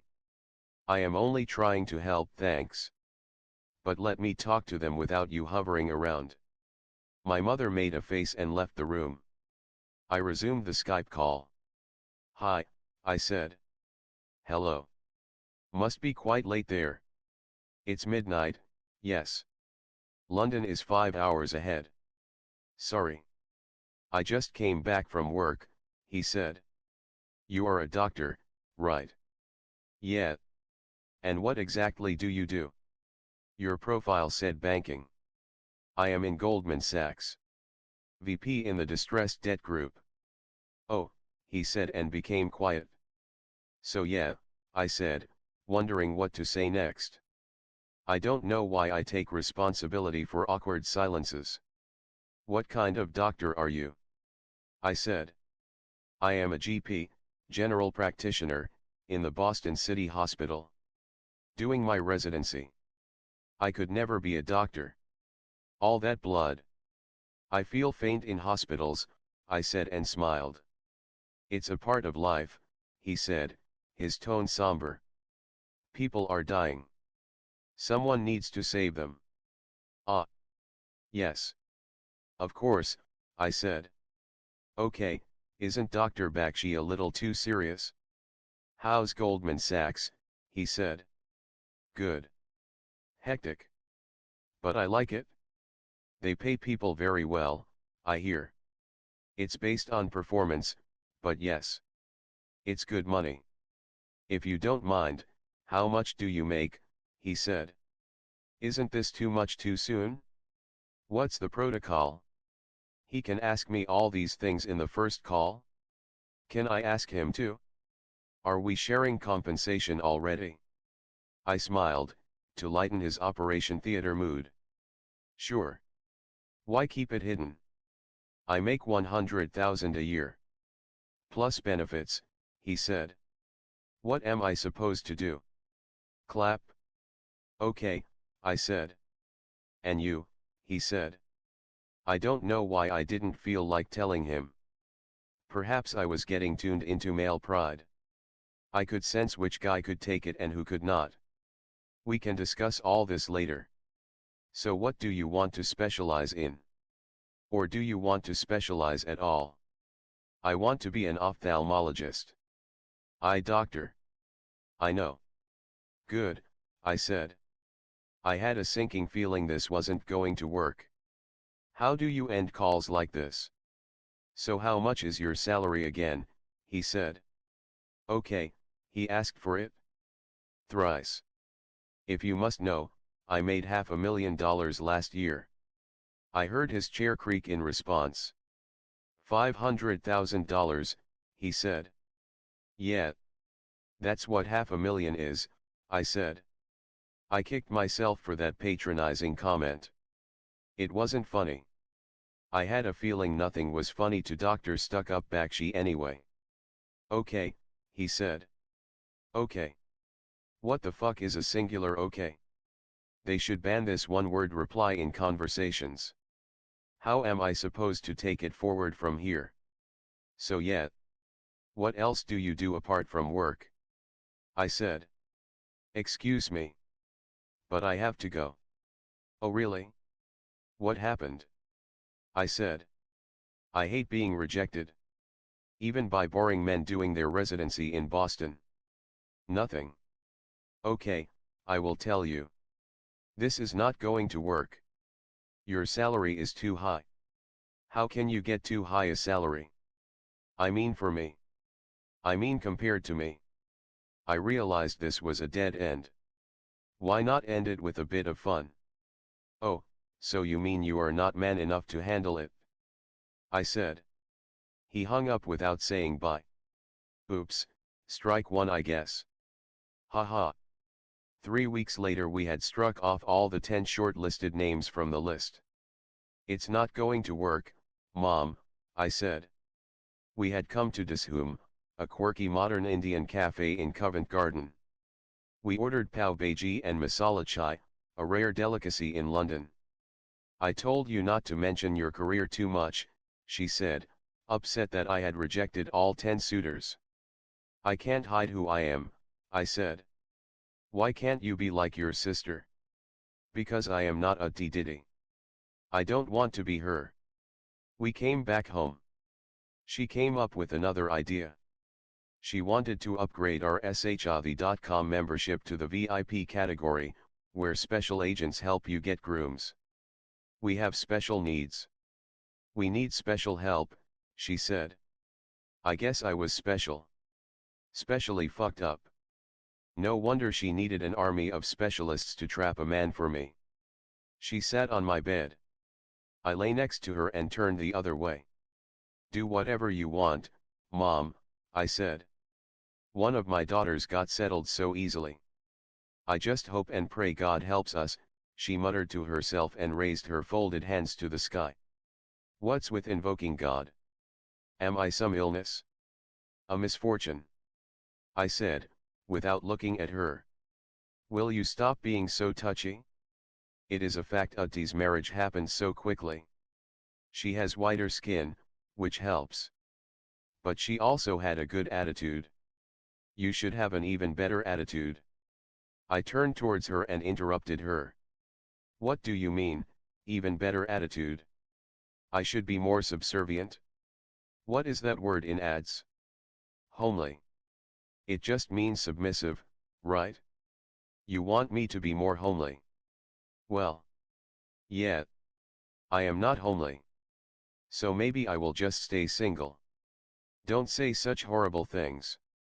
There's nothing horrible about it, I said.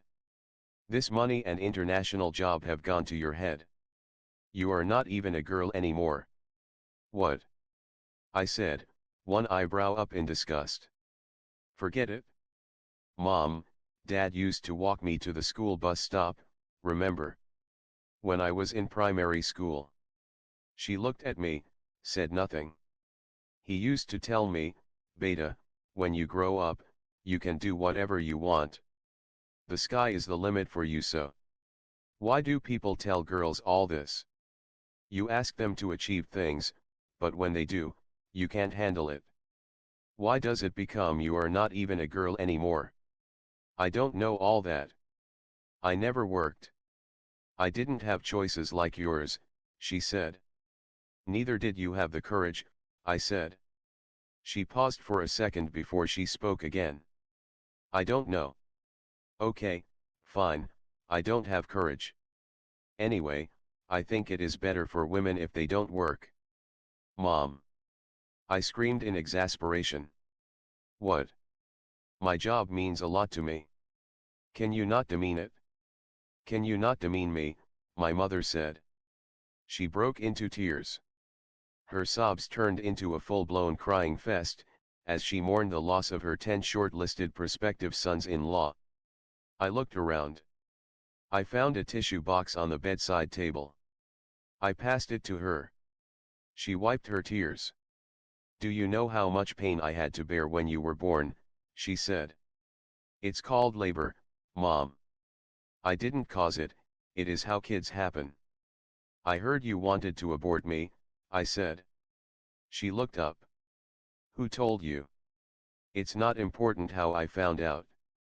I heard the doctor goofed up on the sex determination test. He said it would be a boy. My mother looked at me in silence. Those were different times, she whispered. We had a tea. Your daddy wanted a boy. You did too. Yeah. Sorry, Mom, I came out. You got a raw deal. Don't be stupid. I love you. She hugged me and after a moment I hugged her back. Then let me be, I said, please. Groom or no groom, doesn't matter. I want you to support me. A tear escaped my eye. I buried my face in Mom's chest. Don't worry. We will go through some more profiles tomorrow. Your Rajkumar will be there somewhere, said Mom. 35 3 weeks later my mother wore her reading glasses.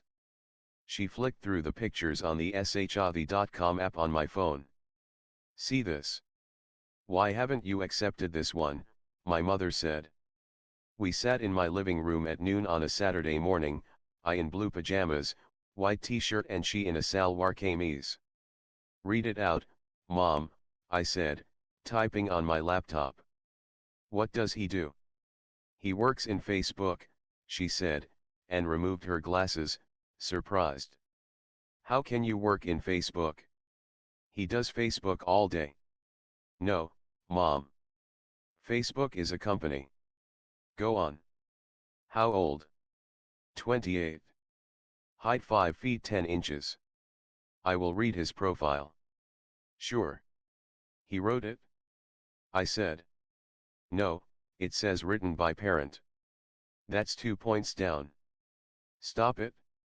Even I had to write it the first time for you, right? I will never forget that. Anyway, go on. My mother read from the phone screen. Our son is an intelligent, humble, and simple boy who is looking for a suitable life partner. He prefers a career woman, someone who is willing to live in the USA. He is a systems engineer at Facebook, where he has worked for the last 5 years. He is based in Menlo Park, San Francisco. He did his engineering in computer science from NIT Nagpur, where he topped his class. He did his master's from MIT in Boston, USA. He is our only child. We are a simple Punjabi family based in Mumbai, originally from West Delhi. We want the right girl above anything else, as she will be our new family member. My mother finished reading and reached for a glass of water. Not bad, well written. Open-minded and honest. Salary. I said and press save on my laptop. It says between 150,000 to 175,000 US dollars, plus stock options. Is that good? Good. Give me the phone. I saw his profile picture. A lean, tall, and bespectacled man in a beige overcoat stood against the backdrop of the Golden Gate Bridge in San Francisco. He resembled Sundar Pichai, the CEO of Google. Geeks have their own role models, I guess. He is handsome, my mother said. He looks like the student who tells other children to stop talking. Any nonsense you say. I read his name. Brijesh Gulti. Ugh, I said. Ugh. Rejected. I am not marrying someone called Brijesh Gulti. Why? It's a nice name. Gultis are Punjabis. Don't you know that restaurant on Pandara Road? Exactly. I am not marrying someone whose name resembles a Punjabi restaurant. My mother stared at me. What? I said. What name you want? Amitabh Bachchan? Akshay Kumar? It's not that. It is just that he's just so I thought of the right word, typical. I think you are looking for negatives. And you can't find any. So all this name and typical nonsense. Tell me one proper thing wrong, my mother said. Exactly. There's nothing wrong with him. But he doesn't have any wow or thrill factor. You are choosing a husband. Not taking an amusement park ride for thrills. Ah, but love can be thrilling, Mom, I wanted to say. Love can mean passion under the moonlight on remote islands. The thought of that night with Neil made me flinch. Okay fine, I said in a brisk fashion and chose the accept option. I put my phone aside. 10 minutes later my phone made a ting sound. I picked it up. I don't believe this. He already sent a hi with his Skype details. Mom, this is desperate, no. This is a good sign. It means God wants both of you to connect, my mother said. It is amazing how mothers can justify any action as divine intervention as long as it suits them. Set up a call, my mother said in her most royal tone. I typed back a message. Skype call fixed for tomorrow, I said to my mother. Hi, I said, as cheerfully as possible. One of the most awkward moments in world history has to be speaking to a shortlisted arranged marriage candidate for the first time. I sat in my living room near my window, on Skype with Brijesh. Good morning, Brijesh said. Or sorry. Good afternoon. So I am Radhika. You already saw my profile. Yes, I found it quite interesting. Really? Which part? I said, to enable more conversation. I like that you have a good career. Investment banking is hectic, though, isn't it? It is. But I am used to it now. I am sure. And what are your interests? He said. I love to travel. I like music. I like exploring whichever city I live in. How about you? I mostly work.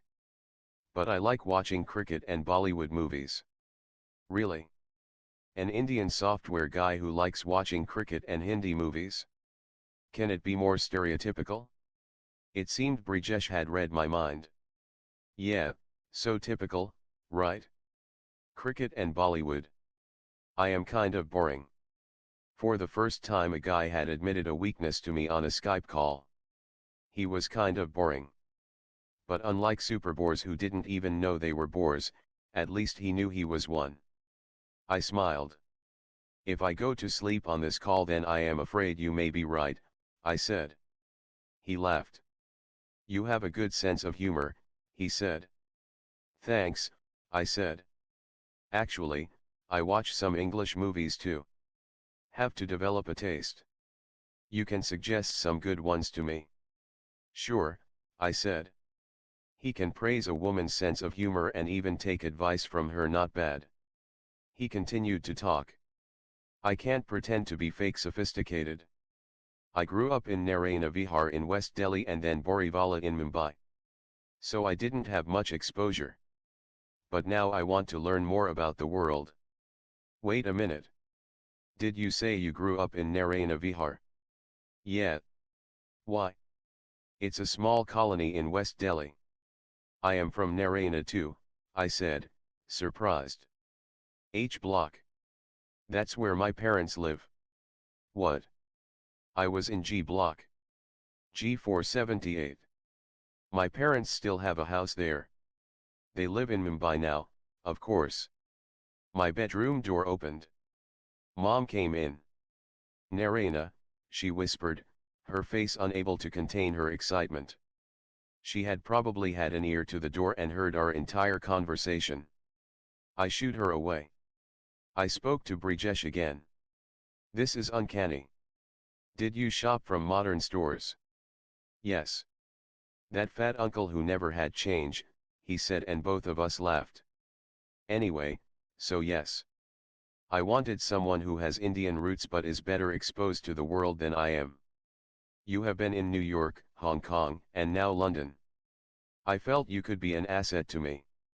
I wanted to reject him. I wanted one solid reason to do so. I couldn't find it.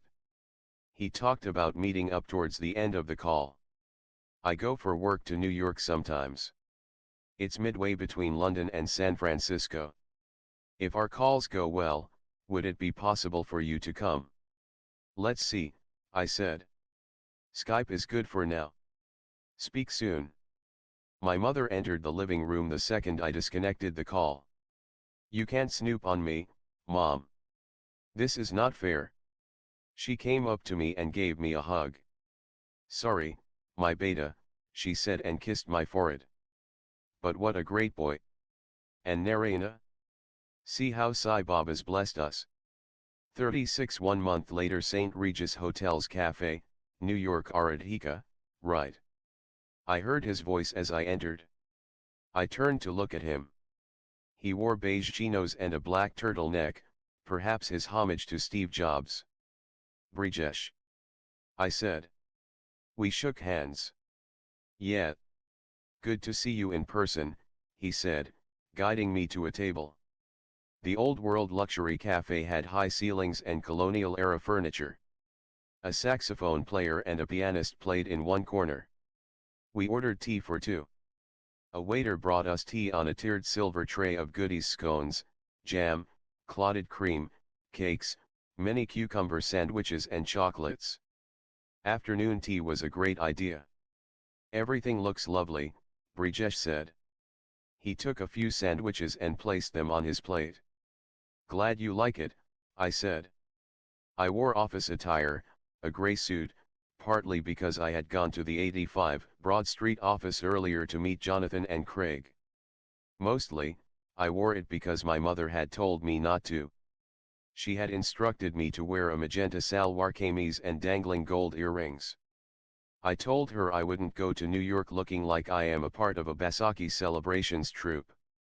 In fact, I wanted to be as drab and real as possible. Brijesh could see me as I was and reject me if he wanted to. When is your flight back? Brijesh said. 9:30, I said. I have to leave for the airport at 7:30. We had 4.5 hours to decide if we wanted to be together for the rest of our lives. So who talks first, he said. Usually I do, I said and smiled. Oh. I would actually prefer that. Tell me about yourself. I told him the story of my life from my childhood until now. I covered everything, apart from W and Neil. So I have been in London for 6 months. Parents now would like it if I could settle down. Gosh, doesn't that sound so lame? I said, ending my story. What? The term settle down, he said. Yeah. Only in India do we use that phrase. Settle down, like in sedimentation everything settles down. Don't move anymore. No risk, no excitement. He laughed. Our parents valued security over everything else. In their time jobs were few, so you better grab one and settle down. Else you would be on the road, Brijesh said. So true, I said. Even I have settled down in a job, Brijesh said. Really? You are with Facebook. Isn't it one of the most fun companies to work for? See, that's the thing. Everyone thinks I am in this amazing company. How could I even think of leaving it?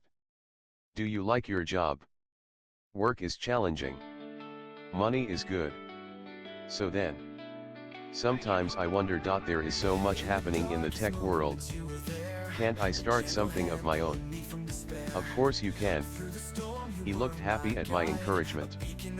He told me some more about his life. He grew up in Narayana for the first couple of years, after which his parents moved to Mumbai. His father worked in Indian Oil. Brijesh wanted to get into IIT, but couldn't make it despite 2 tries. He said it was because he was distracted. He joined NIT, topped the class and went to MIT for higher studies. And then a typical IT job. That's me, Brijesh said. I smiled. We finished our tea. The waiter arrived with the bill. It was 5.30, we had 2 more hours. Let's take a walk in Central Park, I suggested. We entered Central Park on 59th Street, with the Apple store on my right. The green trees and grass around made us forget we were in one of the busiest cities of the world. I thought of Debut. His office was less than a mile away. You seem lost. Work, he said. No, it's just. New York brings back memories. We walked in the direction of the Central Park Zoo. Good memories or bad memories? Brijesh said. Mixed, I said. Mostly good, though. We reached the zoo and bought 2 tickets.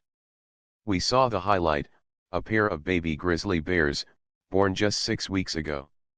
They are so cute, I said, as the 2 cubs, no bigger than rabbits, slept on their mother's back.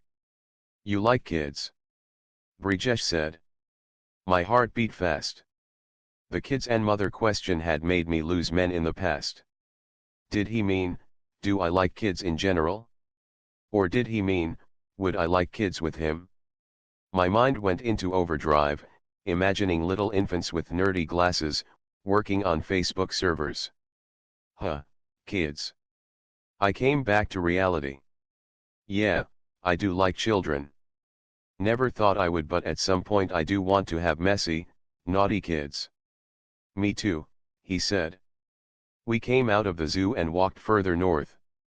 We reached the famous Bethesda fountain, located at the edge of the lake.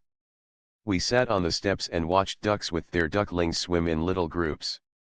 The sun had dimmed, and the water reflected the evening sky. We sat in silence for 5 minutes before I spoke again. Brijesh, we spoke about several things. We didn't talk about our past relationships, I said. Boyfriends and girlfriends, that sort of stuff. Oh, he said. Yes. Should we or not? We don't know each other so well yet, I said. But isn't that the point? Anyway, better to discuss such things. Yeah. So, you've had relationships? I said. He turned his gaze away from the ducks and looked into my eyes. Only one, he said. Oh, the special one. I don't know. It was a long time ago. I told you I was distracted during my IIT preparation, right? Yeah. She was in my coaching classes.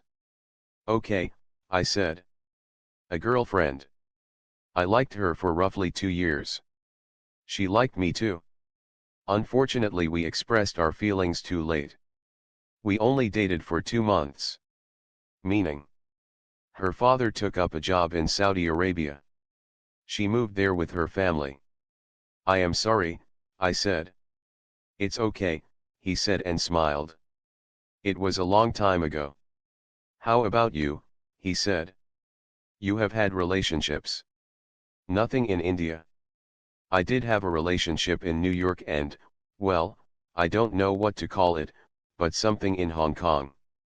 So yeah. 2. Or 1.5.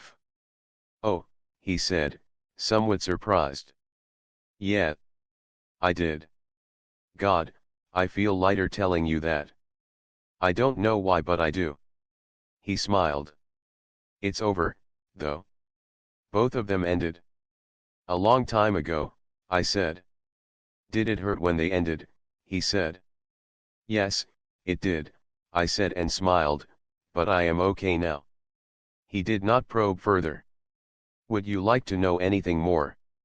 I said. Not really. Only if and when you want to tell me, he said. We looked at the ducks again. He spoke after a few minutes. So what do you think? About us? Did he want a decision from me? After one afternoon tea and one walk in the park? Is that how arranged marriages work? What should I do? I thought before I spoke. Brijesh, I did like meeting you. But this is such a big decision, right? Of course. Take your time. Go back. Think. Reflect. I will. Should we walk out of the park so I can call an Uber to the airport? I said. You won't get such a good match again and again. He is US-based. You can easily get a transfer to his city. He makes good money. He has shares. You say he is sweet. Really, Beta, I can't find you anything better than this. My mother, back in India now, had called me during my lunch break in the office. But Mom, the Gultis have called twice. I need time to think. No prince on a horse will come. Certainly not through shitty.com. I didn't say I want a prince. So come down to earth. What do you know about men anyway? Yeah, what do I know, I thought. If I did, I would have made them stick around, right? I remained silent. I liked him. I could say yes. Maybe not an oh my god wow type yes, but at least there's no reason to say no kind of yes. Still, I wanted to be cautious. It's okay, Mom. Whatever. Okay, if you guys like him then yeah, it's a yes. Really? Yeah. I sighed. It's a yes. Aunties Papa, are you there? Mubarak, I heard her scream. It drowned out everything, my voice, reason, and doubts. I, Radhika Mehta, was going to get married. Congratulations, Radhika, I whispered to myself after I hung up the phone. 37 Hey, you are here, Neil's voice brought me back to my present reality. Waves continued to splash on the beach outside. He placed his hand on my shoulder. Come, let's sit and talk. I brushed his hand aside and turned to him. Neil, I need to go. I really should, I said. My cousins would soon start looking for me for Sangeet practice. Give me 5 minutes. I need to tell you something, he said. He had a large brown envelope in his hand. We sat down on the chocolate brown sofa. Let me talk, okay, he said. Sure, I said, my gaze away from him. And look at me, please, he said. I turned to him. The same sparkly eyes, beautiful face, and chiseled features. I could see why I had loved him. I want to say 3 things, he said. I'm listening, I said. But before that, may I just say one extra thing? You look nice in this white salwar kameez. This? Well, thanks. It's for the Sangeet practice. I have never seen you in Indian clothes. Really? I said. Of course he hadn't. He had only seen me in work clothes or, well, no clothes. Indian clothes suit you. You look like a little fairy. I don't know why he talks like this. Worse, I don't know why it still feels so good when he talks like this. You came here for this? To comment on my salwar kameez? No, no. That is just a side observation. Talk about what you came for. 1. Radhika, I am really, really sorry for how things ended between us. I am just an idiot. A total idiot. Well, we parted ways, I moved to London. End of story, I said and let out a deep breath. Yeah, I never considered that the story could end differently. There were other options. It's history. Leave it, Neil. Well, I can't leave it. Since you left, I have missed you every single day.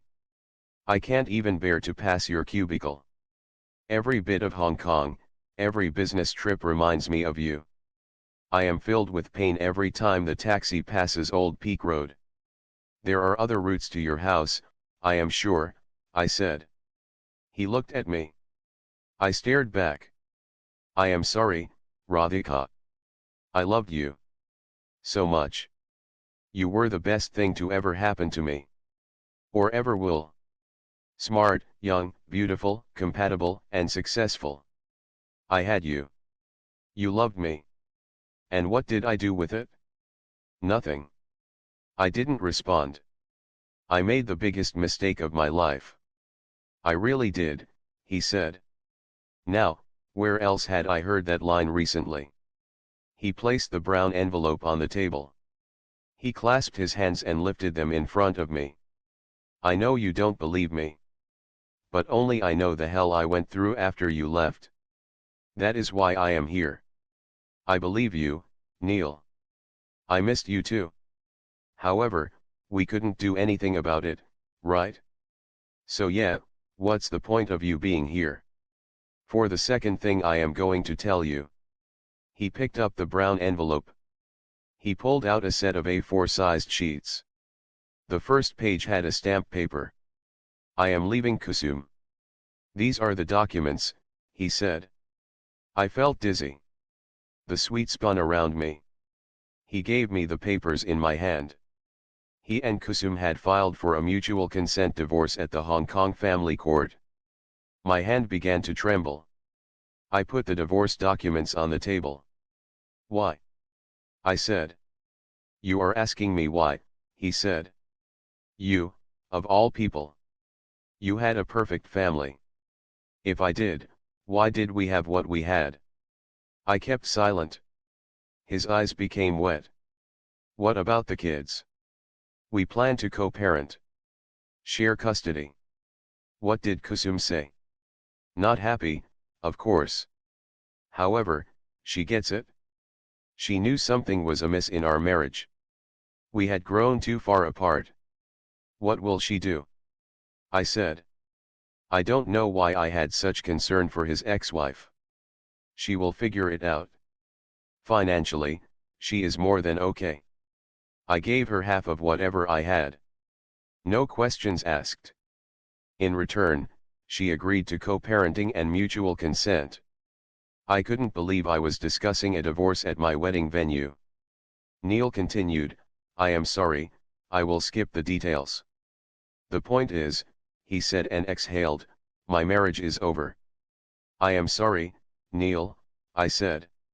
It's okay, he said and massaged his temples. It had to happen.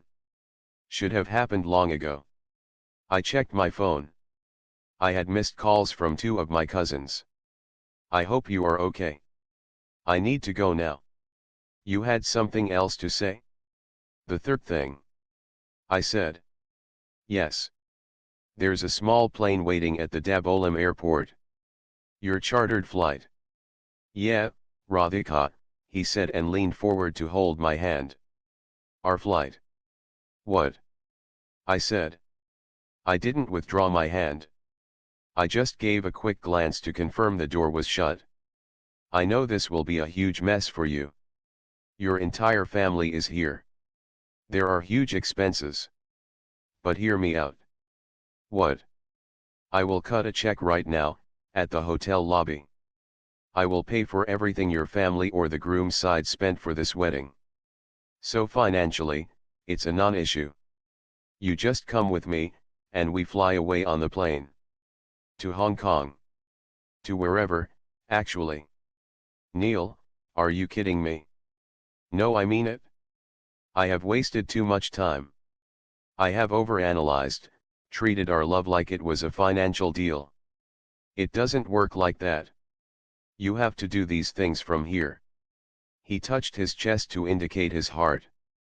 You want me to elope with you? I said, still absorbing his proposal cum plan.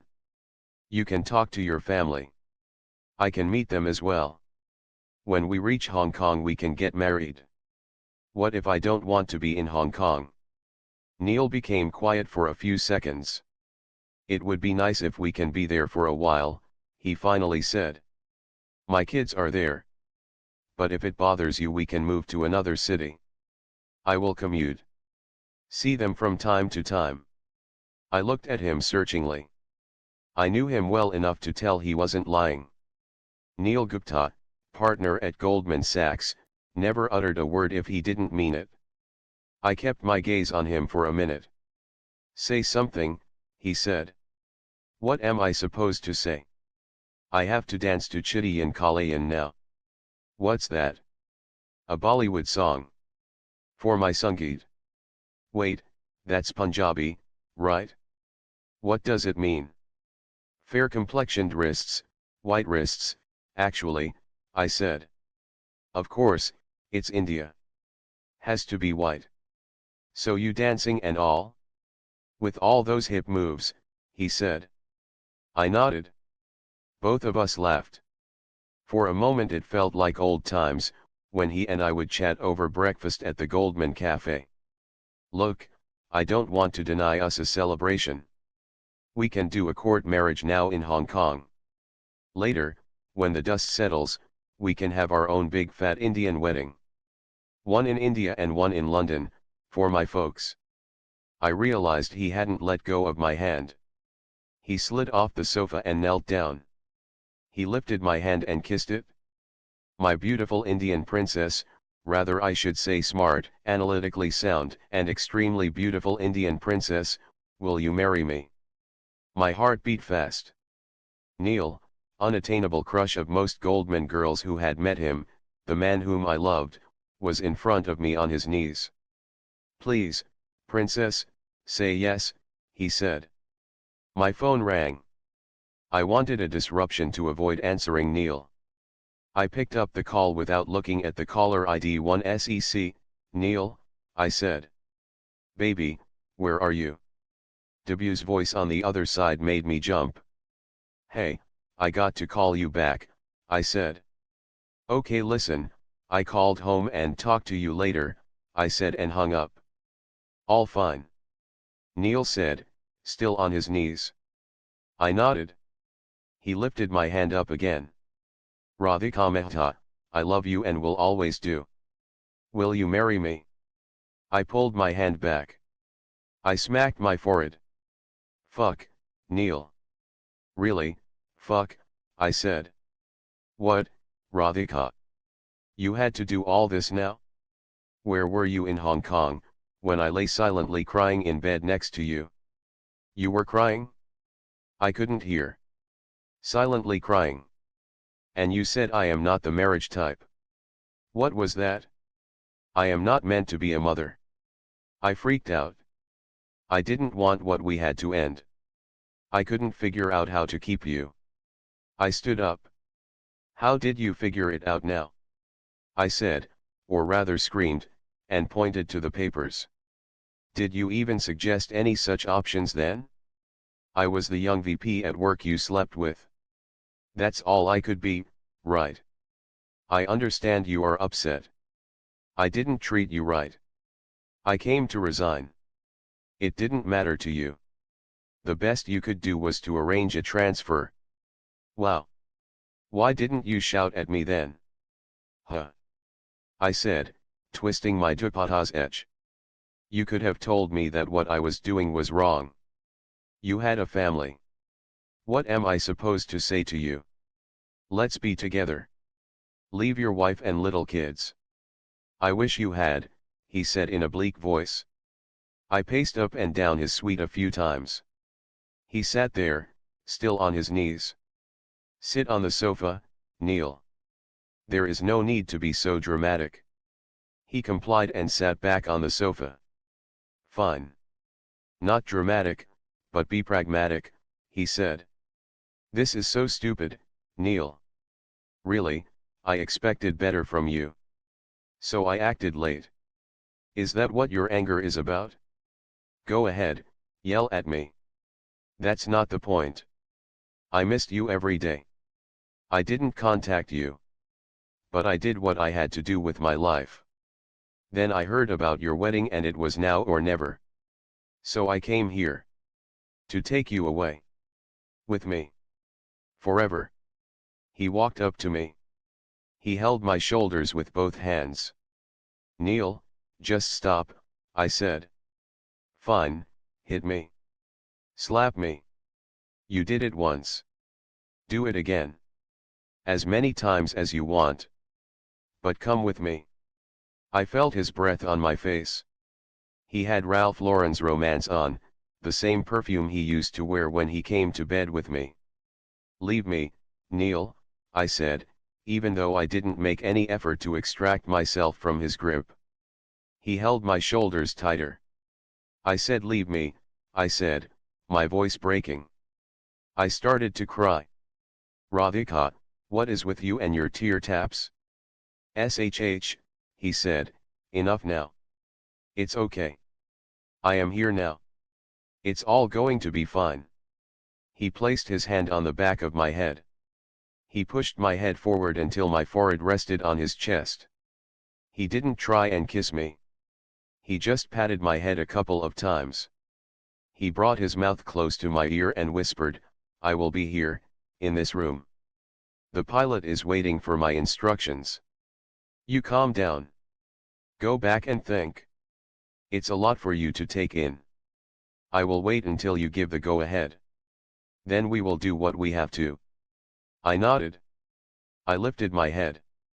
I need to go. I really do, I said. I raced down the hotel corridor, my mind racing a million times faster than my steps. At the function room entrance, I found Debut. Debut. I said, looking around to ensure nobody saw us. What are you doing here? Baby, I tried calling you so many times. You don't pick up. I couldn't talk to him here. Anyone from my or Brigesh's family could walk in anytime. I saw a staff door near the function room. I pushed it open. Debut and I entered the kitchen area of the hotel. You can't land up here like this, I said. I had no choice. I thought you would be at the Sangeet practice. I didn't see you there.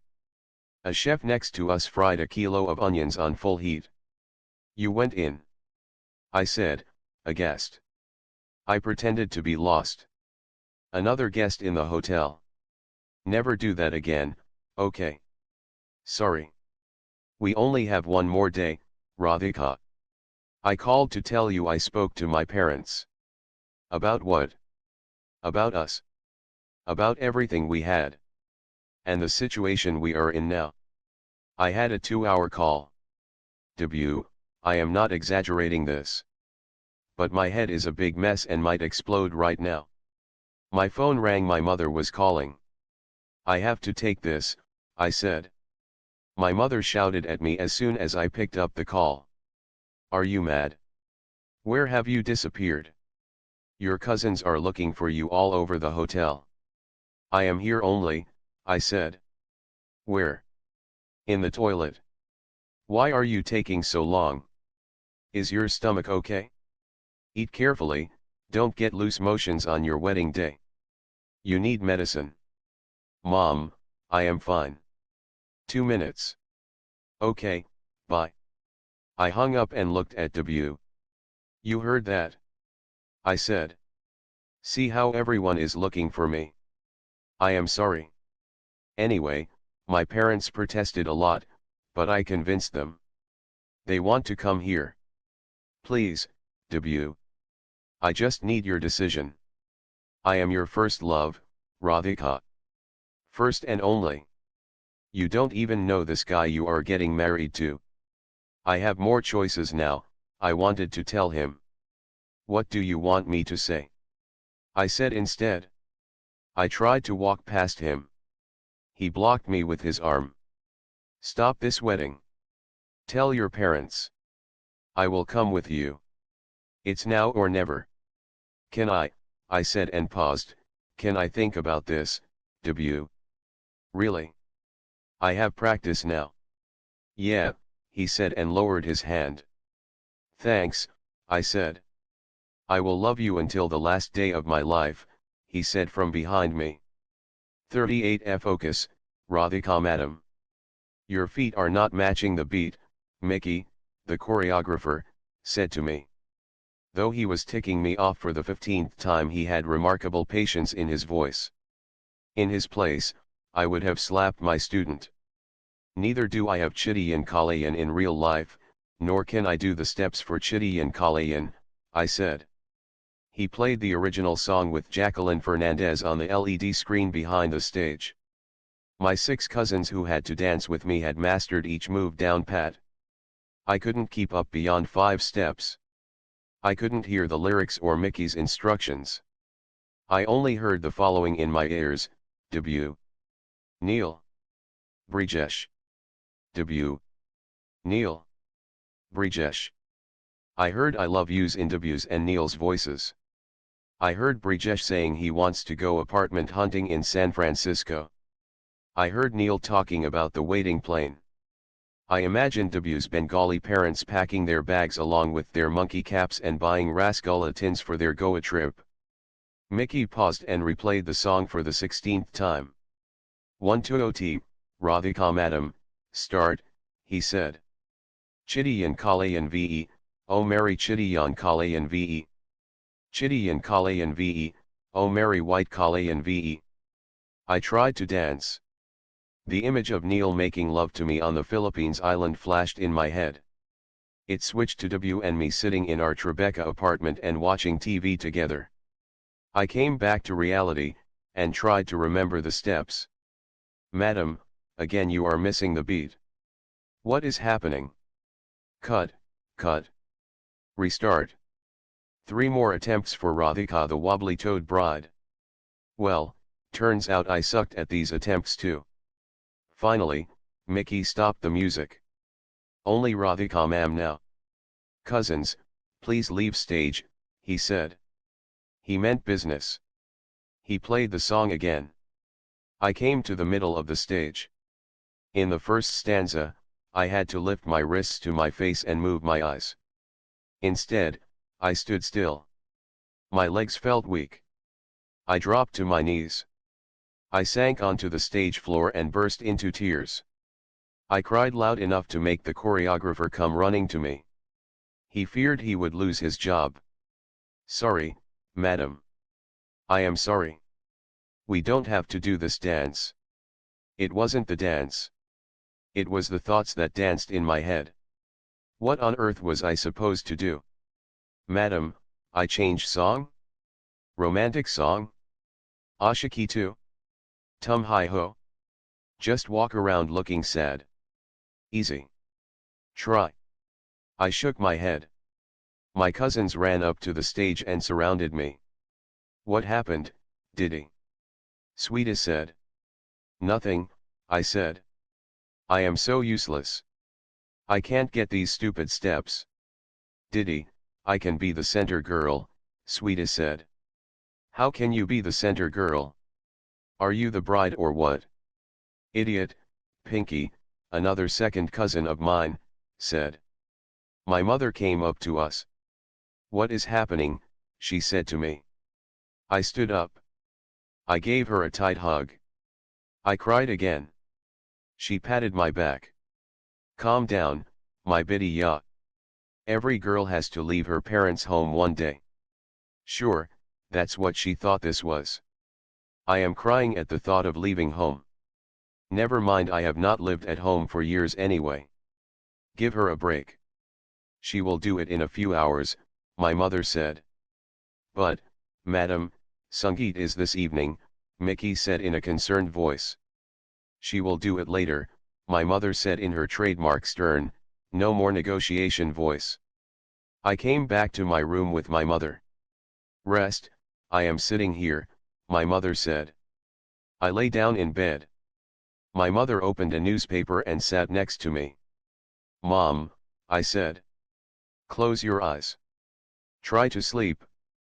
Mom, I want to talk to you about something important, I said. What? She said. Oh, did Utti call the beauty parlor? Their staff should have come. Anyway, what? I looked at her face. Where do I even begin with her? Nothing, Mom, it's personal and I don't know if I should. It doesn't hurt so much, she said. What? I said, surprised. Sex. I know you must be tense. It doesn't hurt so much. Really, Mom? I said, my sarcasm not evident to her. Yeah. See, I am not like those backward mothers who can't talk frank with daughter. I talk frank. That's what you wanted to say, right? Yeah, pretty much, I said. Good. Rest. And do Chitty and Kalayan only. No sad tragic songs at my daughter's Sangeet. Suraj and his team of decorators outdid themselves on Sangeet night. Bollywood posters from movies of every decade adorned the walls. Streamers made from fresh white lilies and deep red roses filled the entire room. The stage had the look of a Bollywood item number set, complete with mat kiss and disco balls. It all felt over the top, like every Punjabi wedding should, and it worked. Guests roamed around the function room appreciating the decorations. I wore an onion-colored flowing lehenga along with an elaborate diamond set. I looked at myself in the mirror. Stunning you look, Didi, Sweeta said. I couldn't recognize myself after the 1-hour makeup session. For a second, I wished Debu and Neil could see me like this. Yeah, that's how I felt on the eve of my wedding, wishing my exes who waited within Bluetooth range could see me dolled up. After a nap in my room I had gone back for the Sangeet practice. Sometimes the only way to calm your mind is to keep it distracted and busy. I had rehearsed in the afternoon with the doggedness of an Everest climber. I didn't have another financial model to build. I decided to take on Chitty and Kalayan instead. You look beautiful, madam. All the best for the stage, Mickey said to me in the evening. Brijesh came up to me. You look, Brijesh said, very nice. Thanks, I said. I kept a straight face. I had to talk to him. Before I could begin, he spoke again. Actually, more than nice. Beautiful. Stunning. Basically, great. You look sharp too, I said. He wore a cream-colored Shervana suit with a self-design. He had switched to contact lenses for the night, getting rid of his Sundar Pichai spectacles. Together, we met elders on each side. We touched everyone's feet enough times to count as 2 sets of abdominal crunches. Good evening, ladies and gentlemen, Pankaj Mama took the stage. He held a whiskey glass in one hand and a mic in the other. Welcome to the most beautiful wedding Sangeet of the most beautiful daughter of my most beautiful sister, he said. Obviously, the most beautiful whiskey had already reached his head. Mickey's troupe performed 2 professional dance numbers first. We sat through them and clapped at the end of each. The highlight of the evening, the ants dance performance, came next. Now we have the Mamas and Buas on either side performing to London Thumakta, Pankaj Mama announced to thundering applause. He did a little jig on stage himself in anticipation. 8 ants took to the stage. The LED screen showed a London backdrop with the picture of Big Ben. Each ant had enough gold on her to make the down payment for an apartment in London. The stage creaked as everyone took initial positions. The song began. Richter scale 9 level pandemonium rocked the stage. The aunties matched the original steps for 15 seconds. After that, every Punjabi ant's head, limb, and torso seemed to have a mind of its own. Two ants banged into each other. Another one had her bangles tangled up in someone else's hair. But they continued to dance. The crowd roared. Tu Ganti Big Ben Dipura London Thumakta. If the British had seen this tribute to London, they would never have colonized us. Choreographer Mickey's mouth fell open. He covered his face with his hands, wondering if he had chosen the wrong profession. Never had his students massacred his lessons to this level. Brijesh stood next to me. He looked at me and grinned. I hid a smile. After all, they were my aunts. I checked my phone.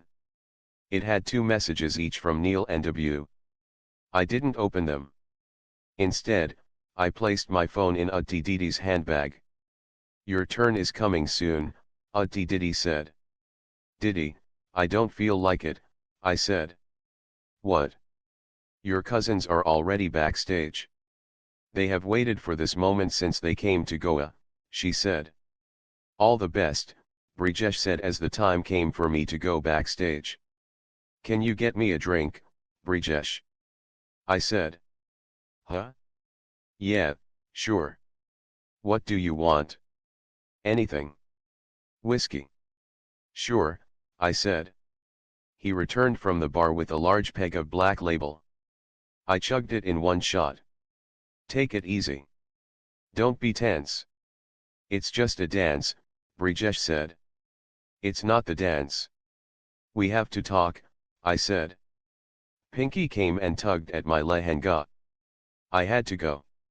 We'll talk later, I said. What? Sure. Hey, Rocket? Brijesh said. On my way backstage, my mother stopped me. What were you doing? She said. What? I said. I saw you. You asked Brijesh for whiskey and drank it like a cheap bar girl. In front of him. So. I said, confidence soaring after the whiskey shot. I wanted to loosen up before the dance. Do you have any brains? Your in-laws are watching you. What will they think? Their bahu drinks like a jungly beauty. Mom. My would-be husband gave me the drink. If he doesn't have a problem, what's their problem? My mother gave me a dirty look. Pinky pulled my hand. My suggestion, Mom, is go get a drink for yourself.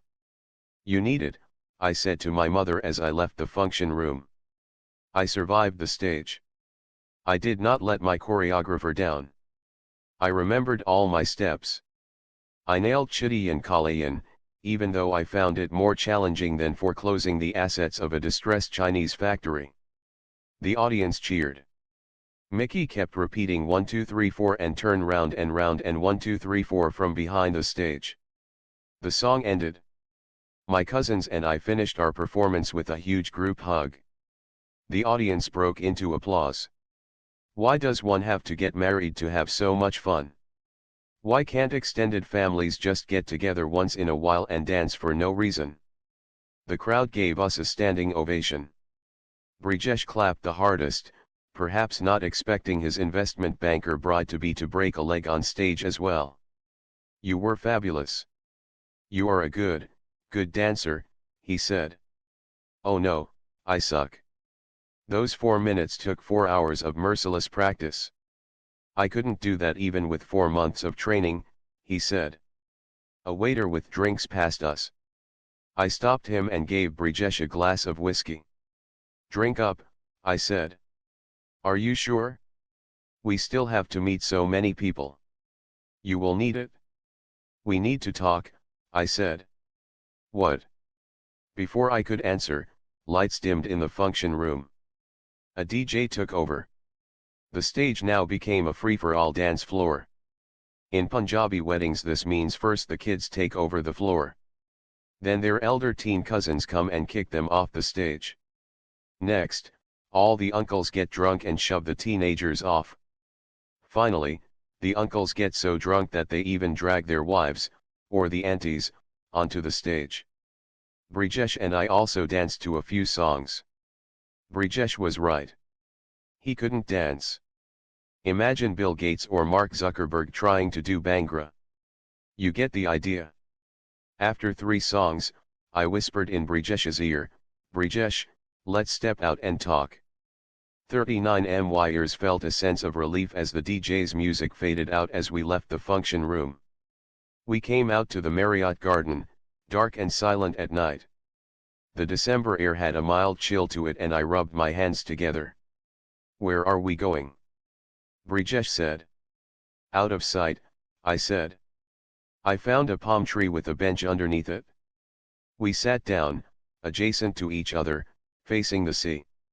"Isn't it nice to just breathe?" I said. "It is, but they will look for us," Brijesh said. "A search party will be sent soon. It's all a bit crazy. This whole jingbang of 2 clans. Getting too much now," I said. "Don't worry, in 2 days all the guests will be gone. Just you and me then." "Yeah," I said. I wondered how and where to start. He continued to talk. "And soon we will be on a plane to Bali," he said. "Yeah, Brijesh, about that," I said. He ignored me and continued to talk, all excited. "And once we get back from Bali to SF, I have lined up apartment viewings that weekend. Hope that's okay." "Brijesh, I can't do this," I said. "What? Too hectic?" "Okay, we can see apartments later. It's just that my current apartment is too small and I am not talking about the apartment hunt." "Then. This. Whatever is going on. I am sorry. I can't do this." "What? Relatives? They are getting on my nerves too. How many more feet do we have to touch?" I held his shoulder. I turned him towards me. "Brijesh, I cannot get married," I said. "What?" he said in genuine confusion. "Sorry, beg your pardon." "You heard me." He looked at me and laughed. "What?" I said. "You are so funny. Sweet also." He pulled my cheek. "Sweet?" I said. "What is so sweet about me leaving him high and dry at the altar?" "You are nervous. And so like a little child, you are saying I can't do this. It's sweet only." "It's not," I said as he interrupted me. "I am scared too. I live alone. Now I will have this other person living with me for the rest of my life. It petrifies me." "It does." "Yes. And this is just too soon." "Too soon?" "We have planned this for months. We planned the event for months. However, we decided so soon." "You said yes." "I said yes. We had to reach a decision, right? Brijesh. Can you please trust me? I can't do this." He smiled again. He placed an arm around my shoulder. "From now on, your fears are mine, and mine are yours. So be scared or whatever, I am with you." I got off the bench. I turned around to face him. "Brijesh, I don't think you are getting me. It is not nervousness. There's stuff I need to deal with and my head is a huge squishy mess." "I am sorry to hear that." But he paused. "But what?" "But 200 people are dancing inside to celebrate us coming together. A mood swing cannot dictate our decision now." "It's not a mood swing, Brijesh." "What is it then?" "Something you want to tell me." "It's my past. I still have to come to terms with it." He paused to look at me, wondering what I meant. "We all do. It happens over time. It's about my future too. About what I want." Brijesh's phone rang. He smiled. "There, the search party is out," he said and picked up the phone. "Yeah, Dad. I am here, stepped out for some air." "Yeah, Radhika is with me. Just chatting, Dad." Okay, we are coming. He ended the call and turned at me. The elders are leaving. They want to bless the couple before they go to bed, he said and smiled. Sorry Brijesh, we have to go now. Listen, Radhika, I am no expert on women. Maybe this is how all women think the night before their wedding. Not all.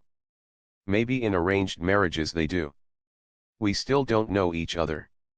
Can I suggest something? What? Go to your room. Rest. Please sleep. All these guests and huge celebrations are bothering you. Well, I only chose to have a grand wedding like this. Exactly. So maybe your doubts are just irrational last-minute fears. Sleep on it. You will feel better. Let's go now, he said. But I said. Dad's calling again, Brijesh said as he picked up his phone. I took my phone back from Auntie Didi's bag when I got to my room. I checked the time. 2 a.m. I hadn't unlocked my phone to read my messages yet. Message notifications flooded my phone home screen. They read like this: W, hey baby, what's up? W, is there anything I can do to help? Can I talk to anyone on your side? W, 5 more messages. Neil, in my room. Here if you need me. Neil, when can we talk? Neil, you around? Can we meet? Like for a minute? Neil, 3 more messages. Brijesh, hope you are fine? Get some rest, okay? Brijesh, it's all going to be okay. Stay calm. How am I supposed to stay calm? A dozen messages from 3 different men, every hour. And I have a wedding tomorrow. Mine. I have no clue with whom. How am I supposed to stay calm? Auntie Didi slept next to me. She woke up for water and noticed the lit phone screen in my hand. Sleep, you idiot. You will have dark circles in all your wedding pictures. Yeah, that should be my biggest concern. Would the makeup lady apply enough concealer to hide my dark circles? Why can't I be like other girls? Why am I not thinking about how my lehenga looked on me tonight? Why am I not worried about my nails? Why am I thinking about my dark life rather than my dark circles? Ting. Another message. Put it on silent, Auntie Didi groaned in a sleepy voice, and come to bed. I looked at my phone screen. Suraj, hope you liked decorations, madam. Your dance was too good. I shut the phone. I closed my eyes. But I couldn't sleep. What do I do? Who is it going to be? W, Neil, or Brijesh? Oh, Radhika the great distressed analyst, how do you analyze your way out of this distressed situation? Some people are good at taking decisions. I am not one of them. Some people fall asleep quickly at night. I am not one of them either. It is 3 in the morning. I have tossed and turned in bed for 2 hours. I am to get married in 15 hours. We have over 200 guests in the hotel, here to attend my grand destination wedding. Everyone is excited. It is the first destination wedding in the Mehta family. I am the bride. I should get my beauty sleep. I can't. The last thing I care about right now is beauty. The only thing I care about is how to get out of this mess. Because, like it often happens to me in life, here I am yet again in a situation where I don't know what the fuck is going on. I lay still in bed for another half an hour. I thought about what I could do. I noticed Auntie Didi in deep sleep. I stared at the flickering red light of the smoke alarm on the ceiling. At 3:30 a.m., I stepped out of bed. I opened the room curtains. The sea appeared pitch black. The light from a few distant ships flickered in the background. Moonlight filled my eyes. It's your life, Radhika, take control of it, a voice inside me said. The voice was calm, unlike the hysterical mini-me who usually yelled. Who is this? I said to myself. It's me. Your inner voice. The critic inside me? The one who thinks I am a total bitch? No, the one who thinks you deserve to be happy. Really? I have a person like that inside. I said in my head and chuckled. We all do. Well, so what do I do? Who do I choose? Stay still, Radhika. Stay still. The answers will come. I did exactly that. I sat still for half an hour, almost in meditation. I kept my eyes fixed on the dark sea outside. Slowly, a weight lifted off me. I knew what I had to do. I took out my phone. I sent an identical message to W, Neil and Brijesh, you there? W replied first, in a few seconds. Yes, baby, trying to sleep but can't. Meet me for breakfast 5 a.m. hotel coffee shop, I answered. Oh really? That's great. That's just in an hour. See you. He also sent me a few excited and happy smileys. Thanks, I replied, see you. Neil responded after 10 minutes. Yes, am here, he said. I copy-pasted a line from W's chat to Neil. Meet me for breakfast 5 a.m. hotel coffee shop, I sent to him. Okay sure, Neil said. Brijesh replied at 4:30. Hey, good morning. You are up early. Did you get some rest? He said. I am okay. Good. What's up? I copy-pasted the line from W's chat with one modification on the time. Meet me for breakfast 5:30 a.m. hotel coffee shop. Really? So early? Can you? Please. Of course. See you. I put my phone aside. I let out a big breath. Auntie Diddy woke up. What are you doing on the sofa? Fixing my life, I said. What? Nothing. Just going for a shower, I said and went into the bathroom. 40 I reached the coffee shop at 5 a.m. Neil and W had already arrived. They sat at separate tables, unaware of their common link through me. W wore a light blue kurta and pajama that along with his beard and spectacles made him look like a communist intellectual. Neil wore a crisp dark blue shirt with a button-down collar and a well-ironed pair of beige shorts. I wore a simple light blue chicken salwar kameez. It felt 10 times more comfortable and lighter than the wedding fine rise I had worn all week. 4 Indigo Airlines crew members occupied another table, sipping coffee before their early morning flight. Apart from them, the coffee shop had no other customers. The coffee shop was open on the side, facing the sea. Daylight had just broken. The sky had streaks of pink in it. The morning breeze felt cool in my hair, still wet after the shower. Neil and W stood up at their respective tables as I entered the coffee shop. They walked towards me from 2 different directions. Hey, W said. Hi there, you look fresh, Neil said. Neil and W looked at each other, surprised and confused. Good morning. W, this is Neil. Neil, this is W, I said. Good morning, W said, as he tried to figure out the situation. Hi, Neil said to W. Let's get some breakfast, I said. I sat down at one of the sea-facing tables. Both of them froze where they stood. Come, both of you, I said and smiled. They sat down hesitantly. The waiter arrived to take the order. I will have a cappuccino and brown bread toast. With peanut butter and honey. How about you guys? I said. W and Neil looked at each other. Black coffee. Porridge, please, Neil said. Orange juice, W said. The waiter left. I continued to smile, enjoying their confused state. Is he a friend? Neil said, asking about W. Yeah, you could say that, I said. You want to introduce me properly? W said, clearing his throat. Of course I will. Yeah, because sorry, W, I don't know you and so it is all a bit confusing and surprising, Neil was saying when I cut him off. Both of you are my exes. My past lovers, I said. If there were prizes for priceless expressions, Neil and W could both share a Nobel. Sorry, I don't understand, Neil said.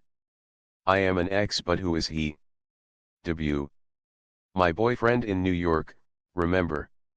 Oh, that guy, Neil said. Neil is your ex too? Sorry, when was this? W said. Hong Kong. Oh, W said, and became silent. He studied Neil openly. Yeah, he's older, W. Much older, I said. Neil's married too.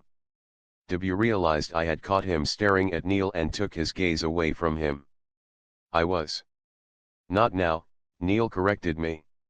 So W's come to attend your wedding? That's nice. He's not come to attend it? He's come to marry me. He wants to sit in the groom's place. Right here, in Goa. What? Neil said. I thought things ended badly for you guys. W's the same guy who made you leave New York, right? Yeah, I said. Change of heart now. Just like you. I guess it takes a while for people to realize my worth. I turned to W. And, W, Neil is here to stop the wedding too. His style is a bit different. It involves chartered planes. W's eyes popped open. You see, he is rich. Something you always had a problem with. W stuttered as he struggled to string a sentence. I have no problem with someone who is rich. Who said I did? Neil interjected, Radhika, I didn't mean to display my wealth. It just seemed like the best option. Neil, it doesn't matter. But understand the situation, guys. Both of you are here to stop my wedding, which is in a few hours. Not only that, you want me to marry you instead. As you can imagine, you have put me in quite a predicament. The waiter arrived with our food. As he served us, Neil and W shifted in their seats, avoided eye contact with each other. I leisurely spread peanut butter on my toast. I saw the unease on their faces. W spoke after the waiter left. Sorry, Radhika. I didn't realize you have another ex-boyfriend here. Was this gentleman even a boyfriend, actually? He is so much older and married. Not married anymore. And my name is Neil, Neil Gupta, Neil said, loosening the collar of his shirt. Yeah, whatever. But, Radhika, I thought you and I are meeting here alone. In any case, you need to come with me. Why? You forgot how you treated her? She had to leave the country for you, Neil said. Even for you, Neil, I said. Neil looked at me with a stumped expression. Radhika, I said sorry. I never disrespected you. I may have had some confusion. But now I don't. I am only human. W interrupted Neil. Mr. Neil, find someone your own age. It's the connection that matters, not the age. And sorry to say, I seem fitter than you, Neil said. I couldn't believe the discussion. I had to make an effort not to grin. For a few seconds I relished these two men fighting over me. I imagined them in a fist fight, though I knew Neil would clobber the intellectual Bengali Babu in the end. I could have watched them duel all day. But I did not have the time. Boys, stop arguing. And listen to what I have to say for once, I said. I know you love me, baby, W said. I am your first love. Which is often a mistake. We connect, Radhika, beyond love. We are similar. You know that, Neil said. Why do you guys love the sound of your voice so much? Can I speak, uninterrupted? I said. Both of them nodded. Neil clasped his hands and placed his elbows on the table. W took a sip of his orange juice. Thanks, I said. Sorry, I am doing this to you together. Just more efficient. Also, maybe you can learn something from each other. It's fine, Neil said, eager not to censure me. Debashish-sen, you remember our walk in New York? You said women could do anything. You quoted feminist texts. Essentially, you said women could and should fly. Yeah, W said. Nice in theory. In real life the girl throws a party for her guy's promotion but the guy cannot handle the girl's bonus. Yes. That's not he said but I stopped him. Let me speak. You said fly, but when I flew high, you wanted to clip my wings. Fly, as long as you fly beneath me, is it? He looked down. I turned to Neil. Neil, you loved me as the flying bird. You wanted me to fly higher and higher. Of course, Neil said. But you know where you went wrong. Where? Neil said. You didn't want me to have a nest. Neil didn't have an answer. Neil. I said. I believe in equal rights. You know that, right? Neil said. Did you realize that perhaps I did not want to fool around? Perhaps equal rights means giving women the same rights, not the same things. Equal rights to get what they want, rather than equal rights to the same things men want. I noticed W scratch his head as he also heard and tried to figure out what I said. Meaning? Neil said. What do you want? Career. Home. W said. I am really confused. Yeah. What do you want? Choose whatever you like, Radhika, Neil said. I took a sip of my lukewarm coffee. Ah, choose, I said and sneered. Choice. The benchmark word of feminism, right? I become a great feminist if I give women the choice of home or career. What do you mean? Isn't that how it should be? Neil said. Yeah, why not? Isn't that fair? Giving women the choice. W said. No. It is still unfair. Because here's the deal. You know what women really want? We don't want to choose. We want to fly and we also want a beautiful nest. We want both. Do male birds tell female birds to choose? Hey honey, choose. Either fly or sit in the nest. I don't get it. Really, W said. Even Neil looked confused. From a man's perspective, men want a career, right? In general. Yeah, W said. Men want sex, right? No judgment, but they want sex, right? Yeah, Neil said. I collected my thoughts before I spoke again. Let's say, in the name of male rights, men are given a choice. Come on guys, choose. You want a career? Go for it, just give up sex. Oh, you want sex? Just worship women all day and give up your career dreams. So choose, we are giving you equal rights. Choose now. Sex or career? Sorry but that is a ridiculous choice to make, Neil said. Exactly, Neil. It is indeed a ridiculous choice. Just as ridiculous as the choice given to women fly or nest. You want and get both. But a woman must choose. I had 3 sips of coffee before Neil had something to say. I get it. Women want everything. To have a lovely home and be a great mother. To also have a chance to shine in their careers, Neil said. Not all, maybe, but for many, yes, I said. How is it practically possible? Career means long office hours. Home means kids, responsibilities, W said. Exactly. Have you thought why it's not practical? I said. Why? W said. Because men designed this world. They decided office timings, 9 to 6, 5 days a week. Women weren't in the workforce then. They are now. These office timings work well for men. They don't work for mothers, for instance. What are we going to do about it? We as in us three. W said. No, we as in the whole world, I said. When will we say, let's rejig this to ensure it works for women? Forget rejig, when will we even acknowledge the issue? I paused to catch my breath, then leaned forward as if to listen to them. W finished his orange juice in one quick swallow.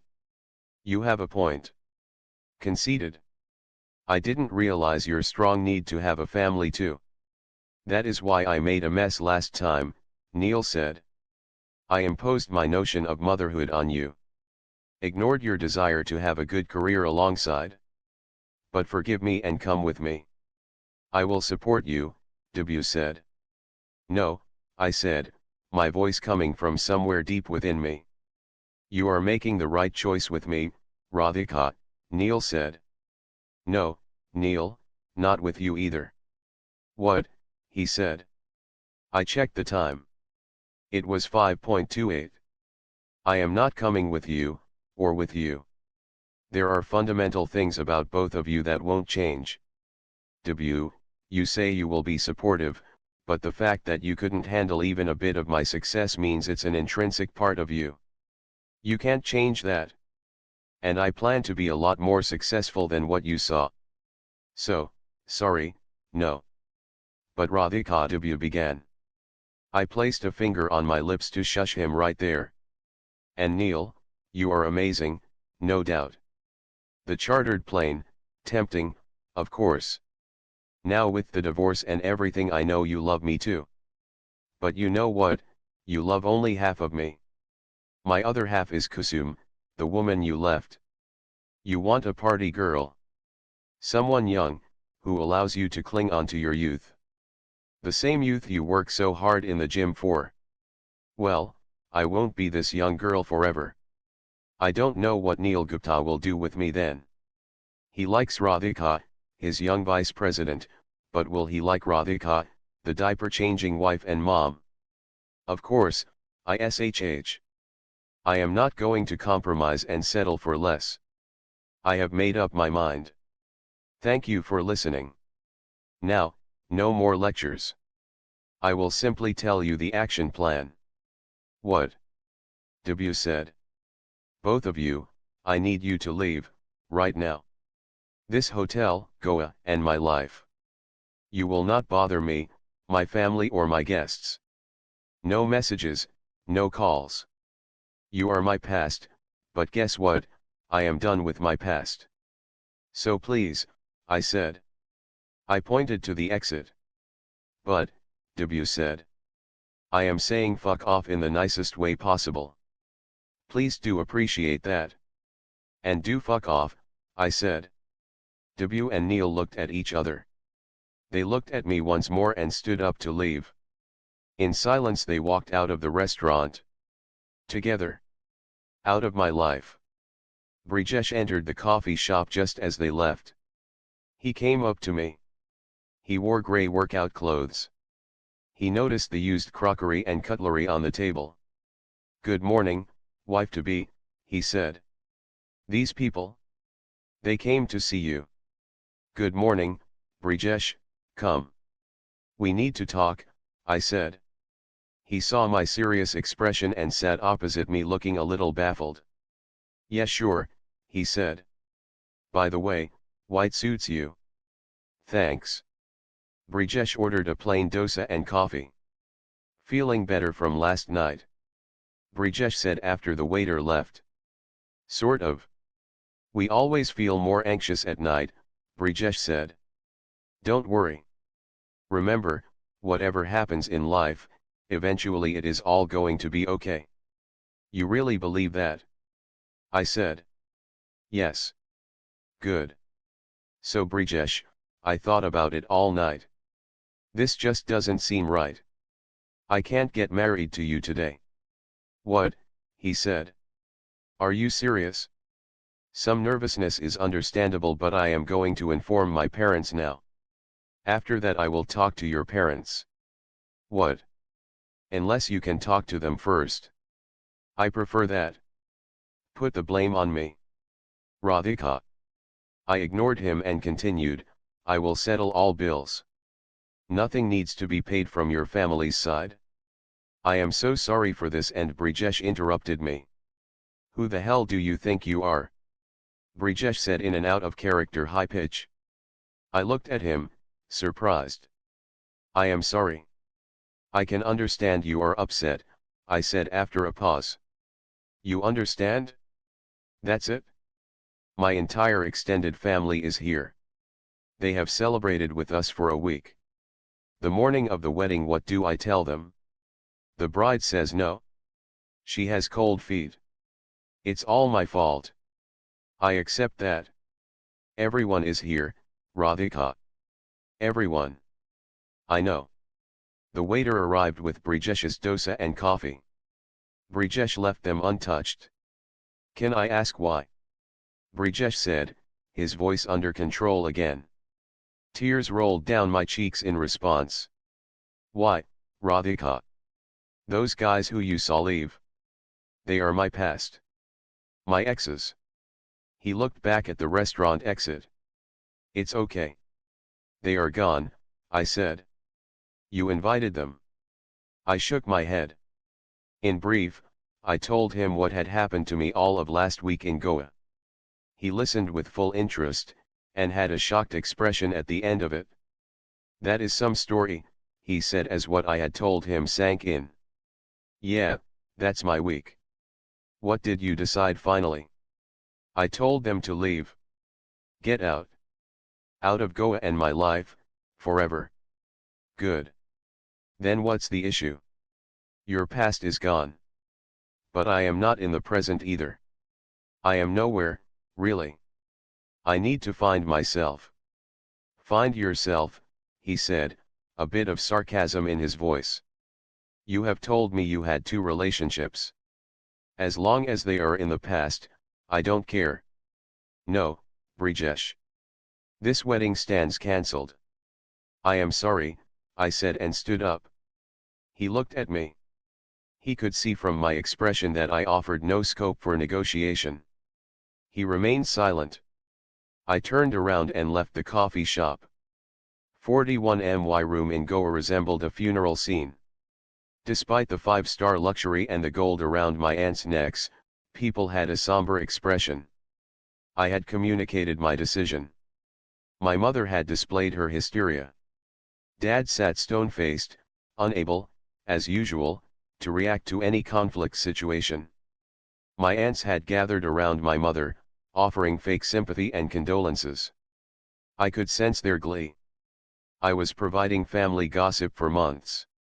Kamla Bua had still not given up. Brijesh said anything to you? Be honest, Kamla Bua said. I told you several times, he has nothing to do with it. He is quite sweet. So what is the problem, you mad girl, my mother screeched at the top of her voice. She came and stood in front of me.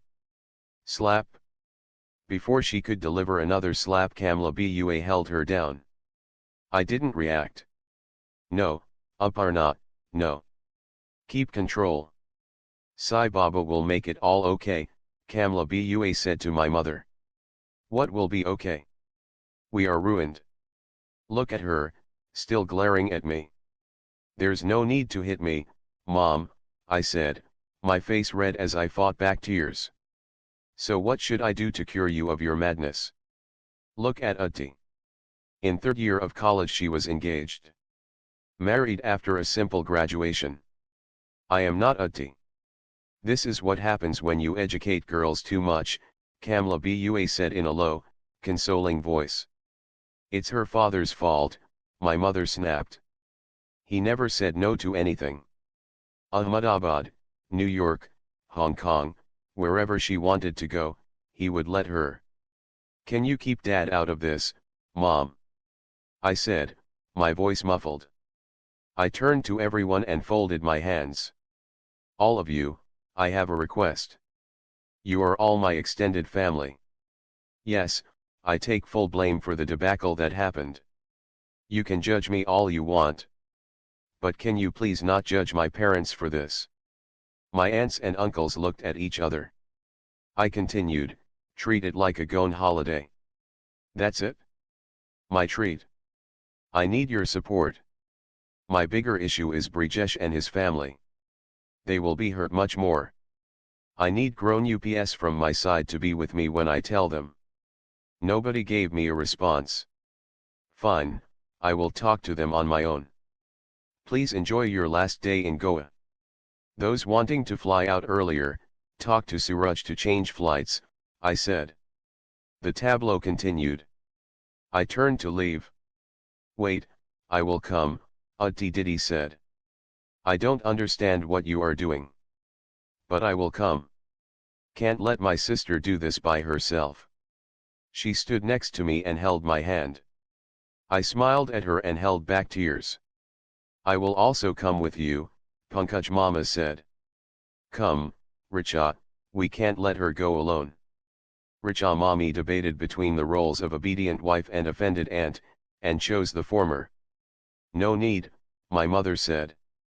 She does everything alone anyway. Dad, you should come, Utti Diddy said. My father stood up. Come, Aparna, my father said in his soft voice. My mother looked at everyone. With much reluctance, she stood up. Yes, let's go. Let's get fully shamed, she said. I rang the bell. Brijesh opened the door. He didn't say a word and stepped aside to let me and my relatives enter. The room felt ice cold, and not because of the air conditioning. Mr. and Mrs. Gulti, Brijesh's parents, and my almost in-laws-to-be, stood with glum faces. Brijesh's relatives, his father's brothers along with their respective wives, sat gingerly on the bed. Brijesh's mother's sisters Rohini Macy and Gunjan Macy sat on the sofa. Everyone looked like they had had knives stabbed in their backs. Brijesh had already told them. I struggled to figure out where to start. This is where age helps. For my mother seemed to know exactly what would be a mature reaction. She burst out crying and went straight to Brijesh's mother to bear hug her. Somebody's cast an evil eye, Sulochana, my mother said. Her lone hysterics made everyone in the room feel even more awkward. Brijesh's mother didn't hug my mother back. We are ruined. I had no idea my girl would do this to us. What do you do when your own child is defective, my mother said, howling at top volume. Sit down, Aparnaji, Brijesh's father said. I realized I had to take control. I went to the center of the room and addressed everyone. Hello everyone, I will just take a minute. To all in this room, I am sorry. I am really, really, sorry. I am sorry because I was not prepared for this marriage but I said yes. I am sorry because I brought shame to your relatives. I am sorry because I ruined your happy moment. However, I did this because I felt going ahead would not be fair on Brijesh and his family. This is fair. Brijesh's mother said. Her voice had a sharp sting to it. No. But going ahead would be even more unfair. Between two unfair things, this felt less unfair. I fought back tears as I listened to Brijesh's mother. In this room it is just us close relatives. You realize what we have to go through with all our acquaintances who are also here, she said. I do. I am sorry, I said, tears flowing. I folded my hands. I really am sorry, Auntie. Brijesh looked at his mother and then me. He stood silent with arms crossed on his chest. You look so good together, my father said. Can't we do something? I shook my head. Our relatives are here. The arrangements are all done. We can still end this drama, Radhika, Brijesh's mother said. Nobody will know. The marriage can still happen. No, Auntie, I am sorry, I said. What kind of a girl is this? Brijesh's mother said. I told you. I have a defective piece. My other daughter is golden. Such a nice, good bahu she is, my mother said. Enough, Aparna Auntie, Brijesh said. Everyone in the room looked at him, surprised. She may regret her decision to marry me. It doesn't make her defective. Through my tears I looked at Brijesh. Despite what I had done to him, Mr. IT guy could still actually stand up for me. It only made me feel worse. And Mom, she has made up her mind. We may not like it, but she has, Brijesh said. But, Beta, all arrangements are in place and everyone is here, and Brijesh's mother said. Mom, we can't get married just because it is convenient, Brijesh said. I gestured a thanks to Brijesh. He nodded. He handed me a box of tissues to wipe my tears. His kindness, even at this moment, killed me. All of you are still our guests, my father said with folded hands. And from my daughter's side, I say sorry. I could not see my father grovel. I wanted to leave so I could cry freely. Suraj will help you if you need anything. All your bills will be settled. Thank you, I said and ran out of Brijesh's room. The Gultis and Mehtas checked out of the Goa hotel at noon the next day. Both sets of families avoided eye contact. Things had indeed changed from the Sangeet night 2 days ago when people could not take enough group selfies. The Mumbai flight for the Gultis left earlier than ours. They took their places inside the bus. Brijesh, 1 second, I said, as he put on his backpack to leave the hotel lobby. Yeah, he said, his voice curt. Can we talk for 2 minutes? Really? Why, he said. I kept quiet. He took a deep breath. All right, he said. But not here, in full view of everyone. Meet me on the beach in 5. Thanks for supporting me in front of the elders yesterday, I said. We walked on the Marriott beach one final time. I don't like raised voices, or insulting people, especially in public, Brijesh said. You had every right to insult me too. You can now. We are not even in public. He looked at me for a second. He shook his head and gave a sad smile. I guess I never understood women anyway. I thought I did, a little bit. Clearly, I still have a long way to go, he said. You understand people and you understand kindness. You are a good guy, Brijesh. I am the one who is messed up. I need clarity. Hope you find it. What do you plan to do, anyway? For now, I will go back to work. Maybe apply for some visas. Then take a long vacation. Maybe one of those round-the-world tickets. The ones that let you fly in one direction. Just keep going. Well, the world is round. So you can't keep going. You will eventually have to come back home. Come back to reality. That's true, unfortunately, I said. Bye then, Brijesh said. Bye, Brijesh. You aren't coming back to the hotel, he said as he turned to leave. I will. I just want to watch these waves for a few more minutes, I said and looked into the horizon.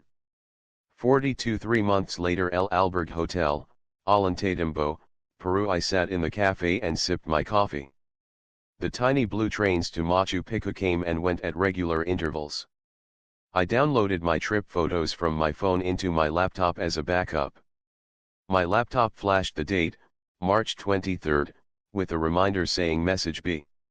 It had been 3 months since the Goa fiasco.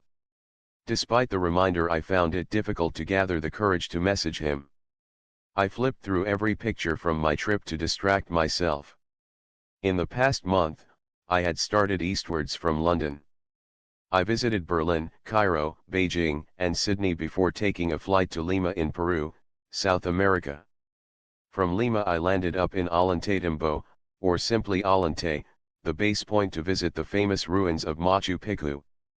I stayed at the historic and charming El Albergue Hotel, located right at the mini train station that one uses to visit Machu Picchu. 1 hour and 2 cappuccinos later, I took out my phone. Radhika, just do it. What's the worst that will happen? I sent a WhatsApp message to Brijesh. Hi. I waited for another half an hour, until the blue ticks appeared. He had read my message. He didn't respond. My heart sank. This was all a bad idea anyway. Hi. What's up? He typed back a few minutes later. Today would have been 3 months of our almost wedding anniversary, I replied. He sent a smiley. Sorry again, I replied. Hey, all part of life. How are you doing? Good. Traveling. Took that trip I told you about. Round the world? Yes. Reached full circle yet? Almost. I still have 2 more flights to go. Cool. Where are you now? Peru. Came to see Machu Picchu. Nice. Where are you right now? I said. At work. No such luck like you.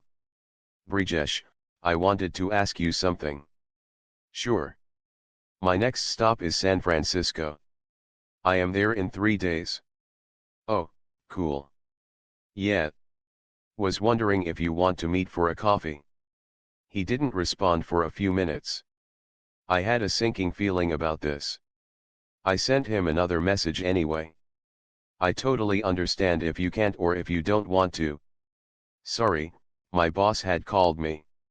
Yeah, sure, would love to have coffee. Really? Great. Yeah, can we do it in Menlo Park? Easier for me. Of course. Whatever is closest to your office. How's Wednesday? Sure, Phil's Coffee at Menlo Park 4 p.m. Phil's Coffee Menlo Park. I arrived 5 minutes early. Phil's Coffee is located just outside the sprawling Facebook campus. I took a seat by the window, looking at the offices of a company that connected 1.5 billion people around the world. I wore a blue and white checked dress, which seemed to reflect the Californian sunshine. Hi, Brijesh said as he came up to my table. I stood up. We hugged cursorily. Thanks for meeting me, I said, a little self-conscious. No issues. Welcome to my city, he said. He wore a black hoodie and blue jeans. His shoulders seemed broader, as if he had bulked up. He wore a Facebook corporate ID badge around his neck. Strange to see you like this, at work, I said. Yeah, without any relatives. I see you and feel an ant is going to pop in any minute, he said. Totally. I am like, where are the Buas and the Macy's? I said. Yeah, I feel this urge to touch someone's feet, he said. Both of us laughed. He went up to the counter and came back with 2 cappuccinos. I spoke after he sat down. I can never apologize enough, but again, sorry, I said, the one Indian girl whom you finally came down to marry created such a drama. He waved his hand. You don't need to anymore. I am mostly over it. Life goes on. I reflected in the past 3 months too. On why you did what you did, and said no to the wedding that morning. What did you infer? That frankly you, or for that matter, any girl, doesn't need a man to define her. You need a man to support, inspire. Understand you. Help you be the best person you can be, banker, mother, both, whatever. And until you find a man you trust enough to do that, why settle? I looked at Brijesh, admiring his wisdom. You think so? I said. I do. And you are not just one Indian girl. You are one special Indian girl. I smiled and gestured a thanks to him. He nodded. I still blame myself. A lot. For making you look bad in front of your relatives. Don't. I don't even think about my relatives when I think about Goa, actually. That's good. No regrets. I said. Not really. Okay, just one regret. What? You remember that night at the police station? Oh yes. When we went to Anjuna. That inspector. Our parents rescuing us. Terrible. Yeah. And all that we did, the grass, driving without a license. I would have never done all that without you. Well, I am bad company. That was a mad, crazy night. Yeah, so the thing is, I had begun to look forward to a mad, crazy life with you. That didn't happen, so, oh well. That's the regret. He shrugged and smiled. Our eyes met. I didn't have a suitable response for him. I decided to change the topic instead. Your shoulders. You look fitter, I said. I joined a gym. Try to go every day. It's showing. Thanks. You look relaxed too. Your face seems clearer. More peaceful. So is my mind. A month of travel helps calm you down. Yeah, I'm sure. You look nice, he said. I smiled. We sipped our coffee. How is work? I said. Good. But my business idea is taking shape. A service provider for developing Internet of Things or IoT apps. IoT is the next big thing. A company that helps make IoT apps has scope. Of course it does. Just that I need this formal business plan to raise money from VCs. It is a pain. They want financial models and projections and whatnot. I could help if you want, I said. Really? It's what I do on a daily basis, I said and smiled. Oh yeah, of course. I will need to understand the business. And turn it into a spreadsheet full of numbers. I do it all the time. I will share the details with you. How long are you here for? I have 5 more days of vacation left. I could make a quick model in the next couple of days. You would? That would be amazing. Can we work on it over the weekend? No problem, I said. We sipped our coffee in silence for a minute before he spoke again. Also, if you are here this weekend, there's an Arijit Singh concert. Oh cool. I like him, I said. He had simply informed me about the concert. I couldn't assume he had asked me to go to it with him. Yeah, so, he said and took another sip of his coffee. A sliver of foam stuck above his lips. I pointed to his lip. What? He said. I opened the camera on my phone and turned it into selfie mode. I showed him his face and smiled. Oh no, he said, embarrassed. He wiped his foam mustache with a tissue. I gathered the courage to ask him a question. Brijesh, would you like to come to the Arijit Singh concert with me?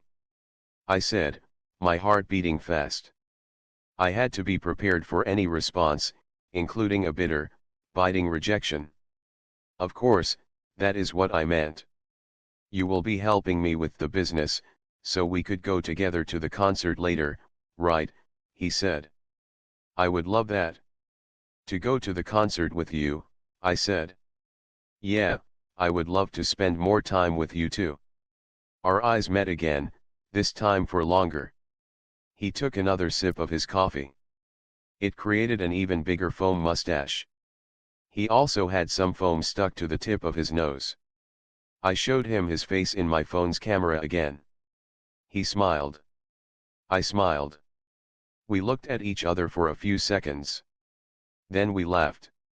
And then we laughed some more.